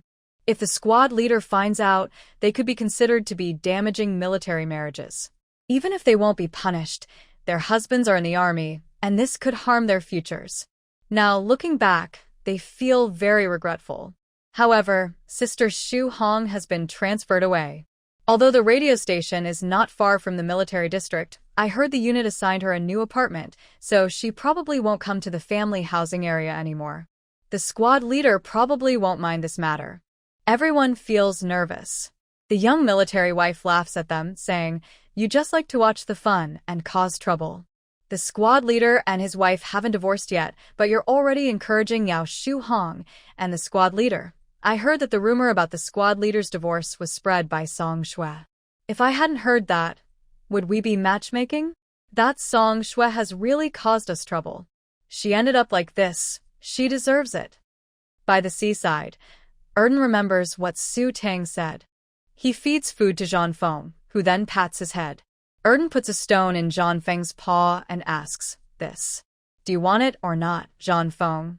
Is this person an idiot?" Erden then catches many small fish and shrimps, holding them in front of Zhang Feng. "This one is good. Do you want it?" Zhang Feng turns his head away, refusing to eat. Erden doubts if he saw correctly. It seems Zhang Feng rolled his eyes. He cheerfully says, "Zhang Feng, you rolled your eyes. Really? So funny." Zhang Feng confirmed, "This is a fool." Finally, tired of Erden's fussing, Zhang Feng lowers his head and gently pats Erden. Erden softly touches Zhang Feng's head, smiling happily. Because he's so happy, 2 streams of tears flow down his nose. Erden wipes his nose with his hand, smearing it on himself. Zhang Feng, disgusted. "Person, you're too much." Meanwhile, Su Tang finds many crabs. She seems to have a natural talent for catching crabs, digging a hole and finding a crab, and each one is very fat and tasty. Su Nan notices a long fish in a crack in the stone. He tries several times but can't catch it. Su Tang and the others come over and see. Oh wow, this isn't a long fish. It's clearly a water snake. The kind that can bite. Su Tang was about to remind Su Nan that it was a water snake, but the snake seemed annoyed with Su Nan. It opened its mouth and bit at Su Nan's paw, holding on tightly and refusing to let go. Suddenly, Su Nan let out a loud, pig-like scream. The water snake seemed to go crazy, thrashing wildly, but still not releasing its grip. In the end, Su Tang managed to pull the snake off and threw it into the sea. Su Chun and the others were afraid of snakes. Seeing their sister catch the snake with her bare hands as easily as grabbing an earthworm, they were all amazed. "My sister is so brave. Big brother, I won't die, right?" Su Nan, holding her injured hand, suddenly burst into tears. You won't die. This snake isn't poisonous, Su Tang said helplessly. Really, sister? Su Nen wiped her tears with her sleeve. It hurts so much, no. Water snakes aren't poisonous, you won't die. If you do, come find me, Su Tang said as she took a bottle of water from her pocket and helped Su Nan wash her hand. Even though she was the youngest, she was the one everyone relied on. It was a bit frustrating. The spiritual spring has a good healing effect on wounds. After washing her hand, Su Nan was surprised to find the pain had disappeared. Thank you, sister. You're so kind. The small pink bucket was already full, and Su Tang had collected many shells to make wind chimes. Just as they were about to head back, a distant sponge heard a frantic cry for help. Help! Help! The voice sounded especially sharp in the sea breeze. There's someone. Su Tang climbed onto a rock and looked toward the sound. She saw a person flailing on the water, splashing water everywhere. The situation was very dangerous, and it looked like a child. Su Tang told John Feng to go save the person. She also jumped into the water because she was a good swimmer. The seawater quickly covered Su Tang's body. She moved like a fish, swimming skillfully. John Feng had already reached the child, opened his mouth to bite the child's clothes, and was pulling him toward the shore. Song Shui publicly apologized to Su Qinghua. The other's gazes made her feel ashamed. After apologizing, she quickly left in embarrassment. This was her most humiliating moment. When she came to the seaside and suddenly saw Su Tang jump into the sea, she wondered, isn't that Su Qinghua's little kid? Song Shui narrowed her eyes. The child seemed to be a good swimmer, and it looked like someone was drowning in the sea. Was this child going to rescue someone? Thinking of this, a dark shadow crossed her eyes. She jumped into the water from another deserted spot. Su Chen and the others saw their sister jump down without hesitation. Everyone was stunned. Only Su Chen knew how to swim, so he told Su Nan and the others to find the patrol soldiers, then followed to look for his sister.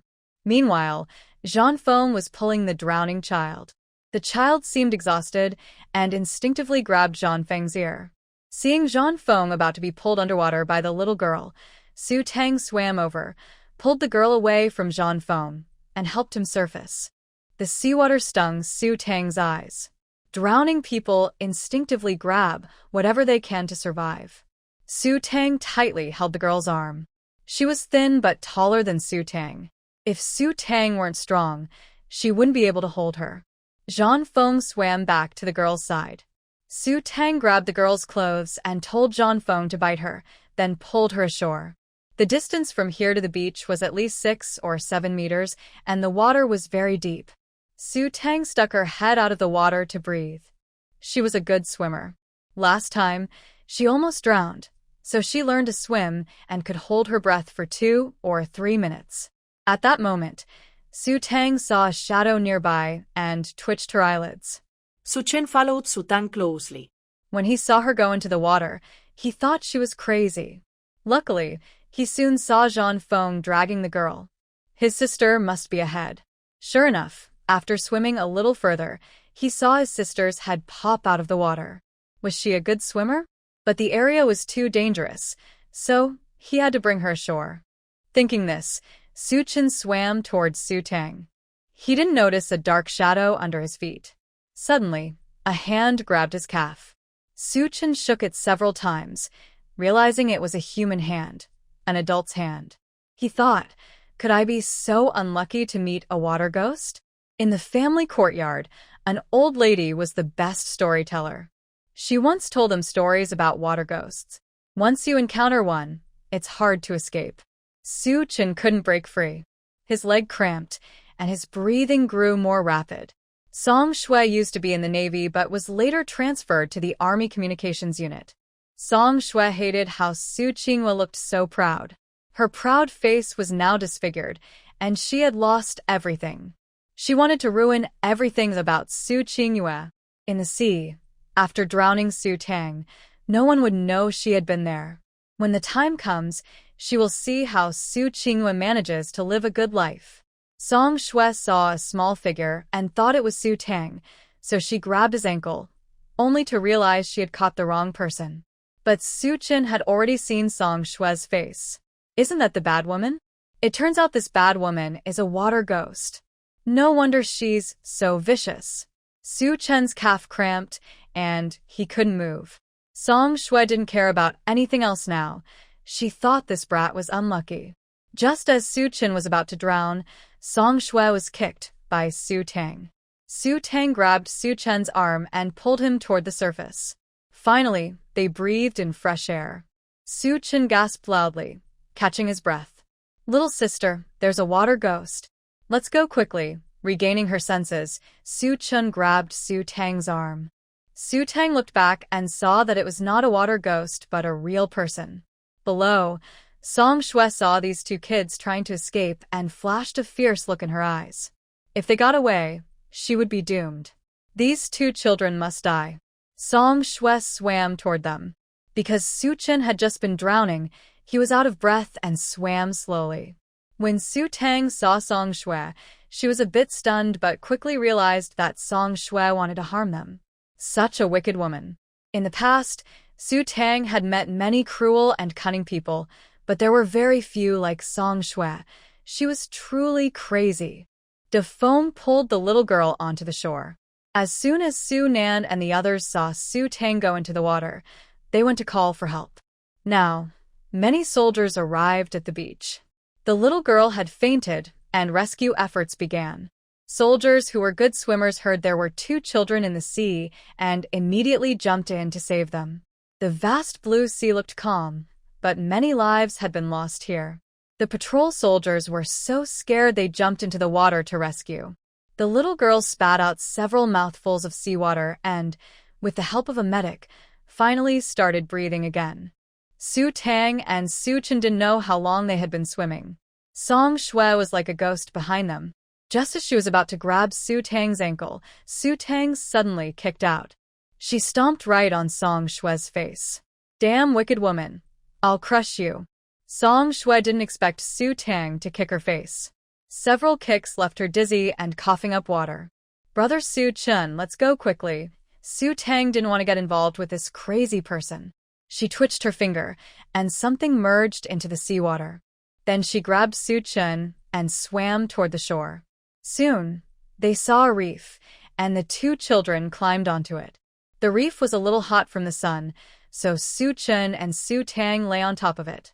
Su Tang didn't seem scared and complained, "I'm so tired." Su Chen was a bit worried and said, "That woman was a water spirit." "No wonder she was so mean," Su Tang replied. "She's not a water spirit, but I can be sure she wanted to hurt us." Su Chen sat up in shock. "Hurt us? Why? She wanted to drown us." "That's so mean." Su Tang shrugged. "What else?" "Because she's a bad person with a dark heart." Su Chen was scared again. "I was just grabbed by her leg and couldn't move. My leg even cramped. If you hadn't come in time, I might have really drowned." Because of this, Su Chen felt scared inside. Even though she wasn't a water spirit, the memory of nearly drowning was very fresh and frightening. "Little sister, you're such a good swimmer. I thought you couldn't swim. I wanted to come down and save you, but I almost held you back." "Thank you, brother Su Chen," Su Tang said as she sat up and looked at him gratefully. "Thanks. What for?" Su Chen scratched his head. "But it was too dangerous. Since I dared to jump in, it means I can swim." "Next time don't do that," she said. If she hadn't been lucky and found Su Chen, he might really have been harmed by Song Shui. Thinking of this, her little sister was very angry. That woman was so mean. They stayed on the reef for about 2 or 3 minutes. Su Tang was worried that Su Bei and the others might be anxious.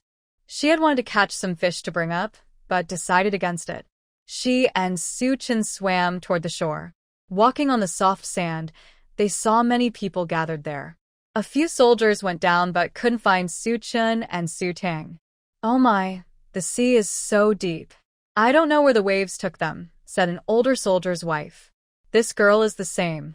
When rescuing others, she should take care of herself."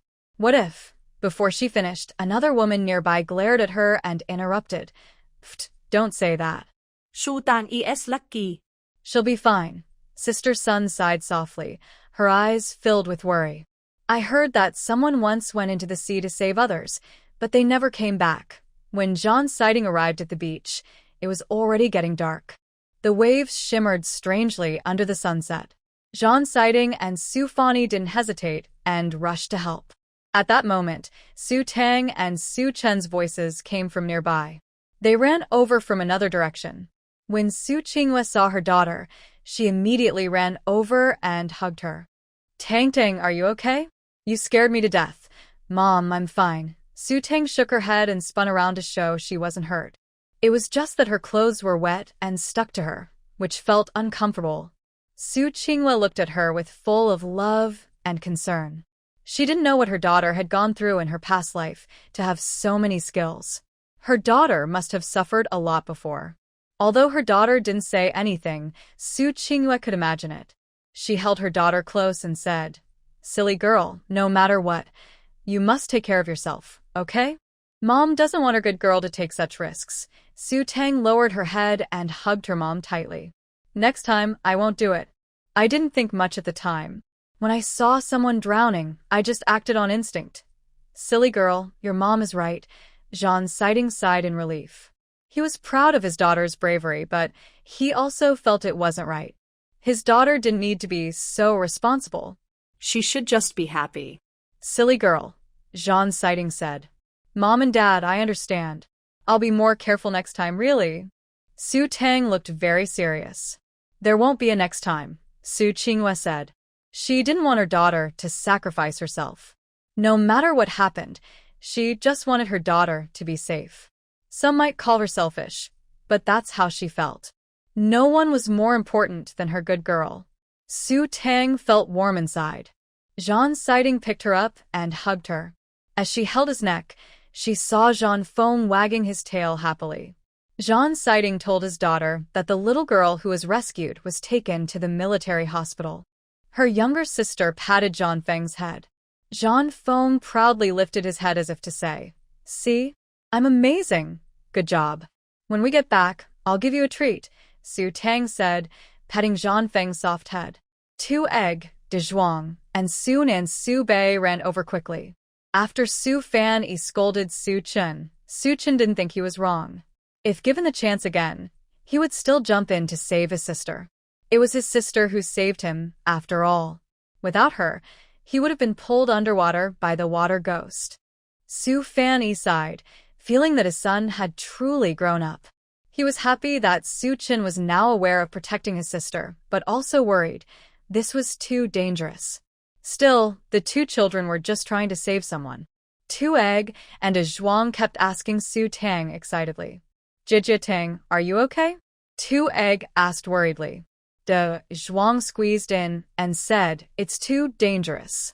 How dare you jump in? You're such good swimmers." Can you teach me? Sunan nodded. "Yes. If I knew how to swim, I'd jump in too." Su Bei said, "I want to learn how to swim too." Su Tang looked at her little friends around her, feeling warm inside. She smiled brightly. I'm fine. "Look, I'm perfectly okay. If you want to learn to swim, I can teach you." "Wow, that's great, Jie Tang. Two Egg, you're too young. When you turn 5, I'll teach you," Su Tang said, patting Two Egg, who was a head shorter than her. Two Egg's face scrunched up in a little pout, a bit unhappy. But he was happy to see that Su Tang was not hurt. He had just turned 4. When he was 5, he could learn to swim with Su Tang. At that moment, some soldiers carried a bloodied person onto the shore. Everyone gasped in shock. As they got closer, they saw it was Song Shui.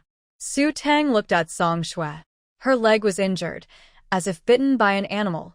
There was a big hole in her thigh. Her arm was also bitten, but the injury wasn't as serious as her leg. "Isn't that Song Shui?"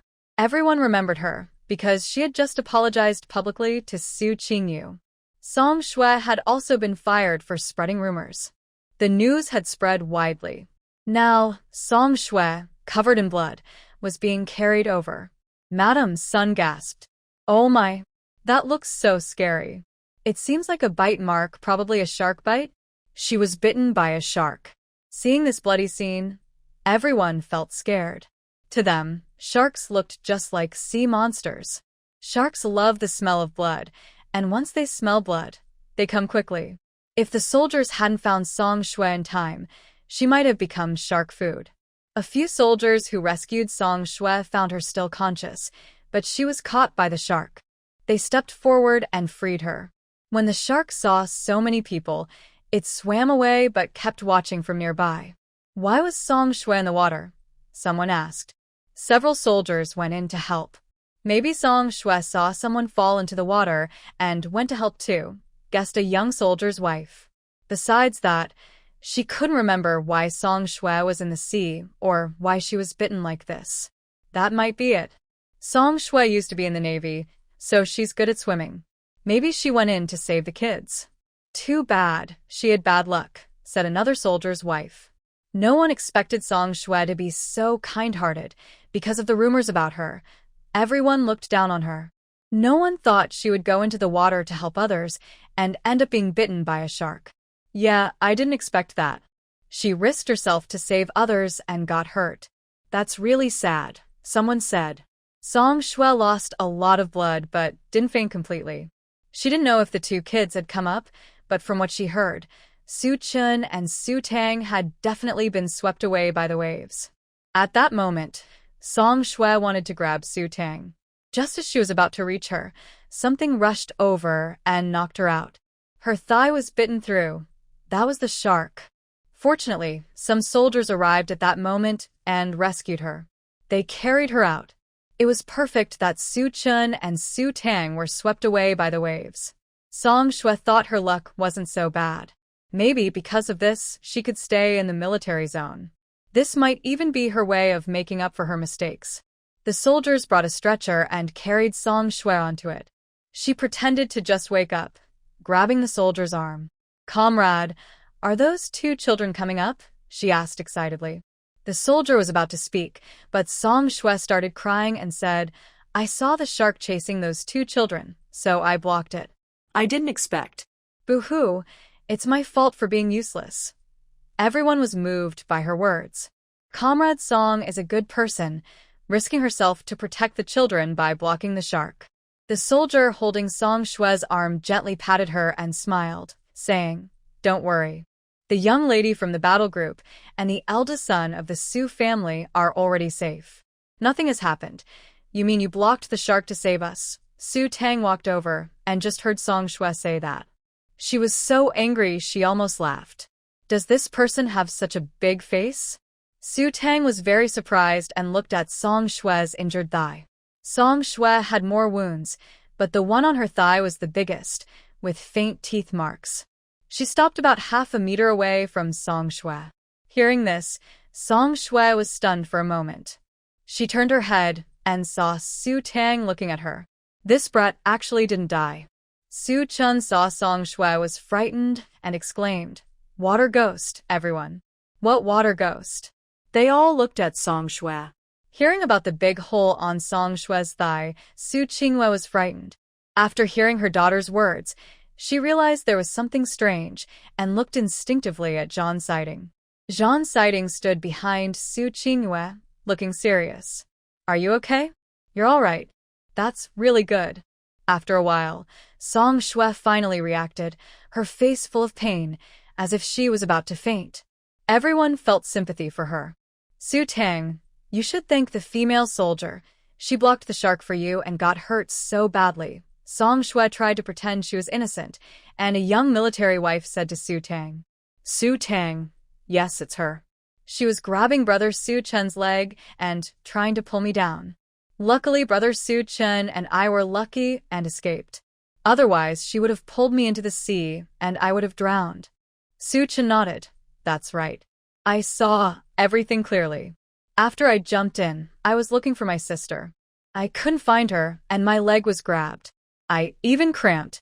If my sister hadn't noticed and kicked her, I might have been pulled under," he said, rolling up his pant leg. "There are still marks here." Everyone looked at Su Chun's leg.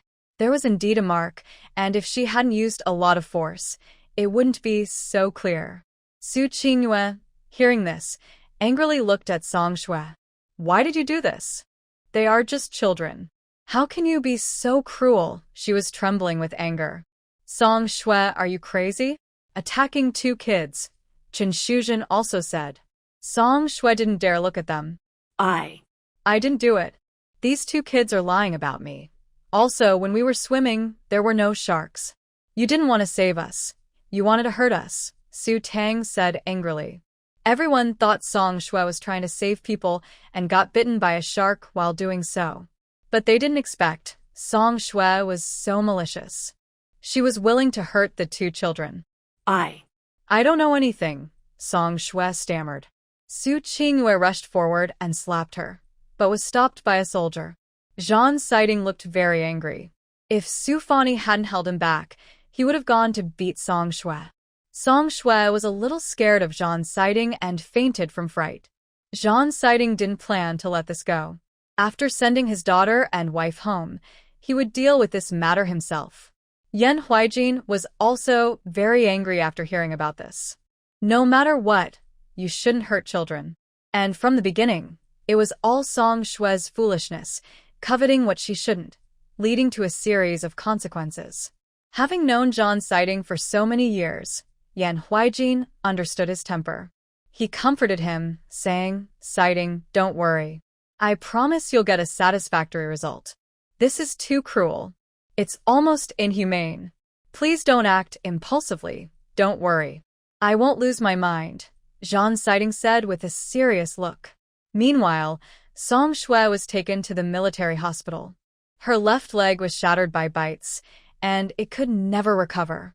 The injuries on her body were superficial, but she couldn't accept that she would be a cripple from now on. After bandaging her wounds, she was moved to the hospital room. When Zhao Weidong came, Song Shui immediately started to complain. Cousin sob. She wasn't really sorry. She knew she was going to die. Zhan Siding's gaze was too terrifying. She was really afraid he would kill her.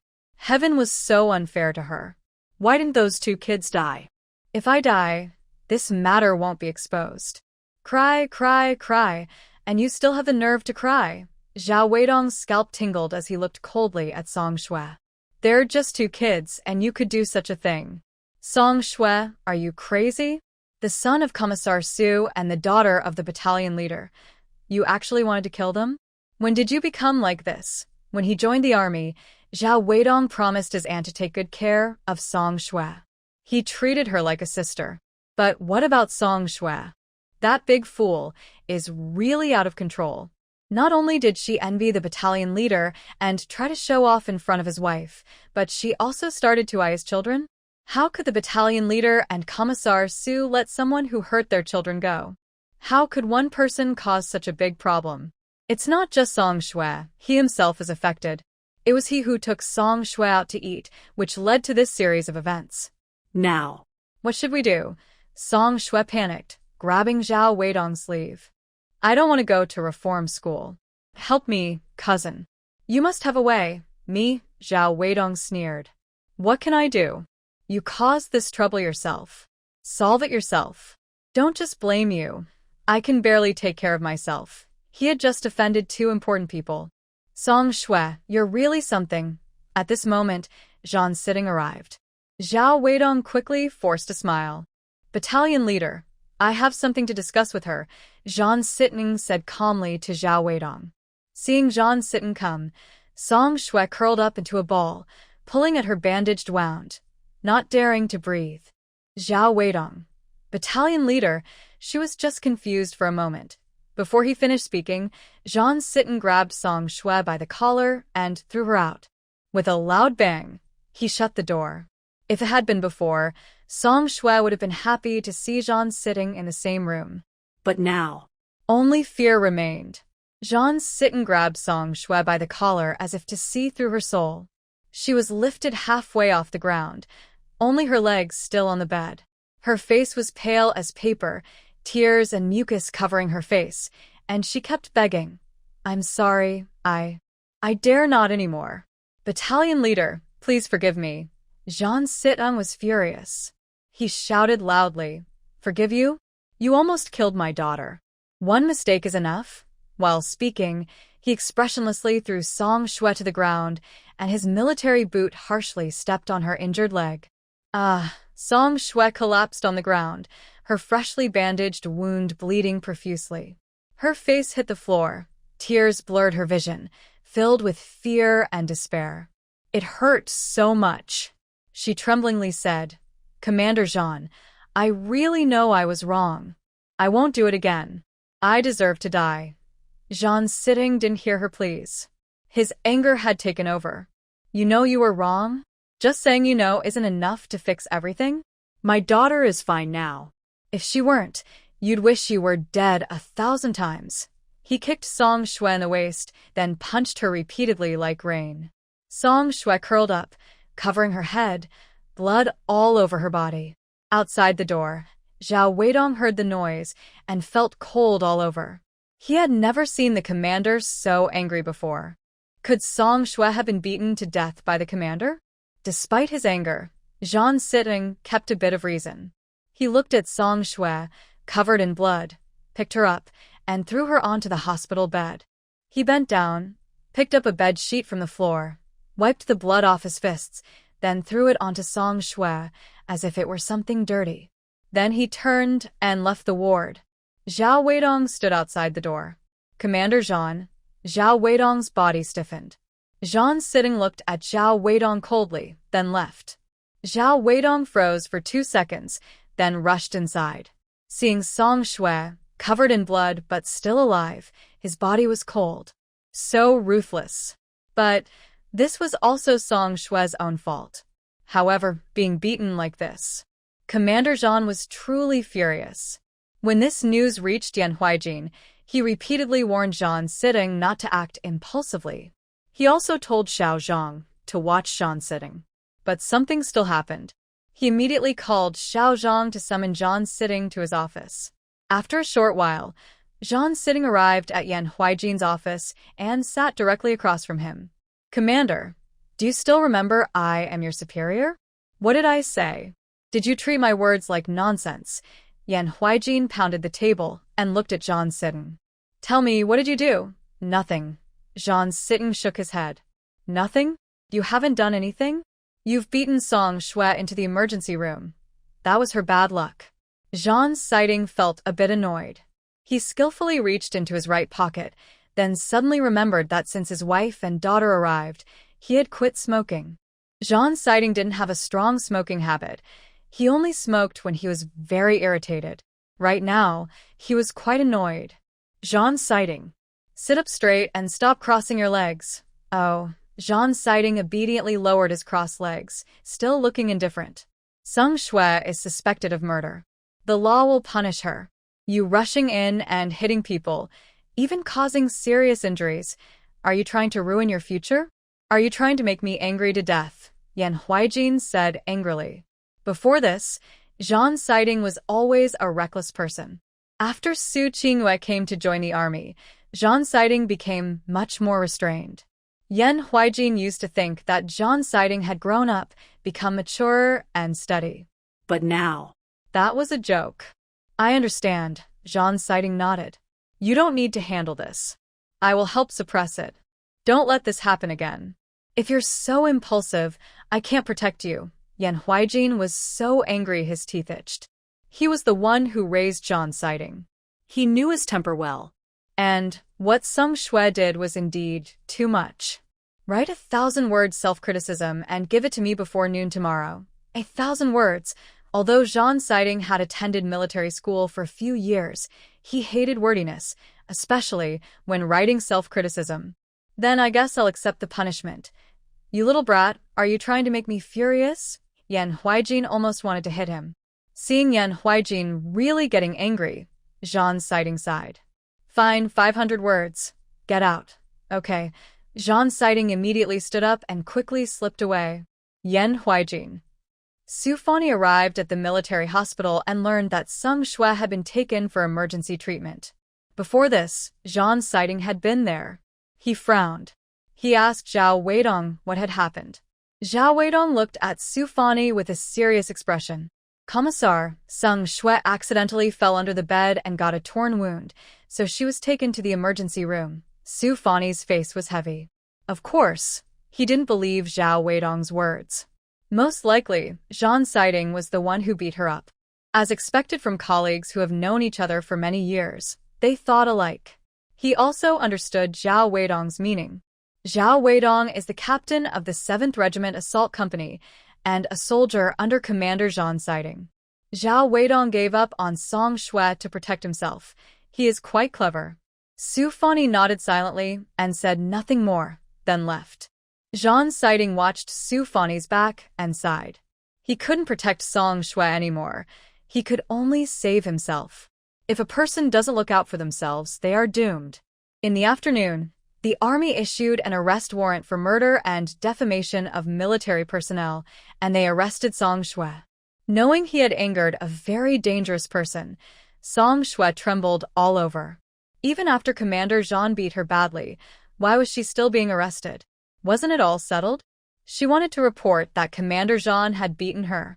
But no one testified for Song Shui. The soldier in charge of the case questioned Zhao Weidong, who said, Commander Zhang only came to see Song Shui and didn't do anything else.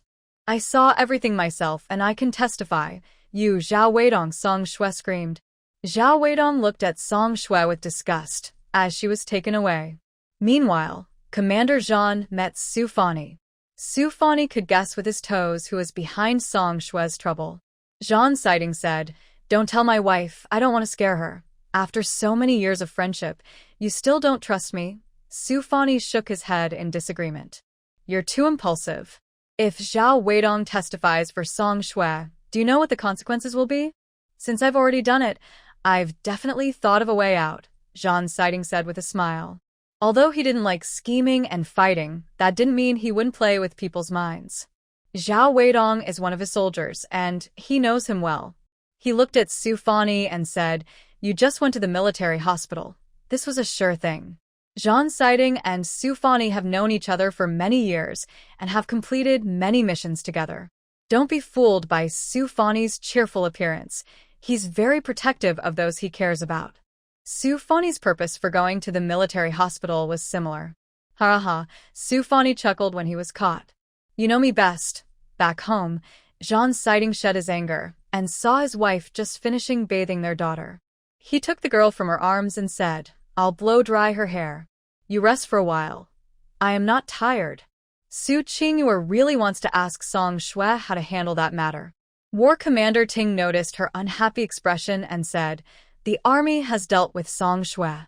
She has been taken away. Hearing this, Su Qingyue sighed. She thought that just being taken away was too lenient for Song Shui. War Commander Ting added, She will be sent to the harshest place for reform, probably in the Northwest. This was a special arrangement he made. The Northwest has a tough environment. People sent there for reform usually don't survive until the end of their sentence.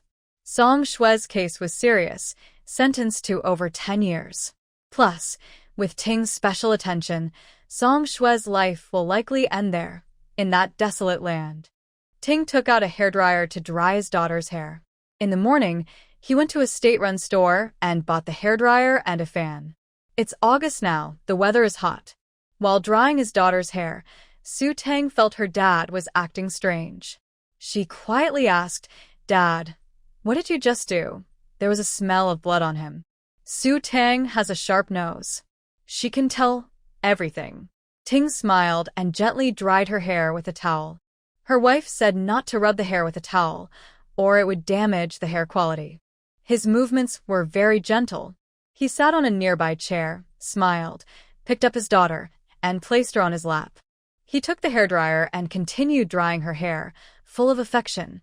Dad went to teach the bad guys a lesson. Nothing can hide from Tang Tang. My little Tang Tang is so clever. Of course. Su Tang always thought she was very smart.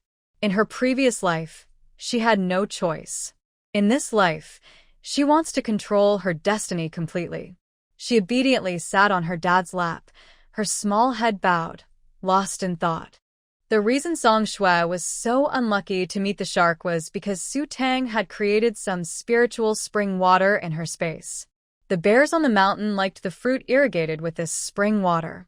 She guessed correctly. Spiritual spring water has a strong attraction to animals. Su Tang knows her dad is just like her, vindictive.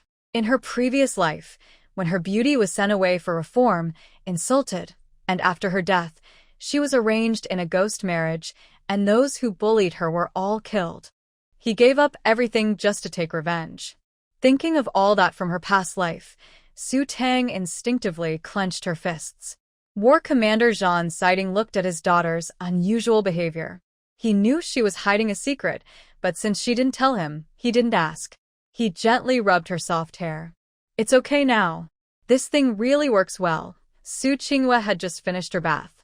Her hair was wet, and Zhang Siding took the initiative to blow-dry her hair. Su Tang found some drawing paper from the drawer and started to sketch on the side. Su Qinghua asked about Song Shui. Zhang Siding didn't tell her that he had beaten Song Shui.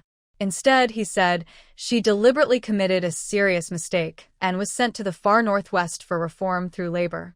Honey, she won't appear in front of us again. That's good. Su Qinghua sighed in relief. I didn't expect someone to be so cruel.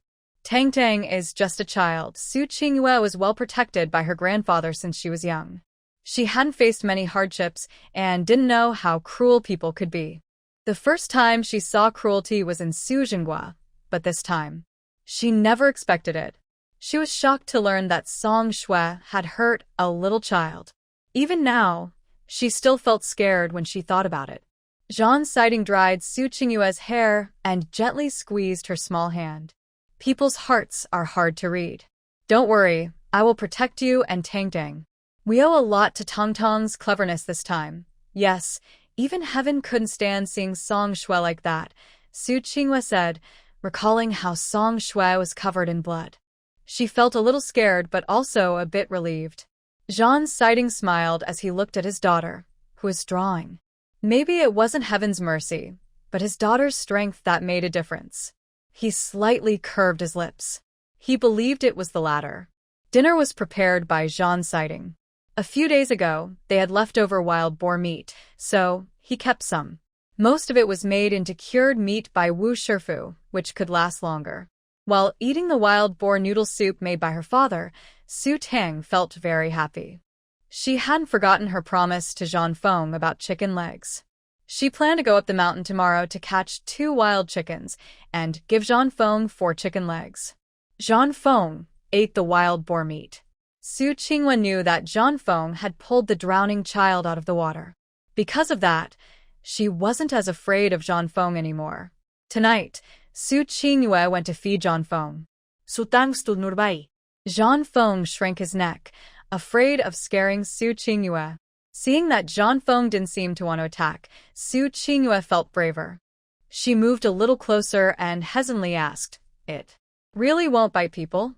"Mom, don't worry. Zhang Feng is very gentle and won't bite. If it dares to bite, I will hit its head off." "Can I pet it?" Su Qinghua asked nervously. When she was about 7 or 8, Su Qinghua suddenly decided to go to school alone. She was chased by a stray dog all the way home, which left her with a psychological scar. After that, Grandpa Su didn't allow her to walk to school alone. He arranged for her to be driven there. But that experience still left a deep impression on her. She is very afraid of dogs. Today, seeing that Zhang Feng could save someone, Su Qinghua felt that Zhang Feng was different from other dogs. It seemed very smart. Zhang Feng doesn't like people to pet its head, although its fur on top of the head was almost rubbed bald by Su Tang. "Of course you can," Su Tang said with a smile. She gave Zhang Feng a warning look. "If you dare to bite Mom, you're done for." Zhang Feng paused, huffed, and obediently lowered its head into Su Qinghua's hand. Su Qinghua carefully petted Zhang Feng's head. Zhang Feng lay on the ground, obediently being stroked. Su Qinghua was very happy. Watching her wife's smiling face, Zhang Siding also smiled. The father and daughter stood not far behind Su Qinghua, looking at her with affection. The shadows of Su Tang and Zhang Siding overlapped, resembling 2 black sesame-filled glutinous rice balls, while Su Qinghua was like a soft, sticky rice dumpling being protected. Su Tang thought, My beautiful wife is so adorable. Jean sighing thought, why is my wife so cute? After dinner, Su Tang took Zhanfeng out for a walk. Just then, Su Chun and the others came to visit. Erden's eyes lit up when he saw Zhanfeng. Zhanfeng looked at Erden with disdain because he had two runny noses hanging from his nose. Zhanfeng avoided Erden's greedy hands. It's a dog with cleanliness habits. Su Tang turned around, patted Zhanfeng's head, and said to Erden, Zhanfeng and you are not very familiar yet. He might bite you. Tang, I fed Zhanfeng a lot of things. Dazhuang said, Zhanfeng doesn't eat stones. Yes, Zhanfeng doesn't eat stones, Xiao added. Zhanfeng probably really likes chicken drumsticks. Chicken drumsticks. Erden drooled. I like them too. If Mom found out he gave Zhanfeng a chicken drumstick, his legs would probably get broken. War Wind is very popular among everyone. Su Tang told them that War Wind doesn't like people touching its head. War Wind proudly lifts its head and follows Su Tang closely. Su Chen found a soccer ball somewhere and suggested everyone go to the playground to play. Su Tang nodded. Little sister, can you play soccer? I can teach you. It's very easy. Su Chen walks lightly beside her, tossing the ball into the air and catching it, then smiling as he pats the ball. Okay, Su Tang agrees. The playground in the residential area is quite big. Some children are playing on the grass nearby. At one end of the playground, there's an old flag-raising platform with a rusty flagpole pointing to the sky. The red flag flutters in the wind, adding a bright splash to the sky. The middle of the playground is open and spacious. On the other side, there are a few tall phoenix trees with thick trunks, probably big enough for 2 or 3 children to hug. The complex branches and leaves intertwine like a giant umbrella, with benches underneath for shade. A few military family members are sitting there chatting. Su Chen teaches Su Tang basic ball control. He places the ball on the ground, nudges it with his foot, and the soccer obediently rolls around his foot. Little sister, when controlling the ball, you need to keep it within your reach, like this. He demonstrates while explaining. Su Tang watches carefully. After Su Chen finishes demonstrating, he hands the ball to her. Little sister, try it. Su Tang catches the ball and playfully tosses it in her hand. Su Nan thinks his sister is afraid she won't learn and worries everyone will laugh at her. He says, Little sister, this is very hard. I practiced for half a month before I learned a little. It's okay if you fail. Su Bei says, Tang won't fail. She's the best. Su Bei has become Su Tang's biggest fan. Su Tang is the best she has ever seen. It seems there's nothing she can't do. Even if she doesn't know, she can learn quickly. Su Nan tells Su Bei to stop talking like that. If his sister fails, she'll lose face. Dazhuang and Xiao are still there. It's okay, I'll try, Su Tang says with a smile, thinking about what Su Chen just said. She perfectly mimics Su Chen's movements, even better than him. The soccer rolls over her backhand, as if it's alive. Wow, Su Tang was not affected by the nearby gasp.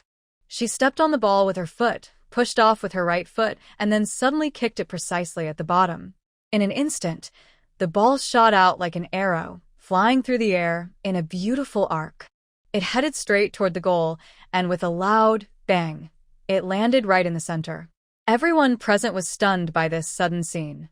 They could have their mouths wide open, as if witnessing something incredible. Wow, sister. You're so amazing. You learned so quickly. No, I didn't teach you how to play soccer, Su Chen said in shock. Although he knew his sister was smart, he thought he would need to teach her 2 or 3 times. He didn't expect her to learn just by watching once.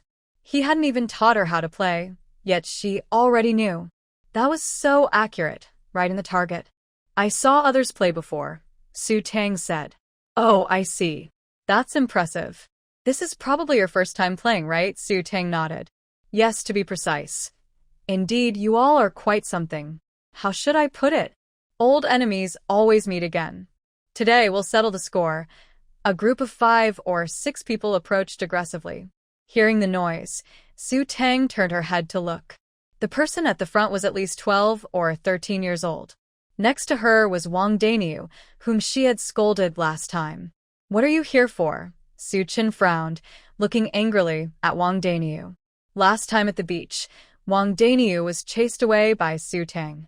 The more he thought about it at home, the more annoyed he became. He had never been bullied like this before. Of course, to teach you a lesson, Wang Daniu replied.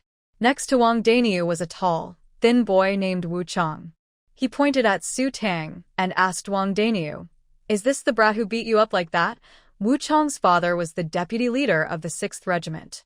Wu Chang had been spoiled since childhood and was unruly. Wang Daniu was his little follower. Even when fighting a dog, you need to look at the owner. Isn't that embarrassing for him? Wu Chang knew Su Chen too. Although he was 2 years older, they were in the same class. Wu Chang was the worst student, and Su Chen was second to last. Wu Chang was actually the very last. Su Chen had once said, "Luckily, Wu Chang is at the bottom, or I'd be the last." Wu Chang also formed cliques at school and was often scolded by teachers. Su Chen felt that having Wu Chang as a troublemaker made him look more respectable. Wang Daniu's big, round face showed a flattering expression as he pointed at Su Tang. "That's right, this bratty girl. Boss, look at my face, it's all bruised. This girl is really fierce." Su Chen whispered to Su Tang, "That Wu Chang is the one I told you about, he's the worst in the class. He also learned fighting skills and is very aggressive. People outside the school can't beat him. The guys behind him are also very tough." Su Chen was a bit worried because Wu Chang was too aggressive. He asked carefully, "Sister, are you okay?" If it had been before, Su Chen would have instinctively protected Su Tang behind him. But now, my sister is the main support. Dawn picked up the ball and handed it to Su Tang. She took it, spun it on her finger, and nodded. "It's wrapped, but we can't start the fight first. Fighting and self-defense are two different things." Su Chen nodded. "You're so smart, sister. What are you all chattering about?" Wu Chang looked at Su Chen with displeasure. He had disliked Su Chen for a long time. Seeing they ignored him made him even angrier. Wang Daniu stirred trouble, saying, "These people don't respect our boss at all." Su Tang frowned and spun the football in her hand. "Wang Daniu, it seems I was too gentle last time and didn't teach you a lesson." Da Zhuang and the others gathered around, facing Wu Chang and Wang Daniu's group. Although they felt nervous, they all gathered their courage. Seeing that Su Tang was not afraid and even so arrogant, Wu Chang's anger flared. He ordered his followers to attack. He wanted to beat this reckless girl who didn't know her place. Su Chen stood at the front. Wang Daniu rushed forward and pushed Su Chen. Everyone on Su Tang's side didn't move until Su Chen was pushed away. Then he fought back. A boy taller than Su Tang by a head reached out to grab her. Just as he was about to catch her collar, Su Tang reacted quickly, sidestepped, and kicked him in the stomach. Wu Chang saw this and realized Su Tang was not to be underestimated. As expected, she was a bit capable, just like Wang Daniu said. He was about to make a move when Su Tang suddenly threw her football forcefully at him. He didn't have time to dodge and was hit square in the face.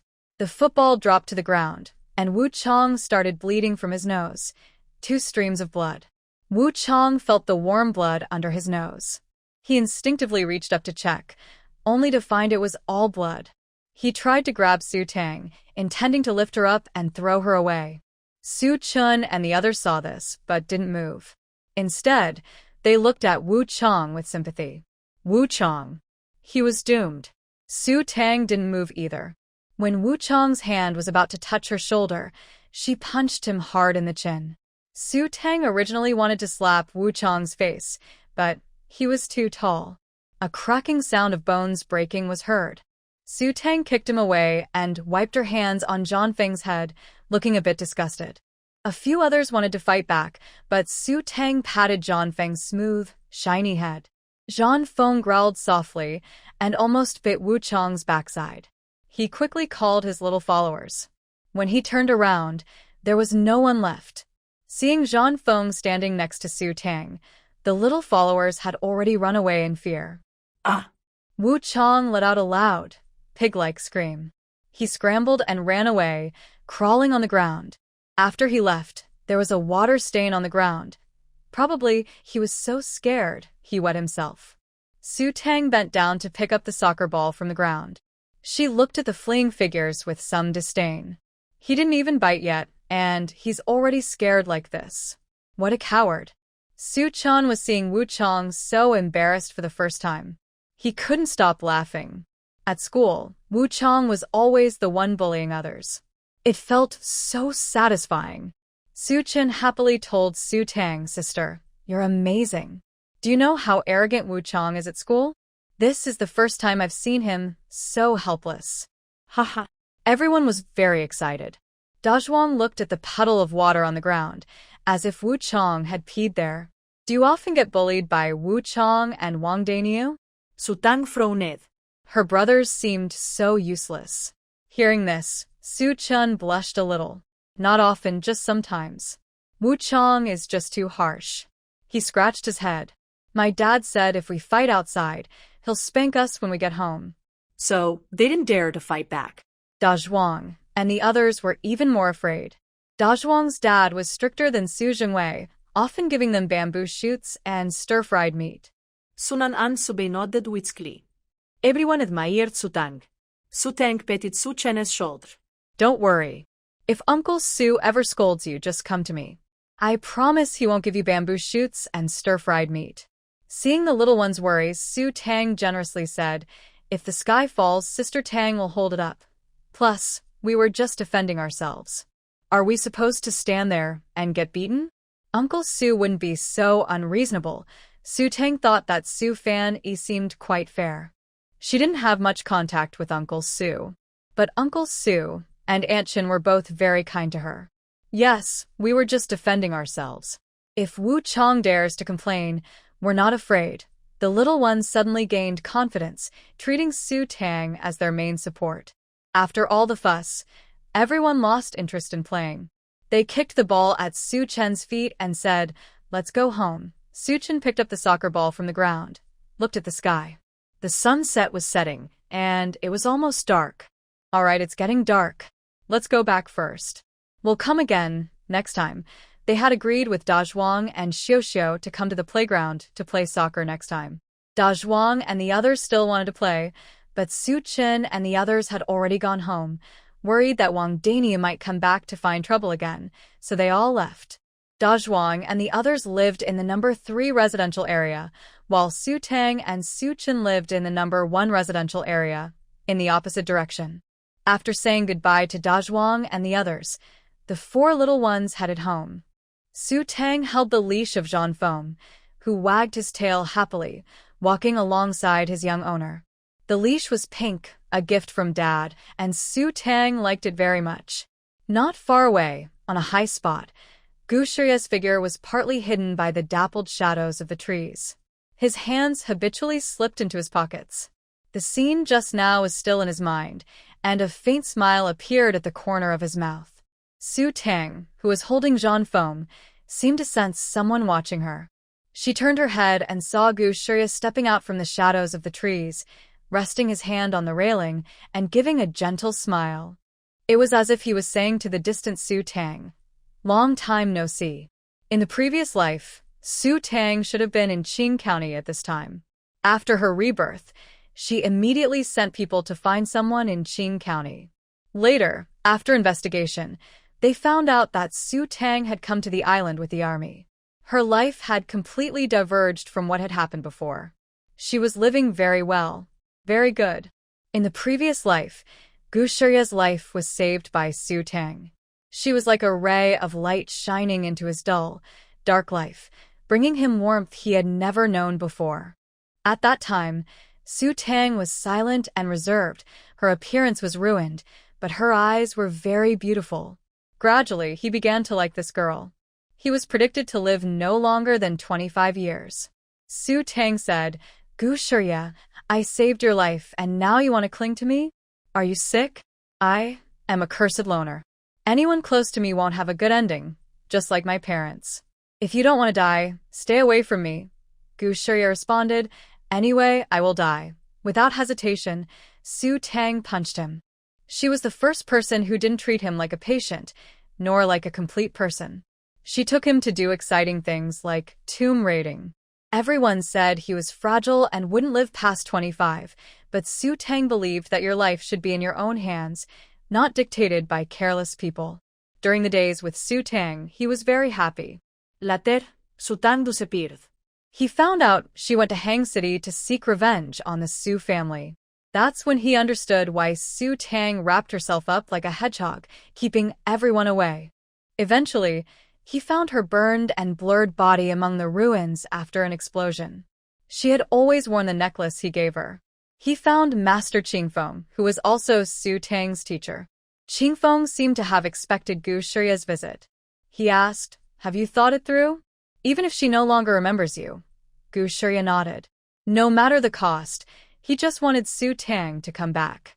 When he opened his eyes again, he was back at age 10. In his previous life, he never went to the military district and stayed in Beijing. Later, he learned that his fragile health was connected to those people. He immediately looked for Su Tang. He didn't want her to live in hatred again. If possible, he wanted to be her protector. When he heard Su Tang had come to the island with the army, he quickly called his uncle in the Nanhai military district. 6-year-old Su Tang, it had been a long time. Gu Shirya smiled brightly. From afar, Su Tang saw his smile. This person. Strange. Could he have a problem in his head? Why was he smiling so foolishly at her?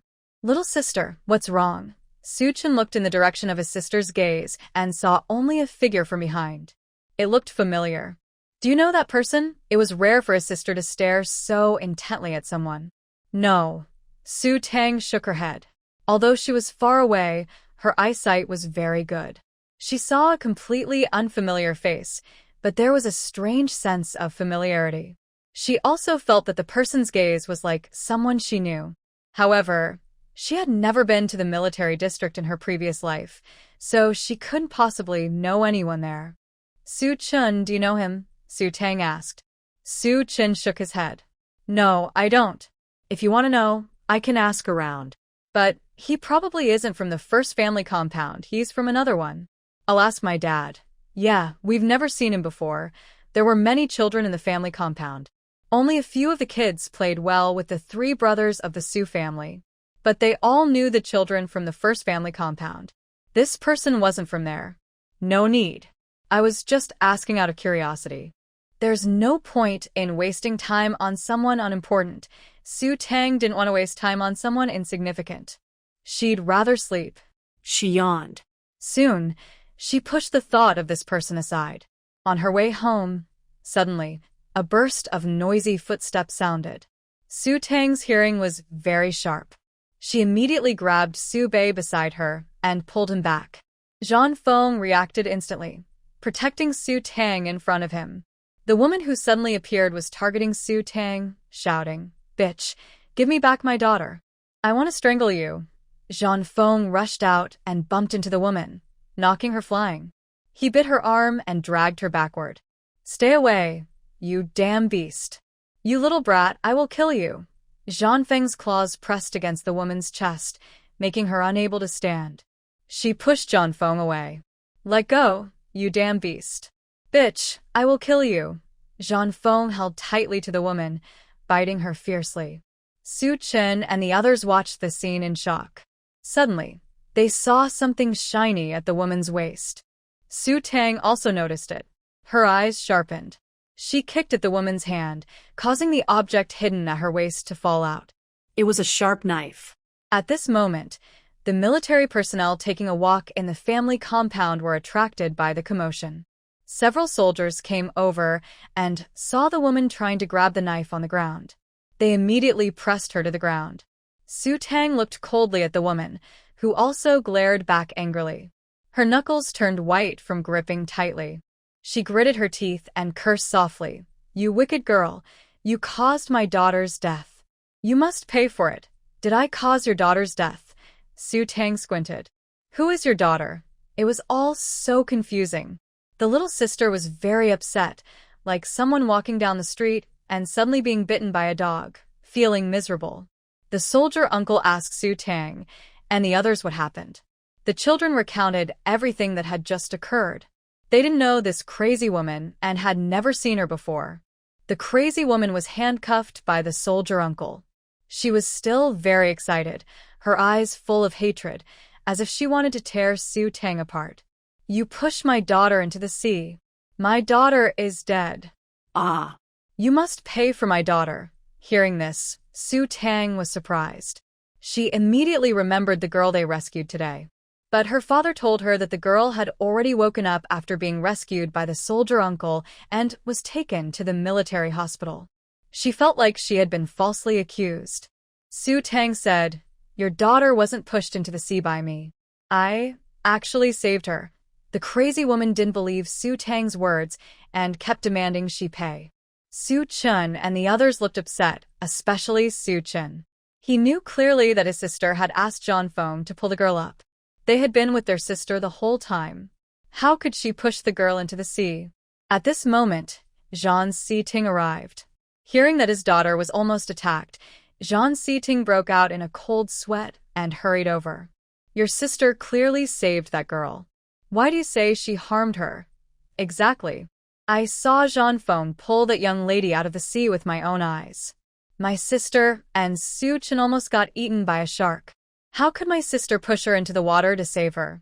We don't even know your daughter, and my sister has been with us the whole time. The children all said, we've never played with her, never seen her before, and don't even know her name. Why would she push her? Everyone was very angry. The sister did a good deed, and instead of thanks, she was accused. She even came with a knife to threaten to kill. If her sister hadn't reacted quickly, this crazy woman might have succeeded. War Commander Zhang Siting understood what had happened. The woman only believed herself and trusted no one. When she learned that Su Tang was the daughter of the team leader, she burst into loud laughter. The team leader's daughter can just cover for her. Commander Zhang, your daughter is a murderer. A murderer? Everyone saw that my daughter saved your child. Even if you are not grateful, you still want to hurt my daughter. You are the real murderer. Zhang Siting held his daughter tightly and was very angry. He was also very upset about what happened to Song Shui last time. His face was cold and stern. When he realized something was wrong, he didn't think his daughter pushed the girl. Su Tang looked at Zhang Siting and said, "Dad, I didn't push her." She calmly continued, "Someone is framing me. They want to blame this on a little girl." Zhang Siting was surprised. He didn't expect his daughter to figure it out so quickly. He also thought it was true. He ordered Zhou Tao to take the crazy woman to the interrogation room. Zhang Siting personally questioned her. He told the guards to send the child back. Su Tang insisted on staying with her father. "I want to see who is framing me." It's so cruel. Zhang Siting thought it wasn't good for a child to be in the interrogation room, but he couldn't refuse his daughter. Su Chun and the others also wanted to go. "Uncle Zhang, we will testify for our sister. We've been with her the whole time. It's impossible that she pushed that girl. Our sister is innocent." "That's right. How could our kind sister push someone? We don't even know her." Su Nan and Su Bei also wanted to testify for Su Tang. Their sister did a good deed, and she should be appreciated. Instead, a blame was suddenly placed on her. They were all angry for her. Of course, Su Tang was also angry, but she looked calm. She didn't show it as obviously as the three young ones from the Su family. A faint cold mist appeared in her eyes. The crazy woman was able to carry a knife into the family compound. First, it was the negligence of the guard stationed there. Yan Huijin learned about this and immediately punished the guards. But what's the use of punishment? The incident had already happened. He ordered a thorough investigation. After questioning, it was found that this crazy woman was not a local villager, but a military family member. However, she did not live in the number 1 family compound, but in the neighboring number 6 compound. Her husband was the deputy battalion commander of the 32nd Battalion of the 2nd Regiment. The girl who fell into the sea today was her daughter. She was sent to the military hospital in the afternoon and died within an hour. Yi Xiaolan's mother-in-law told her that it was a young girl with a dog from the number 1 family compound who pushed her daughter, Zhao Hui, down. Yi Xiaolan was dazed and confused, filled with thoughts of revenge for her deceased daughter. She carried a knife and entered the No. 1 family compound. The security guard was her fellow villager, and knowing she was military-related, he didn't search her carefully. Then she saw Su Tang and her group approaching, with a dog beside them. "Isn't that her?" Yi Xiaolan rushed forward. She didn't really want to kill Su Tang. She just wanted justice for her daughter. Then, Zhang Feng pushed her down. Zhang Feng bit her and pulled her away. Seeing soldiers coming, Yi Xiaolan was panicked and tried to reach for her dagger, but Su Tang kicked her away. Later, she was taken to the interrogation room. When she heard some children say that Su Tang saved Zhao Hui, Yi Xiaolan didn't believe it. No way. My mother-in-law saw with her own eyes that it was her. She pointed at Su Tang with her handcuffed fingers. Su Tang stood beside Zhang Siding, looking up at Yi Xiaolan. Yi Xiaolan was startled by Su Tang's gaze. How could a 6-year-old have such a cold look? That's right. My mother-in-law saw it herself. It was her who pushed my daughter into the water. My daughter is only 10 years old. How can she be so cruel at such a young age?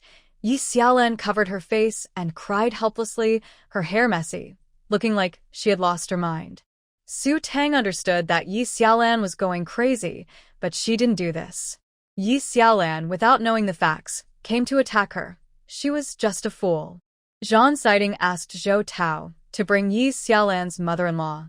His tone was cold because he knew his daughter was being falsely accused. Tang, you go home first. By tomorrow morning, everything will be clear. Su Tang shook her head.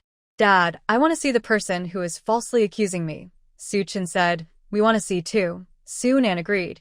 Yes, my sister shouldn't be falsely accused like this. Su Bei nodded seriously. That's right. Zhang Siding couldn't refuse his daughter, so he nodded and told someone to inform Su Qingwu at home.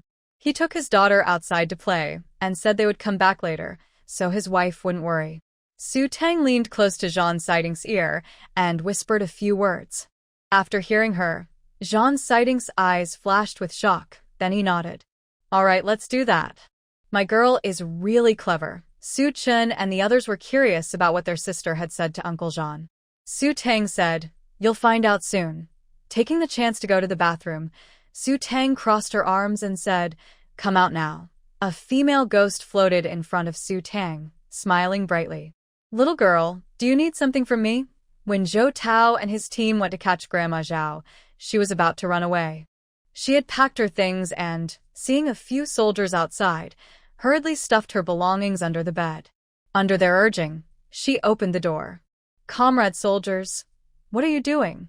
My son hasn't come back yet. Are you looking for him? Zhou Tao glanced inside. The house was quite tidy. Grandma Zhao was packing to leave, but she was dressed neatly. He asked, Ma'am, where are you going? Actually, why don't you come with us? Our team leader wants to ask you something. Grandma Zhao looked embarrassed. Well, I just received news that my sister-in-law in the countryside has passed away. I was planning to go back and see her. What a coincidence, right? There's no train late at night, right? After our team leader finishes asking, we'll personally take you to the station, Zhou Tao said with a smile. He raised his hand, and 2 soldiers behind him stepped to Grandma Zhao's left and right. Grandma Zhao felt her legs go weak. Ma'am, what does your team leader want to ask? If your legs are not good, our soldiers can carry you there, Zhou Tao said, implying that even if she fainted here, she would still have to go. Grandma Zhao did want to pretend to faint. She forced a nervous smile. My legs just hurt a bit when it rains. It hasn't rained these days, so they don't hurt. Well, let's go. On the way, Grandma Zhao tried to get some useful information from Zhou Tao, but he answered vaguely. Since it was night and there were no people on the road, she was taken to a separate interrogation room. Just as she was about to ask something, Zhou Tao left. The door was closed. Grandma Zhao had never seen such a scene before. She only hoped her son would come quickly to save her. Her son was a deputy battalion commander. She hadn't done anything wrong, so she shouldn't be locked up, right? Could it be that that woman, Yi Xiaolan, betrayed her? Grandma Zhao thought a lot, and the more she thought, the more anxious she became. Suddenly, she heard screams outside the door. Was this battalion commander really using torture to interrogate prisoners? No, she wasn't a criminal. Yes, she was probably just called in for questioning. It must have been that crazy woman, Yi Xiaolan, who caused all this trouble. After she threw Zhao Hui, the troublemaker, into the sea. She hid behind the rocks. Seeing Zhao Hui drift farther away, she finally thought the problem was solved. Then she saw a young girl with a dog going to help, so Zhao Laotai left quickly to avoid being seen. Unexpectedly, Zhao Hui was rescued and taken to the military hospital. I rushed there, worried Zhao Hui might reveal the truth. I silenced her, and the doctor said she died from suffocation after water entered her abdomen. Yi Xiaolan wouldn't let go of this matter. Zhao Laotai told her that the girl with the dog pushed Zhao Hui into the water. But Zhao Hui was already dead, so no one would find out what really happened. No one could connect it to her. Why did Yi Xiaolan and her daughter cause trouble for her son? They blocked his way. Zhao Laotai's mind was a tangled mess. Seconds felt like hours. No one came, and occasional screams made her more anxious. Then, suddenly, a face appeared close to Zhao Laotai. Zhao Hui? In the interrogation room, screams echoed loudly. Zhao Laotai's face turned pale, her legs went weak, and she collapsed on the ground, crying out like a pig being slaughtered. Su Tang didn't expect the old woman to be so easily frightened. She spilled everything. Zhao Hui's son, Zhao Haiyang, is a deputy battalion commander. Yi Xiaolan was Zhao Haiyang's wife from the countryside. After they had a child, Zhao Haiyang joined the army. Last year, Yi Xiaolan and her daughter came to follow him. Zhao Haiyang was involved with the daughter of the battalion commander. Yi Xiaolan and her daughter became obstacles.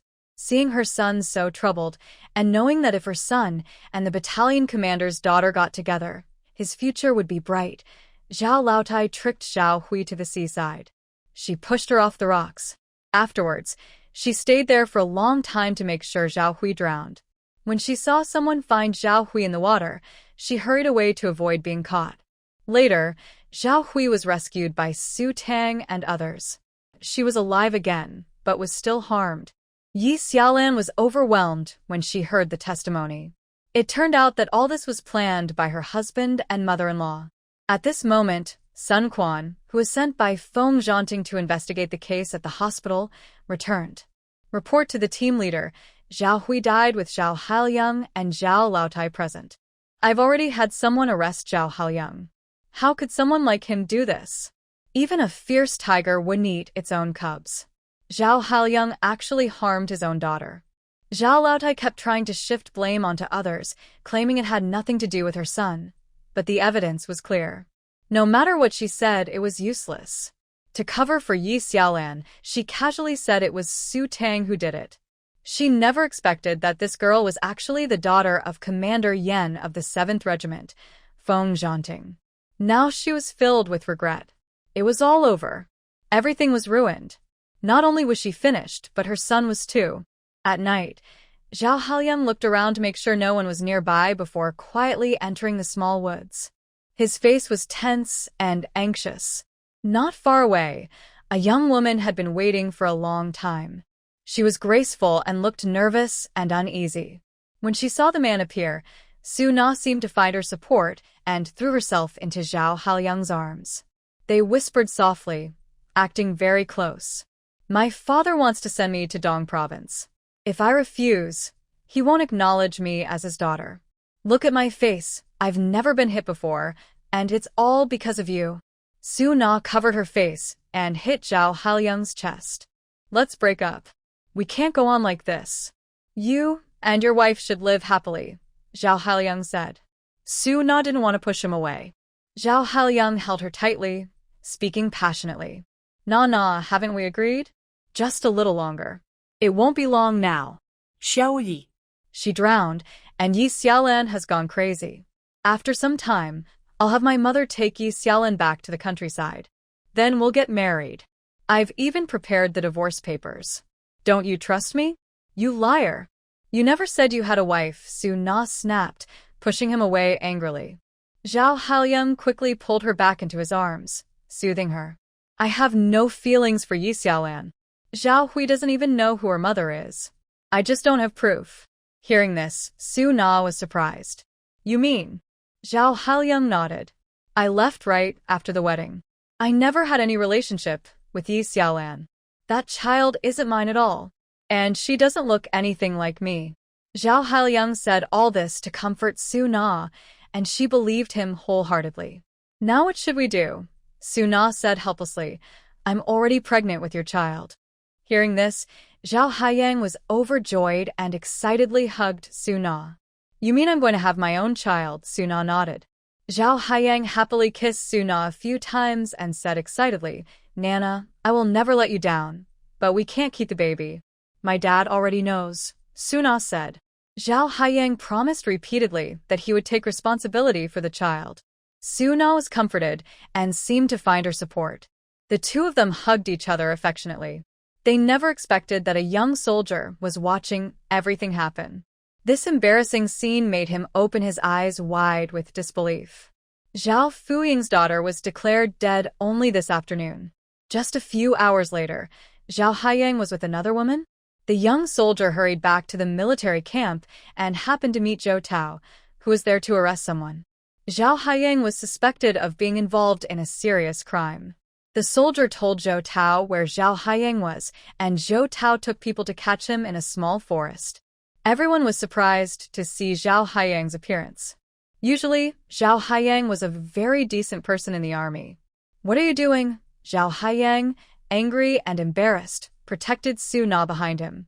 When faced with Zhou Tao and others rushing in, he looked confused for a moment, but quickly regained his composure.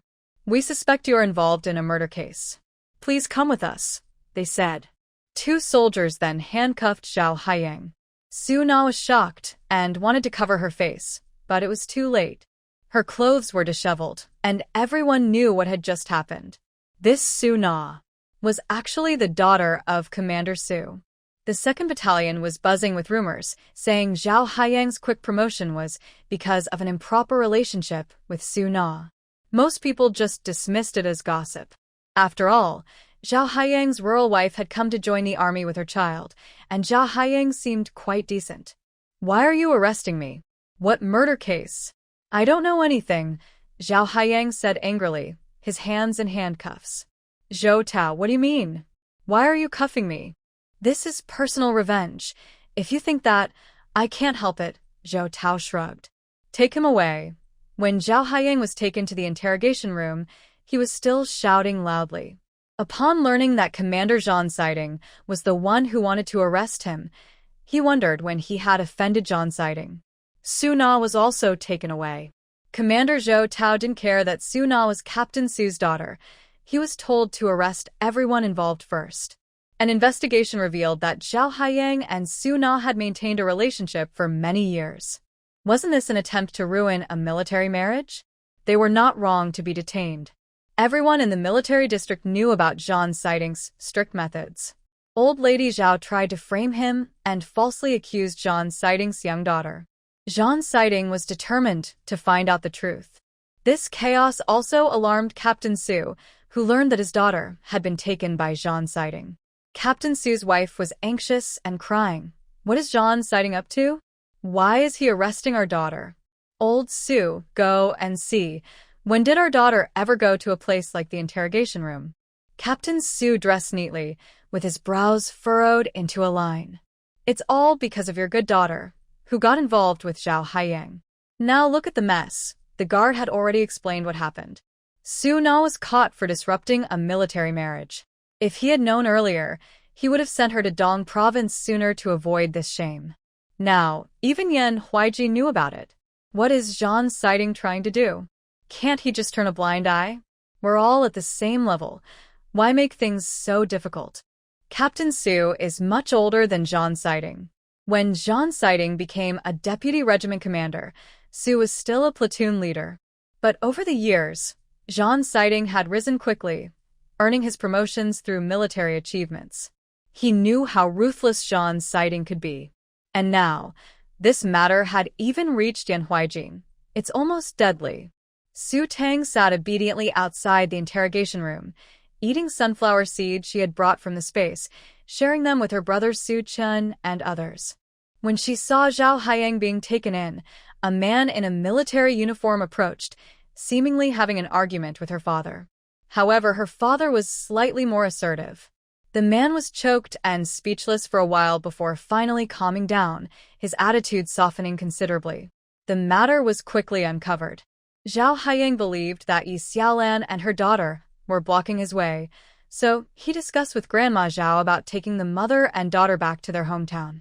Grandma Zhao thought it was best to eliminate the problem completely, so she tricked Hui Zhao into going to the beach and pushed her into the water. Unexpectedly, Su Tang jumped in and saved Hui Zhao. When they were on the beach, Hui Zhao regained consciousness, but she had water in her lungs and was taken to the hospital. Grandma Zhao went to the hospital to see Hui Zhao and was worried Hui Zhao might reveal her. So, she decided to kill Hui Zhao herself. She smothered her to death. Zhao Haiyang was the one who personally killed his own daughter. During the interrogation, Zhao Haiyang refused to say anything. Later, for some unknown reason, he suddenly twitched and looked very scared, and then he told everything. Zhou Tao, who was questioning Zhao Haiyang, felt confused. He thought to himself, this person looks like he's seen a ghost. The story reached Yan Huijin, whose subordinates actually committed this act. Captain Su came to pressure the military command through Yan Huijin, but Yan Huijin scolded Captain Su harshly. Captain Su still believed that Su Na was innocent. Nana was raised by you, Commander. She has no bad intentions. She was just tricked. Yan Huijin was so angry he laughed. Does Su Na know about Zhao Haiyang's wife and children? Captain Su had no reply. After a pause, he said, I promise to send Su Na far away.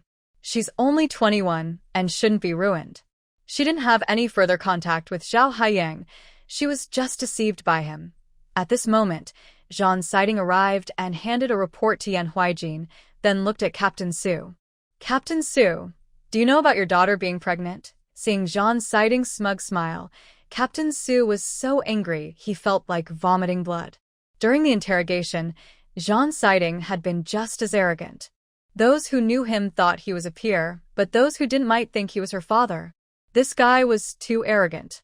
Captain Su was so furious he clenched his teeth, cursing Zhao Haiyang's ancestors in his mind. When Su Na liked Zhao Haiyang, Captain Su thought Zhao Haiyang was reliable and wanted to marry her to him. That's why he promoted Zhao Haiyang all the way. But he never expected Zhao Haiyang to be two-faced, having a wife and children in the countryside. He had been clever all his life, only to be betrayed in the end. Su Na was sentenced to 3 years of reform through labor. As for Zhao Haiyang, a soldier who killed his own daughter, he ate peanuts with Grandma Zhao. After Yi Xiaolan learned the truth, she was overwhelmed and went crazy from the shock. Commander Su was also affected by this incident and was demoted. He still hoped to save Su Na and sent her to the eastern province. Uncle, the office door was knocked and Li Jing said, Come in. Gu Shiya entered, looking a bit pale and thin, with a sickly appearance. Li Jing looked up at Gu Shiya and asked, Xiao Yi, why are you here? You should rest at home. His eyes showed concern and he scolded, You little brat, your health is so bad.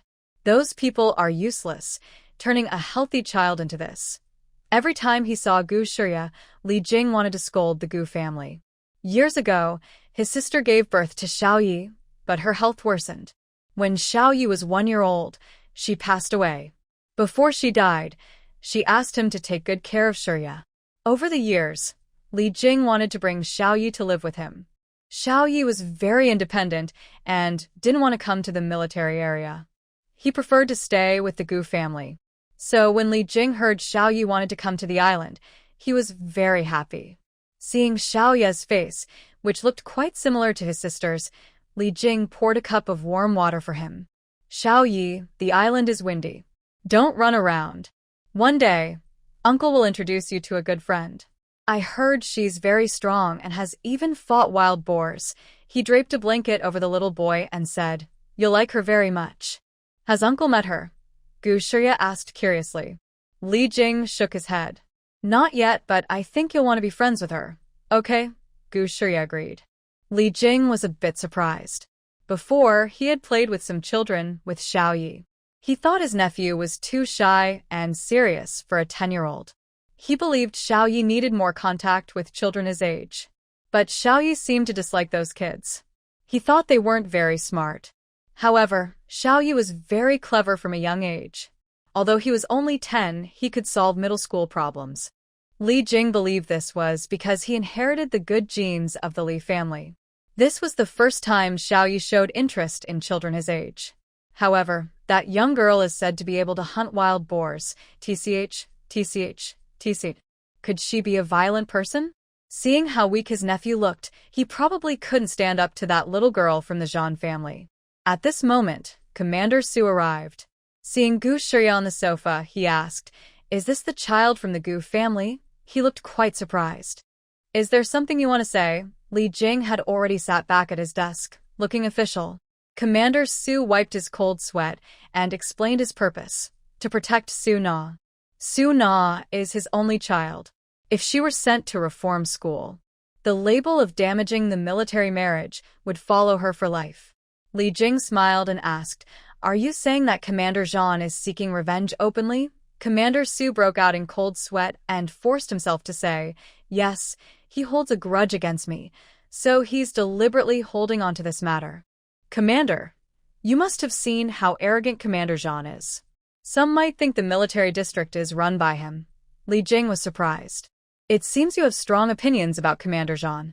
But I'm curious, why would he seek revenge openly? Did you have a past conflict?" "That." Li Jing smiled and said, "You don't need to tell me. I will find out. If Commander Zhang is truly seeking revenge, I will punish him. You may go now. I have official documents to handle." Commander Su was nervous. "Commander, I mean my daughter." Li Jing asked, "Is it true that Su Na damaged the military marriage and is pregnant?" "Yes. It's true. Commander Zhang indeed has issues. Commander, I knew you would see clearly and not wrongly accuse anyone good," Commander Su said happily. Li Jing paused and then said, "He received too light a punishment. Only 3 years of reform through labor." Commander Su. 5 years, to serve as a warning, Li Jing added. Commander Su. "No, I didn't mean that. Leave now." Li Jing didn't want to waste more words with Commander Su. The guard entered, signaling him to leave. After Commander Su left, Li Jing looked at his nephew.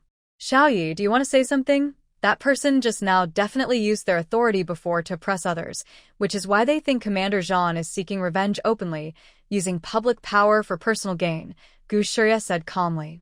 Li Jing nodded, agreeing that his nephew's words made a lot of sense. He asked someone to investigate the matter, and indeed, they found clues. Years ago, when Zhang Siding was on a mission, Su Zhengming knew there was still a chance he could survive but ordered a retreat. If Zhang Siding hadn't been so lucky, he might have died there. At that time, Zhang Siding was a platoon leader, and Su Zheng was a company commander. Su Zheng never expected Li Jing to dig up this secret. Not only did he fail to protect his daughter, but he also risked his own safety. That night, Zhang Siding and his sister's child returned home. Su Qingyue was still awake. When she saw them, she finally relaxed her tense heart. Zhang Siding told his wife about the false accusation against his sister's child. How can someone be so cruel? Su Qingyue's eyes turned red with anger. Zhang Siding felt a bit regretful. He wished he hadn't told his wife about this. "Mom, everything is clear now. I am innocent. Uncle Yan even praised me for being brave and said I should be rewarded. Although he was very angry when he first learned he was falsely accused, now he felt no anger. The bad people had already been punished." Su Tang felt sad because Miss Zhao Hui, who knew nothing, had lost her life. She had been rescued from dangerous waters but was killed by someone very close to her. Even Zhao Haiyang refused to admit Zhao Hui was his biological daughter. Such a scoundrel deserves to go to hell. Before leaving, Su Tang drew a talisman for Zhao Haiyang. She saw Zhao Hui, covered in blood, demanding his life before he ate peanuts. Such a person should die in fear. That night, as she slept, a female ghost came into Su Tang's room and sat on the windowsill. "Little girl, I promised to do what I said. Isn't it time for you to keep your promise?" The next morning, a few children decided to go up the mountain together. Most of the wild pig meat had been smoked into bacon, and the wild rabbits were almost all eaten. Only one was left, and Su Qingyue said she wanted to keep it. That rabbit was a male. Su Tang planned to catch a female rabbit for Marin Nyang. That way they could have a pair. She also wanted to catch a few wild chickens to fulfill her promise of giving Zhan Feng chicken legs. She hadn't forgotten. Su Tang led the group ahead. With her previous experience, Su Chen and the others were not afraid at all. Even her sister could fight a bear blindfolded. Following her, they would have food to eat. Everyone was very excited. On the way, they picked some wild mushrooms, including matsutake, and Su Tang found a cluster of black fungus growing on a tree trunk covered with green moss. The fungus was shiny and dark under the sunlight. After collecting the fungus, the tree was already dead. If it could be put into the space, could the fungus grow back? Yes, Su Tang thought boldly. When her friends weren't paying attention, she tore the tree trunk apart with her hands. With a thought, one tree disappeared into nothingness and was stored by Mei Zai in her space. Su Tang clapped her hands. When Su Chen turned around, he saw the tree with the fungus was gone. He scratched his head in confusion. Sister, that tree. Why is it gone? Oh, I accidentally kicked it and broke it. It probably rolled down to the bottom of the hill. Let's go quickly. There should be more mushrooms on the mountain. I also saw a wild chicken earlier, Su Tang said smoothly, changing the subject. Everyone didn't doubt her. Hearing about the wild chicken, they happily headed up the mountain. Tongtong, you really fought that big bear? Dazhuang asked curiously. He hadn't seen it himself, but Su Chen told the story vividly, so it must be true. Yeah, Su Tang nodded. Su Bei said, there's no doubt about it. We saw it ourselves. Su Nan nodded. That's right. My sister is amazing. They chattered happily. Zhan Feng really found a wild chicken and ran out. After a while, he came back holding the chicken in his mouth. The chicken had already been caught and killed by Zhan Feng. After walking for so long, their stomachs started to growl. Su Tang suggested roasting the chicken to fill their stomachs first. Nearby, they could hear the sound of a small stream. When they carried the chicken through the bushes, they found a clear stream. Su Tang cupped some water and took a sip. It was very sweet. Next, Su Tang assigned tasks. Xiao Xiao, Dazhuang, Su Nan, and Su Bei were responsible for gathering firewood. Su Chen was in charge of preparing the chicken. Su Tang took care of starting the fire. She found a wide open space, took out matches, and used pine needles to start the fire. The flames blazed brightly, flickering with orange-red light. Su Tang's face was reddened by the smoke. She made a simple stand, placed the prepared chicken on it, and fixed it with bamboo skewers. She slowly turned the chicken to cook evenly. The friends gathered around the campfire as the wild chicken slowly turned over the flames.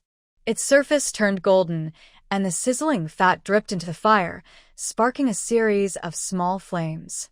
The air was filled with a tempting aroma. Wow, it smells so good. Everyone couldn't help but swallow hard. It was incredibly delicious. The wild chicken was caught by Zhanfeng. Su Tang cut the chicken leg for Zhanfeng and placed it on a banana leaf. The skin was crispy, and the smell was very tempting. Su Tang took out a small knife from her pocket, actually from her space, placed the roasted chicken on a few folded banana leaves, and cut it into small pieces. She then picked up a tiny banana leaf and shared the pieces with everyone. Everyone eagerly took some, their hands burning hot, but the smell was so tempting. One bite, and their mouths were filled with the rich, fragrant oil. This is so delicious. It's the best roasted chicken I've ever had. Yes, so tasty. Sister Tang Dang is amazing. How does she know how to do everything? Su Bei mumbled with a shiny look at her sister. The roasted chicken was quickly finished. Su Tang didn't eat much. She remembered that the big bear was nearby. The bear den was not far away. Su Tang went to check, but surprisingly, the bear wasn't there. Strange. Not far away, the big bear was lying on its cub, having already seen the little troublemaker arrive. It immediately took its wife and children to hide. Who knew what this little troublemaker wanted with it? The big bear remembered the last time it tried to teach this little troublemaker a lesson with a python. It ended up stepping on a stone and hurting itself. The troublemaker had thrown snake eggs into its den, which the python caught and almost killed it. Although the python was eventually killed, it had offended the python family. There was also a mother python watching from the shadows in the forest. But the big bear thought this human cub was much scarier than the python. Two-legged creatures, they were truly terrifying. The bear cub looked into Su Tang's shiny eyes. Such a delicious apple. Oh, two-legged sister. I was about to shout, but the bear dad covered its mouth, making a muffled sound. In the end, the bear cub broke free from its dad's grip and ran toward the two-legged creatures. The bear dad's eyes darkened. He grabbed the cub's leg and pulled it back. What a troublemaker. If the two-legged creature saw it, it would be over. Mama Bear, do we have to be so helpless? I think this little girl is quite cute, round face just like those bad guys, not at all like them. Papa Bear, what do you know? Knowing a person's face does not mean knowing their heart. Little cubs are more frightening than those bad guys with guns. The bear cub, the young lady, is not scary at all. She has delicious apples, and I want to trade honey with her. Father Bear holds the cub down and looks up. He sees a dark object flying toward him. What is that? He instinctively reaches out and catches the dark thing. A bee flies out of the hive, buzzing loudly. Father Bear. Su Tang smiles and says, a small gift, no hard feelings. I hope you like it. Father Bear. Those pesky two-legged creatures. Ah. Father Bear runs around, chased by bees, making several circles. His backside and face swell up with big bumps. Su Chen laughs loudly at how Father Bear looks, almost unable to straighten up. Dezhuang. That was really fast, seeing the bear chased by bees. Su Chen. Why don't the bees bite my sister's honey? Su Tang smiles and says, do you remember what I sprayed on you when we went up the mountain? Yeah, that clear bottle. Isn't that for preventing mosquito bites? Sunan look surprised. When they went up the mountain, Sister took out a clear bottle and sprayed it on all of them. It had a faint floral smell. Sister said it was to prevent mosquitoes, like flower water. Who knew it could also keep bees away? Such a good thing must have come from Sister's trip to Jing City. Sister is so generous to share it with us. She's really kind. The bear cub and mother bear stand together, watching Father Bear run around being chased, happily clapping their paws. Su Tang is amused by the little bear cub's cute look. She takes out a bright yellow pear from her pocket and waves it. The bear cub's big round eyes light up. It is pulled back by Mother Bear, looking pitiful. Mother Bear remains very alert, watching the group of young two-legged creatures carefully. If they were ordinary cubs, she wouldn't pay much attention, but Su Tang is different. Her gaze warns Su Tang not to get too close. Dazhuang is startled by Mother Bear's warning look and instinctively steps back. Does this bear really not bite? So scary. Sister Su Tang looks so brave. Even the bear isn't afraid of her. On the mountain on the other side, Wu Chang kicked Wang Dania's backside so hard that he almost rolled down the hill. Wang Dania grabbed a tree trunk and struggled to climb up. Boss, if it gets too dangerous, let's go down the mountain first. I heard there are tigers and bears here. We're not strong enough to fight wild animals. Yesterday, Wu Chang was beaten by Su Tang. He lost face and was so scared he wet his pants. Early today, he found Wang Daniu to vent his anger. He couldn't swallow this feeling. Last night, he told his father what happened. His father scolded him and said, "Do you know who that girl is? She's the daughter of Commander Zhan. If you dare to bully her, Wu Chang, I am not your father, I am your father." Without a doubt, Wu Chang was beaten badly. If his mother hadn't protected him, his father might have broken his legs. Since he was a child, Wu Chang had never felt such humiliation. He was holding back anger. What did Zhan's daughter do to him? If she hit him, he would pay the price. If you dare to back down, well, you'll face the consequences, Wu Chang said fiercely. Wang Daniu was afraid now. Wu Chang was the local bully, and no one dared to offend him. He timidly said, "Boss, Su Tang is very strange. She's only been in the community for a few days and already killed 2 wild boars. No wonder Su Chen and the others were so brave. They had such a strong backing. Those were two wild boars. Haha, do I fear her? Wu Chong walked toward the mountain. They followed Su Tang and the others up the hill. Su Tang and the others were ahead. Once they crossed that slope, they could see everything. Suddenly, a deep, powerful roar echoed through the valley. The sound seemed to come from all directions, full of awe-inspiring strength and authority, roaming through the mountains. Wu Chong and Wang Daniu froze instantly. Their faces turned pale. They looked at each other, knees trembling. Run. Run now. Wang Daniu trembled as he ran downhill. His legs felt heavy like lead, but fear made him move faster than ever before. It's a bear. That was the sound of a bear's roar. Wu Chong also stopped talking tough.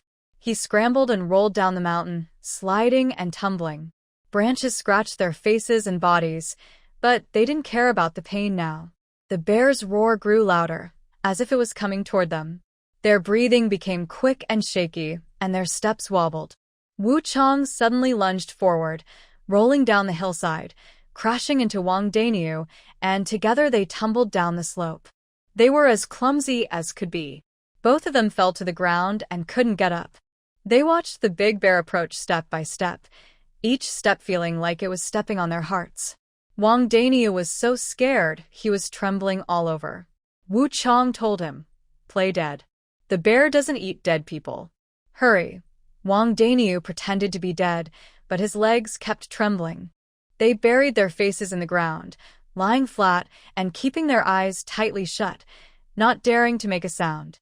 The bear's father walked up to them, looking at their poor attempt to play dead. Did he think they were fools? Couldn't he see through this obvious act? Warm breath sprayed on Wang Daniu's head. Then the bear's father turned him over, shoved a beehive into Wang Daniu's hand, hummed a little tune, and walked away. Wang Daniu kept his eyes closed, tears uncontrollably slipping down his face.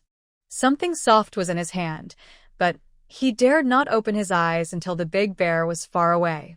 When he looked at what was in his hand, he saw a beehive. A few bees flew out, buzzing loudly. The bees had come to find the big bear. Seeing Wang Daniu and Wu Chong pushing and shoving the beehive, the buzzing sound made the bees attack the two boys. They ran as fast as they could toward the residential area, shouting loudly, faster than ever before. "Ah! Ha ha ha!" Su Chen and the others laughed so hard they leaned back and forth. Seeing Wu Chong and Wang Daniu looking so embarrassed, they felt very satisfied. These two usually teamed up to bully kids their own age. "Su Tang, you're amazing. How did you get the big bear to listen to you?" Dezhuang's view of the world was turned upside down.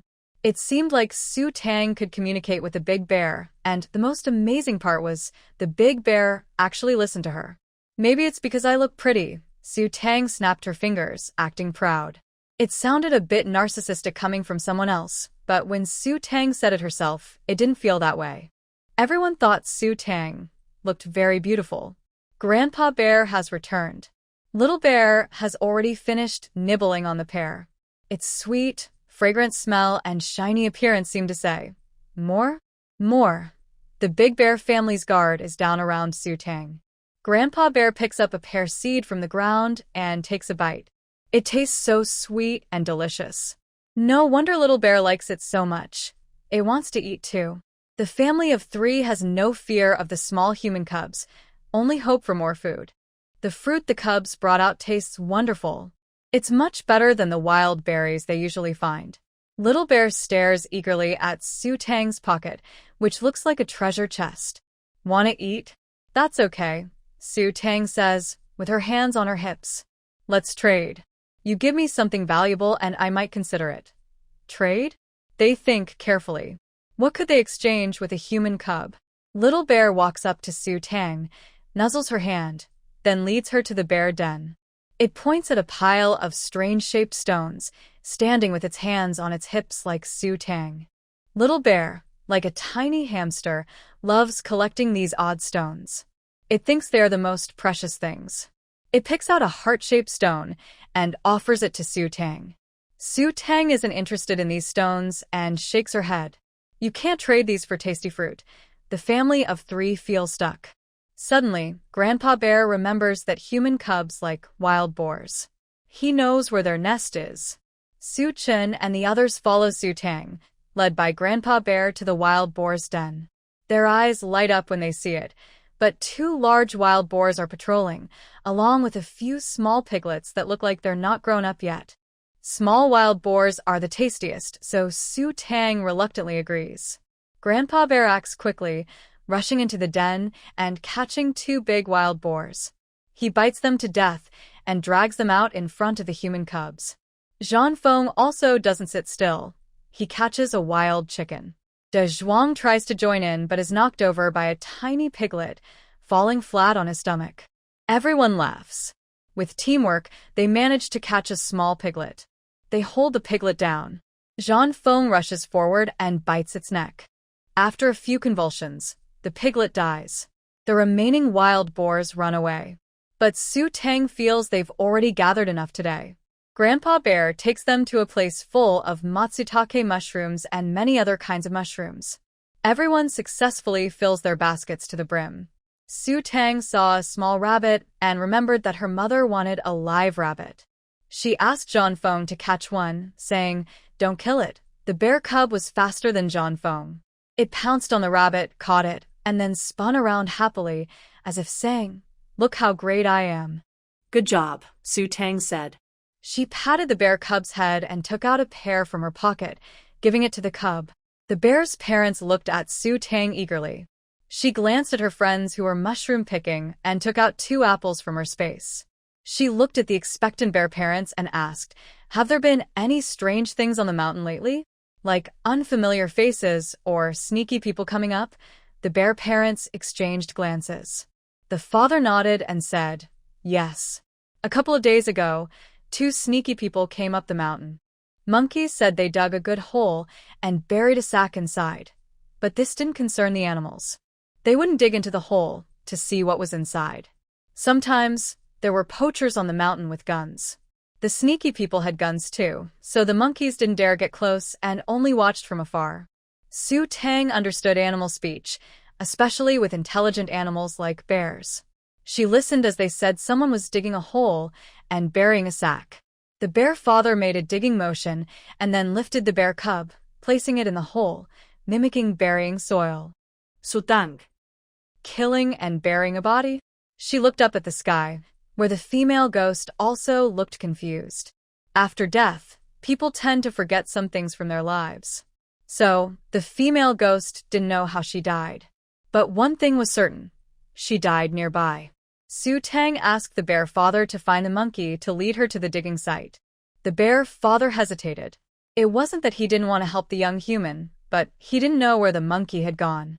Unlike bears, monkeys don't stay in one place. Su Tang took out a big, bright red apple from her space. The bear father hesitated. "Well, maybe we can try." He went off to find the monkey, carrying a head full of bumps.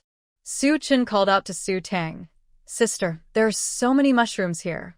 Come quickly." Su Tang smiled as she walked over. Not only did she find mushrooms, but she also discovered a reishi mushroom. Last time, the beautiful lady found a 5-year-old reishi mushroom on the mountain, which was already quite good. Su Tang didn't expect to find a reishi mushroom over 100 years old. There was also ginseng.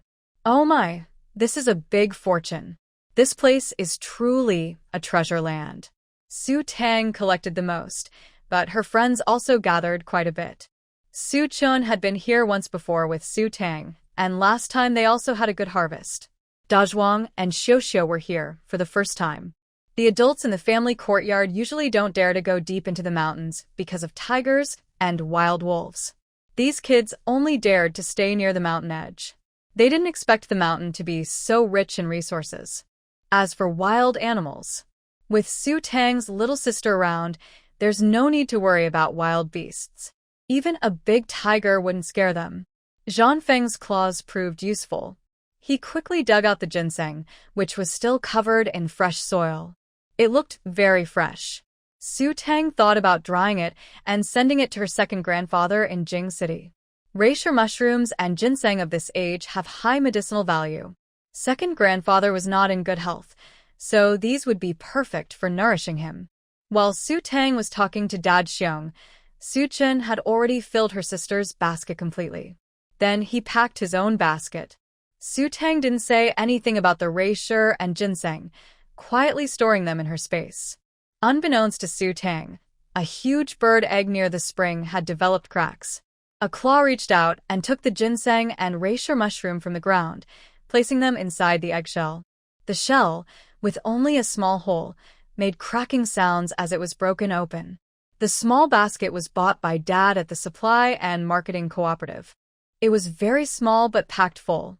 If Su Tang hadn't secretly put some mushrooms into her space when everyone wasn't paying attention, this tiny basket wouldn't have held everything. There were so many mushrooms, they couldn't possibly eat them all. Su Chen and the others also collected quite a few. Xiao and Dazhuang's baskets were also full. After so many years, this was the first time they saw so many mushrooms. It was like hitting the jackpot. This hazelnut mushroom restaurant pays 2 mao per jean, Xiao said happily. We definitely can't eat all these mushrooms ourselves. Why don't we sell some? Restaurant? Yes, a state-run restaurant, and the supply and marketing cooperative also buys them. Su Tang, the reishi mushroom you just found can also sell for a good price. Dazhuang nodded. Wow, so many mushrooms. We must be rich now. Thinking this, everyone became more excited. The children nowadays don't have much pocket money. Adults usually give them only a small amount. Luckily, the military area has plenty of resources. Not only are there fish and shrimp, but in certain seasons, mushrooms and similar things grow in the mountains. Not only children go up the mountain to pick these, but military family members also go to gather mushrooms to help with household expenses. The children from the family compound often gather in groups at the foot of the mountain to pick mushrooms. However, the grass piles at the foot of the mountain have been turned over many times. Even if they are lucky, they can only find some leftover pieces. Adults don't allow them to go deep into the mountains. If it weren't for Su Tang, they wouldn't dare to go into the mountains. Deep in the mountains, there are not only bears and wild animals, but also wolves and tigers. A couple of years ago, a tiger came down the mountain and almost attacked someone. Before this, they didn't realize how rich the resources in the deep mountains were. De Zhuang suggested that everyone share half of the mushrooms they picked today with Su Tang. Without Su Tang, they wouldn't have been able to find so many mushrooms. Xiao also agreed. The children in the family compound thought Su Tang was strange, but she wasn't at all. She was a very cute girl. If ordinary people knew there were so many good things in the deep mountains, they would probably keep everything for themselves and not share with others. Su Chen and the others also agreed. Su Tang didn't expect them to think of this. They were truly kind-hearted children. Su Tang smiled but didn't refuse. She also didn't want half of the mushrooms. When we sell them, buy me some lollipops. These are all your own harvest and your hard work. But when I'm not around, you must not go into the mountains alone, understand? Yes, sister, don't worry. We will never sneak into the mountains alone. Su Bei patted his chest to promise. Although the Big Bear family seemed friendly and didn't intend to hurt them, it was because of Su Tang's sister. If Su Tang's sister weren't there, they might have become the Big Bear's dinner. Wow, what a beautiful monkey. At this moment, a monkey was standing on Bear Dad's shoulder. Bear Dad looked a bit awkward. The monkey was covered in fur, especially its fur, which was actually golden. It shimmered brightly in the sunlight, like wearing a coat of shining gold fur. It was small and agile, with bright, round eyes full of energy, completely different from the typical image of a monkey. Su Tang saw that it was only a golden monkey, a noble among monkeys. It looked much more polite than ordinary mischievous monkeys. The golden monkey kicked with its foot, and its long arm hung onto the treetop. It stared at Su Tang for a while before climbing onto the branch above her head. It hung upside down, looking at Su Tang with big eyes and blinking. Hello, Su Tang said with a smile, reaching out to pet the little golden monkey's head. The little golden monkey was confused. This young creature of 2 legs was so brave. but her deep mountain had a very nice smell that made people want to get closer. Everyone watched the golden monkey in surprise. Then they saw the monkey actually hug Su Tang, with its claws retracted, showing no intention of hurting her. Next to them, Su Chen nervously gripped his stick. "Sister, it's okay. It doesn't want to hurt me," Su Tang said, shaking her head. She patted the golden monkey's head and took out a small plum from her pocket. The monkey immediately focused on the plum, such a sweet fruit. It held the plum and started to eat it. Seeing that the two-legged creatures were watching her, the monkey seemed shy. It jumped down from Su Tang's arms, ran to the side, turned its face away, and ate the plum quietly. Seeing this, Su Tang found it a little funny. She took out another plum. The little bear cub looked unhappy and pitifully looked at Su Tang. "Aren't you my biggest fan? I even gave you honey, boo-hoo." Okay, I have plenty," Su Tang said affectionately, pulling out a handful of plums from her space. From Su Chen's perspective, it looked like Su Tang was taking them from her waist pocket. They were stunned. Was Su Tang's pocket a treasure chest?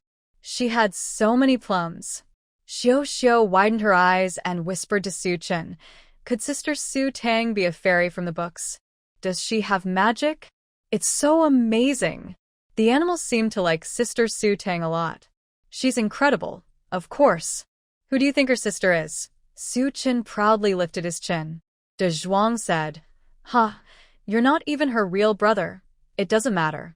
"Anyway, Sister Su Tang calls me brother," Su Chen said proudly. He wished Su Tang was his real sister, but now, he was happy enough. The golden snub-nosed monkey found that this human child could talk just like the big dog bear said, able to communicate with them easily and understand animal language without any trouble. It told Su Tang everything it saw. About 2 or 3 days ago, that night, the forest was very quiet. The monkeys saw 2 sneaky people carrying a large sack up the mountain. They also had shovels and dug a big hole, then buried the sack. Su Tang asked the little monkey if those 2 people looked special. The monkey thought hard and shook its head. Suddenly, it remembered something. Yes, one of them was very thin and had a scar on his eyebrow, which looked quite scary. The monkey didn't dare get close. The other person wore a cloak and the monkey didn't see what he looked like. Because the man had a hunting gun, the monkey didn't dare go near. It only looked from afar and didn't know what they buried. "Do you remember where they buried the sack?" Su Tang asked. "I remember." "But..." The little monkey chuckled. Su Tang immediately understood what the little monkey meant. She took an apple out of her pocket and handed it to him. "If you find it, there will be more rewards." When the monkey heard about more rewards, it happily spun around with the apple. The bear cub saw this and felt a little jealous. Su Tang asked the little monkey to lead her to the place where they dug the hole. The monkey led the way. Su Chen and the others didn't know what was happening and curiously asked Su Tang, "Sister, what did you say to them?" "The little monkey said it's taking me to find something good," Su Tang replied. "Do you want to come too? I can go with it. You can stay here and pick mushrooms. There should be some lingji nearby." "I'll go with you," Su Chen said. Even though his sister was stronger, if any danger really appeared, he wanted to help. Su Tang and Su Chen followed the little monkey. The other 4 saw them leave and also felt uneasy. They put down their baskets and followed behind. Now, the little ones didn't know they were about to witness the most unforgettable moment of their lives. The fruits taken out of the 2-legged creature's body were really delicious, much better than those stolen from the human orchard. The little monkey didn't dare slack off. This was about its food supply. The female ghost followed behind Su Tang. As they went deeper into the mountains, she felt a strange sense of guidance. Su Tang only remembered being locked in a cellar and then losing her memory, drifting to where she was now. With the little monkey leading the way, Su Tang noticed footprints in the thick grass. If they were made by small animals, the marks wouldn't be so deep. Some grass was crushed into mud, and there were muddy shoe prints. Su Tang's eyes darkened slightly. As they got closer, a faint smell of decay reached everyone's noses. The monkey stopped in a slightly open area. The smell of rot was very strong here. Xiao suddenly vomited her dinner. Suddenly, they saw a pair of white, bare feet, corpse, body. Xiao screamed loudly, pointing at a pile of pine needles. Underneath, there was a pale foot that hadn't decayed yet, with green flies buzzing around. The scene looked especially shocking against the green grass. Xiao's lips trembled as she hid behind the others. Everyone looked pale with fear. Even the usually brave Dazhuang shivered and stammered. There's a body. We should leave quickly. Go back to the residential area and tell the soldiers, Su Chen said, his face also pale. He looked at Su Tang instinctively, since he was the oldest among them. Su Tang's face was calm. Su Chen wondered, could her sister be so scared she's lost her mind? Otherwise, why was she so expressionless? He reached out to hold Su Tang's arm. Don't be afraid, he said, though he was also very scared. Then he saw Su Tang walk over, covering her nose and mouth because the smell was so strong. When she got closer, she saw that the face looked just like the female ghost. Su Tang's heart was filled with shock. She told Su Chen and the others to go down the mountain and find the soldiers. Someone had killed and abandoned a body here. The mountains were full of wolves and tigers. The place where the body was left was on a hillside. The dense vegetation made it hard to find without the little monkey leading the way. If not, she might never have found the body. The smell of decay had already attracted various birds. In a few days, they would have pecked the bones clean. The plants around would grow back, and no one would ever know there was a body here. Su Tang told Su Chen and the others to go down the mountain to find the soldiers, while she stayed behind. Su Nan and Dazhuang stayed too, along with Xiao, Dazhuang, and Su Chen went down the mountain to look for people. When Su Tang arrived earlier, she left marks along the way and told Su Chen and the others to bring phone with them when they went down the mountain, so they wouldn't get lost. Dazhuang and Su Nan felt very scared and uneasy. They didn't understand why the body was there, or if there were other dangers nearby. The once cheerful bird sounds in the forest now sounded strange and eerie.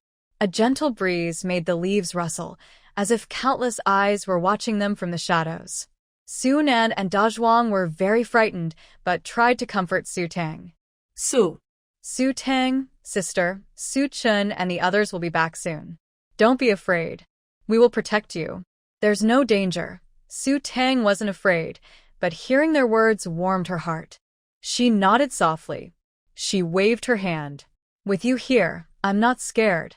But why are you sweating? Is it very hot? It's nothing, just a little hot. Su Nan and Dazhuang wiped the sweat from their foreheads.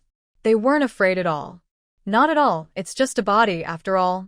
What's there to be scared of? But if they knew that the ghost of the body was right beside them, they might have cried out in fear. Su Chen and the others didn't dare delay for a moment. They hurried down the mountain without noticing that after they ran off, someone else came out from another small path. Su Bei was walking slowly and was stopped by this person. Little friend, what did you see on the mountain? Why are you all so sweaty? This person had a square face and a sinister look in his eyes. Su Bei immediately felt uncomfortable. There's a big bear on the mountain. It's chasing us. Hurry, run. Su Bei quickly thought and shook off the man's hand, then ran away. The man tried to grab Su Bei, but before he could, Zhan Feng rushed out and fiercely bumped into his waist. The man fell to the ground with a thud. Seeing such a fierce dog, he wondered if it was a military dog from the army base. Under Zhan Feng's intimidating presence, the man didn't dare to catch Su Bei again. He could only watch as the children ran down the mountain. He looked up at the mountain, squinted, then turned and headed back up. Su Chen rushed into the military area and headed straight for the office building.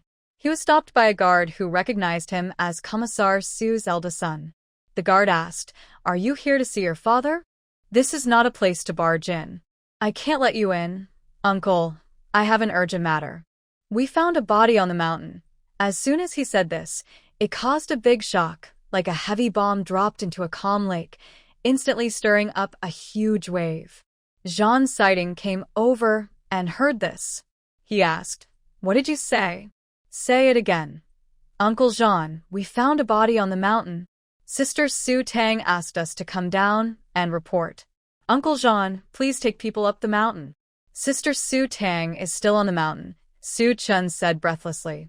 Although it was the hottest part of the afternoon, everyone shivered instinctively when they heard about the body on the mountain. Was someone dumping bodies near the military area? Jean's sighting immediately took a team of people up the mountain. Su Chun and the others led the way. But when they came down the mountain in a hurry, they forgot the way a little. Luckily, Jean Feng was there. Jean's sighting held Jean Feng's hand and led a team rushing up the mountain. Meanwhile, a dark-hearted middle-aged man arrived at the mountain. Looking at a scene not far away, his face was as gloomy as a stormy sky, full of oppressive tension that made people feel scared. His eyes were fixed on Su Tang in the distance, and his trembling lips seemed to hide murderous intent. Su Tang was wandering near the burial site, trying to find some evidence. De Zhuang and Su Nan were no longer as scared now, mainly because their sister was not afraid. They felt embarrassed hiding behind, so they stayed back. The area was very clean. Su Tang found a piece of cloth in the bushes. She warned, "Don't get too close to the body. If you damage the evidence, the police won't be able to find out who the murderer is." De Zhuang and Su Nan. Did they look brave enough to get close to the body? It seemed their sister was overestimating them. In her eyes, they were so brave. Wang Rui initially only saw Su Tang. He thought the 3 kids who just ran down the mountain must be with her. It was raining when they buried the body, and he had forgotten exactly where the body was buried, only remembering the general location. It should be nearby. These kids actually found the body. Originally, I thought no one would come to the deep mountains. It's far across half a mountain from the military area, and there are bears and wild wolves around. Not to mention children. Even nearby villagers wouldn't dare come here. But surprisingly, a few children found this place. Now, it's clear that silencing them is impossible, but that brat. She's really brave. This ruins his plan. Wang Rui thought about kidnapping Su Tang and selling her, but then he saw 2 children hiding behind a tree. There are 3 children, plus 3 more, who went down the mountain to get help. The soldiers will be here soon. Wang Rui gave up on that idea. If the soldiers catch him, he'll end up in jail for a long time. So, he quietly sneaked down the mountain, trying not to be seen. Unknowingly, Su Tang had already noticed him and sent Bear Dad to catch him. Anyone appearing here at this moment is probably suspicious. Even if he's not the culprit, he's definitely not a good person. Bear Dad had already been won over by Su Tang's delicious fruit, and he ran off to catch Wang Rui. The bear roared loudly in anger. Before he got close, Wang Rui was so scared he froze. His screams echoed through the valley, as if they could shatter the air. Wang Rui's face turned pale instantly. His legs trembled uncontrollably. He hurried down the mountain, glancing back. Not looking might be safer, but once he looked, he saw the huge bear charging at him fiercely. Just as the bear's paw was about to hit him, Wang Rui's knees buckled, and he rolled down the slope. His back hit a tree stump. He quickly got up and ran, desperately trying to escape. Branches scratched his face, and thorns in the bushes tore his clothes. He ignored the pain, filled only with fear of the big bear. The bear was fast and chased after him. The bear slapped Wang Rui on the back, causing him to roll downhill. He screamed in despair as sharp stones cut into his body, and his pants were soaked with urine. Finally reaching the foot of the mountain, Wang Rui hadn't caught his breath when the bear appeared in front of him. Suddenly, he remembered. Play dead. Big bears don't eat dead people. Wang Rui quickly pretended to be dead. Bear Dad. Am I an idiot? He was slapped unconscious. Then, Bear Dad grabbed Wang Rui's collar, threw him onto his back, and said, "This person can be exchanged for 2 tasty fruits." That's a good deal. War Commander Zhang Sidong led his small team up the mountain, walking at the front. War Wind was guiding the way, with a keen sense of smell. When descending the mountain, War Wind even urinated a few times to mark the trail. The leaves rustled softly. Suddenly, Zhou Tao saw a huge shadow. "A bear!" he exclaimed. Not far away, a large bear was walking up the mountain. It had strong limbs and thick fur, and a punch could knock down a big tree. A few years ago, a big bear had come into the village and damaged the crops. The army sent people to chase the bear back into the mountains. That bear was very powerful. The big bear also noticed War Commander Jean Sitting and his team. When it saw the dark gun barrels, it realized they were dangerous humans. Quickly, Jean Sitting reacted. His eyes sharpened, and he confidently raised his gun, aiming at the bear. Just as he was about to shoot, Su Chun hurriedly caught up. "Uncle Jean, don't shoot." Hearing Su Chun shout, Jean Sitting paused, slightly surprised. He turned to look at Su Chun. Su Chun was panting heavily, his face flushed with worry. "That's a good bear. It's Tongtong's friend," he firmly explained, "and the big bear didn't hurt us. It even helped us find tasty mushrooms." Jean Sitting frowned, showing a hint of doubt and caution. When he looked back, the big bear was gone. War Wind barked twice and kept walking forward. Sure enough, they saw his daughter. Jean Sitting saw the big bear right next to his daughter, and it had placed something it was carrying on its back on the ground. Su Tang was hurriedly tying up a person who had fainted on the ground. When she heard footsteps, she looked up. "Dad." Seeing her father, Su Tang's eyes lit up. She finished tying the last knot. The soldiers all looked cautiously at the big bear, guns aimed at it. Surprisingly, there was not just one big bear. There was another nearly the same size, and a small bear that seemed to follow Su Tang like a little shadow. Jean Sitting and the soldiers were stunned because none of the three bears had hurt Su Tang. Su Tang said to her father, "Dad, they're my friends. Please don't shoot. They're afraid of guns and might get scared. They're very timid. Don't scare them. They are my friends, really. They won't hurt us." Su Tang saw that the cub was scared and hiding behind her, trembling. Since the animals had helped her, she wouldn't let humans hurt them. De Zhuang and Su Nan both testified.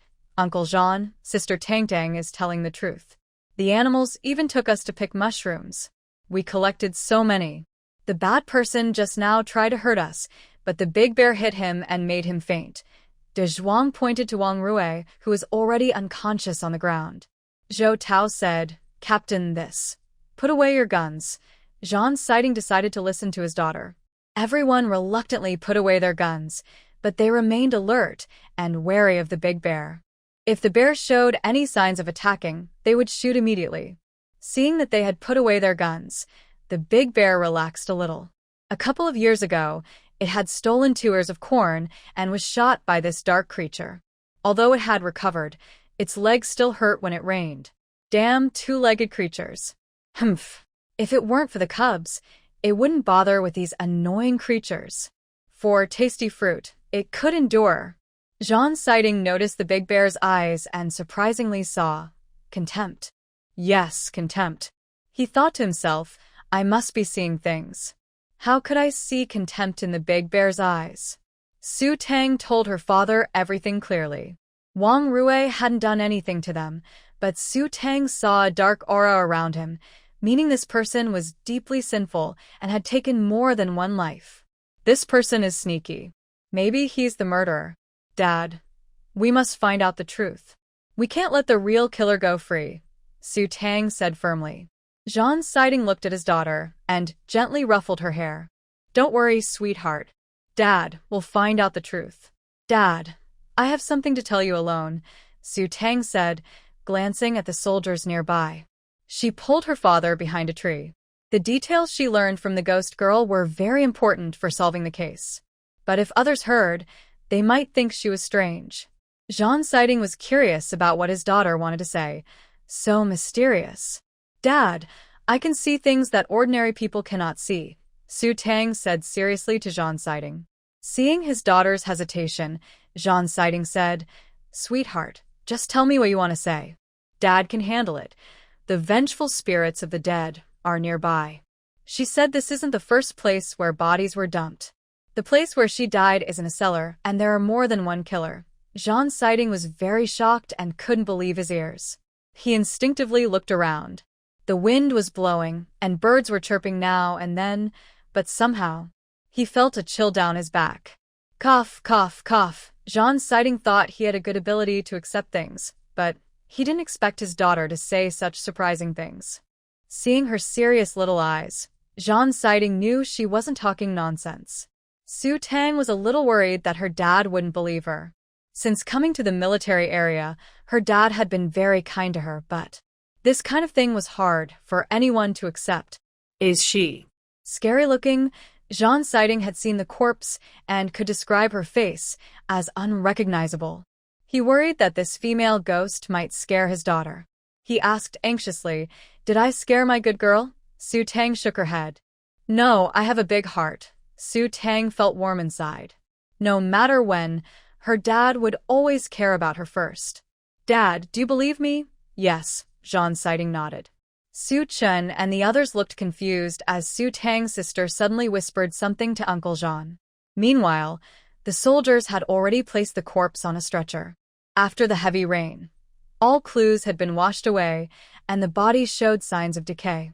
In this isolated era, finding out the identity of this female corpse was not an easy task. When they were leaving the mountain, Su Tang asked Jean Siding to wait a moment. She went to find Bear Dad and others, took out 3 fruits from her space, and said, "One for each bear. If you want more next time, trade something with me." Su Tang also took out a bunch of bananas from her space for the golden monkey. The monkey sniffed the unusual smell of the bananas. "Can I trade something with you too?" Su Tang happily nodded. Of course, the golden monkey asked Su Tang to wait and ran out. Soon, it returned with a big pile of hazelnuts, holding them in its hands and looking at Su Tang eagerly. "Are these okay for the little beast cubs?" Among the many hazelnuts, there was also a blue bead.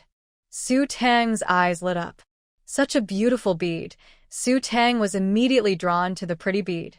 She picked it up, held it in her palm, and gently turned it over, as if it were a treasure. It was so lovely. "Thank you, little monkey," Su Tang said, patting the golden monkey's head.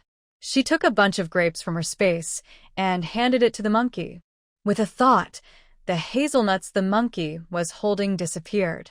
The animals were very surprised. Could the little beast really do magic? Otherwise, how could it make things vanish so quickly? "Two-legged beast, can I come to you to exchange things in the future?" The golden monkey looked at Su Tang eagerly. Su Tang nodded. Of course. After saying goodbye to the animals, Su Tang put the blue bead into her space.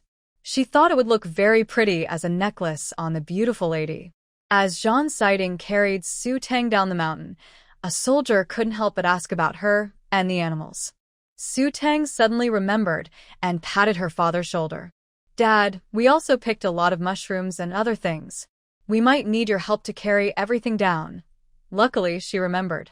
When she said this, Su Chen and the others also remembered their baskets. There were 2 big wild boars and a wild rabbit in the baskets. Su Tang had tied the rabbit with a rope. She wondered if it had escaped after so long. One soldier said, "Captain, I can go. The things the kids picked are not heavy. I can carry them all by myself." Although they were deep in the mountains, what could the children have collected? Mostly some mushrooms and wild fruits. "No, it's not enough." Su Tang shook her head. "We need more people. Even Su Chen, and I can't carry everything." The baskets were already full. If Su Tang hadn't transferred some items into her space, they would be even more. Plus, there were 2 big wild boars. One soldier definitely couldn't carry them all. Su Tang guessed that the smaller piglet weighed at least a few dozen kilograms, and the larger one at least 200 or 300 pounds. That wild boar was much bigger than the last one. The soldier touched his nose, curious. What exactly were these children finding in the mountains that they needed so many people to help carry? "We collected a lot of mushrooms, rabbits, and wild boars." Su Chen and the others looked very proud, completely forgetting the shock of discovering the corpse earlier. "What?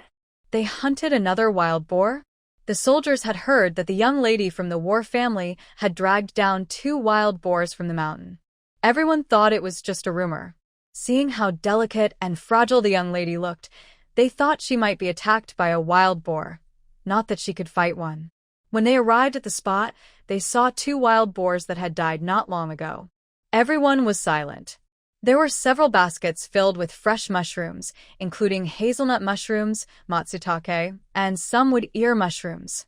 War Seating looked at their surprised faces and said casually, "I told you my daughter is amazing.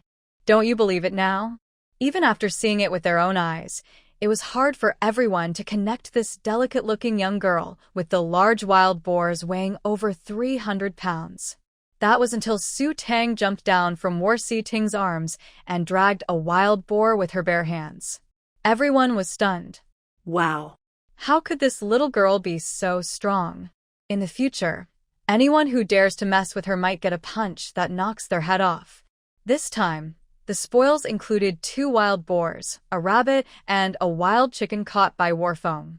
Su Tang promised to give Warfeng the chicken leg. The beautiful blue pearl was placed into her space. The 2 wild boars were brought to the community yard.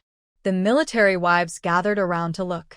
It hadn't even been half a month, and the young lady from the War family had already caught 2 wild boars and so many mushrooms, mountain produce. Even the adults going up the mountain might not be able to gather so many. Before this, no one had ever found so many mushrooms on the mountain. Looking at these mushrooms, if sold to a restaurant, they could fetch at least 10 or 20 yuan. The children who went up the mountain with Su Tang made a lot of money. Everyone knew that without Su Tang, they wouldn't have been able to gather so many mushrooms. They planned to sell them and then treat Su Tang to some candy. Lu Tsuehua saw 2 more wild boars being pulled down from the mountain among the crowd. She felt jealous. Since the last time, her husband had scolded her harshly. If she caused any more trouble, she would be sent back to the countryside immediately. Lu Tsuehua didn't dare to cause trouble, but she couldn't help feeling envious when she saw these things. There were many wild boars on the mountain, but they were fierce. Even soldiers wouldn't dare to hunt alone on the mountain. Everyone was talking excitedly. The young lady from the Zhan family is so lucky. She caught so many wild boars in just a short time. Yes, I saw they had many mushrooms in their basket. We went up the mountain a few days ago, but there's no way they could have so many mushrooms. The young lady from the Zhan family is really a little lucky star. I heard that a few days ago, this little girl saved another child from the neighborhood. Dazhuang and Xiao carried their baskets of mushrooms home. Su Tang only took what was in her own basket. The others carried their own back. As for the wild boar, Su Tang told Zhan Sighting, "This big wild boar, let's give it to the soldiers in the canteen. The smaller one, we can process into jerky." "Dad, what do you think?" Zhan Sighting looked at the 2 wild boars and also felt worried. The last wild boar hadn't been fully eaten yet, and now there's another one. With a daughter around, the wild boar meat wouldn't be finished, not at all. And since the daughter caught the wild boar, Zhan Sighting listened to her plan and nodded. "All right, I'll take the wild boar to Master Wu first. You go home and take a bath." "Okay." Su Tang nodded. "I'll leave it to Dad now." "I'm going home first." Su Tang smiled brightly at her dad, her face dark and dirty. She followed Su Chen and the others happily back home. Su Qinghua looked at her dirty daughter and almost didn't recognize her.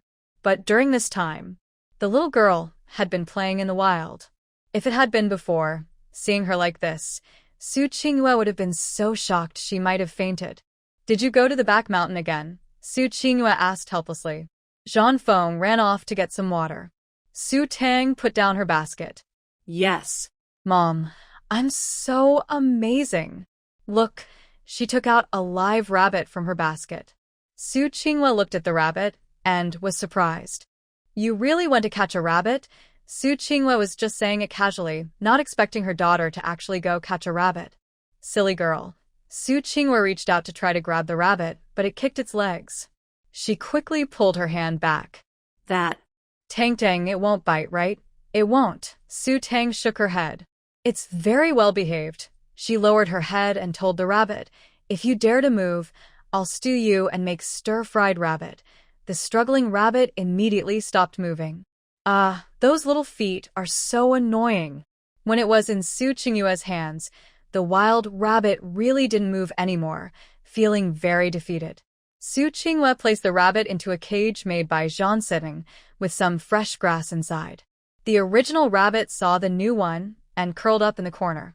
Jean Fong, watch the rabbits and don't let them fight, Su Tang said to Jean Fong, who was drinking water. After putting away the mushrooms, she went to take a shower and changed into comfortable clothes. Her wet hair, Su Qingyue was blow-drying Su Tang's hair with a loving expression. At that moment, there was a rustling sound outside the door. Suddenly, there was a loud crash, like a wall falling down. Papa Bear had brought a wild mountain goat to find the two-legged creature. He had visited the two-legged creature's house before, so he found it quickly. The two-legged creature had told him not to disturb others when looking for her, so he was sneaky. Looking at the closed door, Papa Bear thought that humans knock on doors, so he tried knocking. But when he did, the wall collapsed. Papa Bear, this two-legged creature's house is way too fragile. Stinky Big Bear, Su Tang came out and saw her own wall knocked down by the big bear. Papa Bear, I said it was a misunderstanding. Do you believe me? Su Tang, I don't believe you at all. When Su Qingyue came out, she saw the big bear being pinned down and beaten by her daughter, with a bloody black mountain goat nearby. It was making sharp, piercing sounds. Bear. Isn't this the same big bear that chased her last time? Su Tang punched the big bear so hard that it couldn't stand steadily, hitting it twice on the ground. Su Qingyue was stunned. She quickly told her daughter to stop, but it seemed the big bear was being beaten unfairly. Mom, it's okay. Su Tang turned to see her beautiful mother and stopped. At that moment, a shocking voice sounded. Old John, is this the delicate little girl you mentioned? Li Jing was stunned, eyes wide open, instinctively protecting Gu Shirya behind him. Gu Shirya was very thin, with little strength, quiet and reserved. Could he really be bullied to death by this little girl? She is quite delicate, Zhang Siting said casually. My daughter and the big bear are good friends. They're just playing, Li Jing. Playing like that? Gu Shirya looked at Su Tang with sparkling eyes and walked over to her. Seeing the girl in front of him, realizing there was someone else present, Su Tang stopped her actions. The big bear looked aggrieved. Two-legged beast. Utterly inhumane. Hello, my name is Gu Shirya. Gu Shirya extended his hand, smiling at Su Tang. Nice to meet you. Su Tang looked at the young man in front of her, and the only word that came to mind was beautiful. Truly beautiful. She rarely used beautiful to describe a boy, but Gu Shirya rightfully deserved it. Suddenly, Su Tang remembered seeing Gu Shirya before, on the playground, where she had shaken hands with him and said, Hello, my name is Zhang Su Tang.